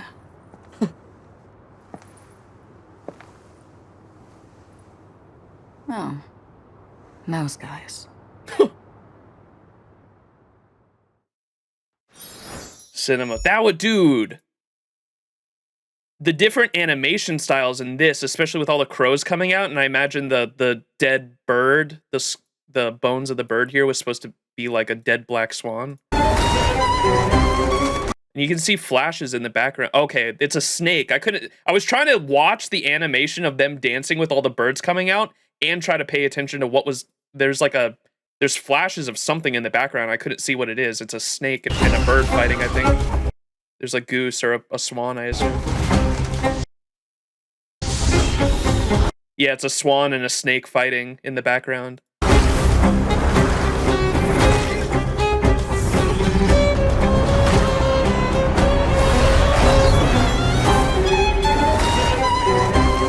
And the silhouette itself changing from all the birds like coming out. Holy shit, dude. Animators went crazy hard on this.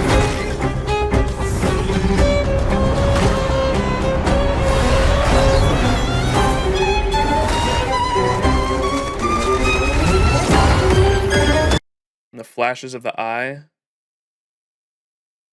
The bone of the wing.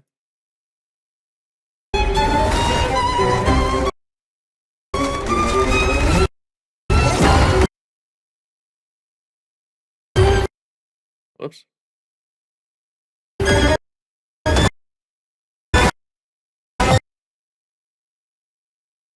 frame by frame. Yeah, and there's the remnant of it. Holy shit, dude. They went crazy hard.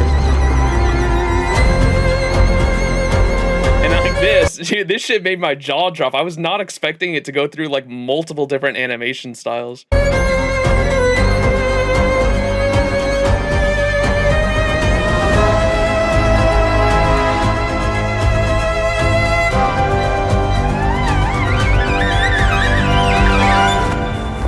And like that right there, her body evaporating into feathers.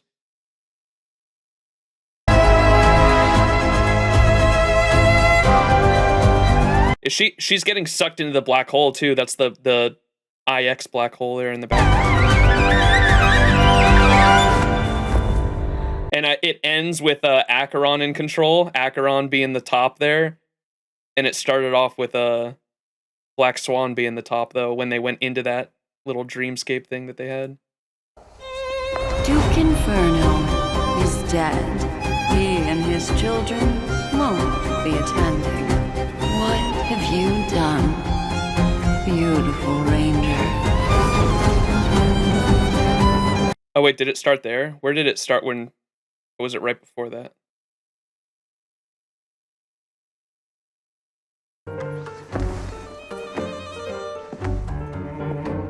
Without a doubt, she seeks the watchmaker.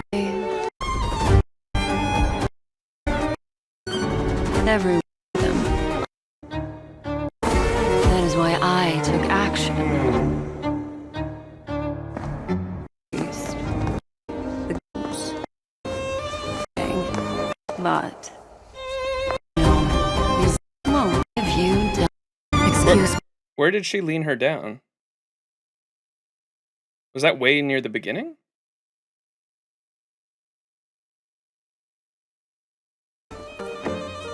Seeks the evidence. It was after that. Keeps on getting better, doesn't it?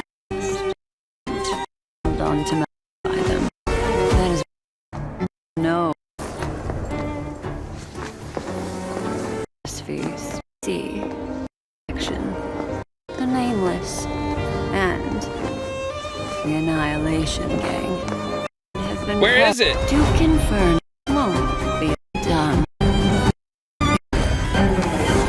Was it way at the beginning? And as Miss Blend. Not the.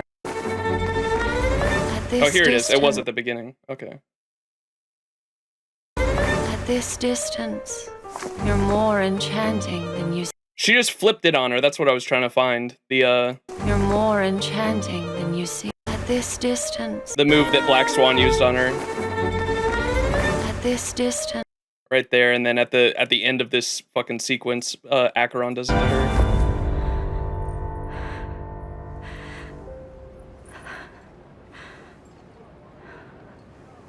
Who are the Annihilation Gang?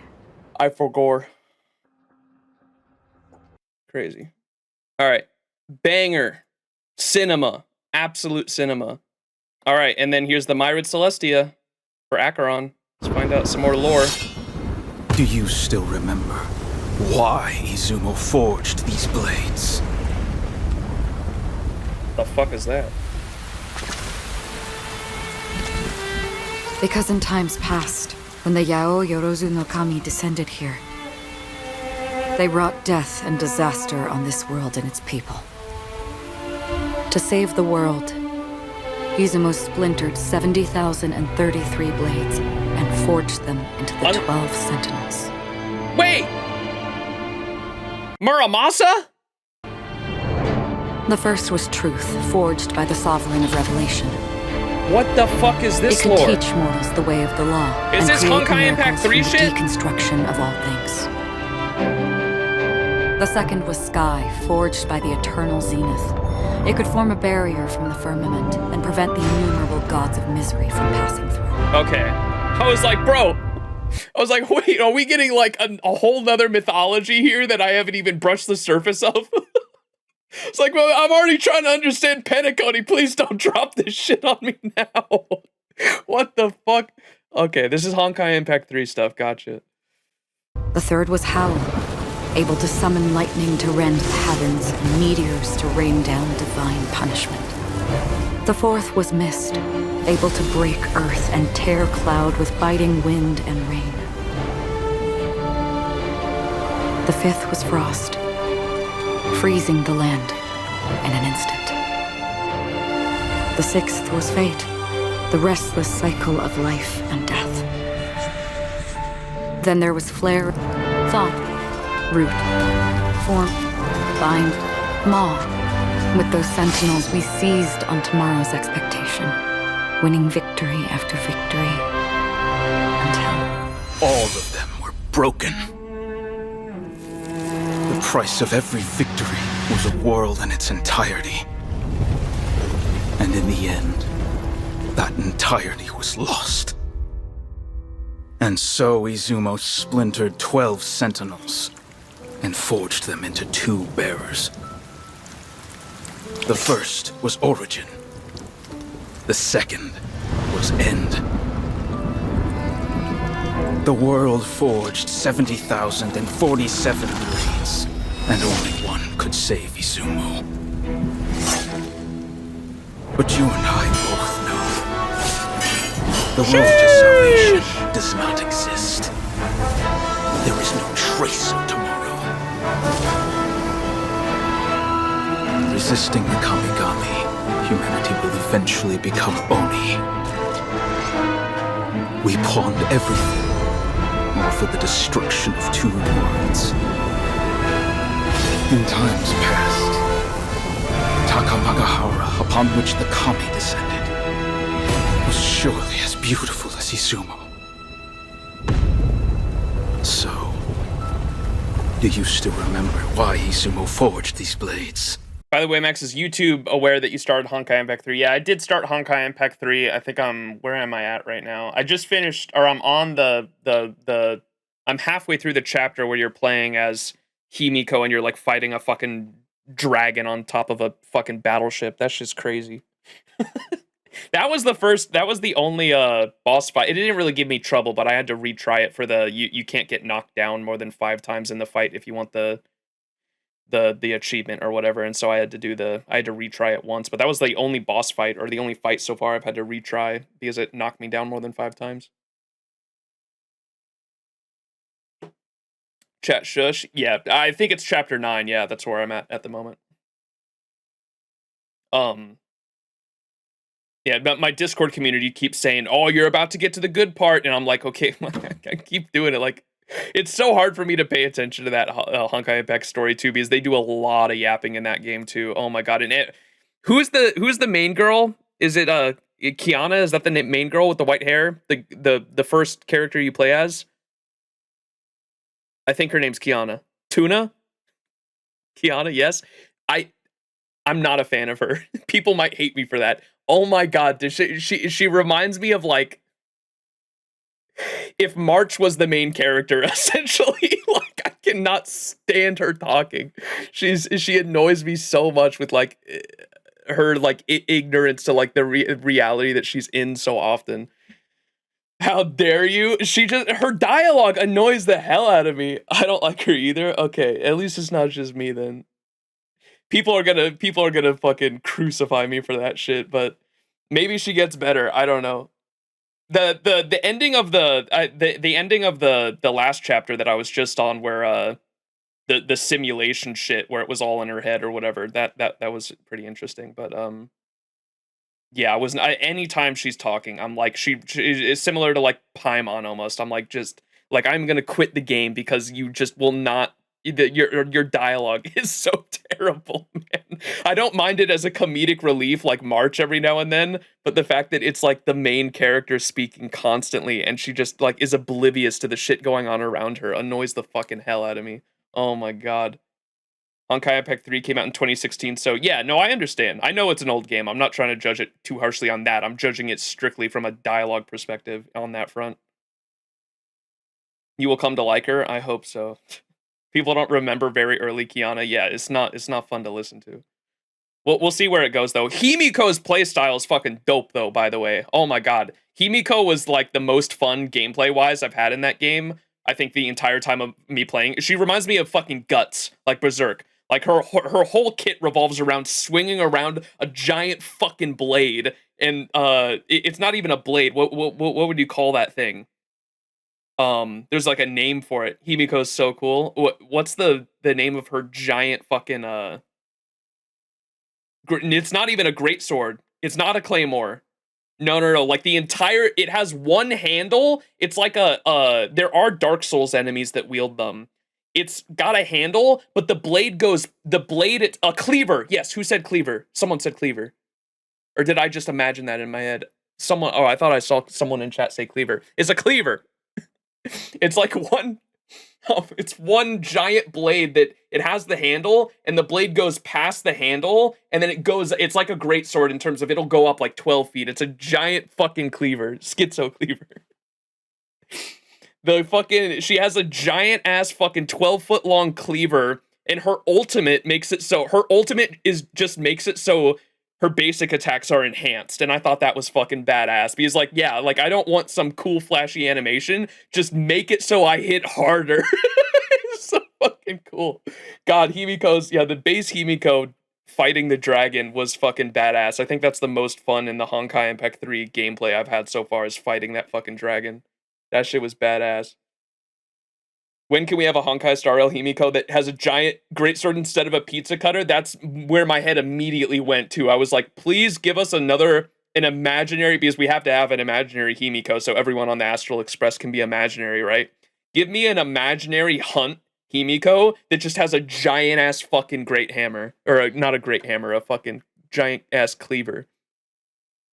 The God's Bane suit is nut. Yeah, I'm excited to see the other stuff. I know what Himiko's fate is too, because we watched a bunch of Honkai Impact 3 lore and Welt's backstory before I started Star Rail, so some of the stuff I know, but I don't know anything going on with like Kiana or like Zila, Bronya, and all that. That stuff I haven't touched, but I know a bit about Welt and Himiko's backstories and like Himiko's ultimate fate in Honkai Impact 3 I've seen as well. Spoiler, I know. She's already imaginary, she's not real. Bro. Alright, let's get back into this shit.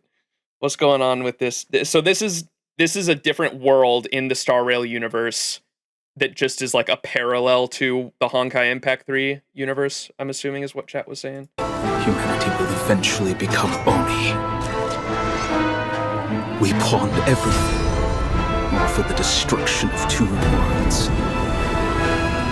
In times past, Takamagahara, upon which the kami descended, was surely as beautiful as Izumo. And there's no Kiana in this world? Okay.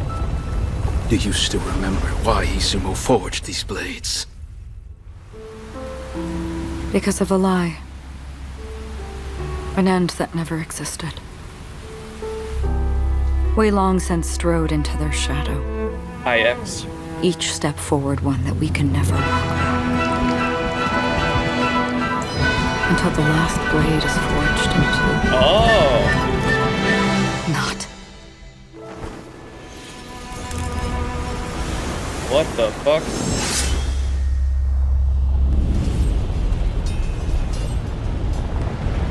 Wait.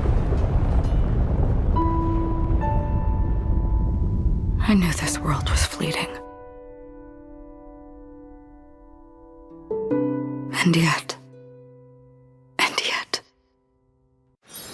She resisted. Well, that's badass. What? So the entire world was descending into nihility, and she fought back. Did she try to slash IX there? Is that what that is? Oh, bro. What? And I just put together too the red blade with her crying, the red blood coming from the eye. The tear of red blood makes the red sword. Until the last blade is forged into... Not.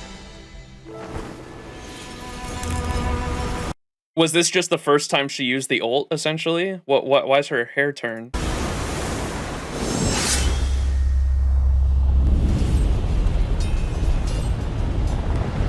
That's crazy. Tried to, the world is still gone. Yeah, but this world was fleeting. I imagine there's no way you actually fucking fought IX. I get that, but the fact that she tried to is what is badass. And so I remember someone in my Discord was saying that the really cool thing about because it's revealed at the end of 2.1.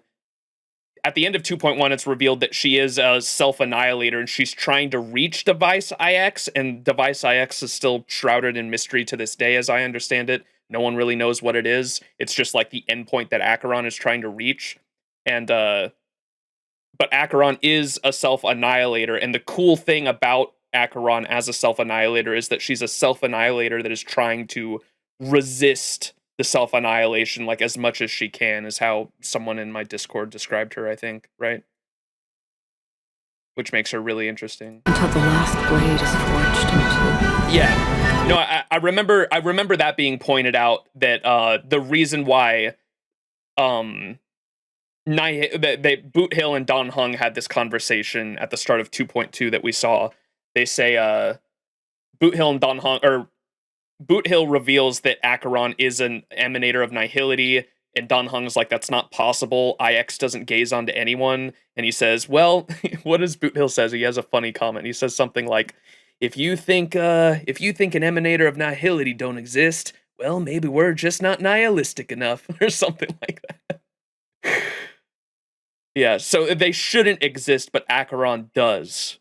So, like, I assume that Acheron becomes a self-annihilator, and somehow she became an emanator just because she was trying to resist it so much. I'm not sure. Until the last blade is forged into. Not. What does she say there at the end? We long since strode into their shadow, so their whole planet is descending into nihility, is how I understand that.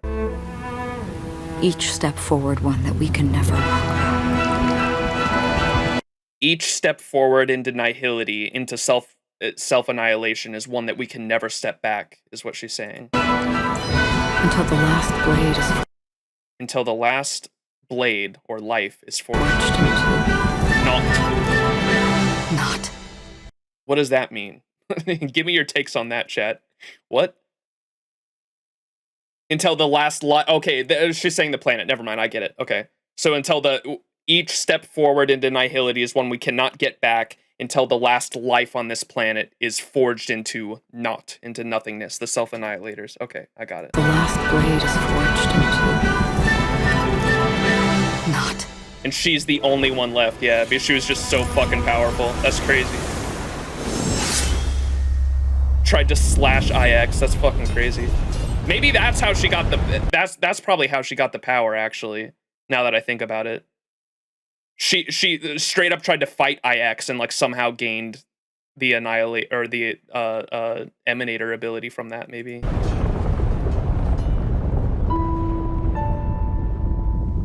I knew this world was fleeting.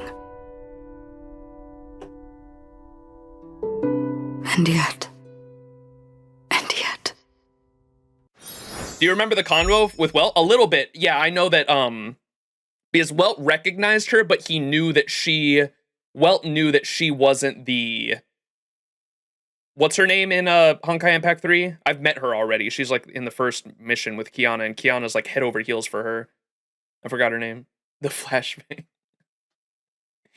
May, yes. May. Welt recognized her as May, but knew that she wasn't his May, and then I hardly remember what she said specifically, but Welt and Acheron basically reminisced on their own pasts, and they knew that even though they were similar, they were from like parallel worlds. Yeah, that got across to me even back then.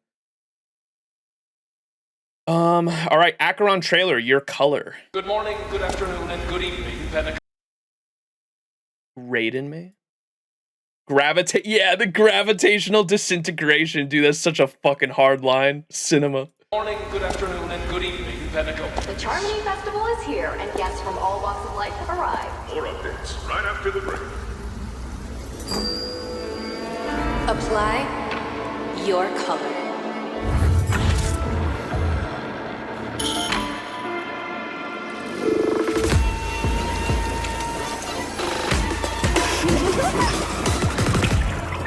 Sparkle.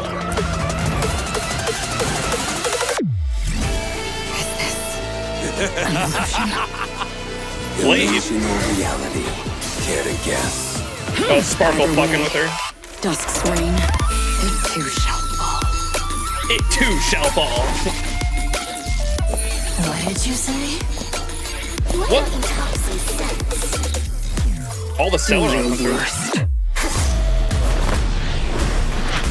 Our existence is fleeting as dawn's dew, destined for oblivion. On the still waters of oblivion, I guide the wandering souls. I weep for the departed.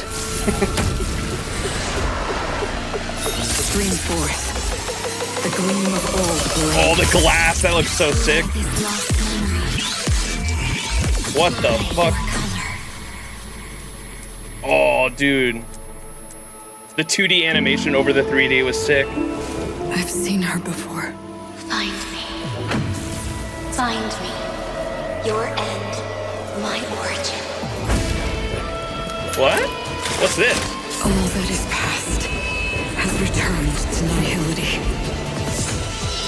Just like tears eventually disappear in the rain. Whoa. Holy shit, dude. There is nowhere to go but forward. What is even happening? It's just cool animation. I don't know what the fuck is happening. It'll look cool though.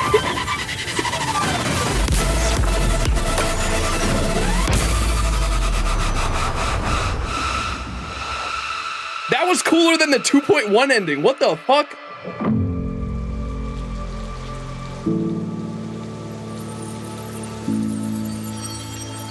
Bye-bye, Sparkle.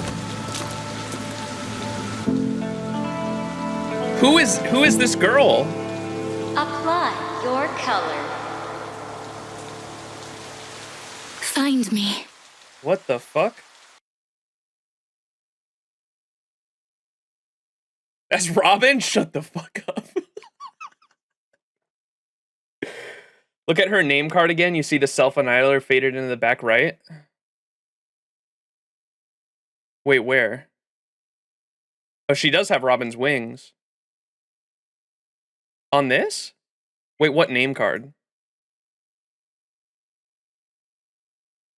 The splash art for for Acheron? I thought you were talking about the billboard girl.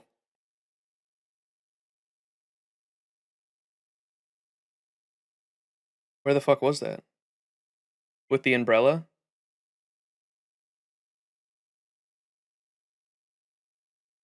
A good thing I wasn't playing around this time, dude. I would have went crazy for Acheron. I would have wailed for Acheron for sure. These trailers are they made her out to seem like such a crazy fucking character. Oh, right here. Found it. Galaxy Ranger. Oh. Oh, I see it. Oh, that's a cool Easter egg. Thanks for pointing that out. Yeah. Look in the background. On the bottom right there. Self-annihilator. You see that? It's very hidden. Self-annihilator. That's cool.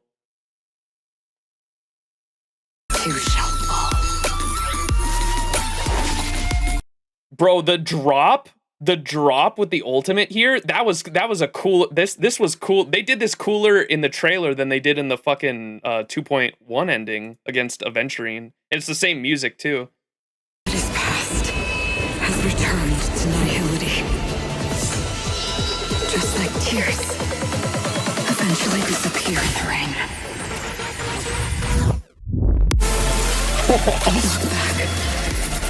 They didn't do that against the Aventurine fight with the pause. The pause is so fucking sick, dude.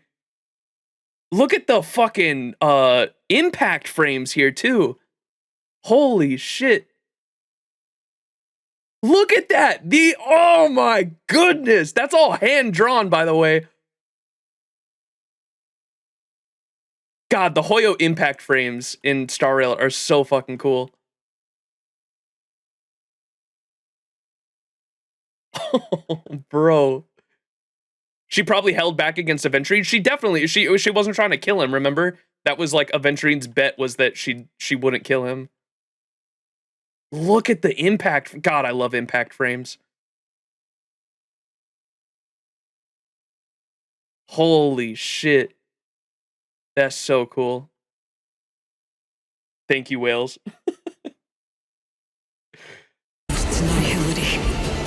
The audio pause is fucking cinema, though. I wish they would have done that in the Aventurine fight with the audio pause. Like, the audio here sounds so sick with the... Right when you have the hype up of the music, and then it just it gets, like, sucked in. Like, it's very, like, symbolic with the black hole. Like, it goes... And then it drops. Just like tears, eventually disappear in the rain. So sick. There is nowhere to go but forward.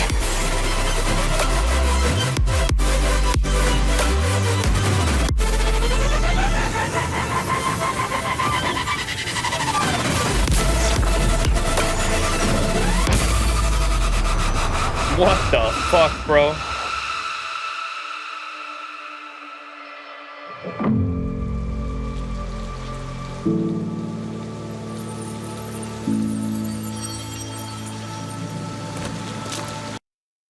God, at some point in Star Rail, are we gonna get an Emanator face-off at some point in Star Rail? And it's just gonna be like two servants from Fate fighting? We have to have that at some point. We have to have a fucking, a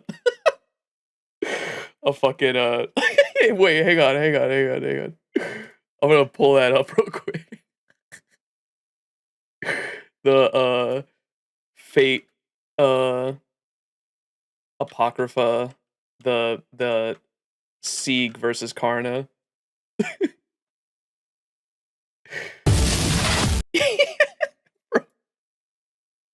When people ask, what would a fight between two Emanators look like in Honkai? Bro, average Emanator fight. Yeah, that's gotta happen at some point. Two Emanators facing off, and it's just shit like that. Holy fuck.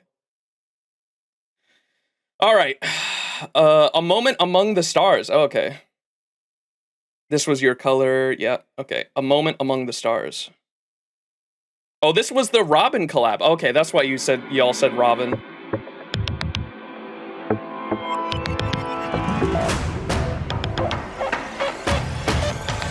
Makeup ad.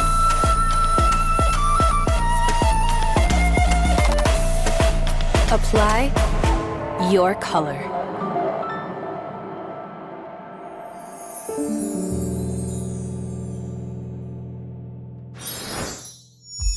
That's crazy.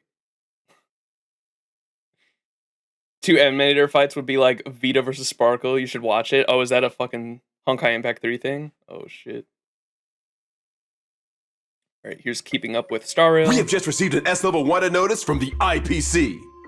Akron, female, age, current residence, and home world unknown. A kindly member of the Riddlers, perhaps? Akron is the prime suspect in the assassination of several criminals wanted by the IPC, including one high-profile case involving a certain Everflame mansion. Wait, what? She's wanted because she took care of the wanted members of the IPC? As of today, the Galaxy Ranger has yet to respond in any fashion. Everflame mansion. Wait, she eliminated wanted criminals and became a wanted criminal? That's what I'm saying! The IPC is seeking help from the public. If you see this person or have any clues about her whereabouts, please notify us using the comment section at the bottom of this page. The IPC will contact you shortly and reward you with how many credits?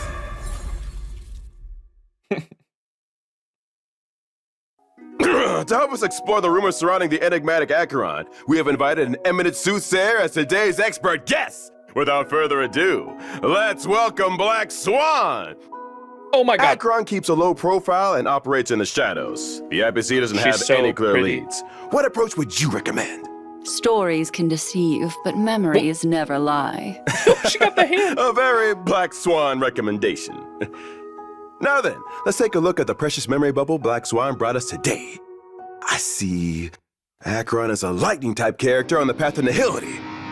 Here we see her reaching into her sleeve and pulling out she's pulling out a peach? Well, anyway, let's get down to business. When Acheron uses her basic attack, she deals lightning damage based on her attack to a target enemy. It wasn't easy getting this memory bubble here. Not going to take a closer look? Oh, compared to other characters, Acheron has a very unique charging mechanism known as Slash Dream.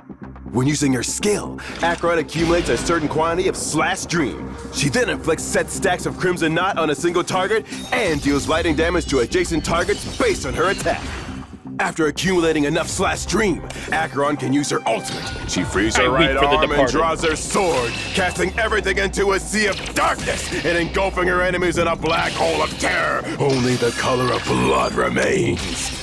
I'm having nightmares tonight. I have read countless memories, but only in her memories has all color faded away. She's either hiding something, or black and white are her favorite color. I weep for the departed. Incredible! When using her ultimate, Acheron can choose a target for each of her 3 attacks. Each attack deals a certain amount of lightning damage and removes a set number of Crimson Knot stacks. Whenever Crimson Knot is removed, lightning damage is dealt to the target, with greater damage being for each stack removed. Finally, when sheathing her blade, Acheron deals lightning damage to all enemies based on her attack, or removing all stacks of Crimson Knot from the battlefield. Even karma can be cut by that blade. Acheron is truly one of a kind. Even karma can be cut by that blade, you say?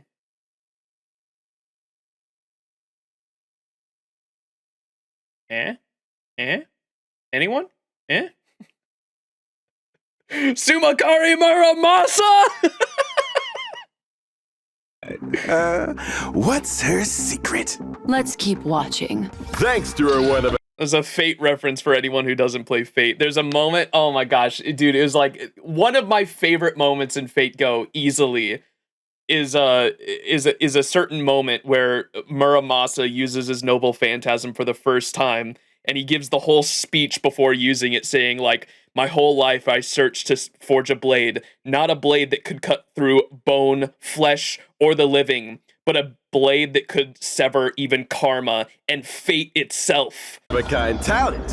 When using her ultimate, Acheron can reduce enemy toughness while ignoring weakness types and decrease all type res for all enemies. Plus, when any unit on the field, even enemy units, causes an enemy to become debuffed, Acheron gains 1 Slash Dream and 1 stack of Crimson Knot. All tools are available to use, including the enemies. You said it. Keep what's mine and borrow what's yours. But that's not all her talent does. When an enemy target with Crimson Knot is defeated, that Crimson Knot will be transferred to the enemy unit with the most Crimson Knot stacks on the field.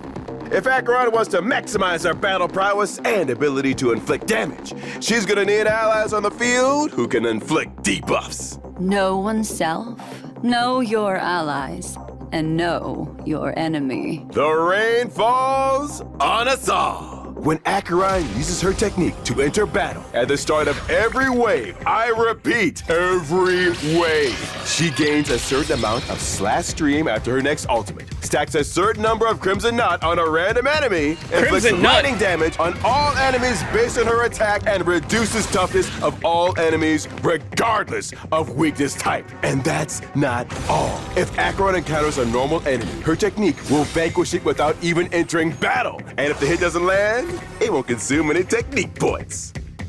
I'm getting the impression that Acheron has her own way of doing things. Just what kind of person is she exactly? I can show you memories, but interpreting them is up to you. Why are there so many riddles on today's show? It seems you should listen to the 2.1 story, buddy. How would Albert interpret that shit? Riddles on today's show. It seems like no matter where Acheron travels throughout the universe, danger is waiting for her. Why is Black Swan floating over the couch? Have you seen her in game? That's what she does. She floats.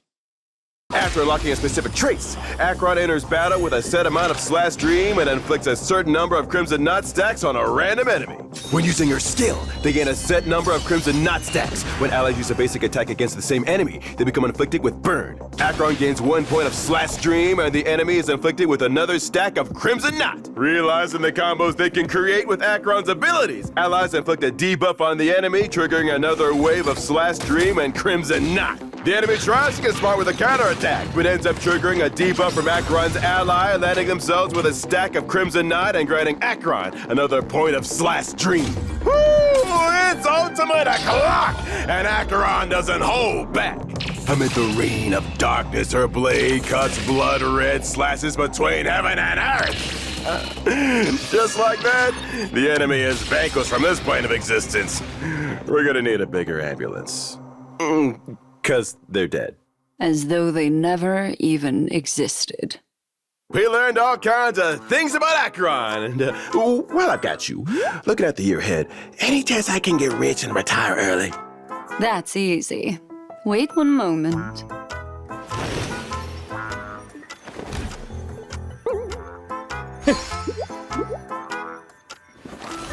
About your hopes for the future, I recommend taking a nap. It might happen in your dreams. Damn. Nap. I can hardly take a... Oh. Poor Albert. Acheron, another fall of rain. Oh, look at the top here. Blank, blank, blank. Huh. Gallagher! Daddy. Interested in sampling the planet of festivity's dreamiest soda? You won't find it under the waning lights. In order to get to know PENACONY's most legendary drinksmith, you'll need to hang around some shady street corners first. A security officer whose name strikes fear into the hearts of evildoers. This laid-back shaker is the main character of today's Keeping Up with Star Rail. Gallagher! Daddy. Gallagher is a fire-type character following the path of abundance, and when it comes to brawling, he's a seasoned pro. As they say, a drinksmith who can't fight is no security officer. When using his basic attack, Gallagher deals fire damage to a target enemy based on his attack.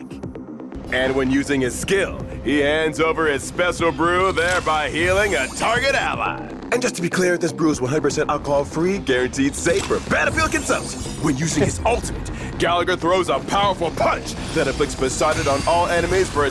I gotta go back and, someone pointed out that, now that we know Gallagher and, like, the death meme monster are, like, working together after the 2.1 ending, because, like, Gallagher summons it to, like, kill Sunday, right?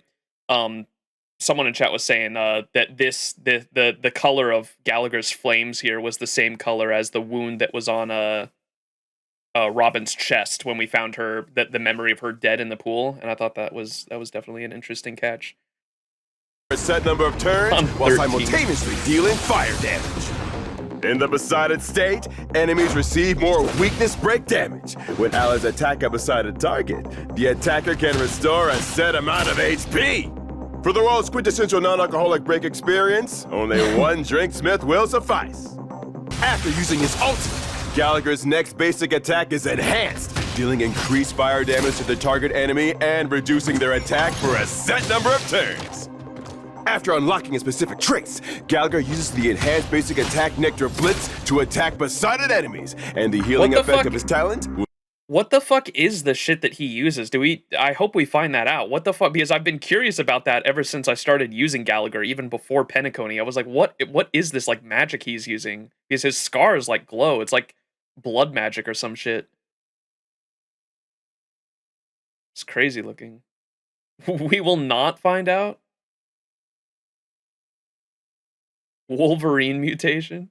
It's like blood magic, but Wolverine. I don't know. It's cool looking. I just want to know what it is. Healing effect of his talent will extend to allies. During exploration, when Gallagher uses his technique, he immediately attacks the enemy, then inflicts Poseidon on all enemies for a set number of turns, while also dealing fire damage. Penacony's drinksmiths are pretty laid back. The drink you get depends on how they're feeling and whatever's on the shelf. And as of right now, Gallagher is wondering how to go about creating a thirst-quenching treat out of a crazed, flame-spewing alien life form. Mixology is physical, so Gallagher and his assistants first do some warm-up stretches with the ingredient. The ingredient counters and enters spontaneous combustion. The ingredient Not counters. bad. This will definitely add some extra flavor. The assistants are in hot pursuit, but Gallagher isn't in a hurry. He cracks open a gold one and takes a sip. Battling is tiring business, you know. Just as expected, the ingredient attacks, inflicting heavy damage on the team. Thankfully, everyone's still on their feet. With the ingredient's toughness almost gone, it's time to get it under control. Gallagher uses his ultimate, inflicting the besotted sting. And thanks to the effect of the besotted sting, the assistants also restore their HP and deal more weakness break damage to the ingredient. And now the final step. In this non-alcoholic dream, the day's ingredient is shaken, stirred, and blended together with Penacony's tipsy evening breeze. Mocktails mixer's ice. One glass of off in the afternoon. A toast to 1 year with no paid leave. What? To end our show today, we're gonna read out a letter from the handle Firepower Senior King. Hello, Albert. Hello. I really loved your show, especially the security officer Drinksmith episode. I only watched the beginning, though. I couldn't wait to get to Penacony. Thank you for your kind words, but finish the episode next time. Soda, here we come. Time to hang around the shadiest street corners I can find. Wish me luck, guys. Are we about to get sued? Poor guy. Can we get a salute in chat for the Fire King?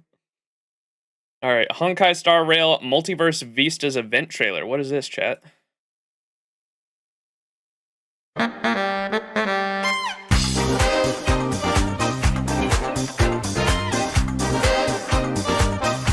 IRL event.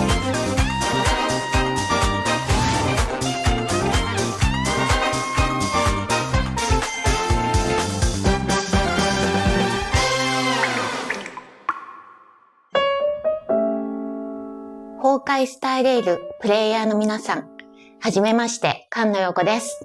今回はメインちゃんから紹介をいただきまして、マルチバースを瞬き音楽エリアにて特別選考委員を務めさせていただきます。前回の受賞作も拝見させていただいたんですが、音楽や作品世界への深い思いやりを感じることができました。今年もまたたくさんの才能との出会いを期待しています。事前にピノコニーの音楽など、崩壊スターレールの BGM を聴かせていただいたんですが、まるで本当にその星が存在しているかのような没入感があって、それから一末の不穏な雰囲気がとてもスパイシーで良かったです。投稿いただく作品はオリジナルまたは二次創作でも大丈夫です。たくさんのご応募をお待ちしています。以上、音楽エリア特別選考委員菅野陽子でした。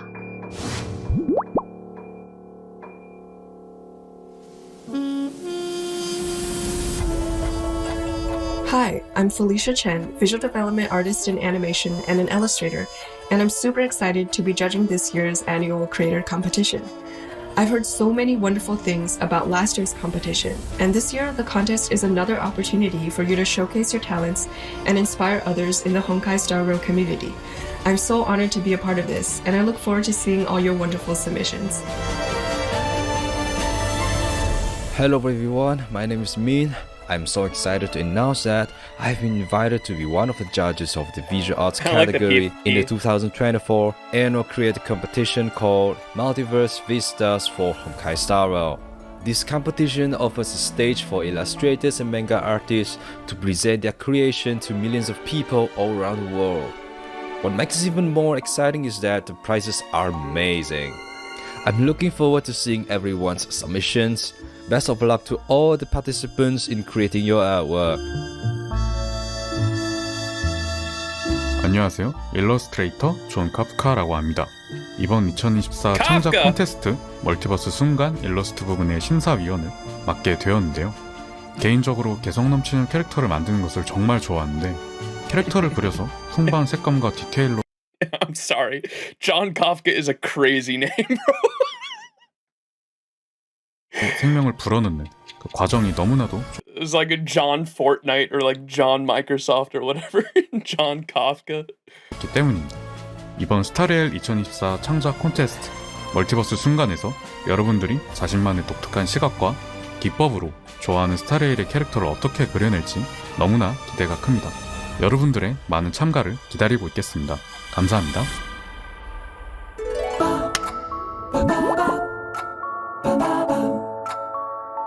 Hello, ladies and gentlemen. It is I, Gigok, and I have once again been selected as a judge for the Multiverse Vista. But this year, I have brought some backup, guys. Hello, it is I, Joey the Anime Man. Yo, it's the Vagrants from Bellabog. No way. I thought that they were just like just side characters. I didn't know they were gonna bring them back in such an interesting way. Peak. It's Trash Taste. I don't know what that is, but these guys voiced the Vagrants in Bellabog. The Bellabog judges. Connor, CWA, and we are unbiased judges, unlike Garn. Together, we are going to judge your submissions and offer our trash taste. Yes, this year, all of Trash Taste has been selected as a judge, so you can get involved by sending in your submissions for the best fan works that you can do on Honkai Star Rail, and we are looking forward to judging all your submissions. Artists, be prepared, because Trash Taste will not go easy on you guys. Oh, really? I mean, I will. I don't know about you, Joey. I'm going easy. Come on, they're trying their hardest, Joey. Team up with your fellow artist friends for a chance to win a huge cash prize. We look forward to seeing all your submissions, and hopefully we won't judge them with some trash taste. Get me out of here. Cosplay. Hi, I'm Kleiner Pixel, and I feel so honored to be invited as a judge for the cosplay category in the creator competition called Multiverse Vistas for Honkai Star Rail. It's widely known that the characters from Honkai Star Rail hold significant popularity among cosplayers, not least because of their absolutely stunning character designs. So I am very happy that there is now an opportunity that these cosplays will get featured to millions of like-minded people. As a judge, I can't wait to see all the amazing cosplays and outstanding works from all over the world.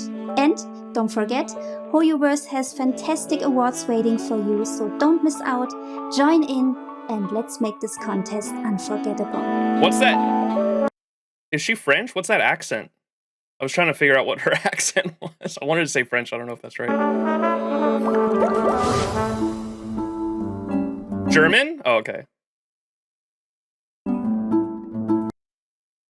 When am I gonna cosplay as Hook? That'd be a funny donation goal. Oh, look at this. This is cute. Look at I almost said Hanyu.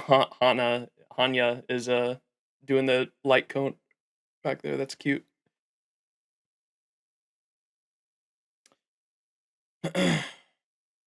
You should cosplay as Hanyu. Hanya. Hanyu. Alright. Oh shit. Alright. Tripod. Wake the fuck up. We got adventuring trailers now. A Moment Among the Stars. Inherently Unjust Destiny. Bust? Can I get a bust in chat? Let's go get it. Triple-faced soul, please sear his tongue and palms with a hot iron, so that he will not be able to fabricate lies and make false vows. Question. Are you an Avgin from Sigonia?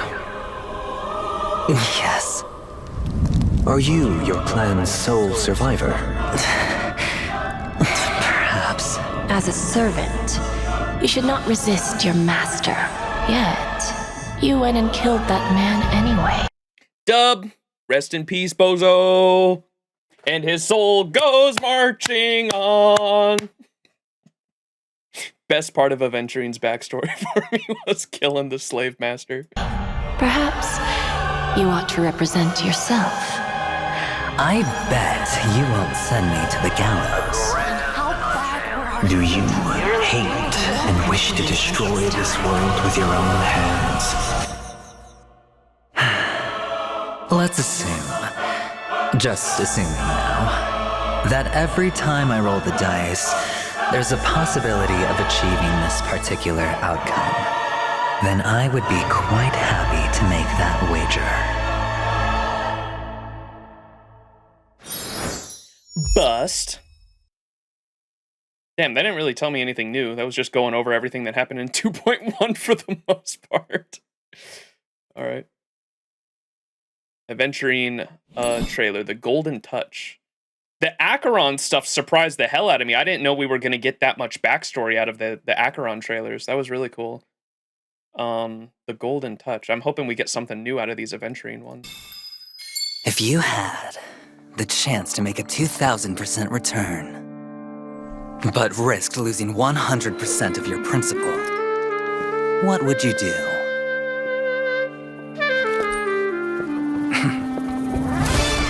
The math is simple. There's no way to define the value of a single chip.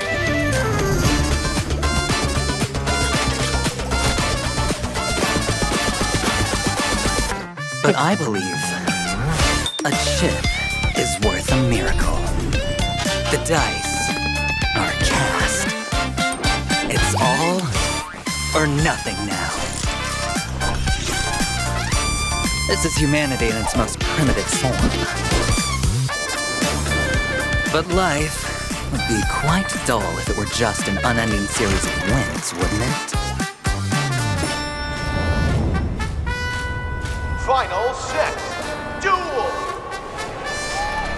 Welcome, challenger. Let me see. What the fuck? Are you brave or foolish? Let's raise the stakes. The wager will be life and death. And the prize, he's shaking up the dice cup. Everything. There seems to be a slight misunderstanding, my friend.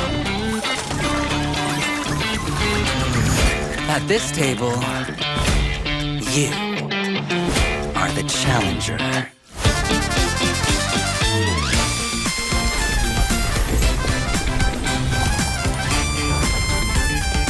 Because unlike the house, the gambler knows exactly what they want.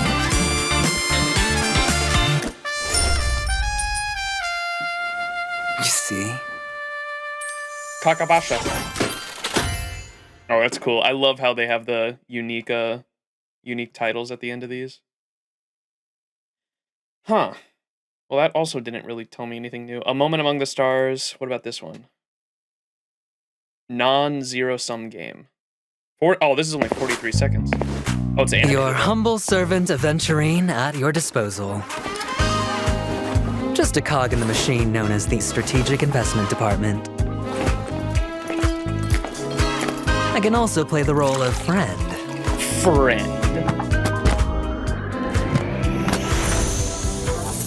Use me as you wish. Even stab me in the back if you see fit. I don't make deals that don't pay off. So I hope you don't disappoint me. That also didn't really tell me much. Aventurine had so much backstory in 2.1 they couldn't fit anything in the trailers. 1 year Stellar Tour review, Honkai Star Rail. This is the 1 year anniversary, I'm assuming.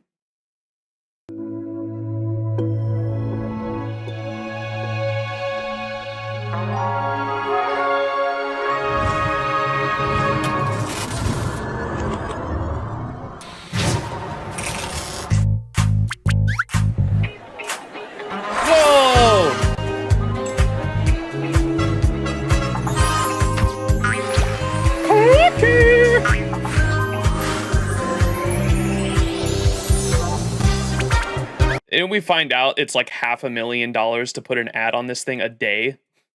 Fucking $1 million billboard. Crazy.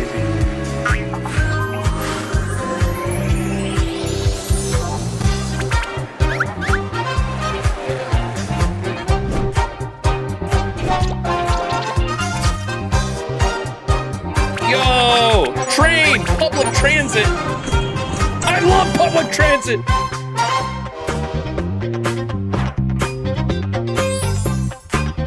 Ooh, cosplay.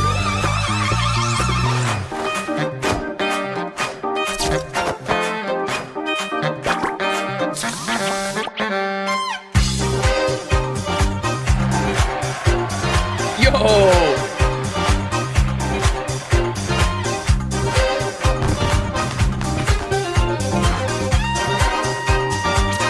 The express from Honkai Star Rail is real?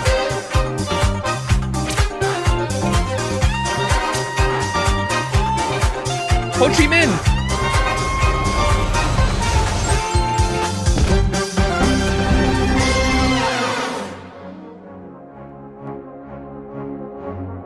Wake up, sleepyhead. Wait a second.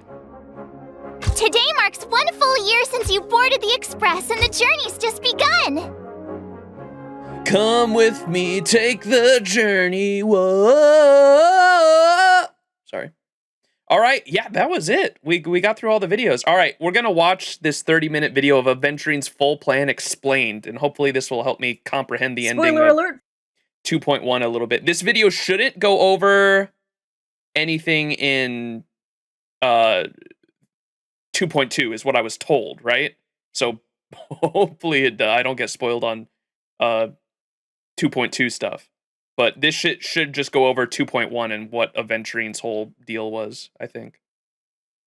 For Honkai Star Rail Update 2.0 and forward, let the insanity begin.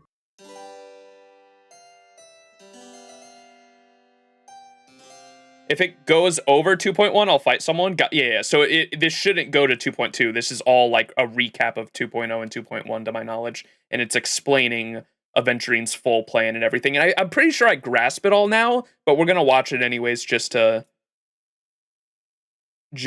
make sure we are all on the same page going into 2.2. My interpretation of it, like I initially thought that Aventurine was going to do like this really badass. This was definitely me putting my own ideals on Aventurine, but I was hoping Aventurine was going to go out in a blaze of glory by attacking the IPC, because they expected Aventurine to go to PENACONY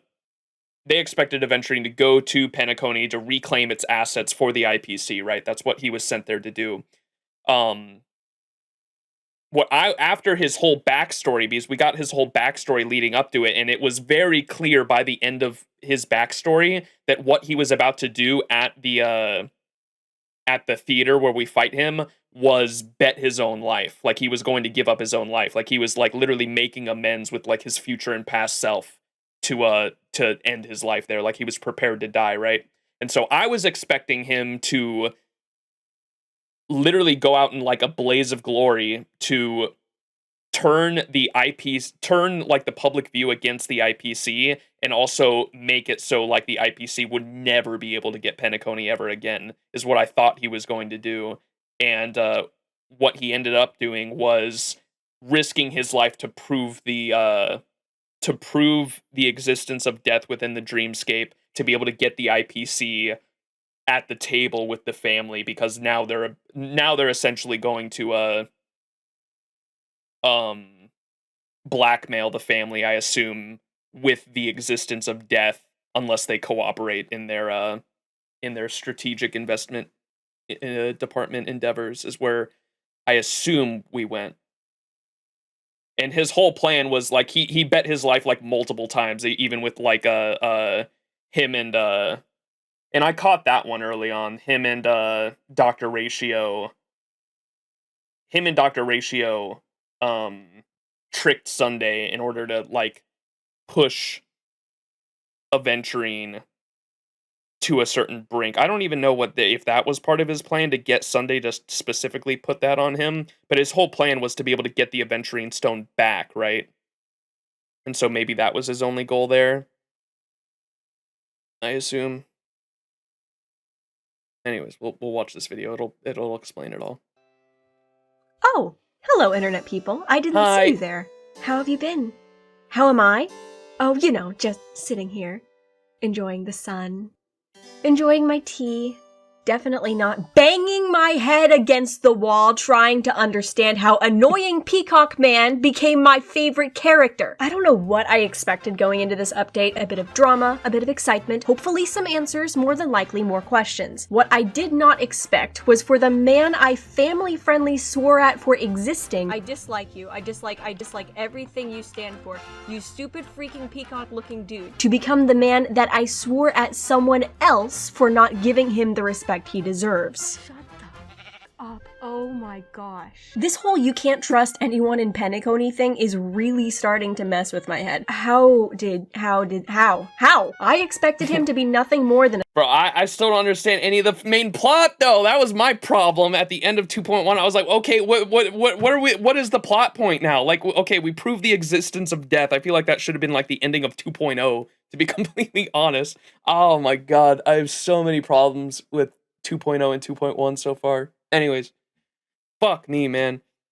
What was the point she just made about Aventurine that I wanted to touch on too? Oh, the whole I loved his backstory though. Like don't even though I hated how like 2.1 ended really, like I really loved his backstory. It was everything leading up to the final moment was I don't know.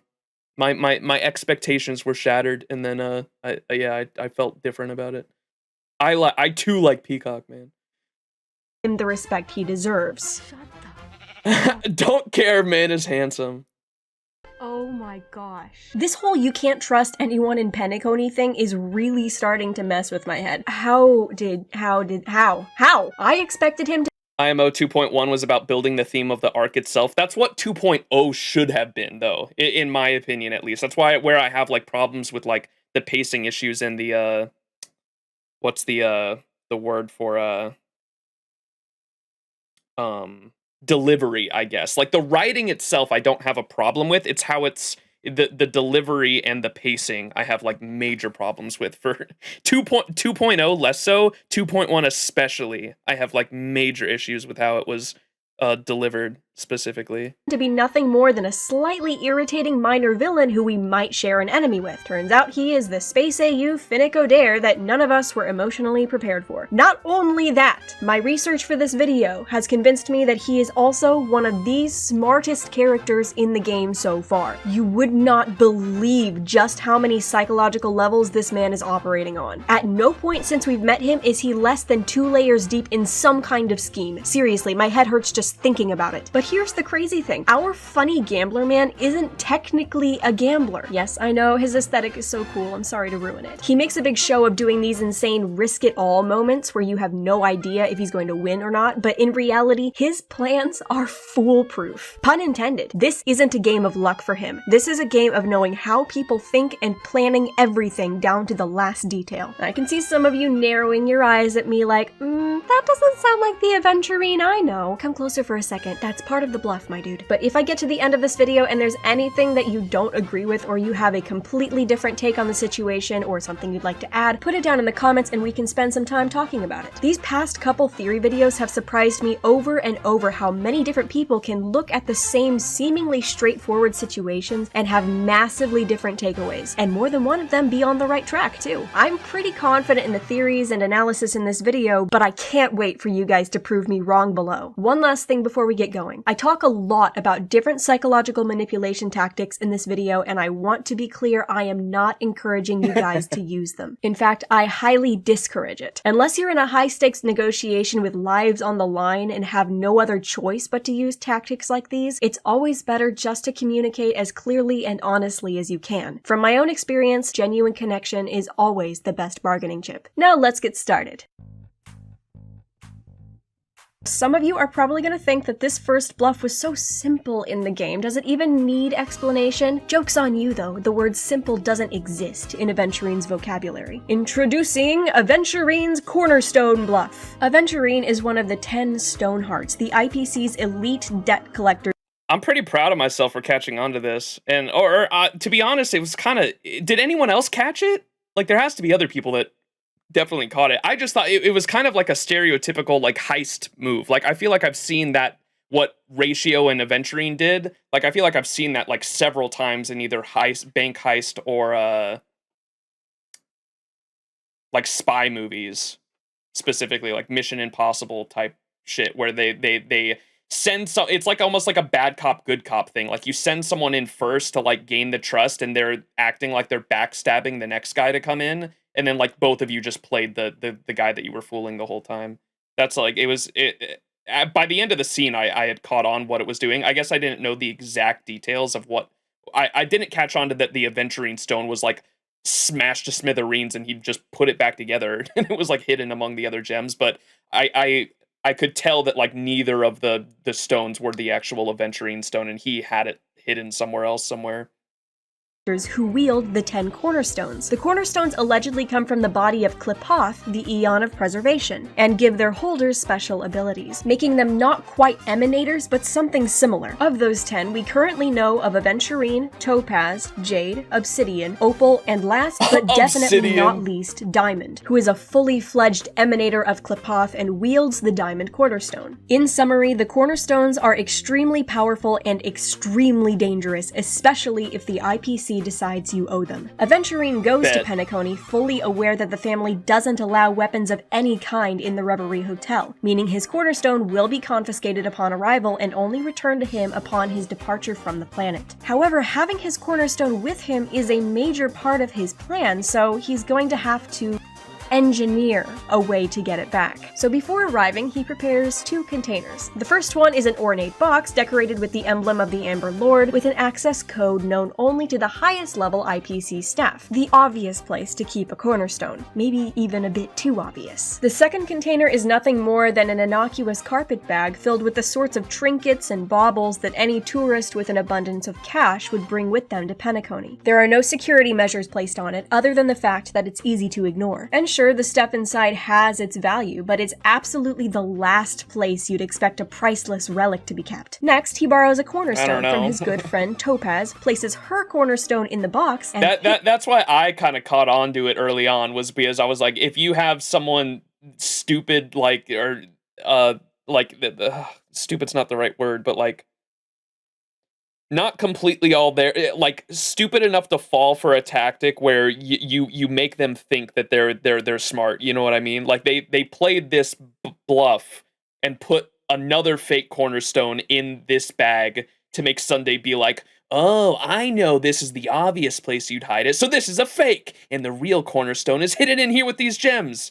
And you make Sunday think he's smart, meanwhile, neither of them are the right answer. Is in the bag. Now, most people wouldn't have felt the need to do anything else. From the perspective of whatever TSA system the family has set up, the box holds a dangerous weapon while the bag just holds money. The box is much more conspicuous, so the family is likely to take the box for safekeeping and let Aventurine keep the bag. And even if they confiscate both, a cash bag will be far easier to get back than a high-security box. It already sounds like a win-win, right? But there is one last thing that could still go very wrong with this little switcheroo trick. If anyone from the family decided to even gently shift the contents of the bag to get a better look, the stone would be found, and his entire plan comes crumbling down. And since he's from the IPC, PENACONY's historic enemies, he's going to have a few hounds keeping an extra close eye on him and his belongings. So what can he do to make sure his stone isn't found? I want to preface this by stating explicitly, I'm not a serial killer.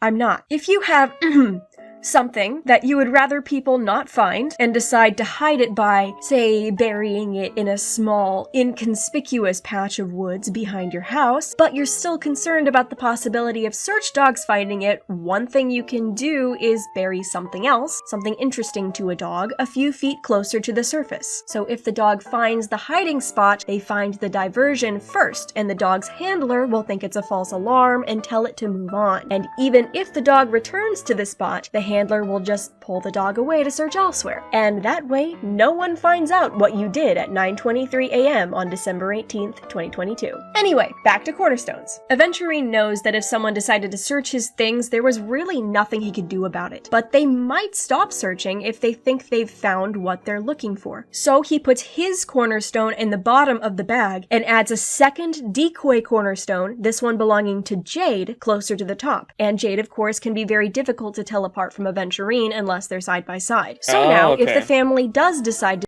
I didn't know that part because remember I was looking up Jade and like Aventurine during that time, and I was like trying to figure out what the fuck the stones actually look like because I was surprised that Topaz. I thought Topaz was red because of her like color scheme, and Topaz is the fucking orange one, right?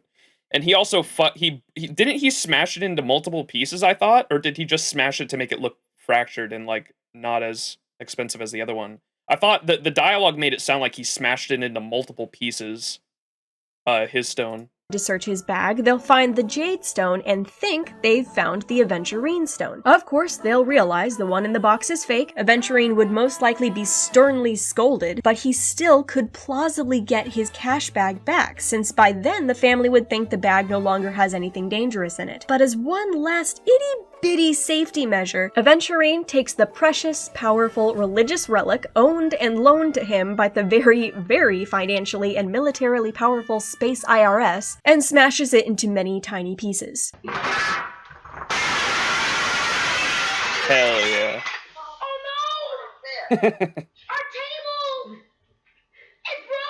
Well, the hounds certainly aren't gonna find anything which resembles a cornerstone in the bag anymore. Oh my gosh, Rainy, I hope you know what you're doing. Even I find this appalling, so I can't imagine how angry the IPC would be, but that right there is why it's effective. Fuck the IPC! No one would ever suspect a Stoneheart of smashing their own cornerstone, especially over something as small as a measly PENACONY. It's unthinkable. It's brilliant. So, to recap, Topaz in the box, Jade hiding at the top of the bag to intercept any attempts to search his things, and the Aventurine Stone hiding in pieces at the bottom. A 3-layer defense system operating exclusively within people's assumptions and psychological blind spots, and he successfully smuggles his stone into PENACONY unnoticed. Now, he just needs to get it back without the family noticing.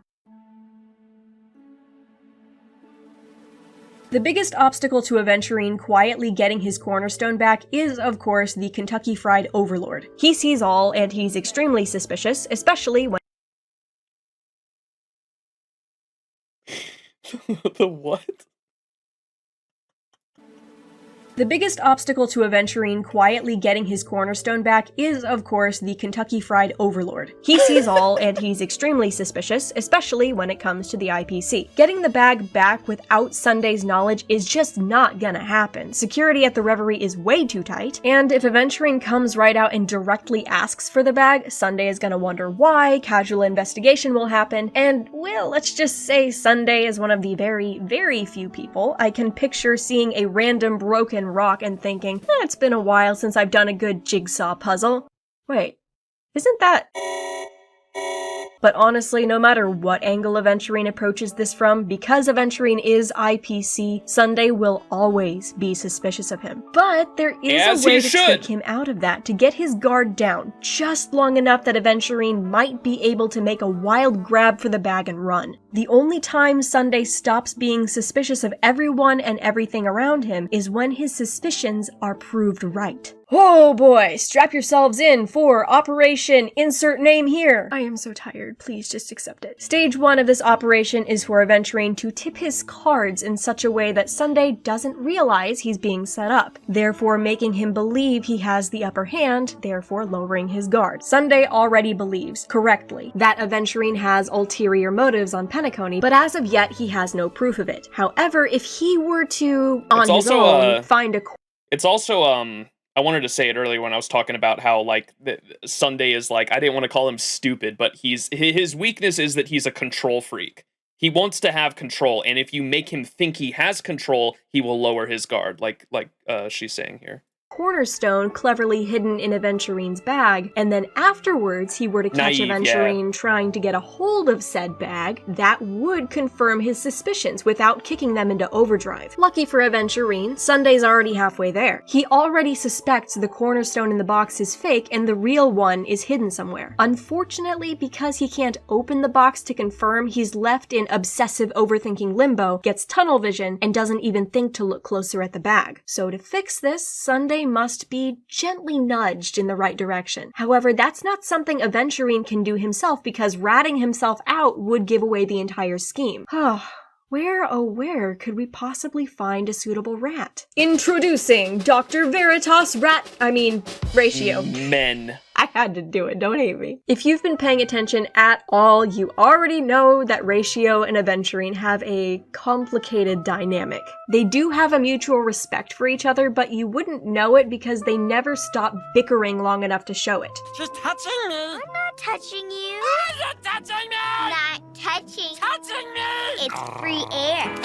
Ew! Aventurine thinks Ratio hates him, but he is the only one who can keep up with the good doctor. Ratio has high respect for Aventurine's intelligence, which he displays through annoyance. While they're IPC co-workers, and we as the audience have seen enough to know they don't really hate each other, even if they insist they do, Sunday does not have that background. All he's seen is Aventurine antagonizing Ratio, and Ratio becoming increasingly enraged by it. So he approaches Ratio with a trade. Information about the PENACONY Stellaron, called it by the way, and an opportunity to get one over on Aventurine in exchange for any information Dr. Ratio might have about Aventurine's current scheme. Little does he know that said doctor is literally in on said scheme, so Ratio does exactly what he's supposed to. He opens the box for Sunday, confirming that it contains Topaz, not Aventurine, effectively tipping Aventurine's cards for him. Ratio then shows Sunday the jade cornerstone that was in the bag, which Sunday believes is the Aventurine cornerstone, confirming for Sunday that Aventurine did have nefarious purposes without Sunday realizing he's being set up. This makes him believe that he has the upper hand, making him less wary of Aventurine. Great. So Aventurine knows that Sunday knows, but Sunday doesn't know that Aventurine knows Sunday knows. So Aventurine has to pretend that Aventurine doesn't know what Aventurine knows, and meanwhile Sunday doesn't know everything that Aventurine knows, but Sunday thinks he knows, and I'm gonna just go die in a nihility hole now. This is why this video took me a month. Stage 2. Feign defeat just long enough that Sunday believes he has won and gives up the bag voluntarily. Aventurine's job in this scene is just to act clueless enough that Sunday never thinks he has the wrong cornerstone, while still getting the bag with the broken cornerstone back. So to make this whole thing believable, Aventurine still uses some manipulation tactics in this meeting. He offers to help in Robin's murder investigation because he can take measures. Okay, and I don't know if it was part of Aventurine's plan to get the fucking Harmony fucking shit in him, and he only has 17 system hours to live or whatever. I assume that wasn't part of the plan, but he went along with it anyway just to be able to get the cornerstone back, was ultimately his plan. Wait, did he shrug that what happened with that, by the way, too? Did Acheron's slash free him from it? I'm assuming it had to have. Otherwise, it'd be a plot hole. We can just that can be our headcanon, even if it didn't. It don't make no sense otherwise. The family can't, in return for his cornerstone and the cash bag, which Sunday obviously refuses because even if he didn't know what was going on, why would he give an arguably insane gambler something that turns him into a Walmart brand emanator? After which, Aventurine requests just the bag. A very basic a Walmart brand emanator. I'm gonna call the Stonehearts that from now on. That's fucking funny. The Stonehearts are Walmart brand emanators. They're still fucking powerful, but they're not as powerful as an actual emanator. That's fucking funny. In Robin's murder investigation because he can take measures the family can't, in return for his cornerstone and the cash bag, which Sunday obviously refuses because even if he didn't know what was going on, why would he give an arguably insane gambler something that turns him into a Walmart brand emanator? After which, Aventurine requests just the bag. A very basic form of manipulation common among used car salesmen. Ask for something unreasonable before you ask for what you actually want, so that what you want, by comparison, comparison seems more reasonable. But here's the thing. The entire deal Aventurine offers is just stupid. Like, the worst deal in the history of deals possibly ever stupid. Think about this for 2 seconds. An IPC agent offering to help the family investigate a dreamscape murder while the IPC is in the process of trying to force the family to pay back their debt, including the IPC in the investigation, is blackmail waiting to happen. Aventurine could have said, hey, I'll do the whole investigation pro bono and also here's $1 billion credits just cause I like your wings. And Sunday still would have said, in the name of the harmony, bippity boppity yeet. Granted, the only expertise I have is the kind a middle school hyperfixation can give you, but the only reasons I can think of for a negotiator proposing a deal this bad is either 1, they're actually insulting the intelligence of their negotiation partner, 2, they have zero idea what they're doing, or 3, they're intentionally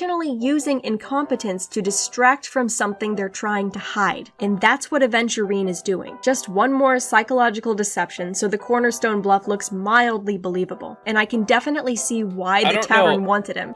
I don't know if she probably doesn't pull up any like side-by-side like comparisons with the movie scenes I was talking about. I don't know what movies it's been in, but like I know for a fact there's multiple times where a movie script has used this like exact same tactic, and it'd be cool to like in this type of video to bring those up and be like, hey, this happened in Mission Impossible. It also happened in this bank heist movie. So like this is like a reoccurring like kind of stereotypical thing that happens in fiction sometimes. He plays the fool very convincingly. If Sunday were to actually think about what Aventurine is offering, he would see that there's something funny going on. But as things are, Aventurine tipping his hand has gotten Sunday so high on haha I won juice that the only thing going through his head is, look at this idiot trying to outsmart me. Joke's on him, he is completely at my mercy, as he literally hands Aventurine his cornerstone and lets him walk away scot-free. Well, yeah. Almost. Woo! Freaky rainbow magic. Little personal rant. I found Sunday's mind games to be the most disturbing thing portrayed in this game up to that point. Forcing a religious consecration onto Aventurine, who already has religious trauma, and then using it to force him into talking about the most painful moments of his past is despicable to begin with. And then come to find out, Sunday already knew and had confirmed. I was trying to think of the most fucked up thing I've read, or I've heard about in Honkai Star Rail so far. It might be that Robo Ball lore y'all had me read, bro. Holy shit. I was not expecting that shit when y'all were like, you gotta read the Robo Ball lore, Max. You gotta read the Robo Ball lore. The Robo Ball lore is really good. I read that shit. I was like, what the fuck, bro? That shit's got some dark ass history. Holy shit. Fuck me. The answers to all of the questions he asked. It was a masterful move by Sunday. It puts Aventurine in a position where he now has no choice but to I missed it. I read it off stream, but I put the screenshots of it in Discord. We might read some lore after we watch this video. We'll go back in and read some character lore and light cones, but yeah, that I was blown away by the Robo Ball lore, dude. Holy fucking shit. Investigation, while also keeping any information he might find from being used by the IPC. But don't try to kid me, chicken boy. The main purpose of that consecration spell was just to humiliate Aventurine. I know you miss your sister Sunday, but I agree with Dr. Judas Ratio over here. You should see a shrink. This man is the villain, straight up. Mark my words, put it on your calendars. He will be the final boss. Damn! I can't do this section justice. I don't know though. I think the fucking, it seems like Sunday's kind of having he's being controlled by the fucking, what is his name? The Dream Master or whatever too. I guess we'll see in 2.2. The what is his name? Dream Master, is that it? For those of you who played it yourself, I don't have to explain, you get it. But if you haven't, there just isn't a way to communicate it without going and playing for yourself. I have not been this emotionally destroyed by a character since Bucky freaking Barnes in The Winter Soldier, and that movie came out 10 years ago. Oh my gosh, I'm old. Over the course of an extended three-way conversation— What? That movie's 10 years old? There's no way. Civil War is 10 years old? Fuck. in The Winter Soldier, and that movie came out 10 years ago. There's one Aventurine trailer missing, the gameplay one. Have you seen it? No, maybe? I don't fucking know. Shrek is 20 years old? That one I believe, to be honest, because I would remember watching Shrek when I was, like, really, really young. I'm 28 now.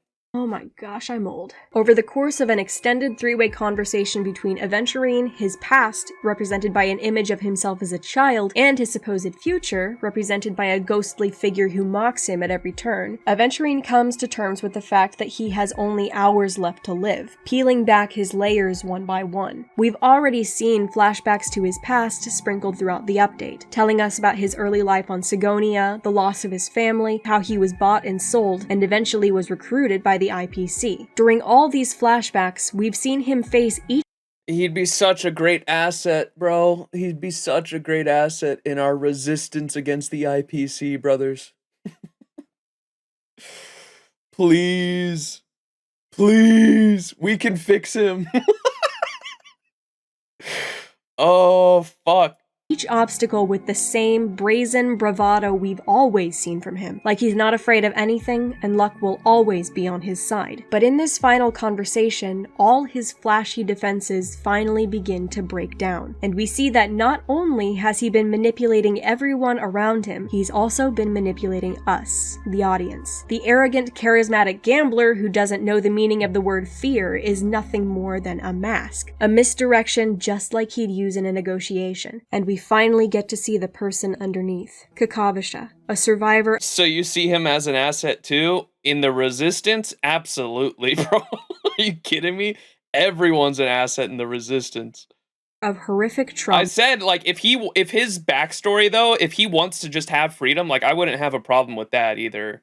I was just, when we got his backstory, I was blown away that he wanted to join the IPC. Obviously, his story's not done yet, and he might be doing shit later on. And it sounds like the way I don't agree with the way the writers are writing it, but from the perspective of the writers, it seems like they're trying to tell the story of the different departments going head to head with one another.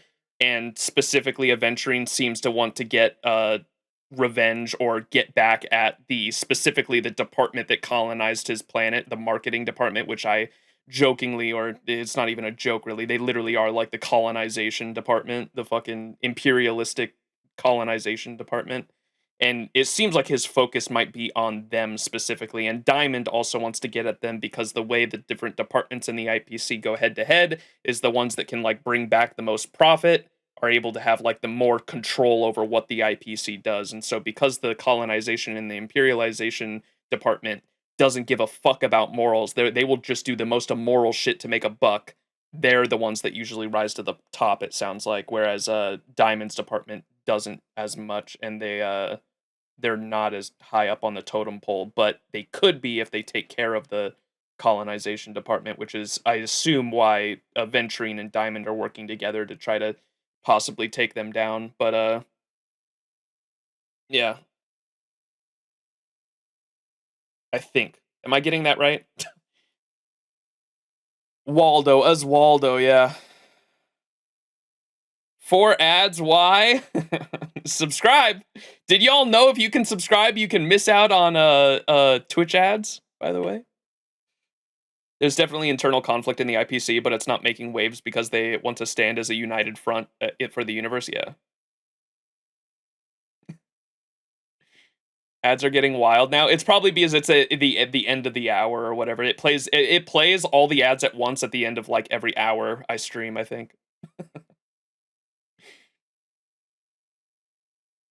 You're free, the last let's of his go. people, with an inferiority complex and You didn't miss much. We weren't watching the video. I was just going off about my theory on Aventurine's future after this. But yeah, it seems like the writers want to play it that way.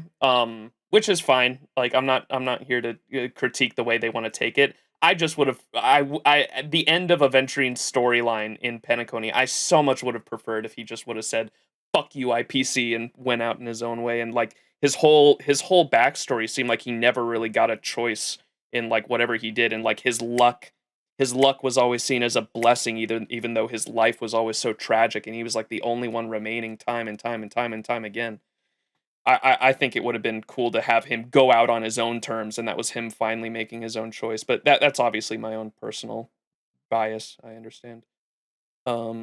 Just given my opinion. We'll see where he goes in the future, though. I don't know. Join the resistance! We can turn him. We can fix him. Massive religious trauma, racked with guilt over the death of his family and the things he had to do to gain Max just freedom. hates the IPC? Absolutely. You are 100% right. Scared kid who holds tight to what he has because despite how far he's come, he still believes he's only worth what he was sold for. And worst of all, even though he's in a much better situation than he started in, he's still not free. Aventurine's mission on PENACONY has been to take down the family by... This is also how I read his backstory as well. Even though he joined the IPC, he's still a slave though. Like he's a slave to the IPC. I doubt once they made him the Aventurine cornerstone, and once he got put in front of Jade during that meeting, he was either going to be killed or be made a slave of the IPC regardless. And so that's how they did it. Diamond took him in, but if Aventurine tried to escape the IPC now or just leave, they would hunt him down and bring him back. Like he does not have his own freedom. And that's why I also said if the end of his story here in PENACONY would have been either him going out on his own terms or faking his own death to get his own freedom or something like that, I thought that would have been fine as well. Like regardless of how he went. The reason I disliked how 2.1 ended is because he still gave the IPC what they wanted. That's what pissed me off so much in that moment. Like I was like, wait, you became a slave to the IPC and you're just giving them what they want. It pissed me off, but I understand he might have a larger plan at hand, and so his story isn't done yet. So we'll see where it goes in the future. By proving death exists in the dream, but we've been led to believe that the death he was proving was Robin's. Oh, there's the scar, by the way. Someone pointed out that this exists in the dream, but we've been led to believe that the death he was proving. Someone pointed out this scar is the same color as now that we know that Gallagher is somehow linked to the something unto death monster. Gallagher's Wolverine hands are the same color as this scar here, which is interesting. All right, what's she saying? Aventurine's mission on PENACONY has been to take down the family by proving death exists within the dream. That's just their bargaining chip to be able to blackmail the family, right? But we've been led to believe that the death he was proving was Robin's. I thought it was the monster the whole time. Oh my god, dude. 2.1 had so many problems for me.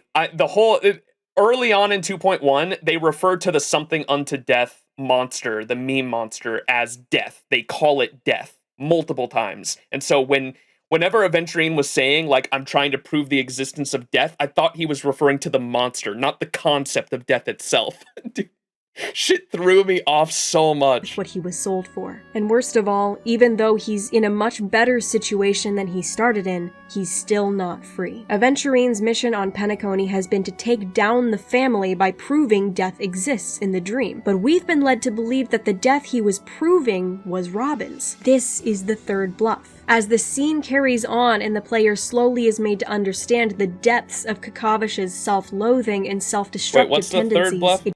Sorry, I wasn't listening. We've been led to believe that the death he was proving was Robin's. But it wasn't, it was the concept of death, right? Is the third bluff. As the scene carries on and the player slowly is made to understand the depths of Kakavish's self-loathing and self-destructive tendencies, it becomes clear that he's not planning on investigating the death. He's going to prove death exists by sacrificing himself. Sunday's Harmony Consecration I don't believe was part of his plan, but it fit into his plan perfectly. The dream pools are programmed to wake someone up if they're in imminent danger, but the Harmony Consecration made it so Aventurine is unable to wake up, meaning if he dies now, dream or not, he's dead. And if he dies, the IPC would have their proof. And with the death of an ambassador and 3 cornerstones in the family's territory, they now have every excuse to come and take PENACONY by force. I thought this was going in a similar direction, but against the IPC, by him becoming essentially a terrorist threat on PENACONY. He could still sacrifice himself prove death for us, the Trailblazers and the Allies, to try to get us further in there to discover what was going on with the family. But in doing so, in making it public to everyone everywhere that he became a destructive force at PENACONY that was trying to take PENACONY by force unjustifiably, I thought that would turn the public view against the IPC and cause like a revolt. That's where my fucking headspace was at. Oh, fuck.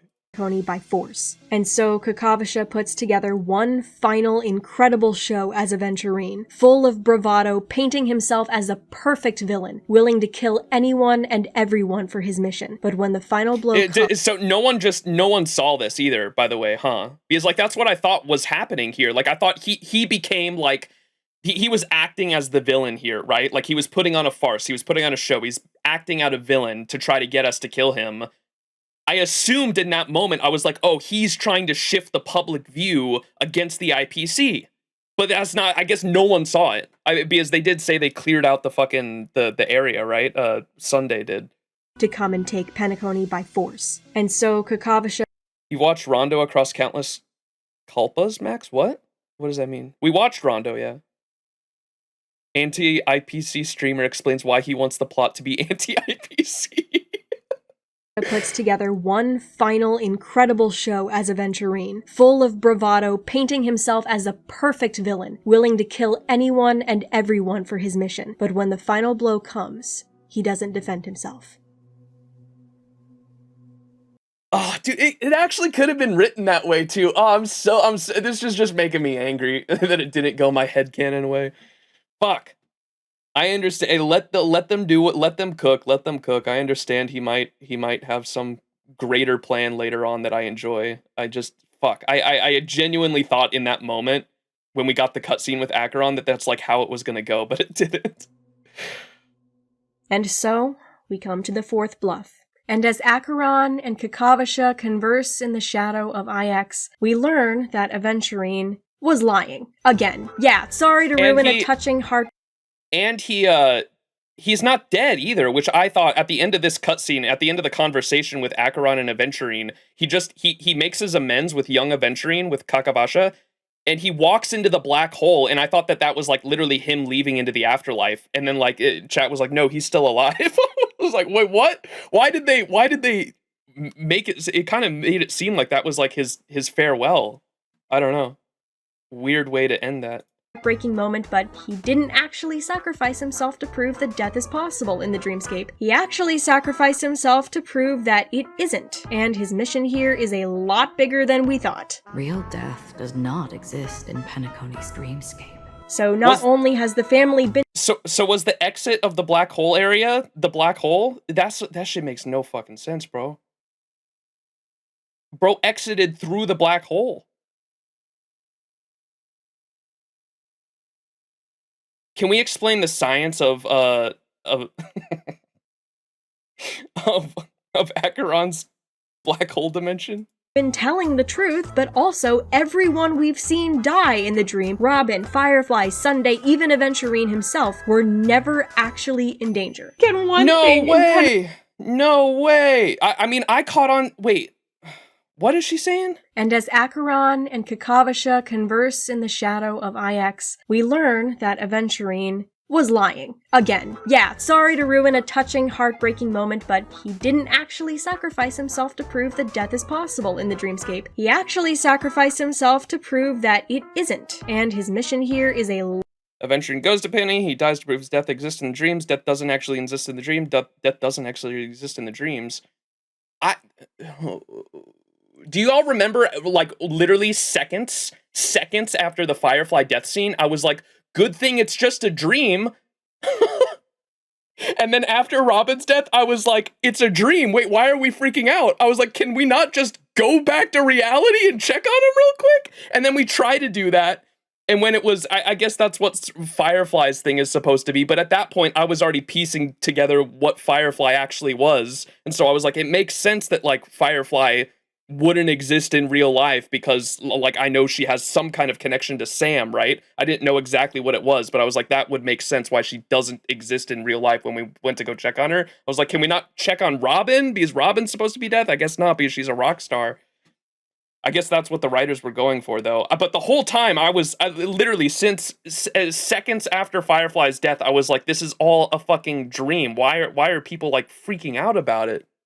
And then it turned out that is what it was the whole time. Like, if you die in the dream, you do not die in real life. Than we thought. Real death does not exist in Penacony's dreamscape.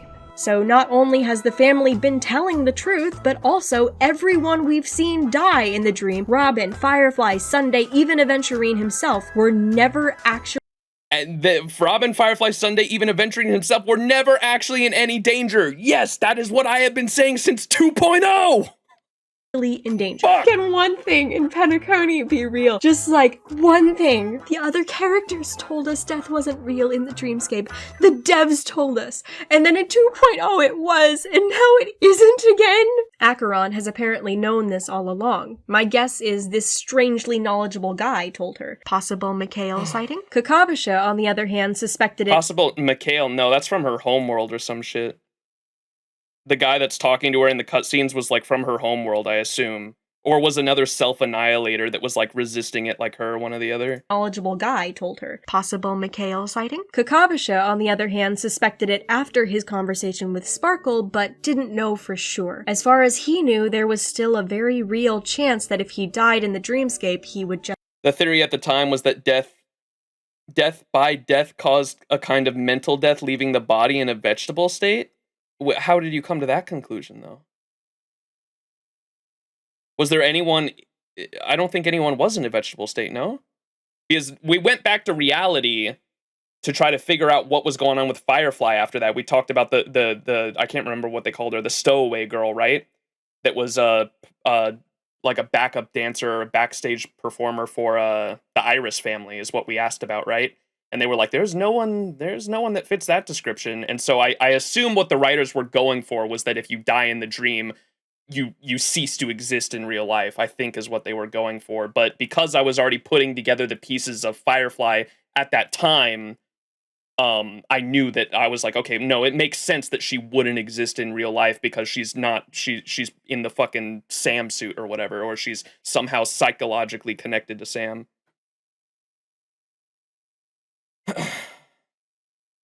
So why did they cover up Robin then? Because of the Charmony Festival. I mean, that was kind of explained in the notes. They were saying they have to cover up Robin's death because of the Charmony Festival. That was explained in the notes in when you're playing as Welt and Acheron. There was notes talking about that in Sunday's office. So I understood that part.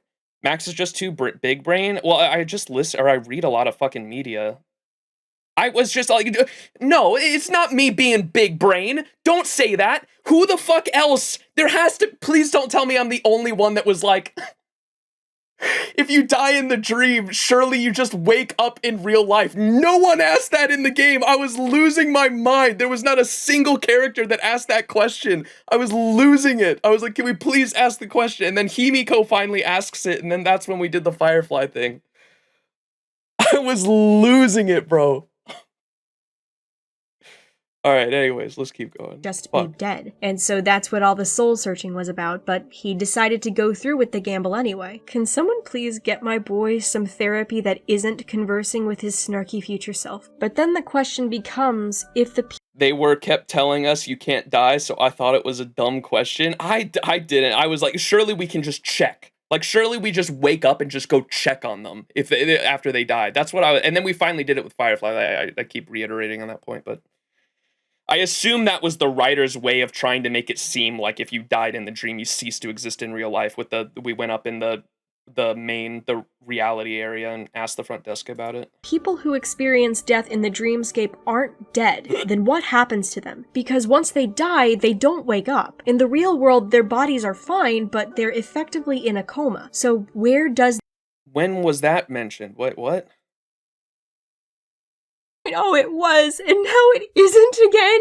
Acheron has apparently known this all along. My guess is this strangely knowledgeable guy told her. Possible Mikhail sighting? Kakabasha, on the other hand, suspected it after his conversation with Sparkle, but didn't know for sure. As far as he knew, there was still a very real chance that if he died in the dreamscape, he would just be dead. And so that's what all the...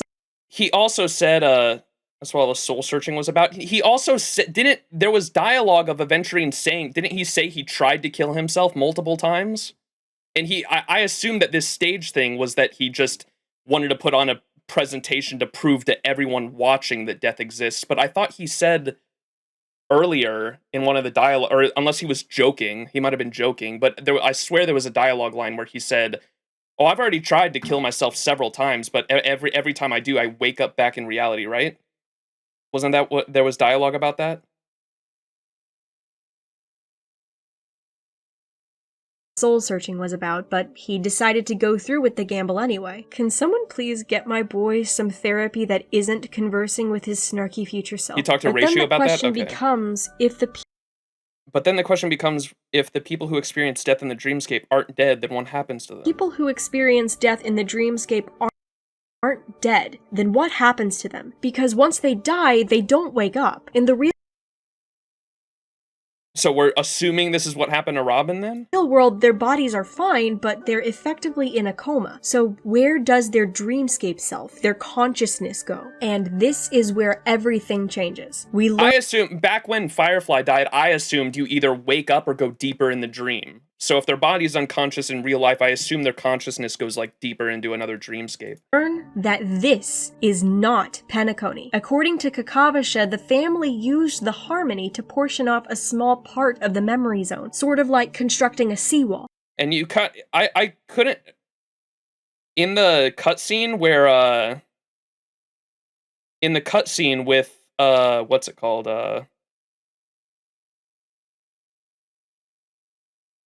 she has that in here somewhere, I think. The cutscene where Acheron cuts down Aventurine, you can see like a bubble, like the slash, like, and the slash is still in the sky, but the slash slashes a bubble and it pops. But I thought that was the dome Aventurine had coming down, right? Is it just the dome? And the surrounding area was just the theme park? Keeping death out and shaping their little corner of the dream into the place we're familiar with. Both keeping people in he wasn't showing, it's more just talking about how the people died to the death meme. When he tried it, he was fine, but he didn't use the death meme. I don't like the way Aventurine uses us as a tool and pretends to be our friend, but indeed he's very good at calculating and daring to gamble with his own life.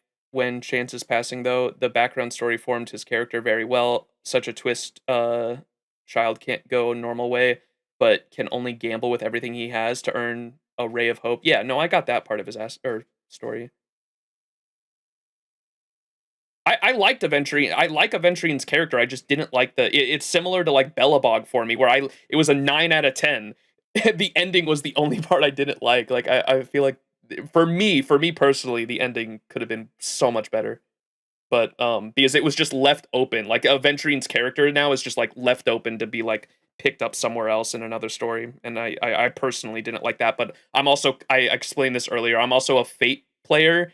And like every single Fate story always has like sad goodbyes, and like character arcs are wrapped up very quick within a story. You get their introduction, you get their place in the story that they're a part of, you might get their backstory and learn like what they're all about, and then they usually have they go out in a blaze of glory essentially, and that's what I thought was going on with Aventurine. But as I've learned so far, as I've learned with my Hoyo experience so far, it doesn't seem like Hoyo kills off playable characters. Like I don't think that there's a single Hoyo character that has died in the main story. And Ting Yun pretty much did, but then they brought her back, so I don't know what's going on there. I haven't reached that part of the story yet, but Ting Yun's back. You will get to Honkai Impact 3rd once you play more of that. I know. Honkai Impact has so many fucking chapters, though. The shadows and keeping things from the deep ocean of the memory zone from washing ashore. PENACONY, the real PENACONY, is so much bigger and more dangerous than we've seen. And there are apparently things out there that the family does not want found. But with Firefly coming back, we now know that it's possible for someone to go to the other side and return. And what's on the other side? Honestly, I have no idea. My best guess is this. So did she just fucking... Is that what happened? Firefly died and Sam came back that fucking quick? Like, how the fuck does that work? That's what I wanted to know with Firefly's death, was how fucking... I thought that they were two separate people for the longest time, because of the things in the memory, which now chat has explained to me was probably Firefly trying to throw us off the tail by talking to a mecha and acting like there was some kind of disagreement with her and another person. It was probably Firefly trying to throw us off the trail. But Firefly dies, and like literally we fight Sam 2 seconds later. So what? Did she come back that fucking fast?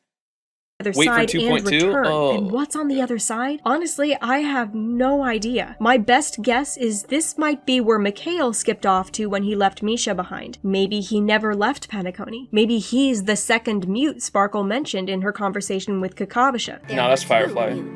But one is dead now. And the other, though he's still in PENACONY, I'm afraid you'll never find him again. I guess we'll have to wait and see. So now we've finally made it to the end and answered every question except one. Why? Because think about this. Aventurine's mission was to prove that death exists in the dreamscape so the IPC had an excuse to step in and take charge, right? So why do we now find out that his goal was actually to disprove death? Something that would run counter to the IPC's plans and might even backfire on them catastrophically. Let me answer that question with one of my own. Can you name me one reason, why Kakavasha should care about the IPC? He shouldn't. He should join the resistance. Okay, hang on. Let her cook. I'm listening. Anti-IPC talk. I'm up. I'm listening. At all. Internet people, it's time for me to tip my own cards. I've been bluffing this entire video. I told you there were 4 bluffs I wanted to discuss, but there are actually 5. And this 5th one not only explains a handful of things that you might not have realized were loose ends, but completely changes Aventurine as a character. Welcome to the 5th bluff. Now, I have made no secret during recent streams of my distaste for the IPC, and it's time for me to explain myself. If you've been paying attention, you already at least suspect that the IPC isn't what they paint themselves as. They're supposedly dedicated to clip. Again, with just my personal, like, fucking personal ideals and, like, IRL politics, the second I heard the name, when I started playing Honkai Star Rail, you can go back into the first stream, I think I have the clip on it on my Clips channel as well. The second I heard the name Interastral Peace Corporation, I was like, they're the bad guys.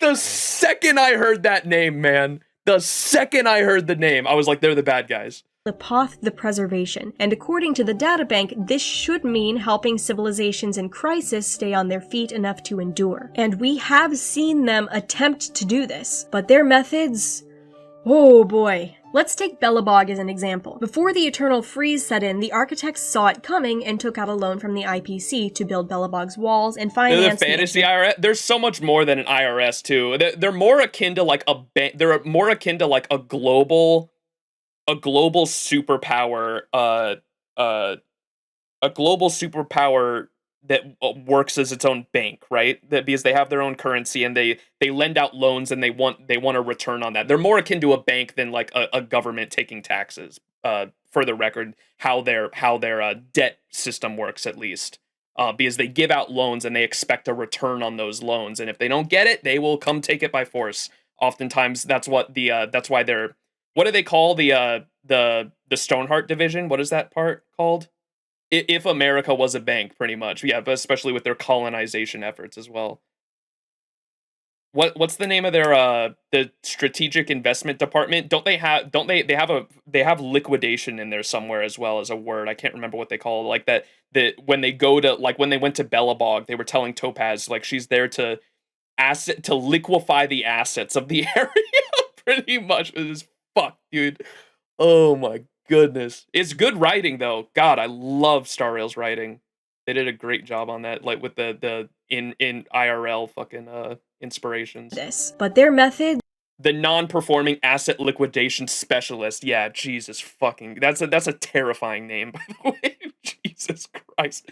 The non-performing asset liquidation specialist. Holy that's that's like the Grim Reaper for me. Like hearing that name, that you might as well call yourself the Grim Reaper. Holy shit.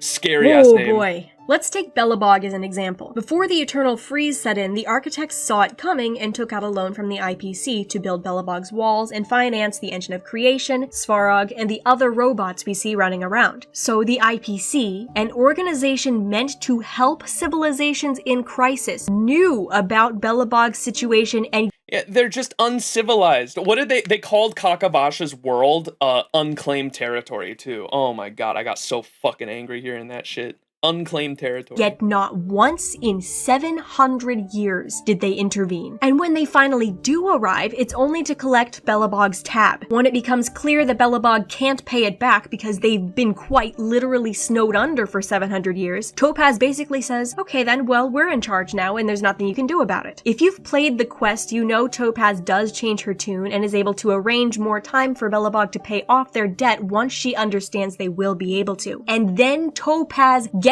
in trouble for doing this. Yeah. The IPC was trying. This is supposed to be the nicer IPC division, by the way, like the one she works for. Like just to put it into perspective, like this is why I said, like, when people were like, no, they're the nicer ones, like the colonization department is the one you really need to worry about. Like, I don't care. They're all different hands and hammers of the same oppressive organization. So I don't like any of them. But just to put into perspective, yeah, they are the nicer ones in terms of what the fuck the Oswaldo division does, right? The colonization division. To use Belobog's debt, which, by the way, Belobog doesn't even have record of. Topaz is the nicest Stoneheart. I think Aventurine might be until we get more information on him. Like, we don't have any information on the other ones, so we can't really say Topaz is the nicest.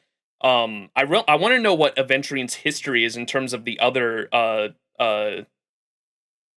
missions or tasks he's been put on, because like Aventurine doesn't sound like he usually screws over his clients, but I don't know. I could be wrong. I don't know anything about the other Stonehearts and what they've done themselves, so I can't judge.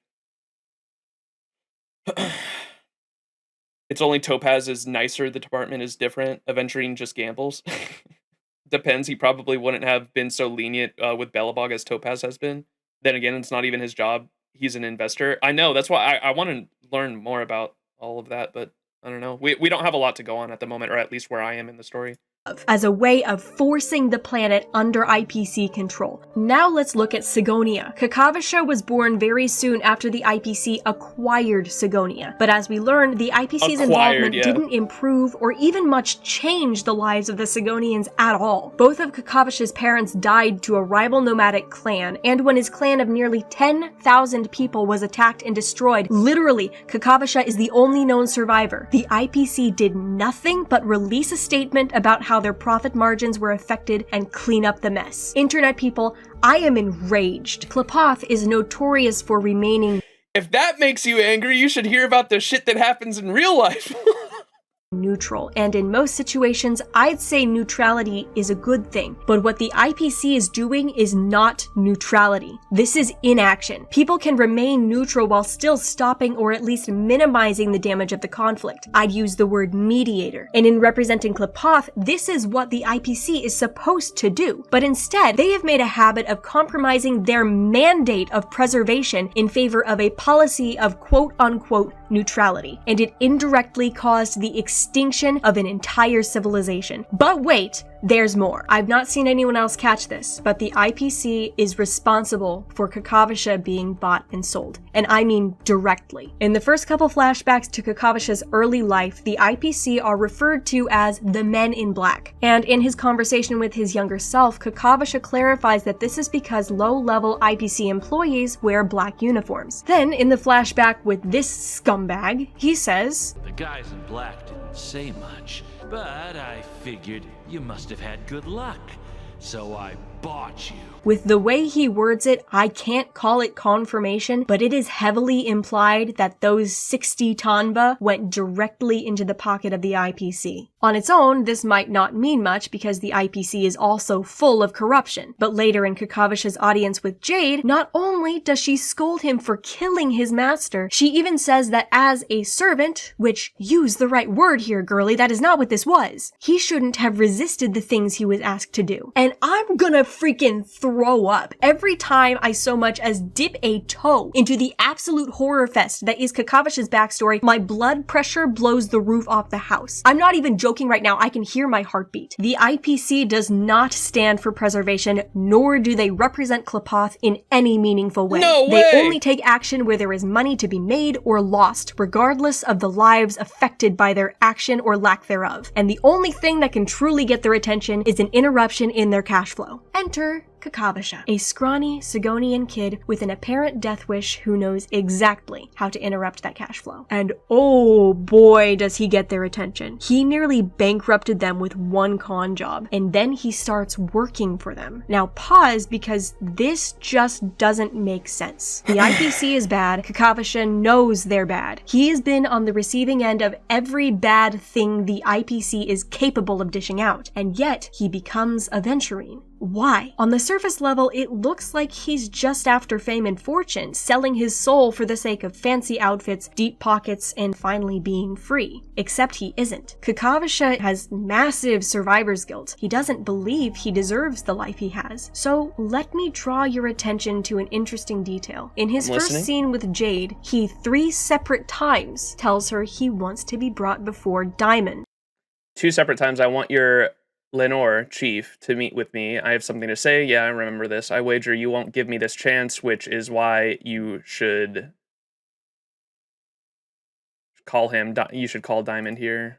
The leader of the 10 Stonehearts, and Jade refuses, telling him no one sees Diamond. And over the course of the we know Aventurine plays mind games too, so this could have all been, because I don't think, is Diamond ever brought in front of him in that moment? I don't think so. Jade essentially hires him to be a forces him to be a slave for the IPC in that moment, but that might have been what Aventurine was going for, is what she's getting at, I'm assuming. PENACONY storyline, he seems to be trying to get to Diamond, and I think I know why. Let's revisit the cornerstones for a second. I described them as having and sort of giving the power of an emanator, right? Well, there's a bit more to it than that. The word that's used to describe what they do is sealing the emanator's power. They're like an actual cornerstone. If they're removed or broken, Diamond's power starts to crumble. It's my theory that Kakavasha is working for the IPC specifically to get close to Diamond, so he can break his power 1 stone at a time, and then get revenge for everything the IPC did to him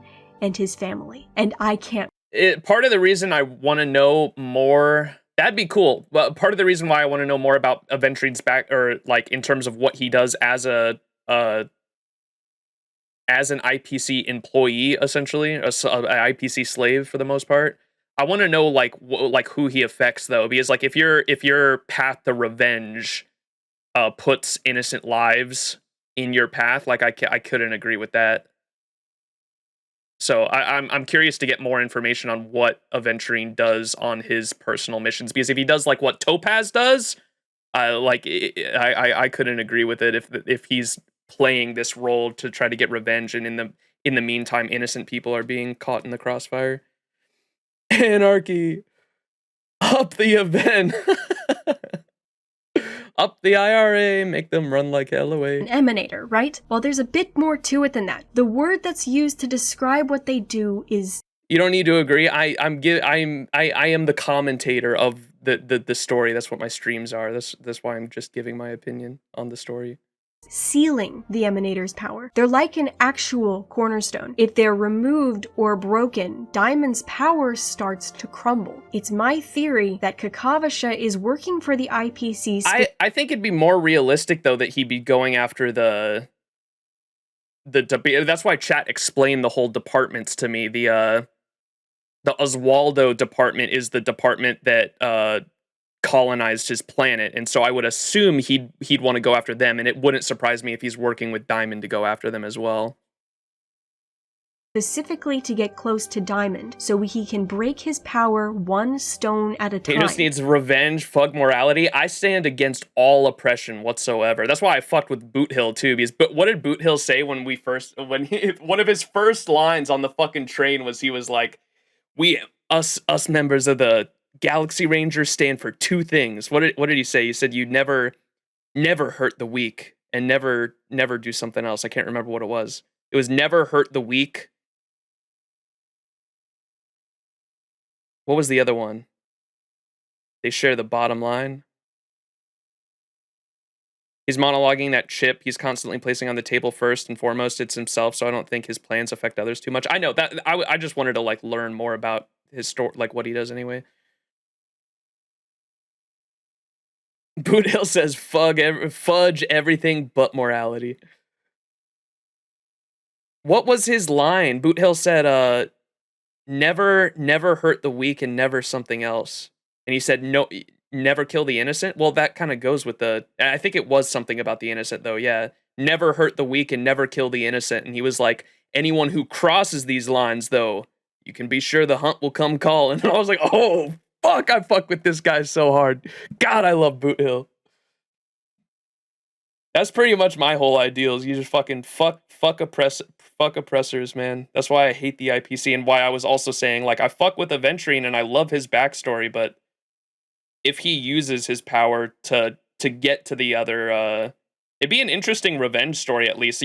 Typically, like in a lot of revenge stories, that's typically like the moral of the story is like revenge is bad because like innocents often get caught in the way. I don't know if any of you guys have seen Blue Samurai, but like that was kind of the moral of the story with Blue Samurai was like innocent or even yourself even like that. What's the saying? Whenever you walk the path to revenge, it's best to first dig your own grave or dig two graves, one for the person you're going after and one for yourself. Never bully the weak, never kill the innocent. These oaths aren't some lofty beliefs, but the fundamental bottom line that one must never cross as a person. Yeah. God, I love Boot Hill's so fucking cool, man. When I first saw his trailer, I thought he was going to be a villain too. And then I like slowly learned more and more about him. And as soon as I found out that the first line on his character, when you go to his character screen, the first line says that he's fueled by rage for the IPC. He's fueled by rage for the IPC, the target of his revenge. I was like, oh shit. I don't know his backstory, so no one tell me his backstory, but obviously some fucked up shit happened to him by the IPC, so I'm so excited to learn more about Boot Hill's backstory. The dedicated IPC hater, yeah.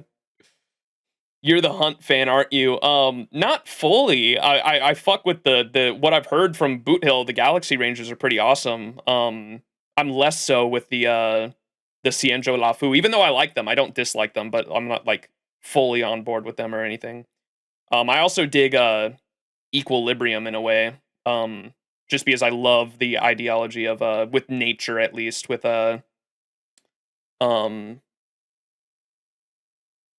what's the IRL religion? Taoism and yin and yang, and the whole idea of like life is full of life and death, and like there constantly have to be like two opposing forces for any positive reaction. There's like a negative reaction as well.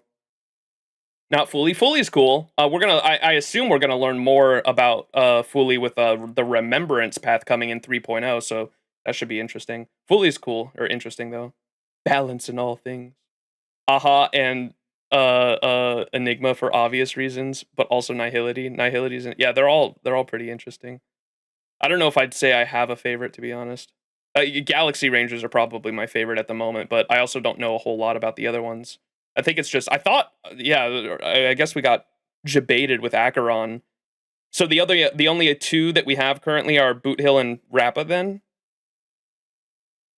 Fooly's probably a hoarder. Yeah, for fucking memories. And then get revenge for everything the IPC did to him and his family. And I can't wait to see that happen. Why does life choose to sleep? Aventurine came to PENACONY wearing a mask of bravado and smug pride, but no matter how he masquerades, in the end, he came here for the same reason as everyone else. No matter their the soundtrack in this scene with the trumpets that's playing right now was so good, too. Backgrounds or how they got here. Kakavasha, Robin, Misha, Firefly, everyone comes here to be free. It may look different for each of them, but in the end, that's all it is. An escape, if only while they close their eyes. For Kakavasha, that freedom took the form of his very own rehearsal of death, but it's just a rehearsal. This is not the end of his story. As slim as his chances are, there is a potential win still on the table. And so, like he always does, he'll roll the dice. and hopefully find some measure of peace in it too. Well, fudge.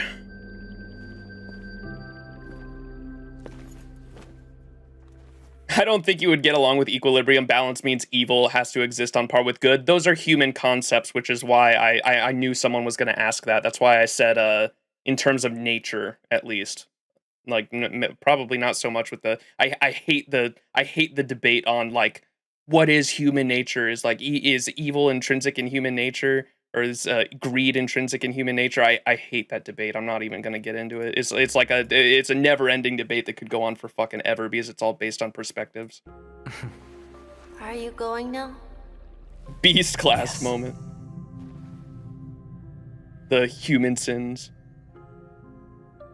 May the Mother Goddess thrice close her eyes for you, keeping your blood eternally pulsing. Alright, is this just the scene? Is it over? Forever. Farewell, Kakavasha.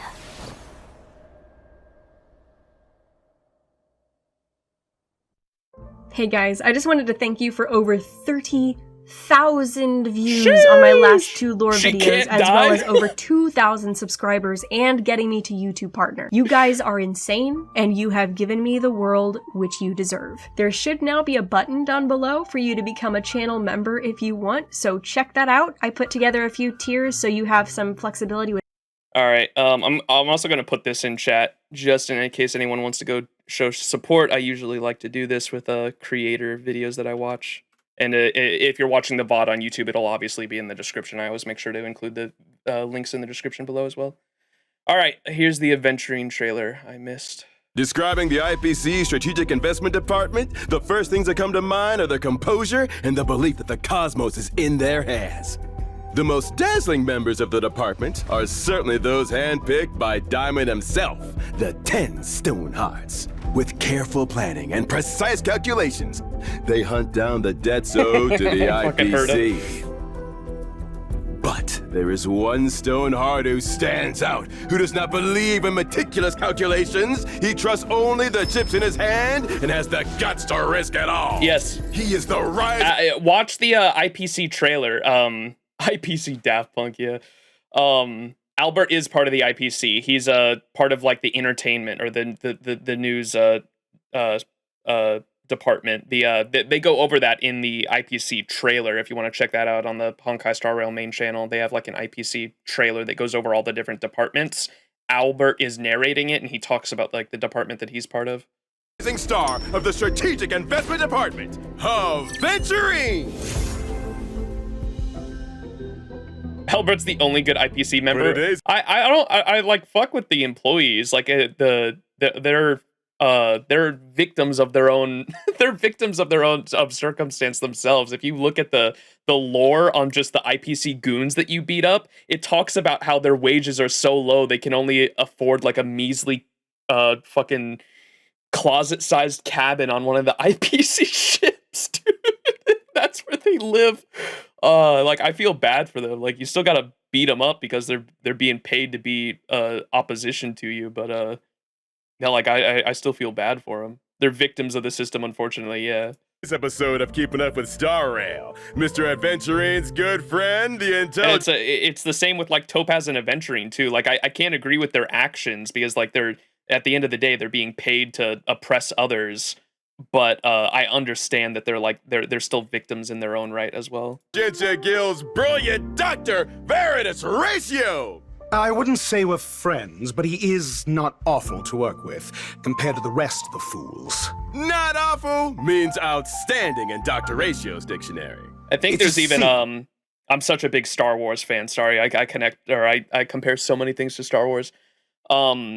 I think there's even a moment in like Star Wars Clone Wars, which is a fantastic show, and it's very like there's a lot of adult themes in Clone Wars, even though it looks like very like 3D and like a kid show. There's a lot of really good fucking commentary in Clone Wars, and there's a moment in Clone Wars I think where they even talk about how like a lot of the or is it Clone Wars or is it like Rebels or something? Maybe I've only seen the scene, I haven't seen the full episode, but there's like a scene with a stormtrooper that is literally talking about how good the Empire is to him, and how he like doesn't see the Empire as evil because like they gave him a job and gave him a pay for his family or whatever. And so they also do similar commentary in this with the lore on the IPC soldiers, which I thought was really cool.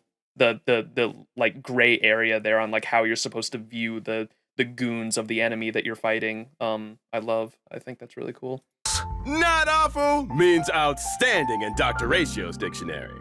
It's a C at best. Oh? Then let's see what our C student Aventurine is capable of.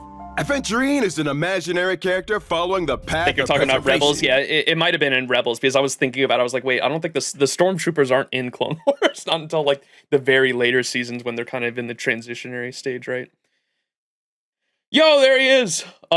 Same thing with like real life like soldiers, for example. Like all throughout history, like soldiers of countries are just fucking poor people that are paid to go fight the rich men's war, right? And that's like exactly how they're kind of portrayed as the IPC goons anyway. Department Aventurine is capable of. Aventurine is an imaginary character following the path of preservation. As the non-performing asset liquidation specialist of the Strategic Investment Department, his gorgeous appearance alone has debtors fleeing for their lives. I keep telling him the flashy outfits are just making his job harder.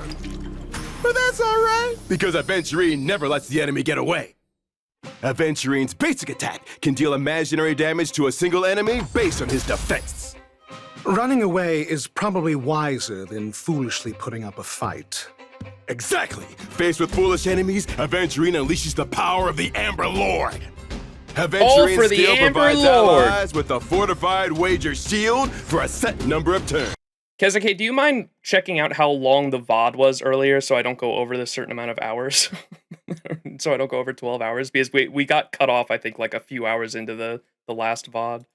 The shield is stackable up to a limit. It's worth noting, effect res will increase on an ally with fortified wager, and when the ally is attacked, Aventurine accumulates stacks of blind bet. Yeah, it was like 2 hours. When Aventurine has fortified wager, he can resist crowd control debuffs. However, this effect does have a cooldown. Upon reaching a certain number of blind bet stacks, 2 hours and 9 minutes. Thank you, Tripod. The stacks to launch a follow-up attack that deals minor imaginary damage to a random enemy, bouncing a certain number of times. This combat strategy is completely illogical. Well, there's no point in teaching a gambler logic. Well, when Aventurine uses his ultimate, he randomly gains a certain number of blind bet stacks and inflicts a nerve on a single enemy lasting for a fixed number of turns. He also deals imaginary damage to the enemy based on his defense. When an ally attacks an unnerved enemy, the crit damage dealt will increase. Just seeing blind bet in action sends me into a cold sweat. He has a motto. Temptation is a virtue, but hesitation is fatal for gamblers. Aventurine's technique thoroughly lives up to this motto. After Aventurine uses his technique, he will gain one of 3 defense boost effects, the degree of which is different for each effect. At the start of the next battle, this effect increases the defense of all allies for a certain number of turns. It's worth noting, when the technique is used again, only the effect of the highest they did defense make him. boost I just realized that, yeah. Having skin in the game is a foolish choice. But he always comes out unscathed, so he never learns his lesson. Next, to give us a better understanding of his philosophy, Mr. Aventurine has specially provided us with a rare video. Let's take a look at these flashy moves in actual combat!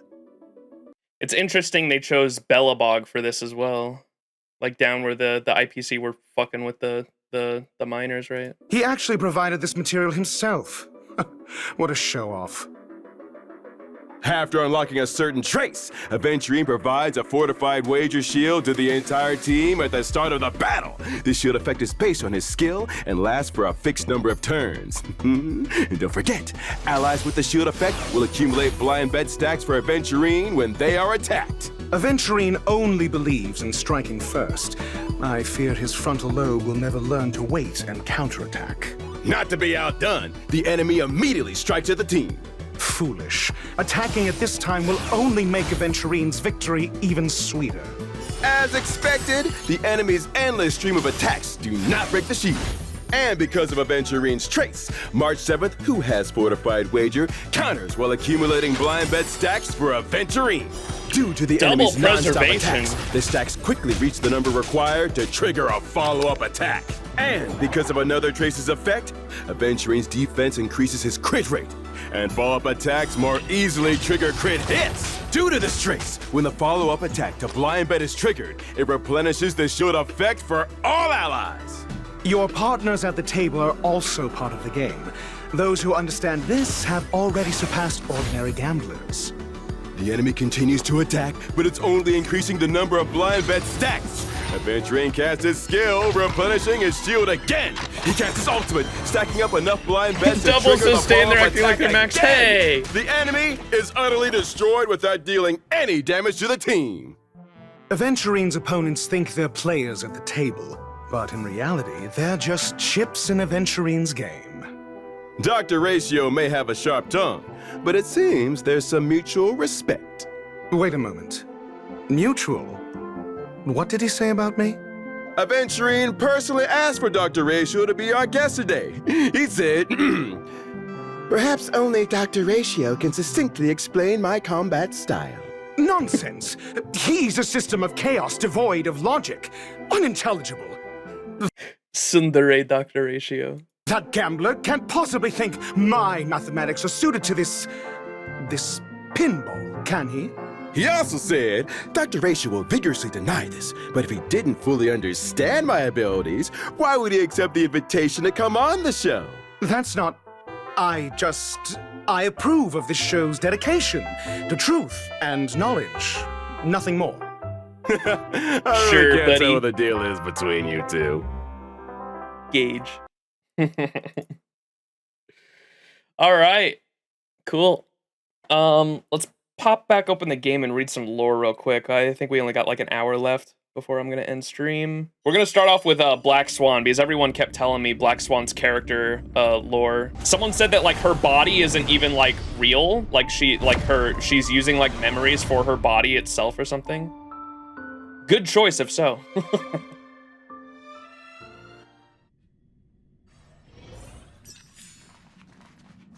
All right, let's see.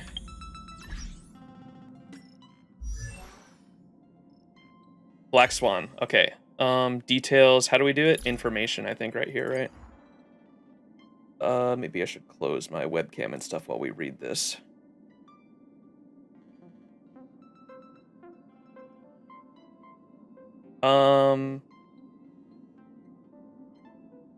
Someone type in chat. Is this stream chat gonna be here, or where's or maybe I need to pull it up on the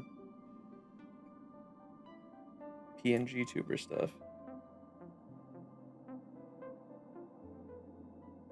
Okay, there we go. I want it up in the top left there, if I'm not gonna have my webcam on. Okay, make sure we still have chat. All right, character details. A memo keeper of the Garden of Recollection, a mysterious and elegant soothsayer. She often wears a warm smile and is willing to patiently listen to the words of others, thus using such means as a pretext to enter memories and gain omniscience over certain matters. A lady passionate about collecting unique memories, yet the thoughts that guide her are hard to glean. She's quite an unusual kid, and I could who's this saying? A mother's memories. Oh. She's quite an unusual kid, and I could sense it from the day she was born. It felt like nature itself was celebrating her arrival. The birds chirped, the moon and sun were together in the sky. The cards in my hand seemed to hint at the emergence of a soul steeped in nostalgia. Right from her early years, she was fascinated with stories from the past. She would delve deep into the contemplating our origins, our creators, and even the very beginning of our world. Her questions would leave even the most erudite scholars scratching their heads. Sure, some other kids might poke fun at her for asking such deep questions, but aren't those questions important? Life is akin to a winding labyrinth where memories serve as our sole companions. Afflicted with amnesia, her mother struggled with forgetfulness. Oh no, making it difficult for her to recognize her family or recall recent events. No! Clutching the diagnosis of amnesia, she held her mother tightly, attempting to read aloud from the latter's diary. Her mother was physically present, but where was she in the realm of consciousness? She stayed by her mother's side until the end of her life, realizing that her mother had been fading away from her memories and became fragmented. If her own memories of her mother were to ever become blurred as well, her mother would completely slip away from her. Life is akin to a winding labyrinth where memories serve as our sole companions. For the first time, she comprehended the profound meaning behind those words.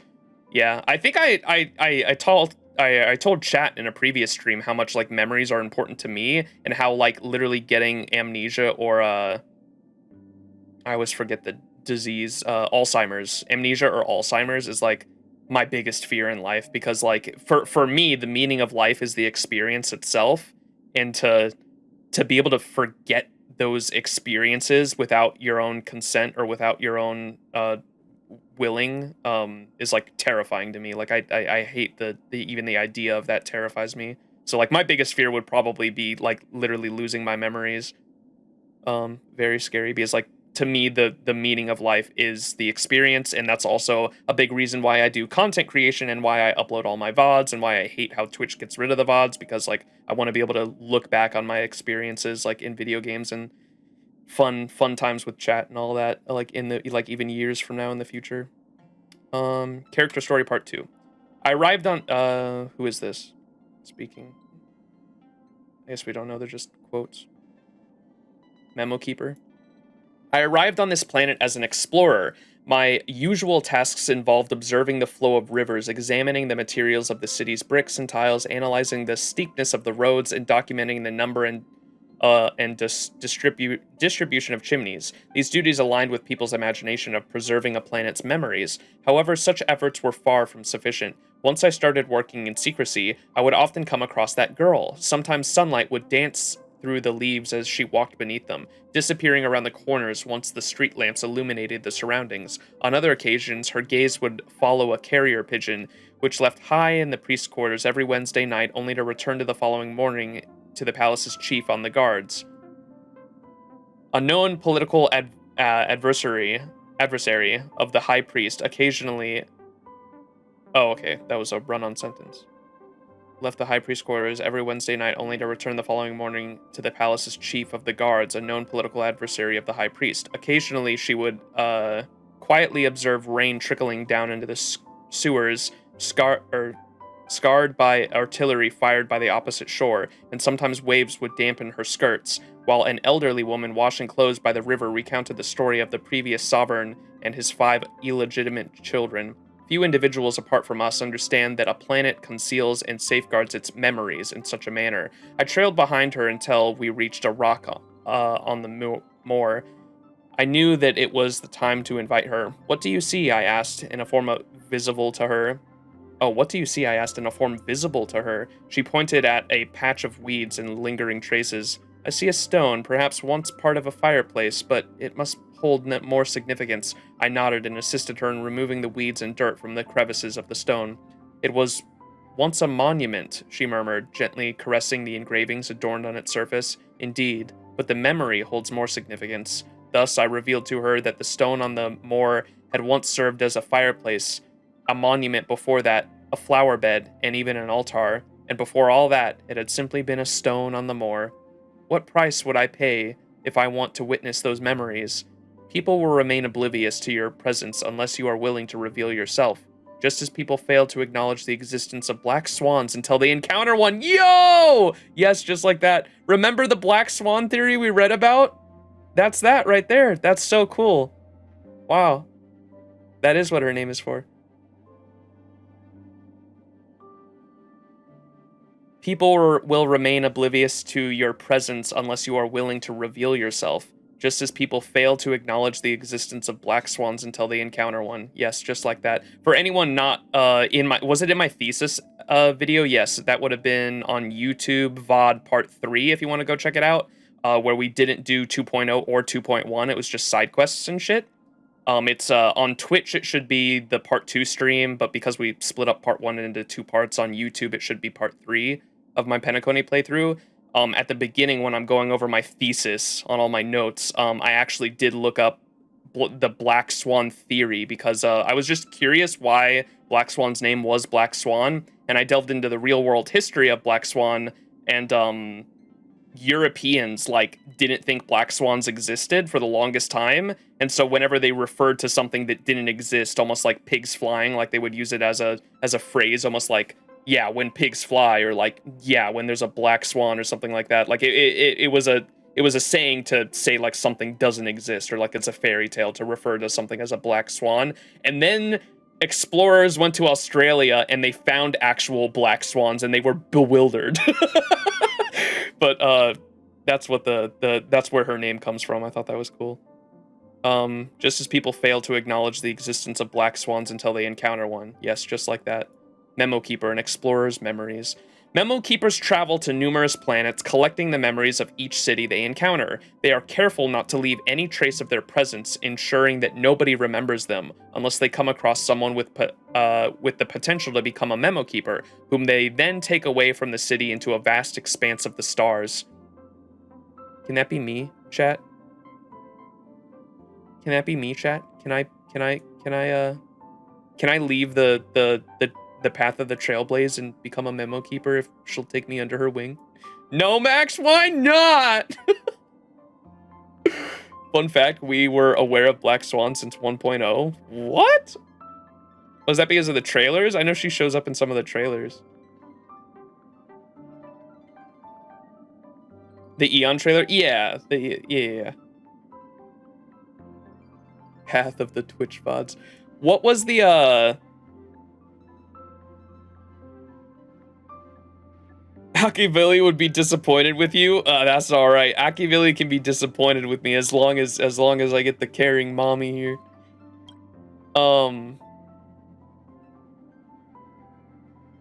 Wait, does it add more as you go down the story? What?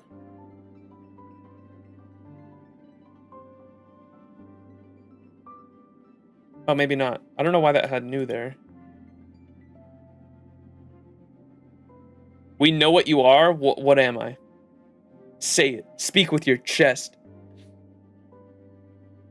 Did you read the description on Acheron's Myrid Celestia trailer? I think someone pointed it out. I didn't find anything significant, though. Natasha would be disappointed.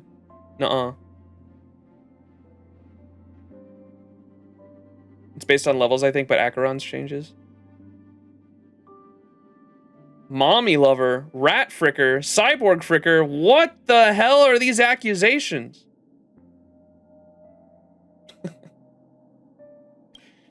All right, part 3. Many individuals obsess over the glory of the past and aspire to become memo keepers, longing to live with these memories. Such individuals often degenerate into unbridled cremators, distorting memories to suit their preferences. However, she is different. I've sensed her unwavering determination and profound respect for memories themselves. Following tradition, I asked her 3 questions before making her a memo keeper. Will you dedicate your whole life to collecting memories? I will. Will you relinquish your physical form and embrace the transformation of self? I will. If one day you cease to exist, what legacy will you leave behind for the world? My memories. They hold seeds from the past destined for rebirth into the future. Memories come in various forms. Some are trivial and heartwarming, while others are grand and expansive. Some are gentle and meek, while others are wild and untamed. When she became a memo keeper, her memories became tranquil and serene, like the calm waves that finally found their destined harbor. Aw. What comes to your mind? The memo keeper said. As she opened her eyes, fragments of memory swirled around her. People tend to believe they are facing the present and the future, yet fail to realize that we are all, in fact, moving towards the past.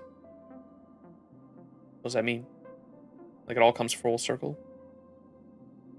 Or, oh, because like people will look back in the future, is what she's saying maybe?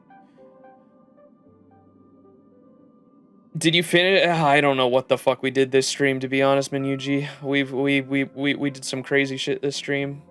I cooked for 2 hours and then stream crashed, and then we did a bunch of side quests and ran around and yapped a bunch, and then we watched a bunch of trailers, and now we're here. A bit of a fever dream. Whoa! Look at the redacted stuff.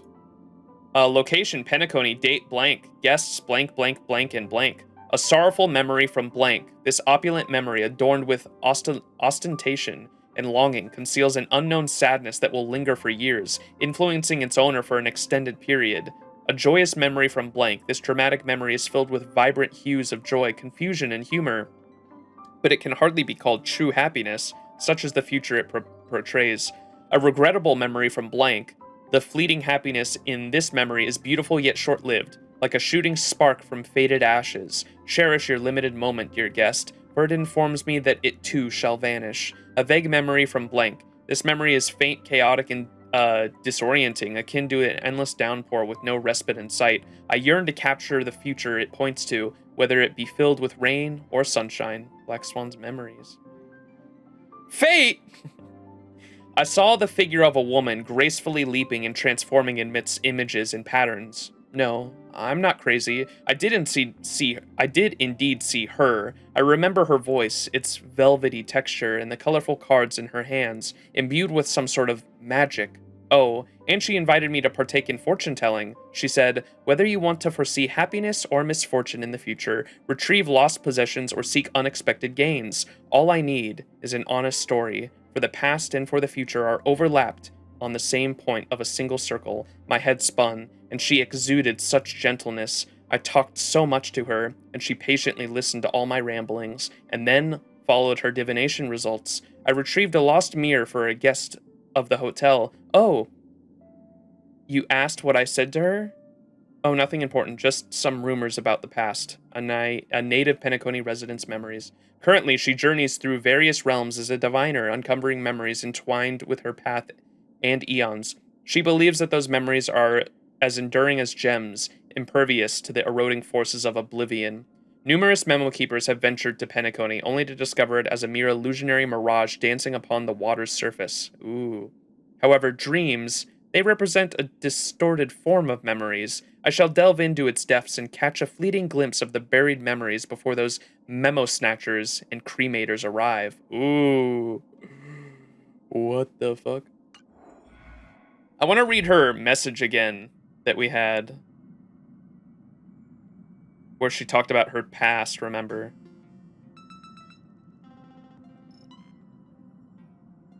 Messages. Jesus, I'm blind. It was this one, I think. A young girl wanders alone, observing the influence that the past has had on the reality of different worlds and recording those fleeting moments that went on overlooked. What kind of future do you think the owner of this memory is heading towards? She's asking us about what we think of her by giving us that memory, but she doesn't want us to know it's her.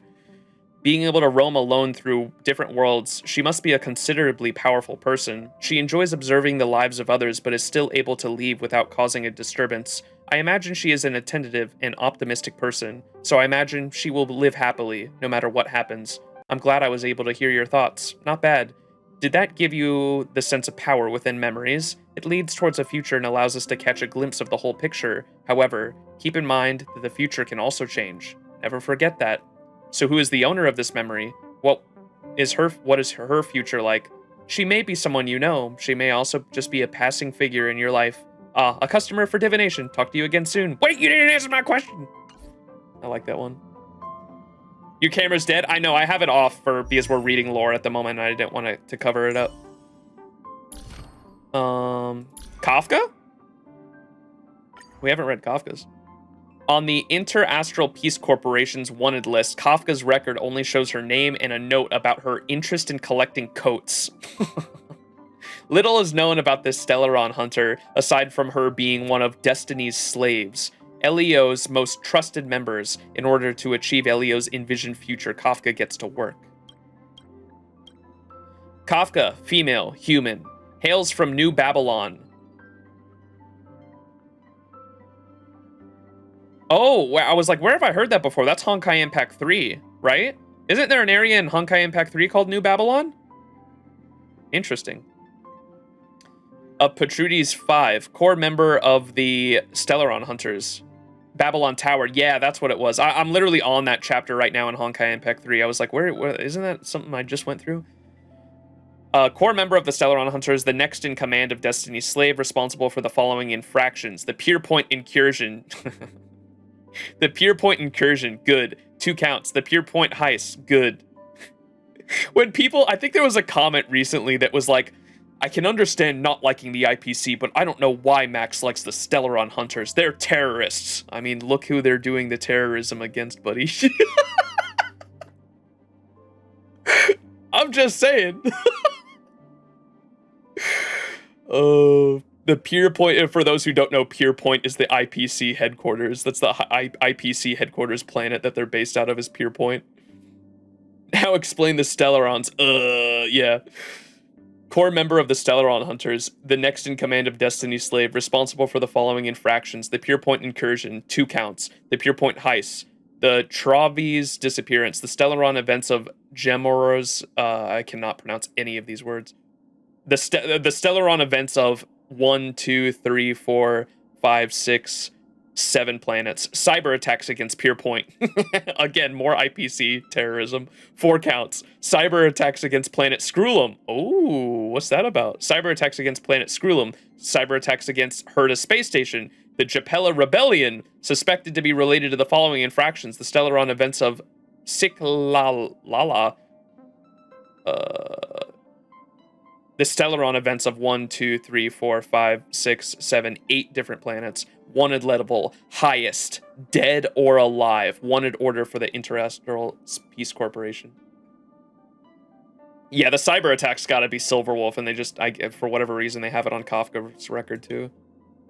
Due to the investigation needs, the suspect's basic information is published as follows. Suspect, Kafka, wanted, serial number, L, big number, female, outworld individual, age unknown, height about 170 centimeters, average body size. She had been spotted draped with a black jacket and wearing a white-collared shirt, a pair of tight-fitting long dark shorts, purple pantyhose, and a pair of sunglasses on her head. The suspect has been reported to be connected to multiple non-natural disasters occurring on the Lafu. In the recent past, she is currently at large and is now publicly wanted on the Lafu. Any department and unit who detected said suspect are encouraged to contact the local Cloud Knights. At the same time, we encourage the suspect to turn herself in and not take any chances. Yeah, she came out during that storyline, right? Which is why this is going on about this. Why are tights hot? This woman's name is Kafka, a new hunter without any information on file and belongs to no particular organization. She has an ability called Spirit Whisper that allows her to hypnotically manipulate others through language. Me! Let her do it to me!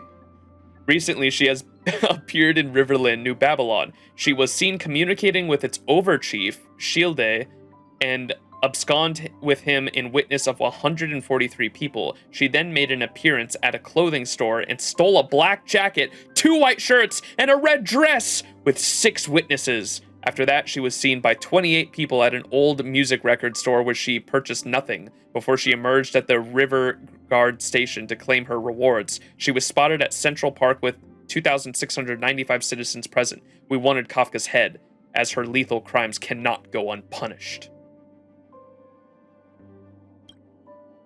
Go to Perturges 5 and locate an abandoned building at coordinates blah blah blah blah blah. Enter it. There is an untouched canned drink under the windowsill on the first floor. Take it. Wait until 11:12 a.m. on Wednesday and place the can at the entrance of the building. Kafka will appear 2 minutes later. There's a chance she will stop to investigate the can. Then take the chance to throw this ball at her feet. I will take over and converse with her from there. There is also a chance that Kafka will ignore the can. In that case, just throw the ball anyway. You will die, but death will come for everyone. As for the future that you will yearn for, I will realize it. Wanted order by Destiny's Slave. Wait, what? What does that mean? Wait, wanted order by Destiny's Slave. No, I know Destiny's Slave is Elio. That's why I'm at, or Destiny is Elio. Wanted order by Destiny's Slave. Like, what does that mean? Yeah, is this an order from Elio? That's interesting. Oh, maybe this is how Elio met Kafka. Okay. That's interesting. This is how she got hired. You will die, but death comes for everyone. That's funny. So Elio ordered Elio ordered someone to get Kafka's attention, essentially, and die just so Elio could talk to Kafka, and that's how she got hired. That's crazy. Yeah, I think that's Kafka's recruitment as well. Okay, interesting. I like none of Kafka. Kafka's such a mystery. That's part of the reason why I love her so much, is like learning more about her. None of these are like from Kafka's POV. Not a single one, which is interesting. Not a single one of these like really gives us backstory on Kafka for the most part. It's all third-party accounts, and most of this is IPC propaganda as well. Huh. All right. Is there any other? Should we read Sparkles? I'm trying to. We should definitely read ones that relate to Penacony.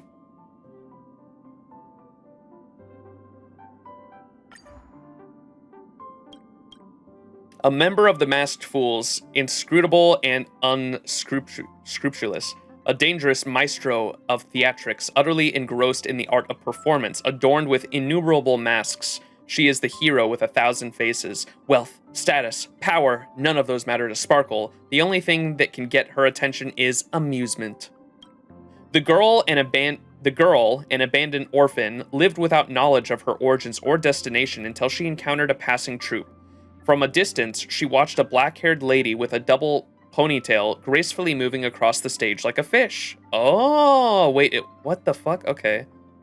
Despite donning various masks, they did not hinder her laughs and cries during her performance, captivating the audience even from afar. The fish leaped in front of her, then dove back down, creating ripples in the surface of the water. Gradually, she realized she was watching the performance from beneath the stage.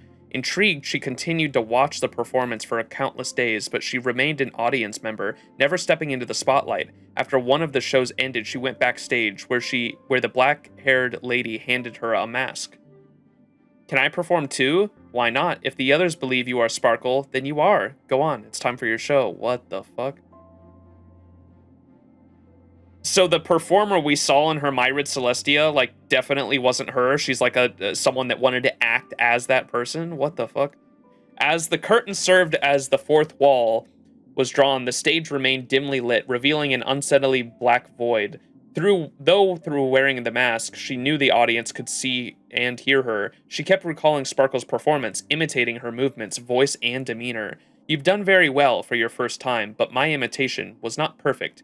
That is a minor hiccup, but not a problem as long as nobody notices the difference. By the way, we are leaving tomorrow, so for as long as you want, you are the true Sparkle here, and you can do whatever, and you can make her whoever you want to be. Sparkle wanted to say something, but the lady affectionately rubbed her head. Not many people come to see us, except for you. We're just a small troupe, and we don't have a grand aspiration of becoming famous in the cosmos. It brings me joy to meet someone like you who will remember an insignificant character named Sparkle. Don't cry. You can keep the mask. Now it's yours. Sparkle nodded.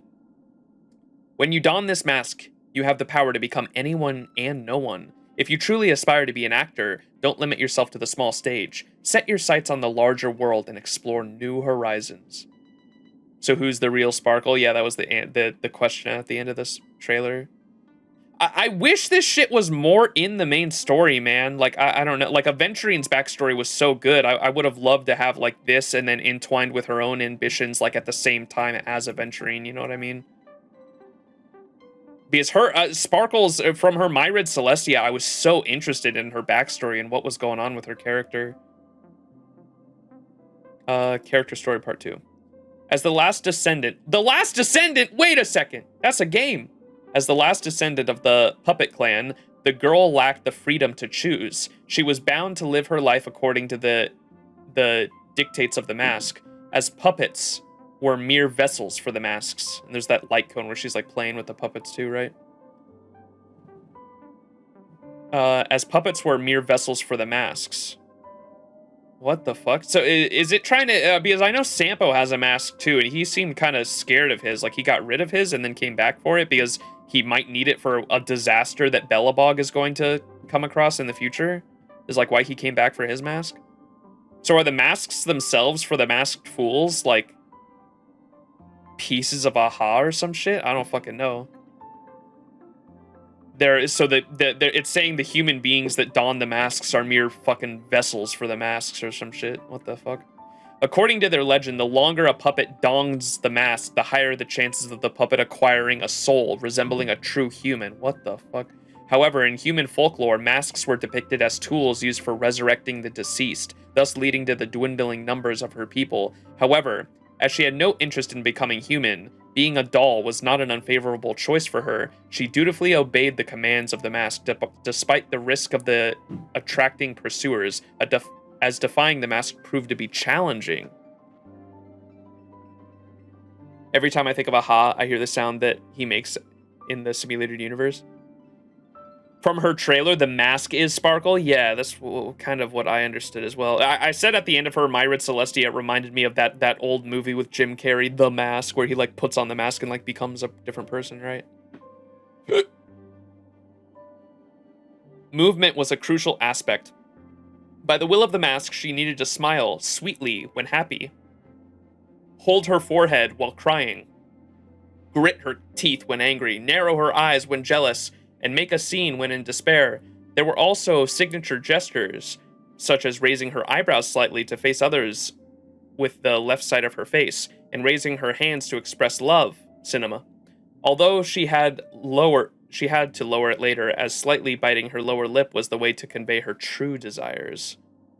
Voice was another aspect. Depending on the situation, her voice needed to be cheerful when happy, mellifluous when expressing lyrical emotions, calm and assertive when making statements, strained when harboring hatred, and sorrowful when filled with grief. Remarkably, she managed to sustain this way of life for years, seemingly blending into her surroundings and even becoming a playwright. Nobody ever suspected that she wore a mask. However, she couldn't help but wonder if there existed another type of mask in the world. Perhaps someone wearing such a mask would laugh when seeking revenge, and shed tears when smiling, remaining silent when raging, and speak the most sarcastic remarks with the utmost calmness. Naturally, she couldn't do this due to her will of the mask, but as a playwright, making her characters on stage act like this was easy for her.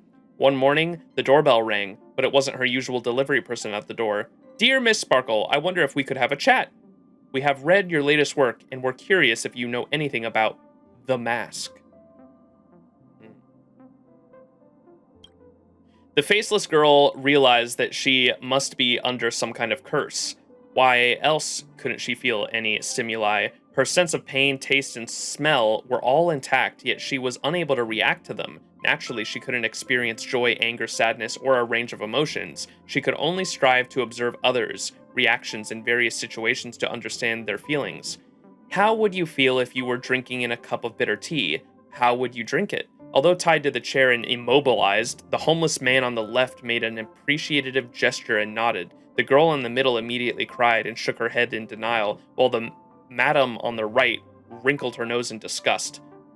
What if you were in an extremely cold hut with only this cup of tea in hand? Naturally, the man nodded. The girl cried for a while and then reluctantly accepted, while the lady still reacted in disgust.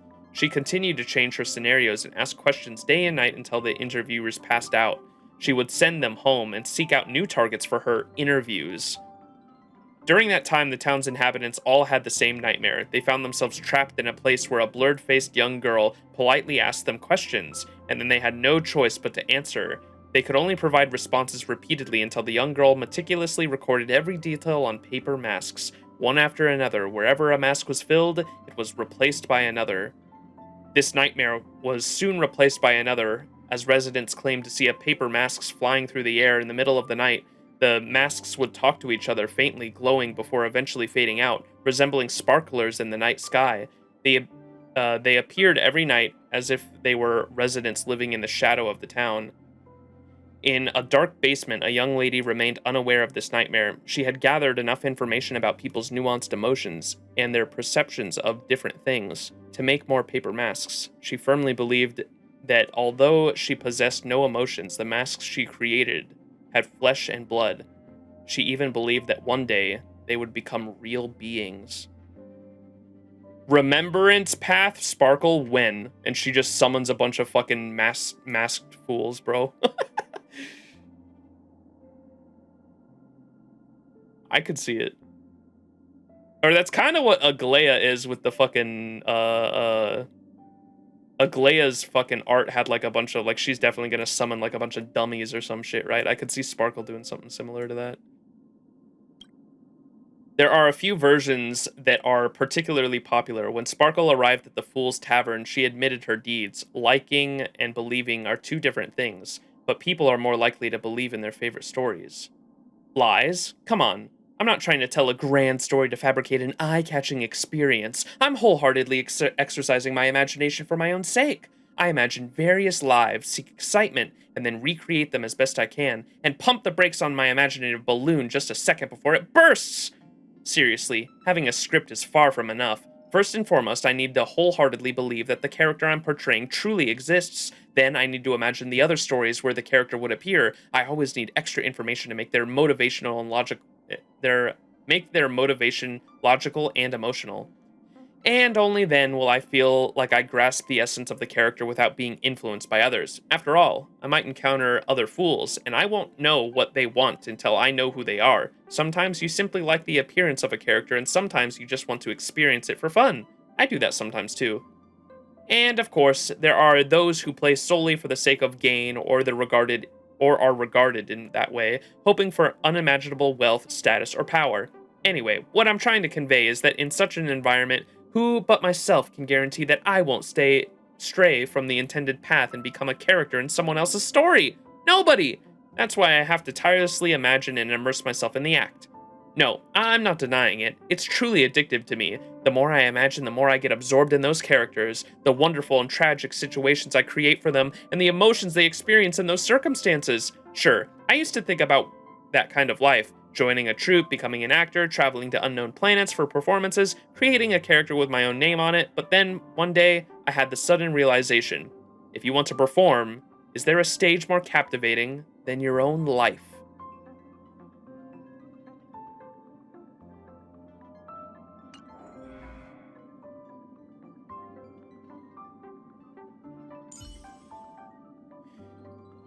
Should probably read the light cone too, huh? Just as fireworks can flicker, she too can shift between 10 different colors in a minute. When the light show nears its end, she sits high above, regarding the bustling masses beneath her feet with boredom. Thoughts flow and vanish, and the slyness circulates across myrid eyes like dancing kaleidoscope. I've made my decision. This is how we're going to have fun today. Bouncing and hopping, she glides through the crowds, her golden red tail flitting in the air out of sight. Keep up, the brightest fireworks are just about to begin. Feet!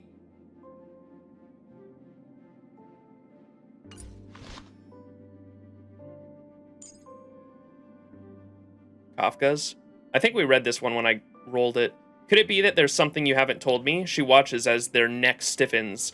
As if a lump is blocking their throat, she knows she is feared, and that no further step is needed. At this point, it no longer mattered what she said. Any word she utters radiates horror. They stand no chance against her, and have no choice but to blurt out what she wants to hear, like a spider waiting in its web. Patience is all she needs.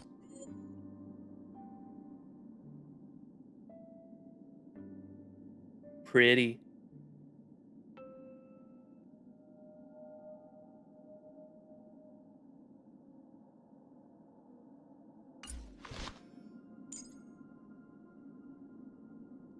Light the candles, spread the cards, breathe in the fragrance. These broken memories become faces in the dancing light. The apparitions that emerge from flames tell her of pasts fondly recalled. Time is shorn, the moment is frozen. She turns these most precious instants into crystallizations of eternity. There is too much lost and too little that remains. We nurture remembrance against the cruelties of time. Is the planet we're going to in 3.0, by the way, is that tied to remembrance somehow? I think someone was saying, right? Or did I hear that wrong? Isn't it tied to remembrance? Is that why the remembrance path is unlocking there? You got both 5-star light cones? Yes.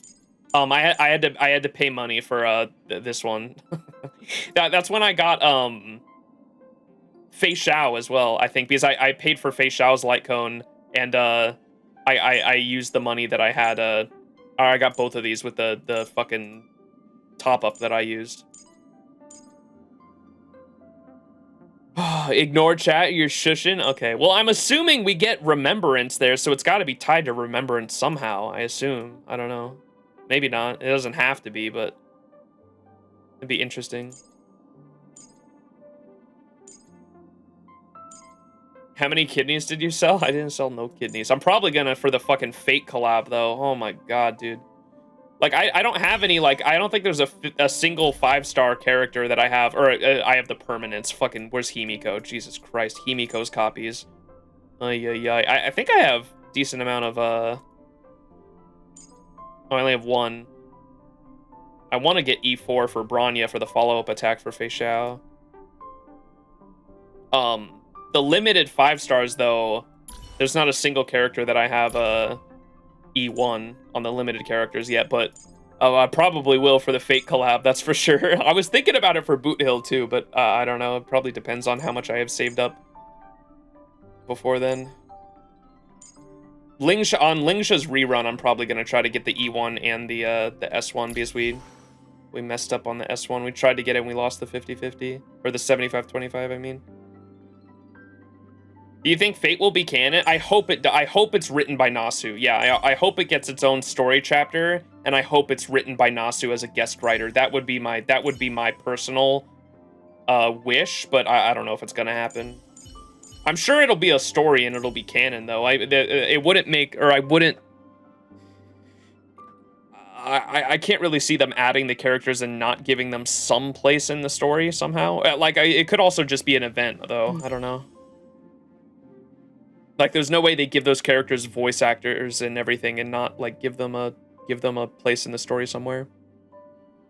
I'm sure they won't be reoccurring characters, if that's what you mean. Like, I'm sure we'll get, like, an event or, like, one story chapter that's, like, the everyone said Rappa's story was, like, 6 hours or something like that. I could see it being something like that. Like, Rappa's, the 2.6 story, I think, right?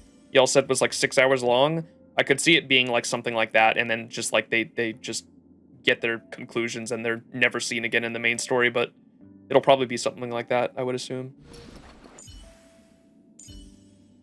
How would Fate fit into the lore of Star Rail? It'd just be a planet. No, it doesn't even need to be a different universe. You can just make it a planet. Like, as far as I understand, Honkai Star Rail's... Yeah, Honkai Star Rail is basically a multiverse, but they say like the different universes that they visit or whatever are just different planets out in the galaxy, is how, or not in the galaxy, out in the universe as a whole. Like there are so many different planets in the universe that it's its own multiverse essentially, and so every planet you visit that has its own civilization is just like a different version of humanity essentially, is how I understand it. Planet Fiyuki, yup.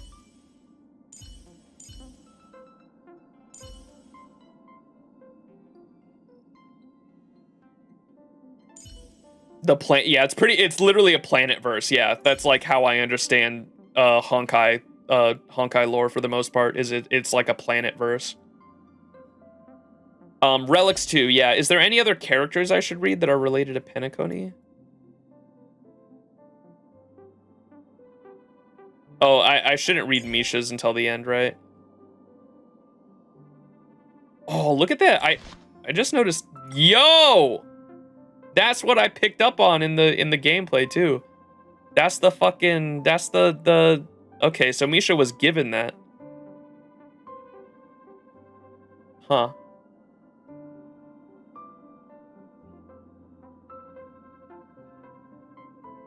I'm not gonna read it until we're done with 2.2, but interesting. Oh, I can put Scampos on here.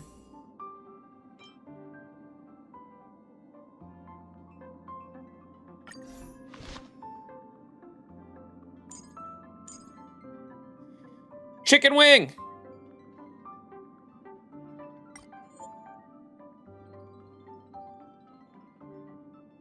Pretty. I kind of wish they would have kept his old style. I like his in the main story of PENACONY. I liked his the outfit he has in the main story of PENACONY more than this one they gave him for the unit. What is it? It's kind of like Bronya, right? Yeah, I guess just same color scheme. I was like, it reminds me of another character. It's Bronya. They have like almost the exact same shades of blue. White and blue.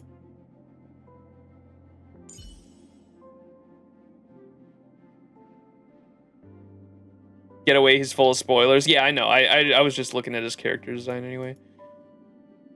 The old fit looks kind of plain. I think maybe it's just because it reminds me too much of Bronya. I don't know. Oh, we probably shouldn't read Gallagher's lore either. God damn it. Yeah, I guess all the PENACONY related characters are... Because I don't have Aventurine or Acheron, and they were really the two main characters.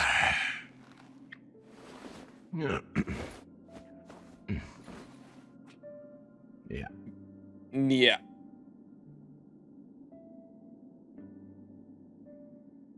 Looks like Bronya, plays like Bronya. Wait a second. All right. Relics, chat. What relics do you want me to look at? Data bank.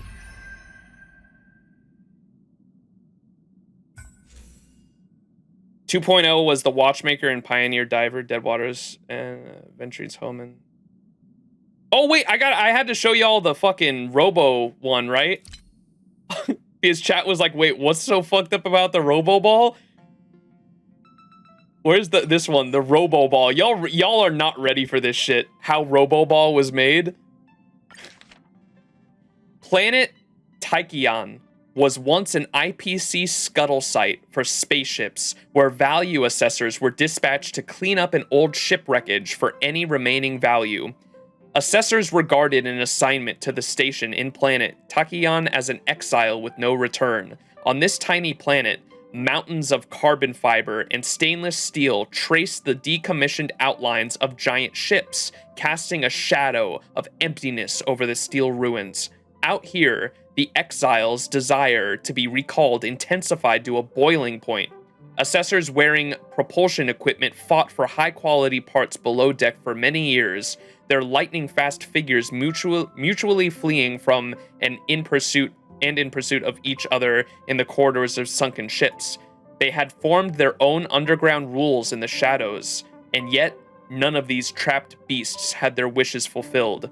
No one was ever able to return.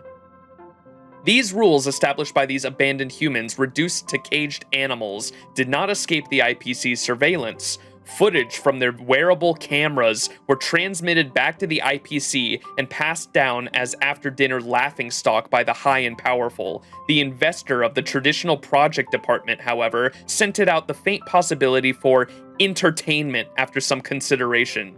With this new plan, the first competition in the cosmos featuring the Tachyon Robo Ball would have its glorious debut on planet Tachyon. Several planets' terraforming machines descended to the surface and yanked out the decommissioned spaceships in their entirety, not leaving a single inch for their former shadows behind. The obscure little planet had been transformed by the sport of Roboball, becoming a dazzling athletic hub in the blink of an eye. No one will care about its ludicrous beginnings by that time. They will only go for pure sportsmanship and high-value commercial agreements. The competition had athletes wearing propulsion equipment and armor ever-changing three-dimensional racetracks, and physical clashes that sent sparks flying. The attention of the entire cosmos was thoroughly captured in the moment by Roboball competition being announced. From the moment forth, the planet once shrouded in darkness was never again saw a moment of night. Both the home and visitor teams are evenly matched in a massive stadium, and the Vocerus? What is that? Audience fills up the dome in countless multitudes. They roar the names of the team and the players, giving birth to a thunderous cacophony that does not end. Outside the dome, the planet is also bustling with activity as broadcast licenses, exclusive sponsorship, and advertising contracts are fought over in the trading market, while underground betting is rife and excitement and disappointment share the spotlight in equal measure. The inky shade of the night has long been transformed into a silent radium backdrop to the overflowing lights of the stadium. The Tachyon Stadium has been bright as day from the moment of its inauguration, and no one even remembers where the begone shadows are now hidden. Bro. A Roboball aware. March mentioned in Bellabog they crashed through the stadium, and Trailblazers of the distant past did the same in the memory bubble with Pom Pom. What the fuck? Yeah. Yikes.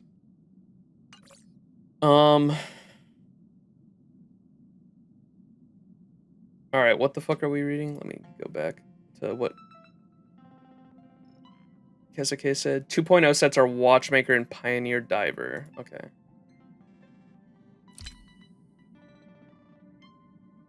Watchmaker set.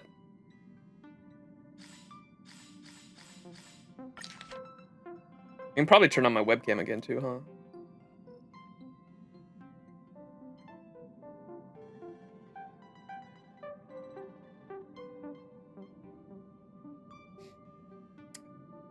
Alright, Watchmaker, Master of Dream Machinations. Watchmaker's telescope lens. In the stories about the Watchmaker in PENACONY, he always possesses a unique insight that allows him to easily discern business opportunities beneath the dreamy bubbles, and create a grandiose enterprise that none have ever thought of. The frontier prison earned its freedom amidst the cancer of all worlds. Oh, okay. I was curious where the timeline was, because it was pretty clear that a Stellaron definitely came in at some point. I wasn't curious when. Okay. So the Stellaron's chaos itself, the Stellaron causing chaos on the planet of PENACONY itself, is kind of what helped them escape the prison. Okay. The frontier prison earned its freedom amidst the cancer of all worlds and welcomed peace and prosperity under the radiance of the family. Wait, what?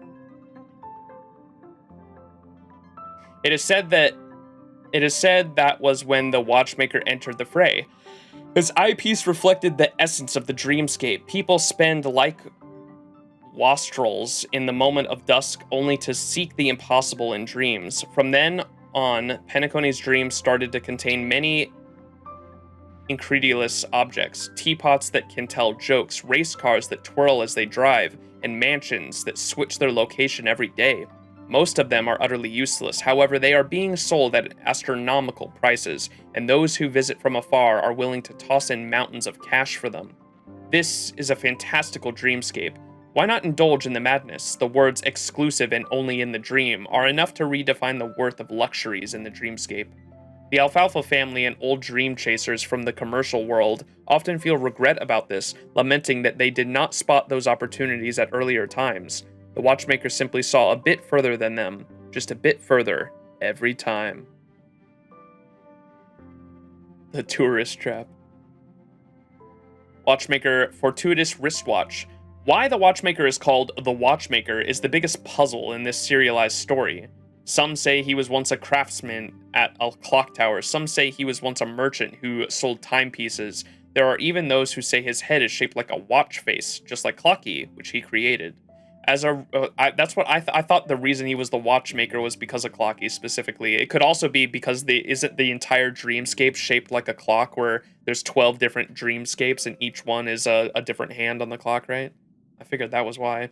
As rumors abound, the wristwatches in the dream soared in popularity with the Watchmaker's fame. The dream chasers know these watches have nothing to do with the esteemed man, yet still regard the watches as a way to show their respect for him and a symbol of good fortune. Due to the promotion of many commercial activities, the clock symbol became the most ubiquitous thing in PENACONY. Clothes, accessory, food, merchandising. From graffiti in the alleyways to giant timepieces in the hotel lobbies, the influence of this legendary mogul can be seen everywhere. Who wouldn't like clocks in PENACONY? The real Watchmaker seems to have assented to this and never expressed any opinions against the initial wristwatch design, till the clock symbol just became another fact of life in PENACONY, till no one ever asked again about the origin of the Watchmaker. The Watchmaker's illusionary formal suit.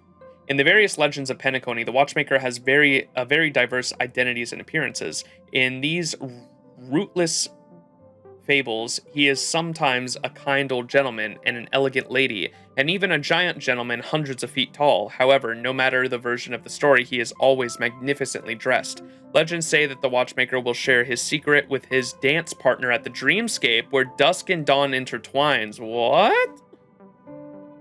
The only person that I've heard constantly talk about a dance partner is Black Swan. Legends say that the Watchmaker will share his secret with his dance partner at the Dreamscape where dusk and dawn intertwines. Isn't that where the rooftop where Firefly took us to? Isn't that the dusk and dawn area? Hearing this, people eagerly join the dance floor and invite every single mysterious guest hidden in the lavishly dressed cloud. More and more dream chasers meet each other in this way, and the ball gradually becomes a place to socialize for friendships and love. The expensive tickets are always sold out upon release, even if the master dressed in the nines from Legends never appeared. Dressed to the nines. It did not hinder the passion with which the guests sought an encounter with him. Your outfit, could you be the famous watchmaker? This question went from what was initially a genuine query to an expression of flattery, finally becoming a code phrase for an invitation to a dance. The watchmaker gained a new business of hosting balls, and the Dreamscape had an extra dash of romance and passion added to it. The watchmaker's dream concealing dress shoes. The watchmaker has trodden over every inch of the Dreamscape and also across the annals of PENACONY's history. His name has also been talked about for centuries in this land of dreams. The dream chasers of today can still hear of his whereabouts. People start to suspect whether the watchmaker is one person, a group, or a lie woven by the family itself. Some dream chasers swear to unveil the truth about the watchmaker. They head to various dreamscapes to seek out traces of the mysterious mogul, only to gain nothing but mirages, a mysterious guest at a certain business negotiation, a masterclass brand that soared into the unexpected success, a huge investment with no traceable source. Every time they try to deduce that the watchmaker does not exist, they are proving that the watchmaker is everywhere in the dream. Books about the watchmaker fill the bookshelves in the primal waking library. His name forever envelops PENACONY. The more people want to discover the truth, the more they will be blinded by lies. Amidst the thousands of legends and rumors, the superstar of festivities will only leave his footprints, but never his face. Fuck. I feel like we're not going to learn anything about the watchmaker by the end of this. God damn it, dude. This whole thing just, like, leads me to believe that he's, like, going to remain a mystery. They're just never going to touch on it. Like, it's a rumor that... Or maybe like it could have even been a family lie like that was said in here. I don't know. This whole thing kind of leads me to believe that we won't get answers in 2.2. Fuck. Oh, man. All right, what was the other one? You said Pioneer Diver, right? This one? The one, yeah, like literally the one piece. What's up, Cobra? I'm here, do one poll? Absolutely not. I'm saving for Boot Hill now because you know what, Cobra? You know what I got? Wait, did I do my... Oh, I didn't do my my multi for my normal pulls, though. I could probably do that. Look at this shit, Cobra. I got Sunday and his light cone. Dub! I'll do the normal pulls for you, though. Gamba time. I got 10 normal pulls just for you. The last thing I got on here was a 5-star too. Look at view details, records. I got Yan King last time. So if we get a 5-star here, it's back-to-back 5 stars, baby. You got Saturday, motherfucker. All right, here we go. This is for Cobra. No 5-star.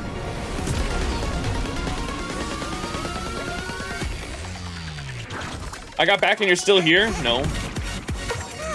Let's go! Oh, okay. No, I need more copies of this. I don't even think I have it at S2 yet. I'll fucking take the Natasha light cone. This is a really good 4-star light cone. Fuck yeah. We take it.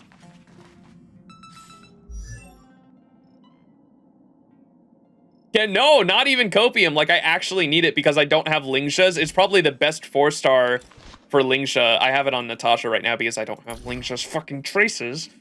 But, yeah, it's still at S1. Look at that. I need more of these, actually.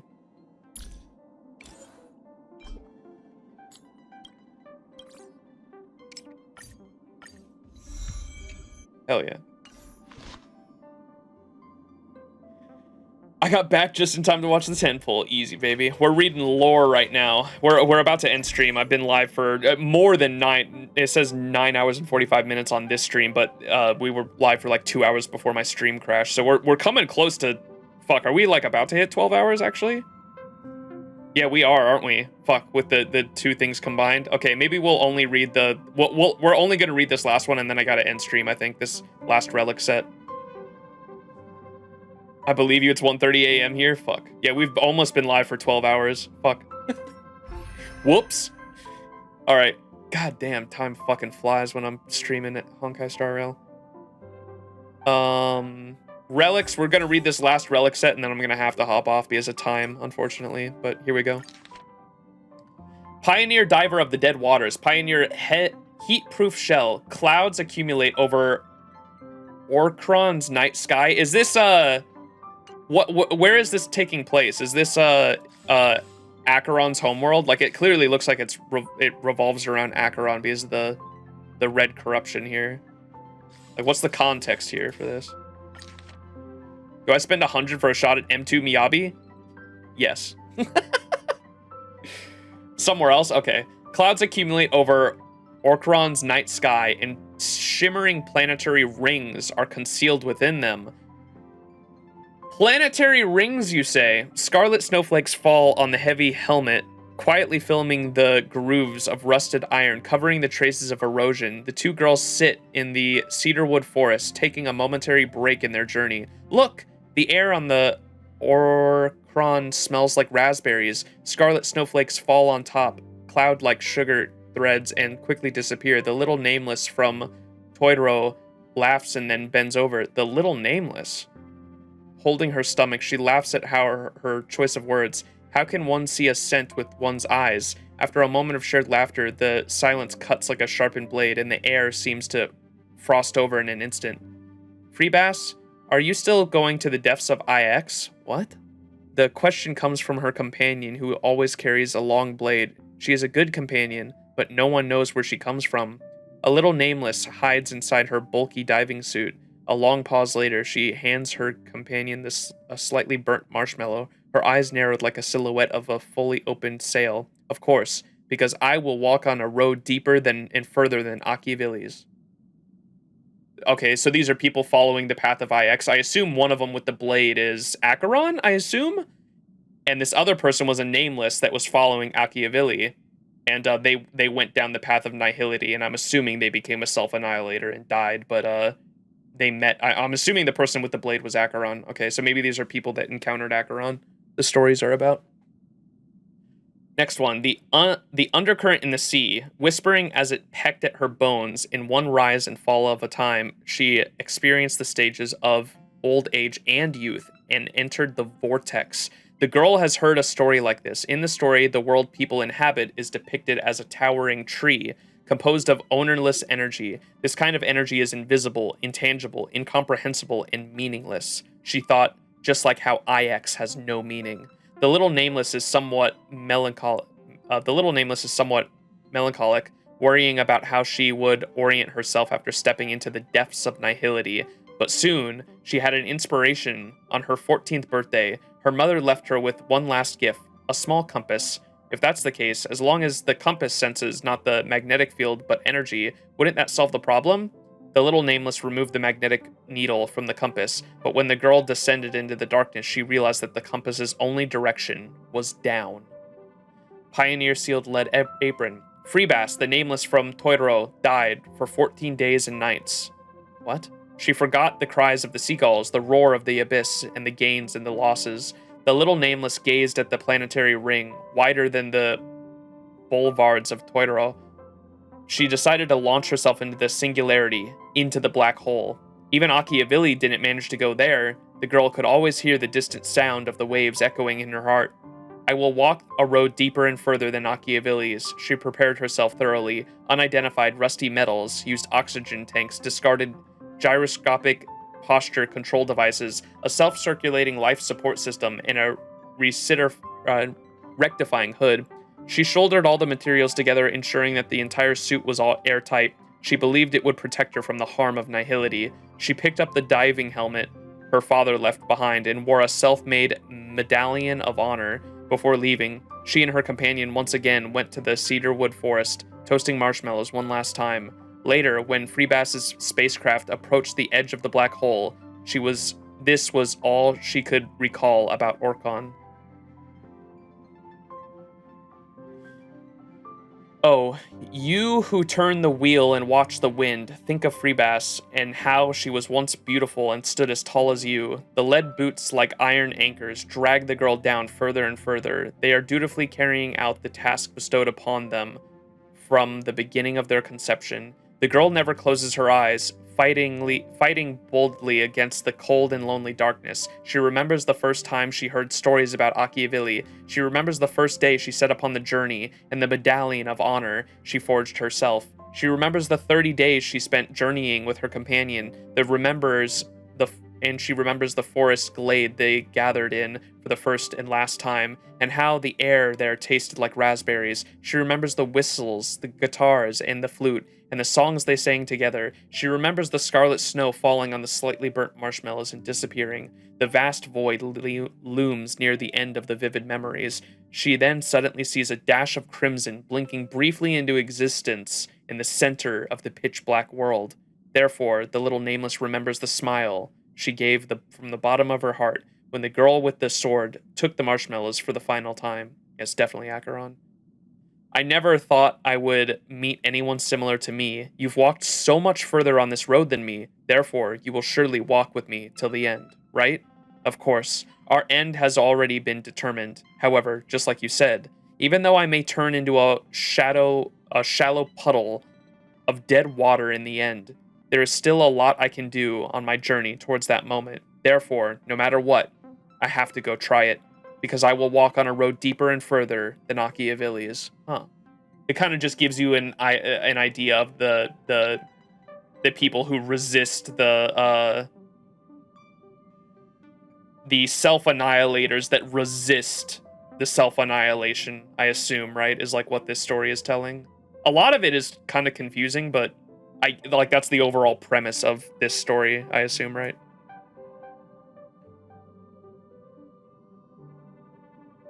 Am I ready for Lost Belt 7? No. Jesus, it's gonna be a ride. Yeah, I should be starting it like next week though. I'm gonna wait. I usually wait a week for the new Fate stories because I want to let my viewers get a chance to read it before I do, so you can watch my stream spoiler free. There were theories that this was Acheron's Kiana, but it's unconfirmed. Oh, the girl that she misses? That would make sense. Okay, the one in her trailer where she looked up at the billboard and it was saying, "Find me." Is that what you're referring to? Freebass there in the story? I know, but you know how she looked up at the billboard in her trailer, the Robin billboard, the makeup one, and she like saw someone else in the billboard and it was saying like, "Find me." It was clearly her, like, reminiscing on her past. I assume that's, like, who she thought that was. Did I miss Rondo? Yes, we watched the trailers and all that. Yeah. She might be reminiscing from that? Okay. Yeah, because I made a connection there that it was, like, clearly someone she cared about from her past, but we just have no idea, like, who that was. I guess it's just left up to the viewer's interpretation. All right, I gotta end stream, or else we're gonna go over 12 hours, but thanks for watching, everyone. Next stream will be the first half of 2.2, which should be next weekend. If you're not in my Discord, please join my Discord. If you're watching this on YouTube,